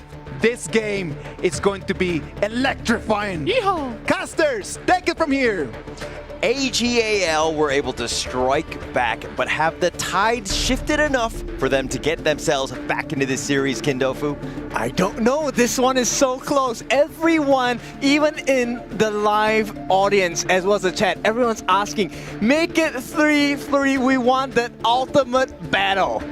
The ultimate battle is what we want to see here, but TT Global does not want that to happen. If they have a shot, they have one more shot at here to close out the series in a 4-2 fashion here. So, coming into the pick and ban here, we talk about the early. That hero is not getting the daylight it deserves. Oh, this one is so painful. You have a Long on the side of TT Global. There is a big burst potential, but AGAL, I like this response. The Dharma and the Yuan, two of the most picked heroes in KWC, and maybe this is their ticket into that ultimate battle. For our KPL teams here, it is not just about the experience, it is also about the adaptation because this meta is entirely new in terms of the drafts and hero power towards them here. So being able to pick up this Dharma and Yuan on the side AGAL, that means a lot. But that Zhuangzi from TT Global. I just got punched, dude. It's a Zhuangzi pick. This silences and mutes the Dharma. We've already seen how well this pick goes. And AGAL, they say, okay, never mind. We will back it up with a Musashi. We're going to try and chase this Long down. We're trying to chase that Long down here. We're looking at so many engaged potentials here coming in from AGAL's lineup here. If you have only one butterfly effect coming in from the side of TT Global Zhuangzi here, you cannot mitigate two engages coming in from AGAL. Exactly. AGAL, very smart band here, taking out the Jing. They don't want that instant burst potential because that's still available for the side of TT Global. So one big burst hero in the form of Lung. What else do they have in their pockets? They still have the Charlotte in their pockets here because we know for a fact that Ching, in the previous few games here, he has been so crucial towards the team here. If he can get his hands onto that Charlotte, that could be big. And also AGAL, they actually have a hidden strength in the first skill of Musashi. The illuminating slash will be able to cancel things like the Lady Jun ultimate, the flaming palms from Lung, and even that first skill from Zhuangzi as well. So a lot of potential of turnaround if AGAL time their skills right. That will be a very heavy responsibility here coming in from Zoe's Musashi. If he times it well, that's going to be mitigating a lot of damage output coming in from TT Global here. Look at the bans here. A lot of the focus here from AGAL is towards the jungle, is towards the farm lane here. Same goes for TT Global here. The mid and farm lane has been targeted as well. Okay, so do you pick up the Hoi if you're AGAL? No, have they picked up the Hoi yet? No, Hoi is still up and available for AGAL here, and that will not be the case here as we get another Xiao Qiao for AGAL. Will we see success in this game? Great answer, right? Okay, why is this such a great answer? Because you force Strong to use her ultimate early. Like Xiao Qiao has great range, her second skill knockup is gonna force you to use your ultimate on Zhuangzi because there's too much damage for the follower. Exactly the case, right? So we have to see here, going down to this draft here, we are at game 6 here, kid. Lesser and lesser heroes are available, especially we are not talking about the usual ones we're seeing here. When we go down to game 6 here, that's where the big boys come out, that's where the rare pick comes out. There's no more options left for the side of TT Global. You need a tank, something, and okay. Oh, wow, Lanling! Super greedy. The Prince of Lanling, a debut pick in KWC. What may be the success marker for TT Global? We have the meme here, ladies and gentlemen, Lanling versus Xiao Qiao here. We know for a fact that Lanling is exceptionally good in hunting the Xiao Qiao players here. So we have the Guan Yu as well here. So that's a lot of backline access here coming in from TT Global here. And for AGAL, we know for a fact that the Shoyu has been locked in here. More late game firepower. Okay, both teams, when they play in the KPL, their average game times are roughly around 15 minutes. And for Soya, that's a beautiful timing because that's when his full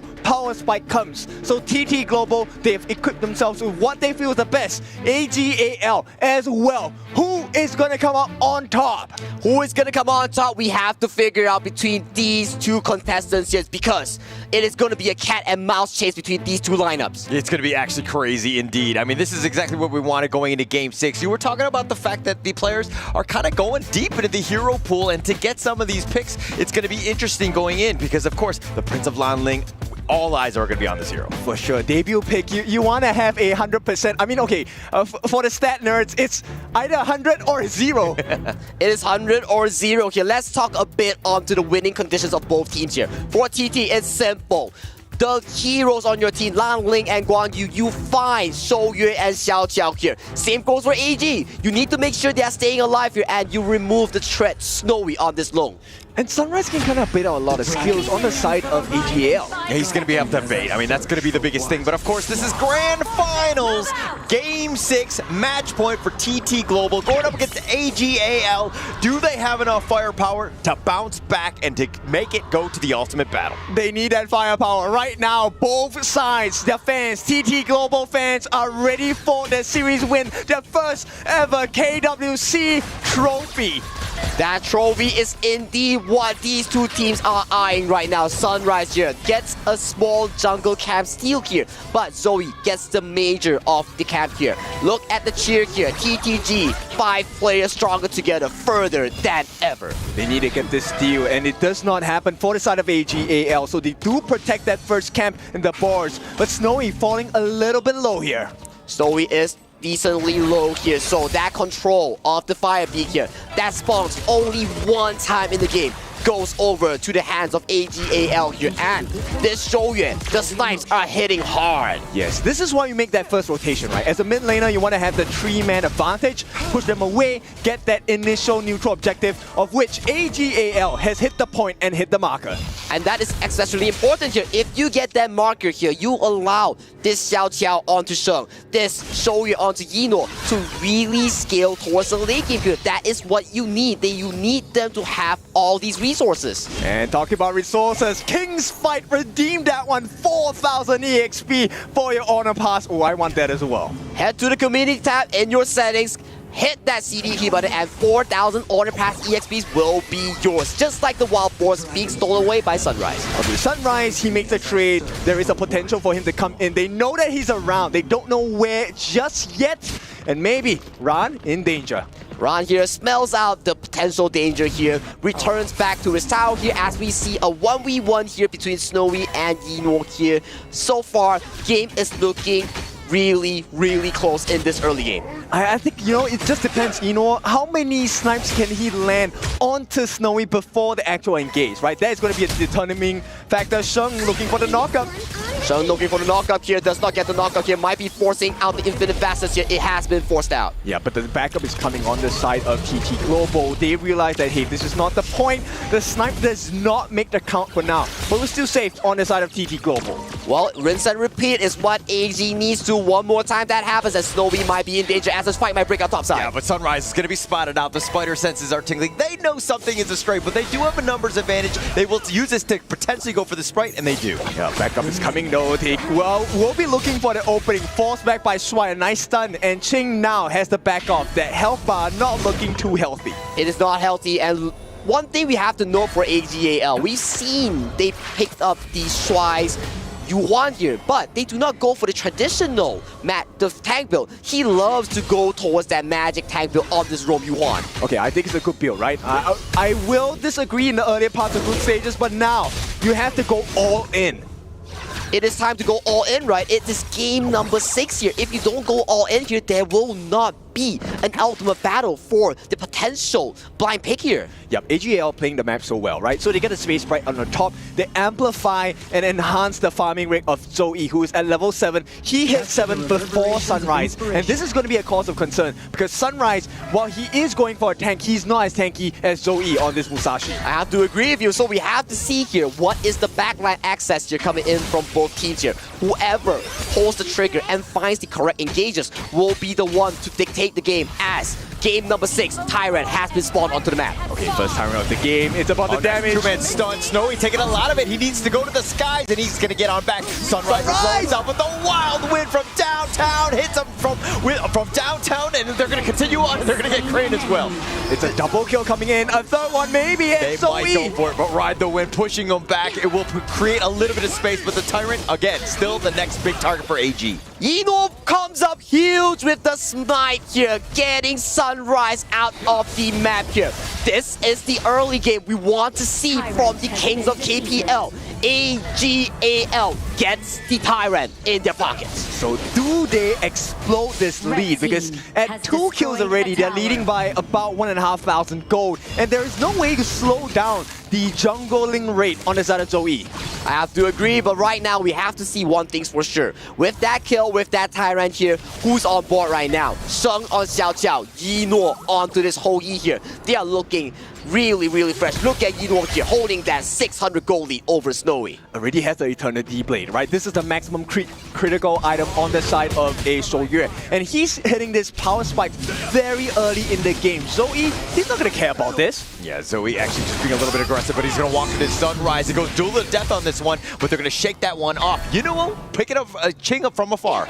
It's a difficult position to be in because you know you can't stop him, and when you can't stop this guy, he's gonna reach that late game itemization so quickly. They have no answers. They have no answers, but we have to look at TT Global's change here. He might be the solution that TT Global will be needing towards the later stages of the game here. But as we mentioned here, AGAL fans, they are exceptionally happy right now as AGAL holds a 2,000 healthy goal lead. Yeah, they all come from all these little camps, clearing the waves early as well, and the turrets, right? So the turret T1 on the bottom already taking a fall, and TT Global has not responded well at all. Take a look at the T1s across the board. AGAL in the pink of health. Yeah, but the teleport in the bottom lane, Ron will be there to deal with just Snowy. He was kind of chipping away at that T1. Right now, it's all about that space, taking advantage of what AGAL are giving you. Yep, AGAL, they need to push and make sure that TT Global does not hit that growth. Right now, they're stifling their growth. It's about a 2,500 goal lead for the side of AGAL. But AGAL, as we mentioned, this team knows how to make their economy work, and right now it is working for them exceptionally well. Look at the difference between these two jungles here. Zoe is so far ahead of Sunrise as of this point. I mean, it's a huge deficit for Sunrise to have to come back from. He's the main target on getting to the backline and to get on top of. You know, it's not going to be easy, especially since you're so far behind. And the main concern here is Joy's not going to be able to tank too much. And when that is a problem, it means there's access for Sheng, access for Ran, more importantly, access for Zoe. That is the case here, and look at the potential catcher towards the mid lane here. Butterfly effect has been expended from Joy. Yeah, the Unending Sorrow all the way up in front, but the Infinite Vastness will be used as well, so Altar being expended, but in the end, nobody's really dying on this one. Ran, he is looking for an opening. Sunrise gets...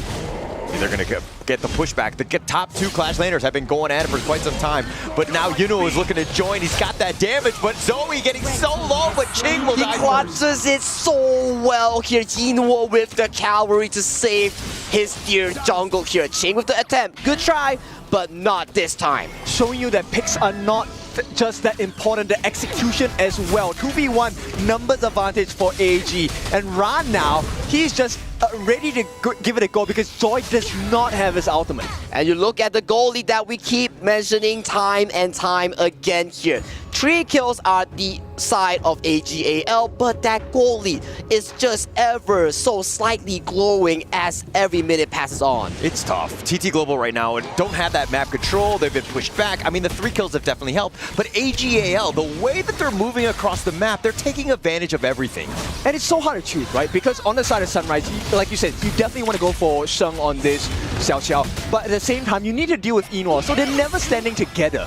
They're never standing together, and they are currently standing as one to really counter this Crimson Golem. If they can get this, the lead further pushes over. Yeah, Joy taking a lot of damage. The Crimson Golem has already been stolen away, but now the jump in. Sunrise finds Sheng, just left him wanting, and that's it. But the Unending Sorrow, it looks like they're going to be trying to retreat on this one, but it's a 1-for-1 thus far. They can't chase. Ran does have his ultimate. That Truth Mantra is available. Ching cannot make the steal. There is no jungler available for TT Global, and AG extend their lead to 4,000 gold. And look at Rondo, he might be looking for potential engages here. These snipes here coming in from Eno are hitting hard right now as more snipes onto Crane here. Crane's recall has been stopped by Eno. Not the ideal situation. Crane has to walk back to base. That is time wasted, and that is time bought for the side of AGAL. AGAL looking at a very comfortable lead right now as they want to make sure Yinor gets so much space. Yinor, look at him, having the time of his life right now, unbothered, unscattered. This cover by Shuai is so good, right? The range of his Tragic Beauty as well as the Mournful Tempo, the stuns, and look at the free hits he's getting. He's just going in for free hits, and he knows for a fact if someone so slightly just jump on him, he can bail out with the Unending Sorrow here. Hence, he's just slowly chipping away this mid tower. Sunrise, this is not the place you want to be. Another snipe hits his head here, and this is why the device is so irritating to deal with. So irritating to deal with here. Yino exceptionally well here. Look at the engage. Jump in, he gets the pushback with that heroic charge and he pushes him away. They get Shang, but the Infinite Vastness is going to be used by Snowy. He was so low. Yeah, Ching makes it out. He will have to run away. TP back to home. Nobody dies yet on the side of TT Global, but they give away the most important marker. But look at Ching and Sunrise position though. They want to contest this. Contest here. Ching dives on in for this, but Karain has been picked off. The tire will be picked off as well. They lose two.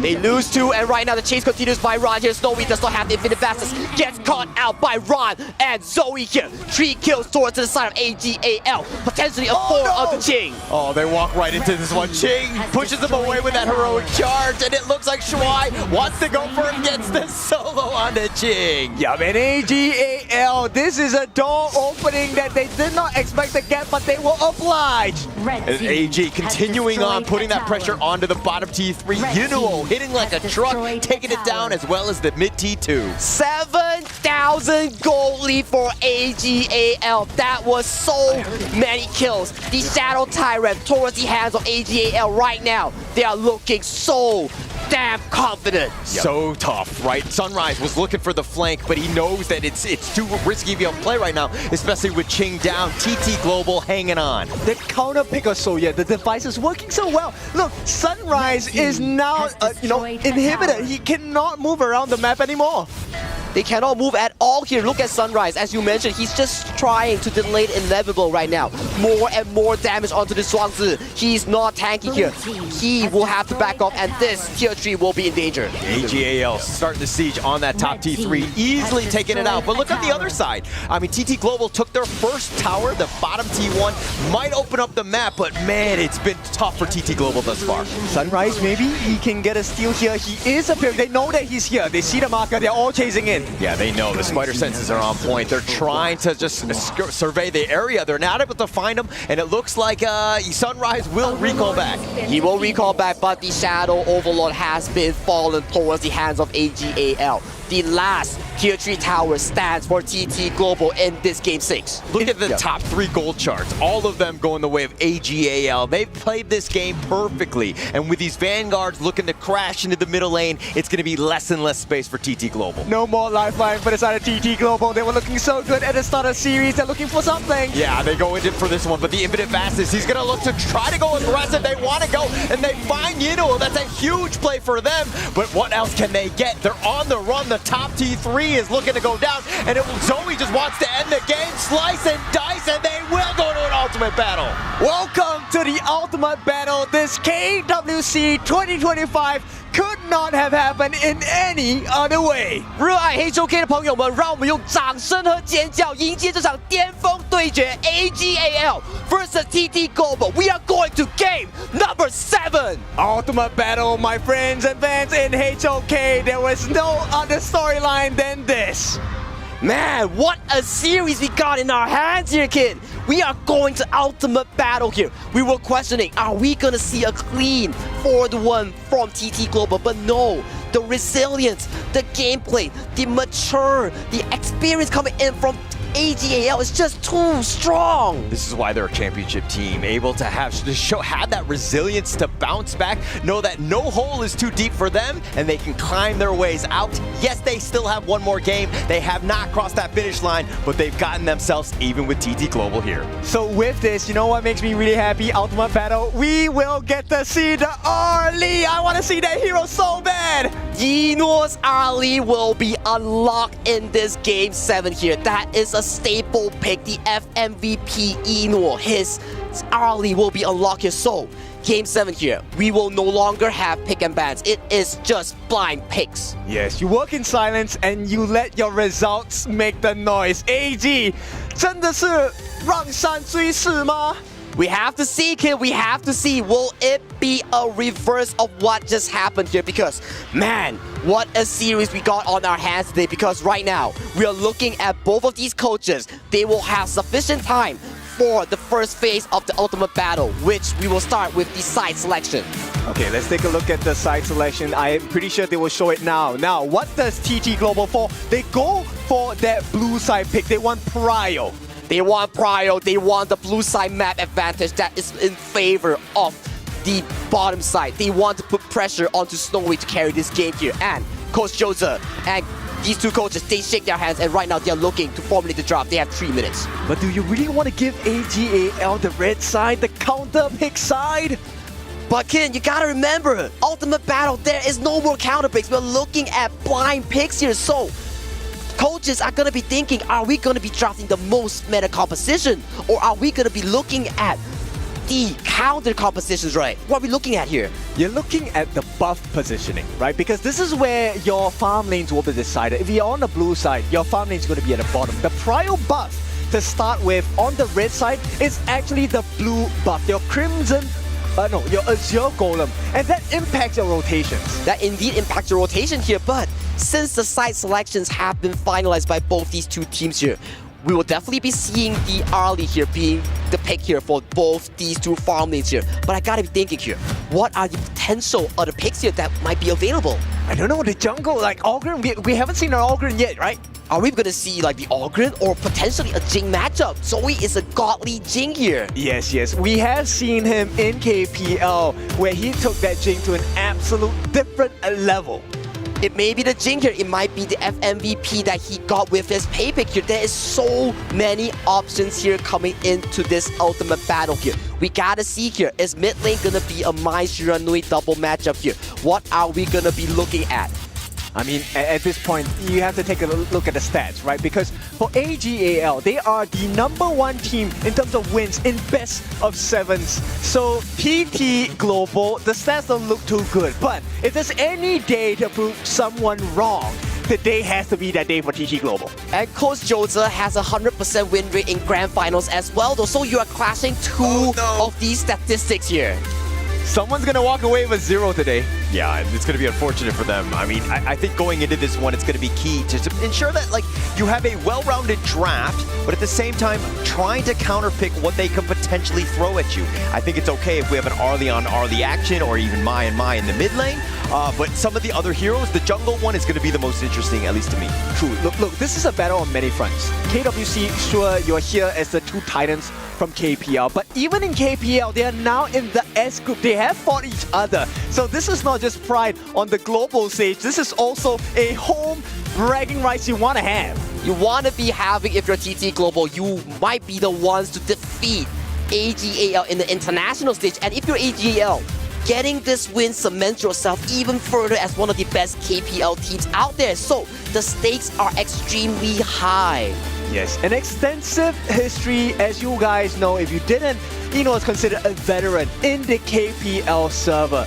TT Global, also known as the Young Guns team. They're very, very young, under 20, I believe. And now this question is, does tenacity beat experience? Does tenacity beat experience? Well said here. Only time will tell as we are closing in at the final decision of the ultimate battle. 50 seconds on the clock.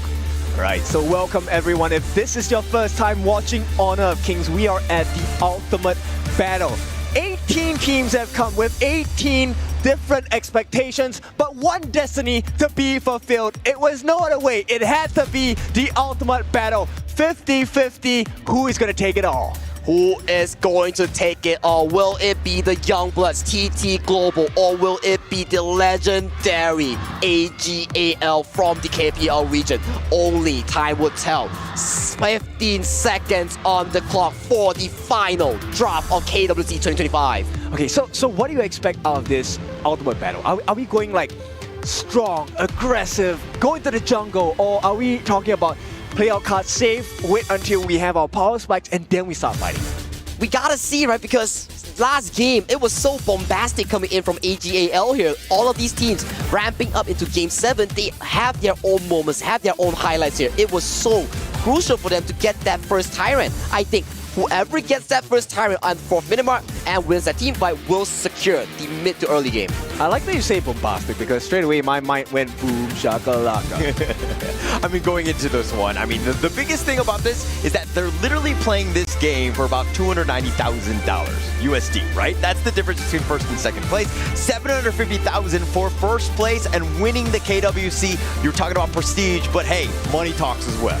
Money talks and money is earned for those. It is not given, it is not given, it is earned by yourself here. We have so many fans in the Amazon arena and we are excited with them as well. Look at the AGAL fans, they are wishing best of luck for their team. That's right. We have made the decisions, or they have made the decisions. They have brought their destiny to this critical moment at KWC 2025. And you are all invited because as we enter this final stage of the ultimate battle, only one will come out. But let's hear from the desk. Isaac, what do you have for us? What do I have for you? I have Game 7. It is exactly how everyone dreamt that it was going to be. When you woke up today and you said like, oh, I'm really looking forward to this AGAL against TT Global, you're expecting the kind of action that you are having today. And I know that I was not the only one that wanted this to go all the way till the 7th game. If you're new to us, we're coming into the ultimate battle. That ultimate battle where everything is up for grabs. Every strategy is out there, and all we're here is gonna come down to the players, to the coaches, and it's gonna come down to the fans to give us some noise and be able to allow them to get stronger and stronger. Boys, let's talk Game 6 before we go into Game 7. What happened right over there? Oh my goodness! It's a mastery of ban picks, okay? Yes. Oh my god. Now we talk about this all the time. Yes, you do. Yeah, we do. we started out with a Dharma and Zhuangzi pick and counter pick, right? Yeah. And you're like, Absolutely. oh my god, Yeah. is it over? Yeah. But then the Musashi got taken out. And we're like, okay, Musashi, well, what do you do? Zhuangzi can cancel that. But it turned out he's a bait. He goes in, bait out Zhuangzi's ultimate, and Dharma goes in, right? So that's a strategy. On top of it, what AJL did is they have Shoyu have the poke comp. Poke comp, They yeah. have a lot of vision. They have Xiao Qiao, they have Shoyu. They constantly poke the other side. So they're low on HP to begin with, which allow AJL even better chance at team fights. That's why they're able to secure every single objective.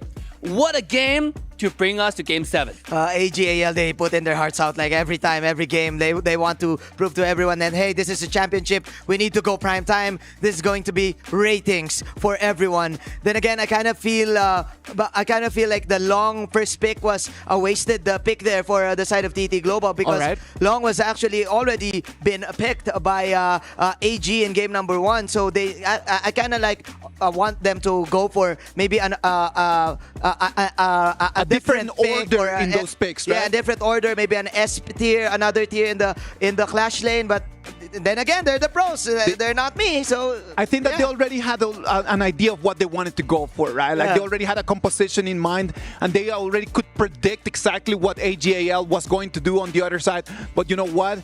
That's the main difference in between the good ones and the professional ones. The good ones would just go and stick to the script, but the professional ones can just turn things around and try to find a little bit of an advantage. Phil, tell me. Absolutely. Following up off a little bit more of what Manjin mentioned there. Yeah, I do agree. They could have picked the Long still, but a little bit later on so that they don't have to give away the Dharma. Dharma, one of the most contested picks in the tournament. And every time it gets picked, it almost always wins, right? It's probably one of the statistical highest win rate picks there, which is why I think maybe instead of the Long first pick, grab the Dharma and take the Long a little bit later on. You know they can't take it and they can't remove it before you get it. Dharma, it is statistically the highest win rate character in the entire series. We're talking about characters being picked out over 20 different games, okay?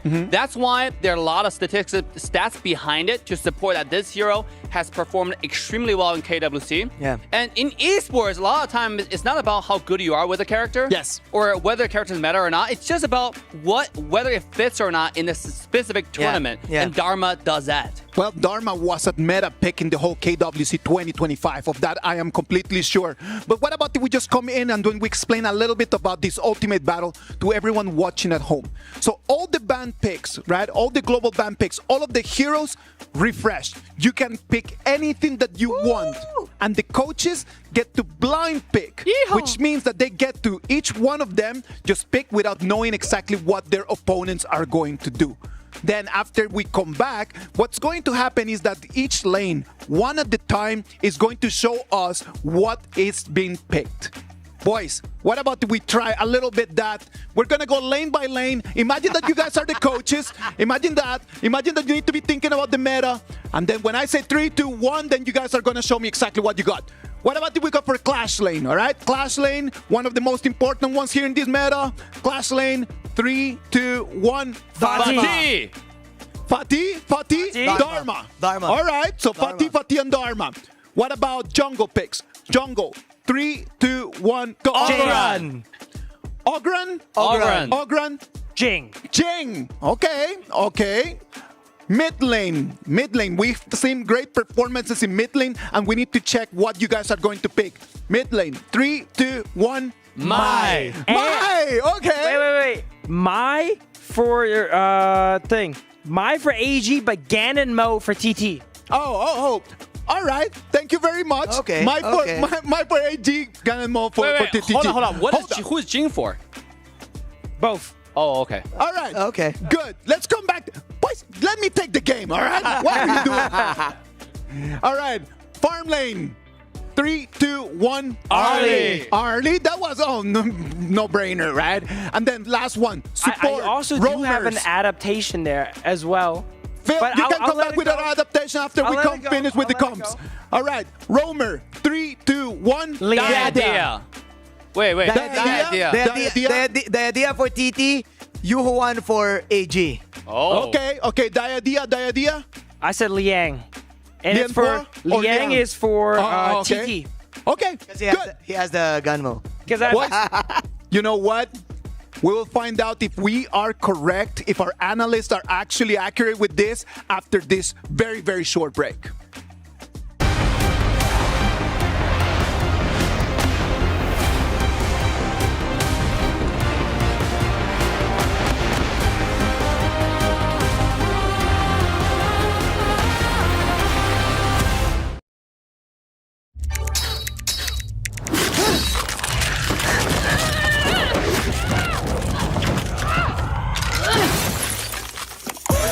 Reach your impossible, Lenovo Legion.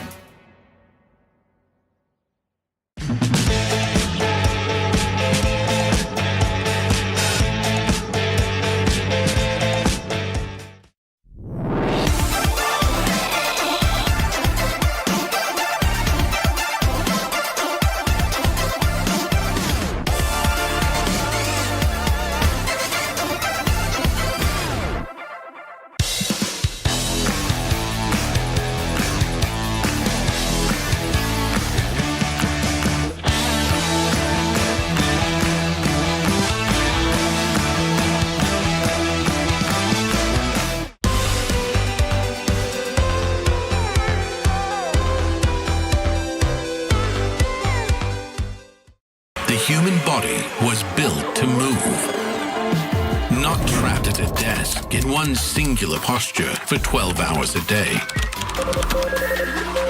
It's time your chair evolved. This is Secret Lab Titan Evo. Ergonomically engineered for you, gamers, hybrid workers, artists, backing your every move.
AGAL against TT Global, Game 7.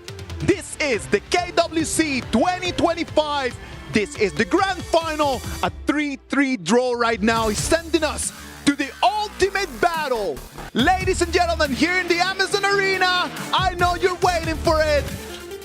Boys, what can we expect out of this last game? I expect bloodbath. I expect rumble. I expect 5-on-5 outplays. I don't know, man. I just want to go crazy. Oh, please let it go crazy because it's going to go nuts right over there. Look at the people. They see themselves on the screens and they can just amazingly just go AG43 TTG over there on the screen. Some all predictions live. All right. Woo. Man, both teams fought tooth and nails to this exact moment. If you're watching, doesn't matter where you are on the globe, I have only one question.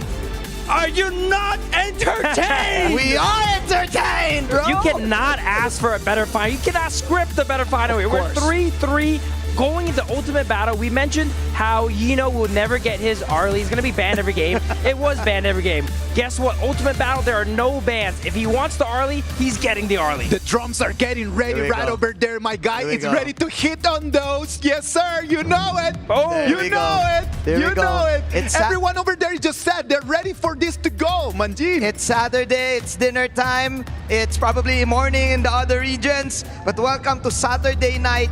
Hawk down. They're gonna lay the hawk down, ladies and gentlemen. Oh, here comes the drums. Here comes the drums. Thank you very much right over there to everyone watching at home. Say hi to them. Thank you very much. Thank you, ladies. It's been really nice being here all these long hours, just getting ready. You can see that Ino is locked in. He's locked in. He knows that. Like right now in his mind, blank. The only thing in his mind is the trophy. The only image that he's got right over there.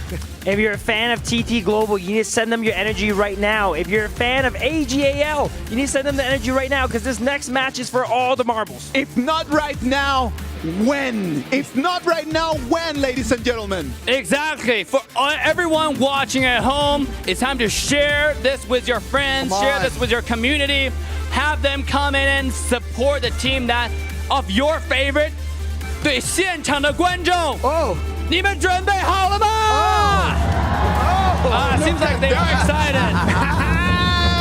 For the group chat, for the chat out there, press 1 if you want AG, press 2 if you want TT Global. Regardless, drop a like and subscribe. I'm telling you, since day one that I started playing Honor of Kings, up until right now, I have been waiting for a game like this, in this exact place. You see, this is just worldwide stage. It's been years to make this happen. What about if right now we send it to the casters? They're gonna bring us the energy, the action of this Ultimate Battle Game 7, TT Global against AGAL. Amping up, Isaac. We are live and loving it. We are in the ultimate battle between AGAL and TT Global, and we are going to be seeing the pick reveals come through now, guys. Take it away. Let's see what's going down. We're going to start with the Fatih on the Clash lane, mirrored by both sides. Fatih, the main key hero here, and Ogren for the two junglers here being locked in here. Further tempo for these two junglers, so pivotal. Yep, instant executes available for both sides. Let's take a look at what is next between the mid laners here. I am expecting a Mai, but it's going to be Princess Frost. Wang Zhaojin comes into the gorge. Changsheng's Wang Zhaojin has been locked in here, ladies and gentlemen. This is the crucial pick that won them the KPL Spring Season 2025. Right now, let's move our focus towards the farm lane. Snowy's legendary Hou-Yi versus Yino's Arlie. You pick your best, you want to win with your best hero, and we are left down to that final pick in the room between both TT Global as well as AGAL. And I just received news. Both of our roamers will be playing the Liang Roam. All right, perfect combination that goes hand in hand with the Princess Frost in the mid. And yes, it is not KWC final without the Ultimate Battle. Ultimate Battle game number 7 between the two legendary teams hailed from the KPL region. This is the perfect way of ending the KWC here, Kin. That's right. Ladies and gentlemen, you are now in the presence of masters. Presence of masters. These two teams, one will walk away with the trophy, one will walk away with the bragging rights and be the best team of the world. Okay, so they're locking in now. I mean, we would not have it any other way. Blam, any expectations for this game? I mean, it's gonna be just ultimate battle to the T, right? I mean, I want to be seeing this just composed by both teams. Like, we've seen a little bit of disparity within the ultimate battle, but only the marksmen, right? Only the farm lane are picking their big picks, right? They are looking in the Ali and the Ho Yi. And those are the picks that they have done so well in this tournament here. Eno, his legendary Ali here, always there to clutch and save the day. That's why he is the FMVP user of that Ali skin here. Snowy, his Ho Yi has been so crucial in this KWC. A lot of different winning moments available for both sides, right? You have the Burning Sun arrow coming out from Ho Yi, which can kind of set up from afar. And this goes very well with the Princess Frost and Liang combination. But with Eno, he can make those solo outplays for the side of AGAL. And that is why the audience love Eno and AGAL so much, because he is one of the brightest stars in honor of Kings that we have here. We are almost ready to get into this ultimate battle here. Almost ready into the ultimate battle. We are just waiting for the players onto the gorge. It's been locked in. Your ultimate battle drafts are here on your screen. Take note of the main difference here is flash for Snowy on his Ho Yi, but it is frenzy for Eno. He does not need that flash at all. And ladies and gentlemen, here we are going into game number 7. Ultimate battle between TT Global versus AGAL. 荣耀就在前方，让我们一起见证谁能登顶。 That's right, your glory is in sight. Let's see who is going to be at the peak of the mountain of the competition of KWC. They've already started off with a Bridget Prison, the lockdown on Sunrise! The flood goes to AGAL. And right away, they punish them hard. AGAL looking for their first snipe. They get the steal on that Azure Golem. And right off the bat, AGAL are swinging. They are swinging, and they are swinging hella hard right now. They already secured such a comfortable early lead. It's not only that, they also take the entire jungle camp away from the side of TT Global. Not the best fight you want to see on the side of TT Global, but once again, this is something you want to see. Fight for KWC. Log in, draw that Blossom Aquanite chest for free. Get that into the CD code and try your best here. And right now, both these two teams, we talk about TT Global here, they always manage to find the comeback potential here, so we can never count them out into the series. Okay, so it's not the best start, and once again, you know, they lost their space right on the top, so the aggression, rotation, very fast coming in from the side of AGAL. That is definitely true here, and right now we are looking at the level 5 onto Zoe here, and Sunrise, only level 3. So I'm curious, right, what does Snowy build here? Does he go for that Doomsday first, or does he go for the Spark Force Dagger first? I think coming to this game 7 here, everyone is looking eyes sharp onto Snowy here. He definitely will go for the critical build. Yep, and you can already see, right? At the start of the game, Eno will have a slight advantage against Snowy here, especially when he has Frenzy on hand. Frenzy is a very strong spell, ladies and gentlemen. It gives you life steal, it gives you physical and magical reduction here. Look at the positioning coming in from AG and Zoe here. They're looking for the level 4 breakthrough point. Yep, that first play allowing a 1 level advantage coming out from the side of Zoe. And of course, Sunrise just hit level 5. He needs a little bit more funneling. He indeed needs more funneling here. Look at the respect that Snowy is paying towards the side of AG here. No members are shown onto the map here, but a collapse might be happening right now as the members of AG are collapsing. Yep, they're buying time. They come in. Oh, okay. Zoe as well as Ron trying to get the dunk onto Joy. And that is no Joy for TT Global's Joy. And that is no Jing as well. This has been a great rotation here from AGAL. Looking to just put some pressure into this top side of the map. Being a true seer, you can see my eyes, but you cannot see my vision. And with the vision, it is going to be AGAL who step ahead. They are 1 step ahead, and they are now with a 1,000 healthy goalie. Let's break down this play real quick here. Ron with the amazing engager, not even burning any spell to execute the roamer coming in from TT here. Joy gets taken down, Chain gets taken down as well. Okay, so Ron maybe trying to go for a bit of a contest here for that Azure Golem. I mean, he definitely doesn't want to overstep, right? Obviously, Shuai has knocked out the ultimate, but does he know that? Probably not just yet. I mean, the timing is so important from the side of AGAL, right? It almost feels like any time there's a potential fight, Zoe does have the steal state. He's ready to execute you when you are less than 10% health. And he has the help of Sheng as well as Shuai. The timing has been perfect. Timing is indeed perfect, and that is what you want coming in from Princess Bros. And engage goes through! Suppression, but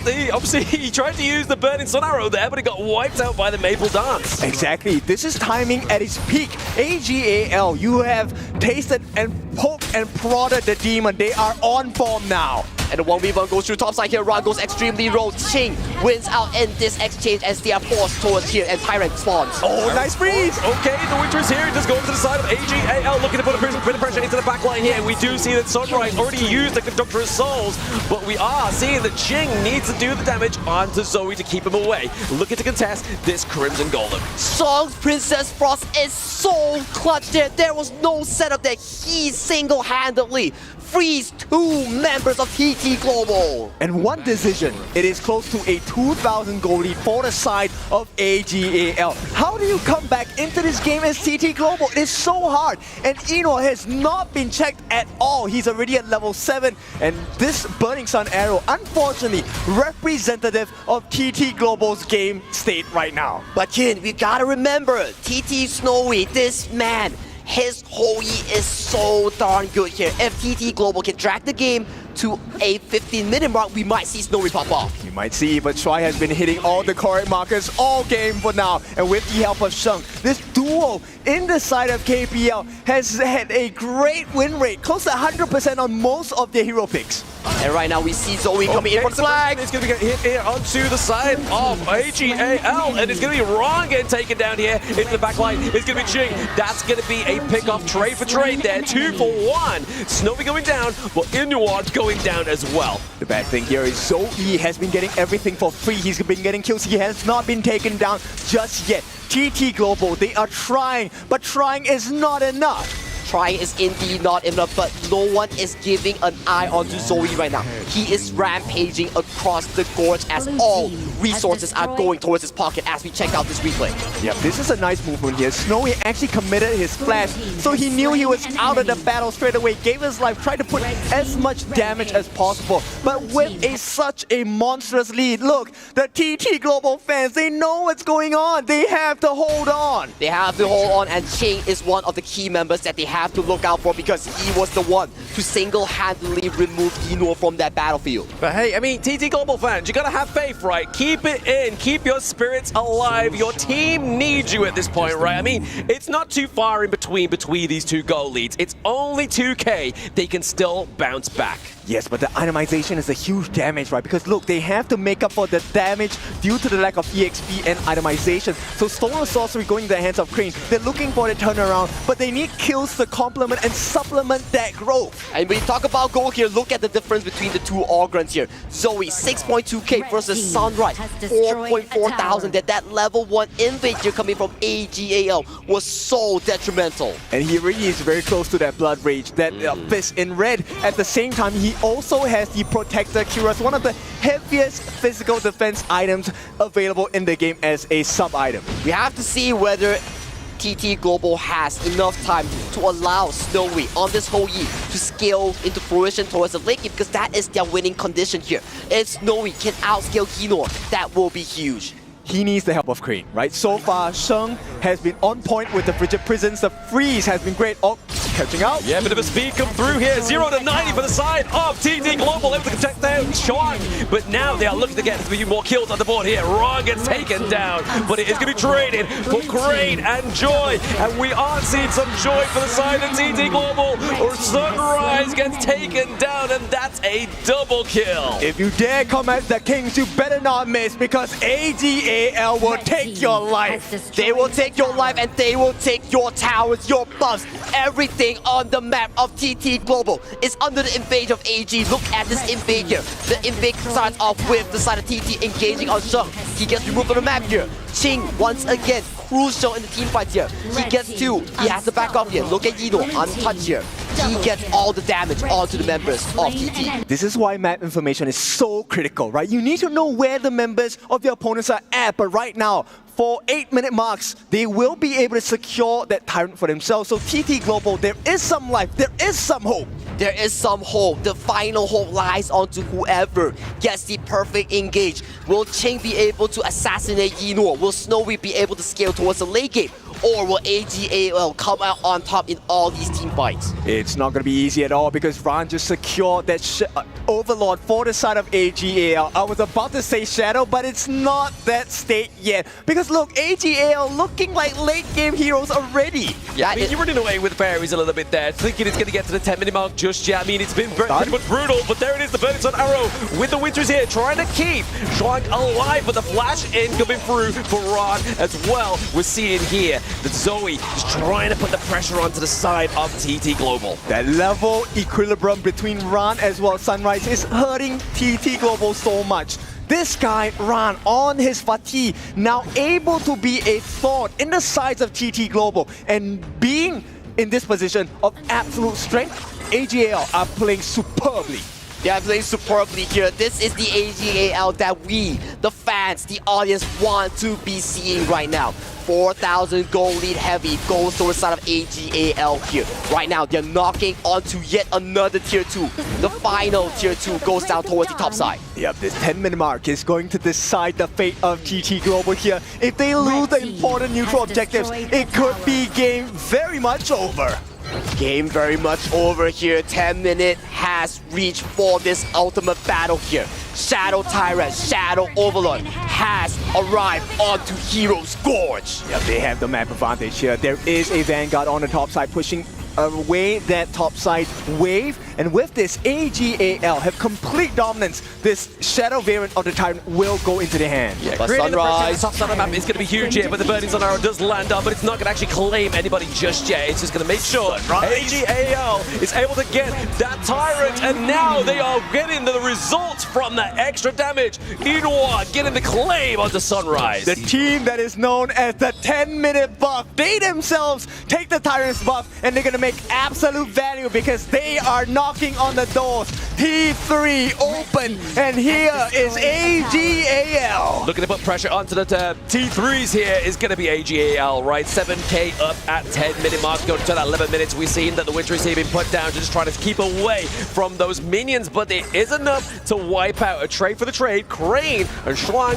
trading ultimates. Right now, we are seeing such a strong AGAL onto Hero's Gorge right now in this pivotal game number 7 right now. They have a 7,000 healthy goalie. It is super huge in the 11-minute mark. You truly are seeing a master at work here. AGAL, they look so dominant from the get-go. That first blood led to so many benefits to the side of AGAL. Yeah, I mean, look at Zoe here, right? Like 6-0 and 3, 10.5k to 6.9. That's already showing just the devastation of that first blood. And they're not looking to stop here. They know the timer. The Primal Bond wasting up in 6 seconds. 6 seconds onto the clock right now. Primal Bond is not an issue for AGAL. The prize Shadow Overlord has been secured for AGAL. They will formulate this massive push.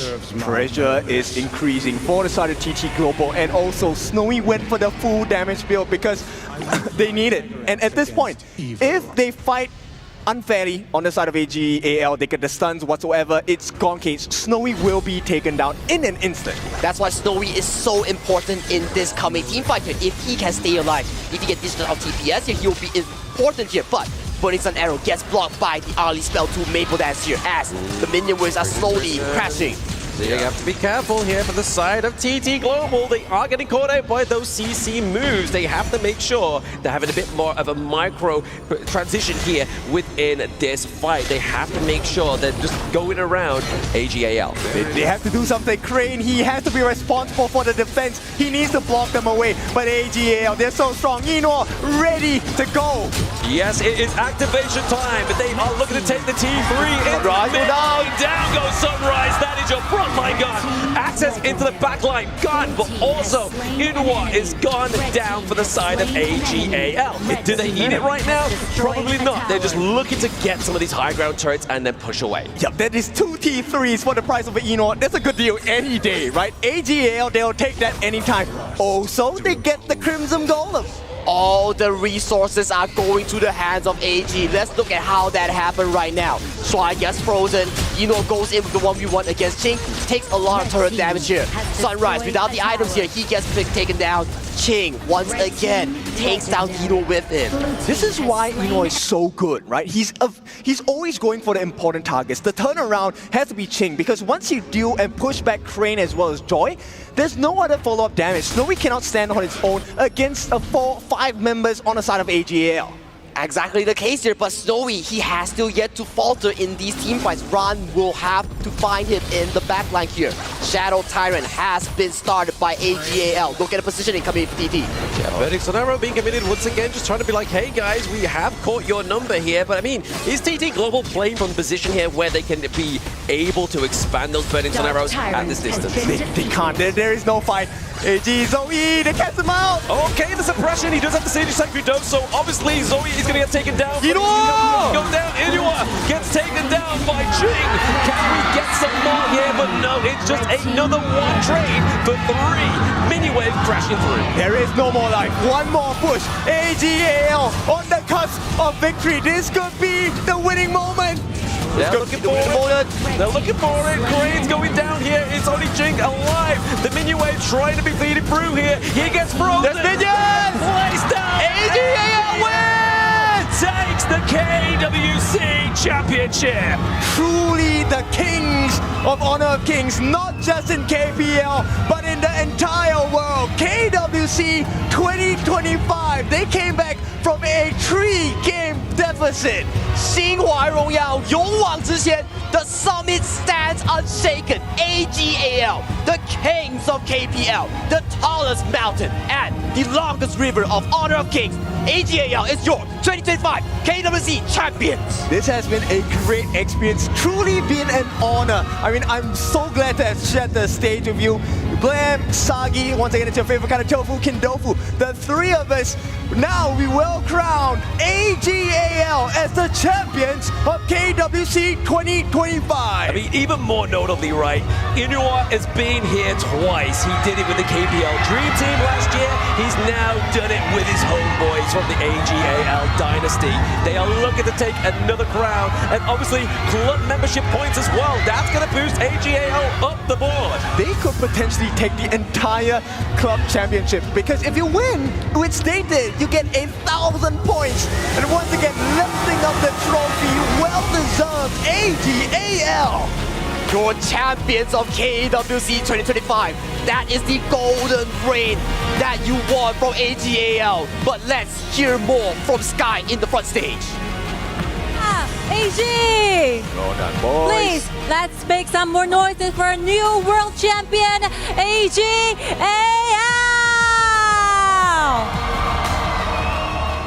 心怀荣耀！心怀荣耀！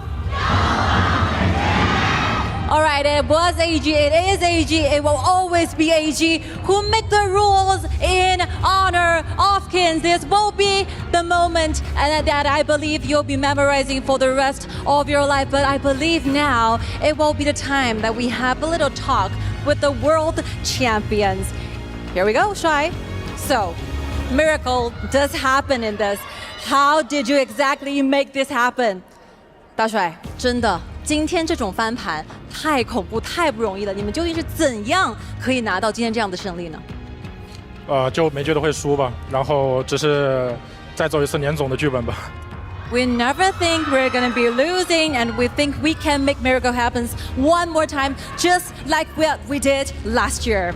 All right, thank you. It will be Eno then. So, as a team leader for AGAL, what do you think about today's performances, and what will be the thing you want to say to the world right now? 作为 AG 的队长，对于今天的表现有怎样的评价？包括对于接下来的所有赛事，对于全世界的观众朋友们，有什么话想对他们说吗？我觉得大家今天都表现得非常好，我们逆风的坚韧不拔，一步步走到了巅峰对决，包括巅峰对决开局的设计，我觉得我们都做到完美了。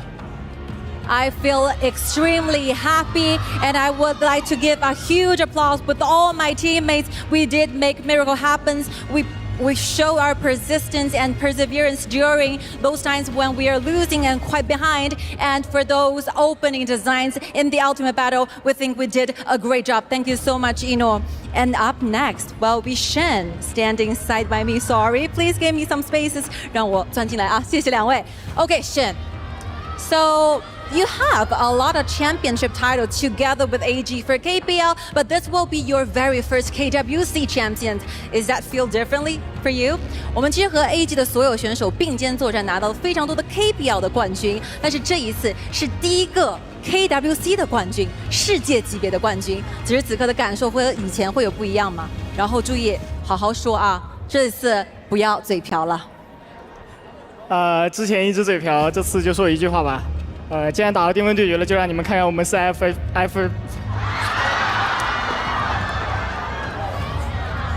你让我重新说。既然打到巅峰对决了，就让你们看看我们3个 FMP 英雄的组合技。All right. As we are reaching to the ultimate battle, we'll show the world what it feels like to have 3 FMVP hero and players in our team to shine our glory. Thank you so much. Let's hear it for Shen one more time. And Zoe, what a game. What does this champion title mean to you? 钟毅，这一次你说了非常多次来到世界级别的舞台，你感到非常的荣幸和兴奋和开心。那这一次这个冠军对你来说意味着什么呢？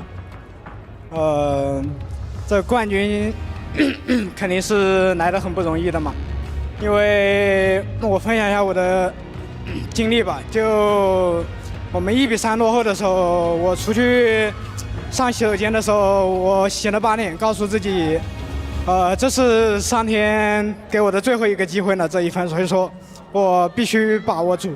然后回来的时候，我就想着这一分肯定不能再给对手了。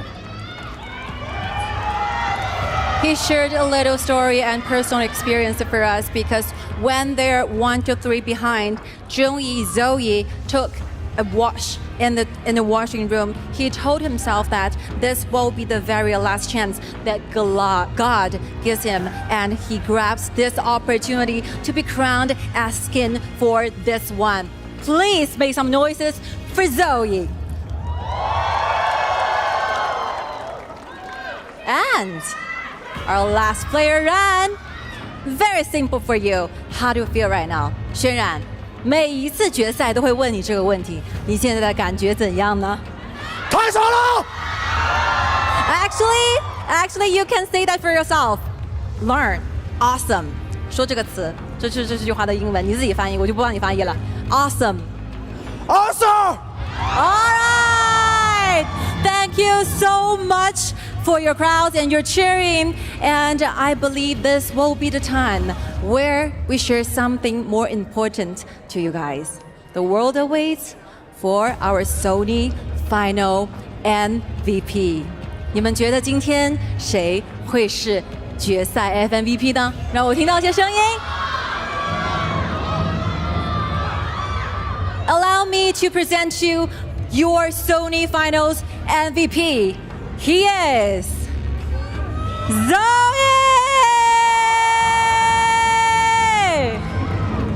Please take a step up to the front and enjoy your trophy together with our host. Congratulations, Zoe. Gongxi, very well done on the MVP. My question is very simple, and of course, Sky will be helping me out with the translation here. You've won KPL, you've won KWC, you've won MVP. What's next for you? 非常好的一个问题，钟毅，你拿到过 KPL 的冠军，此时此刻你也达到了 KWC 的世界冠军，你的下一个目标会是什么呢？下一个目标就接着拿更多荣誉吧。但是其实我更想说一个点，就是如果我第2把不送的话，其实我们早赢了。所以说，我觉得这个 FMVP 是我们5个人共同拿的。All right, I think this FMVP should be awarded to every single players in our team. Actually, I think I can do better in game 2. So I will say, let's give applause to the entire team, and we are the final champions. One more time, your KWC 25 champions, AGAL! And ladies and gentlemen, this will be the end of Honor Kings World Cup 2025 here in Riyadh, Saudi Arabia. It has been an amazing journey on these past few weeks. It couldn't be that meaningful without your support and your love. Thank you so much, every viewers from all around the world. We will see you next year. Bye! Studio, take it over.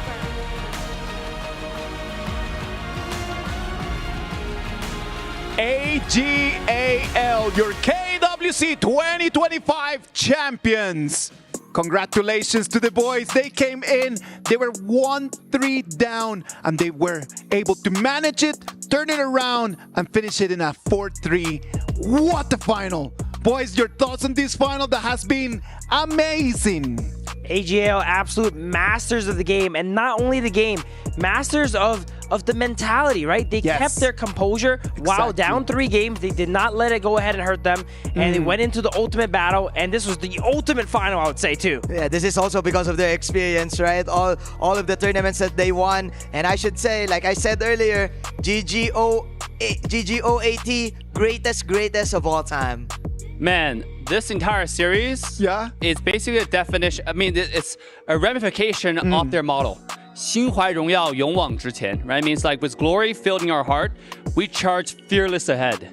That's exactly what they did. Yeah. 1, 2, 3 behind. What an ultimate comeback that was. No, and when Shuai was asked about that, right? Like Shuai's been asked, like, what was going through your mind when you were down 1-3? And then he said, like, we never thought we were going to lose. And that's it. It's just a mentality.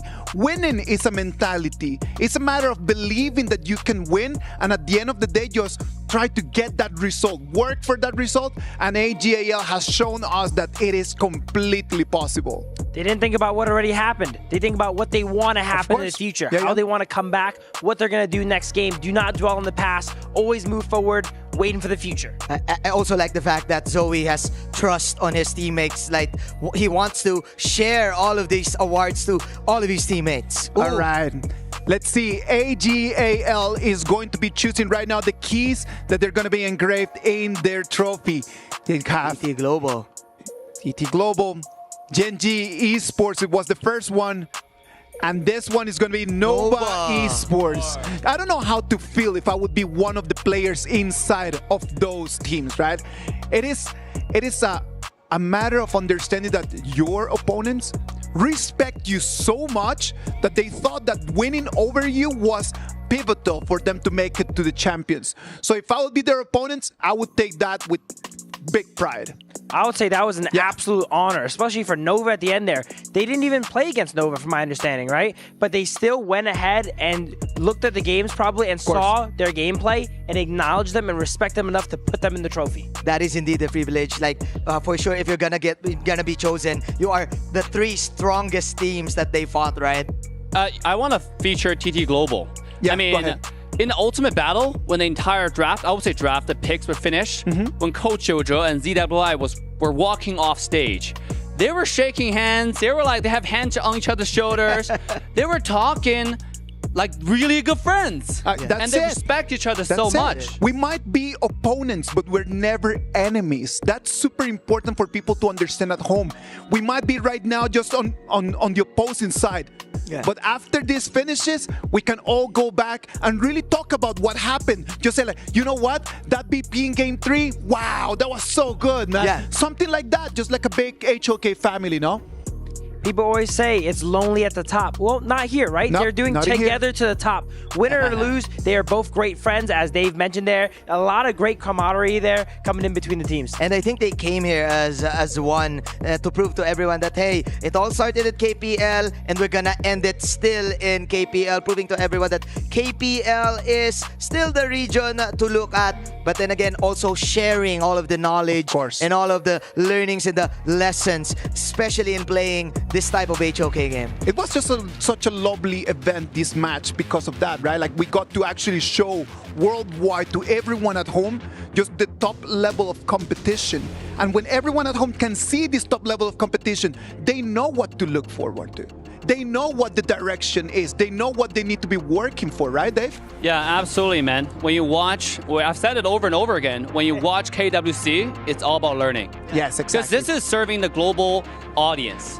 Yes. So when you're watching the top team play, what you want to do is take notes, share with your friends, have them share with their friends so they can play HOK at the highest level, or at least try to aim for the highest level.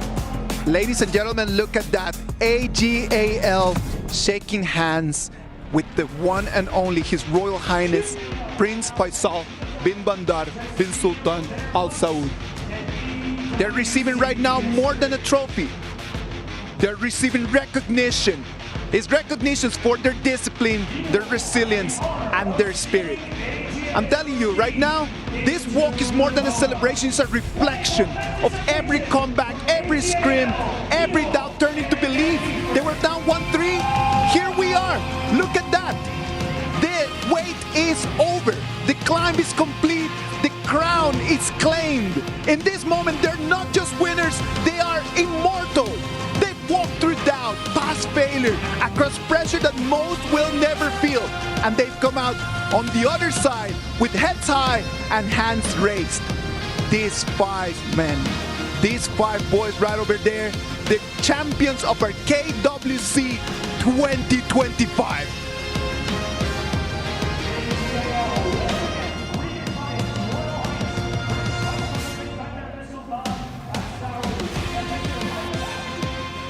Once, in Honor of Kings, we had a dream of a worldwide platform, a worldwide stage.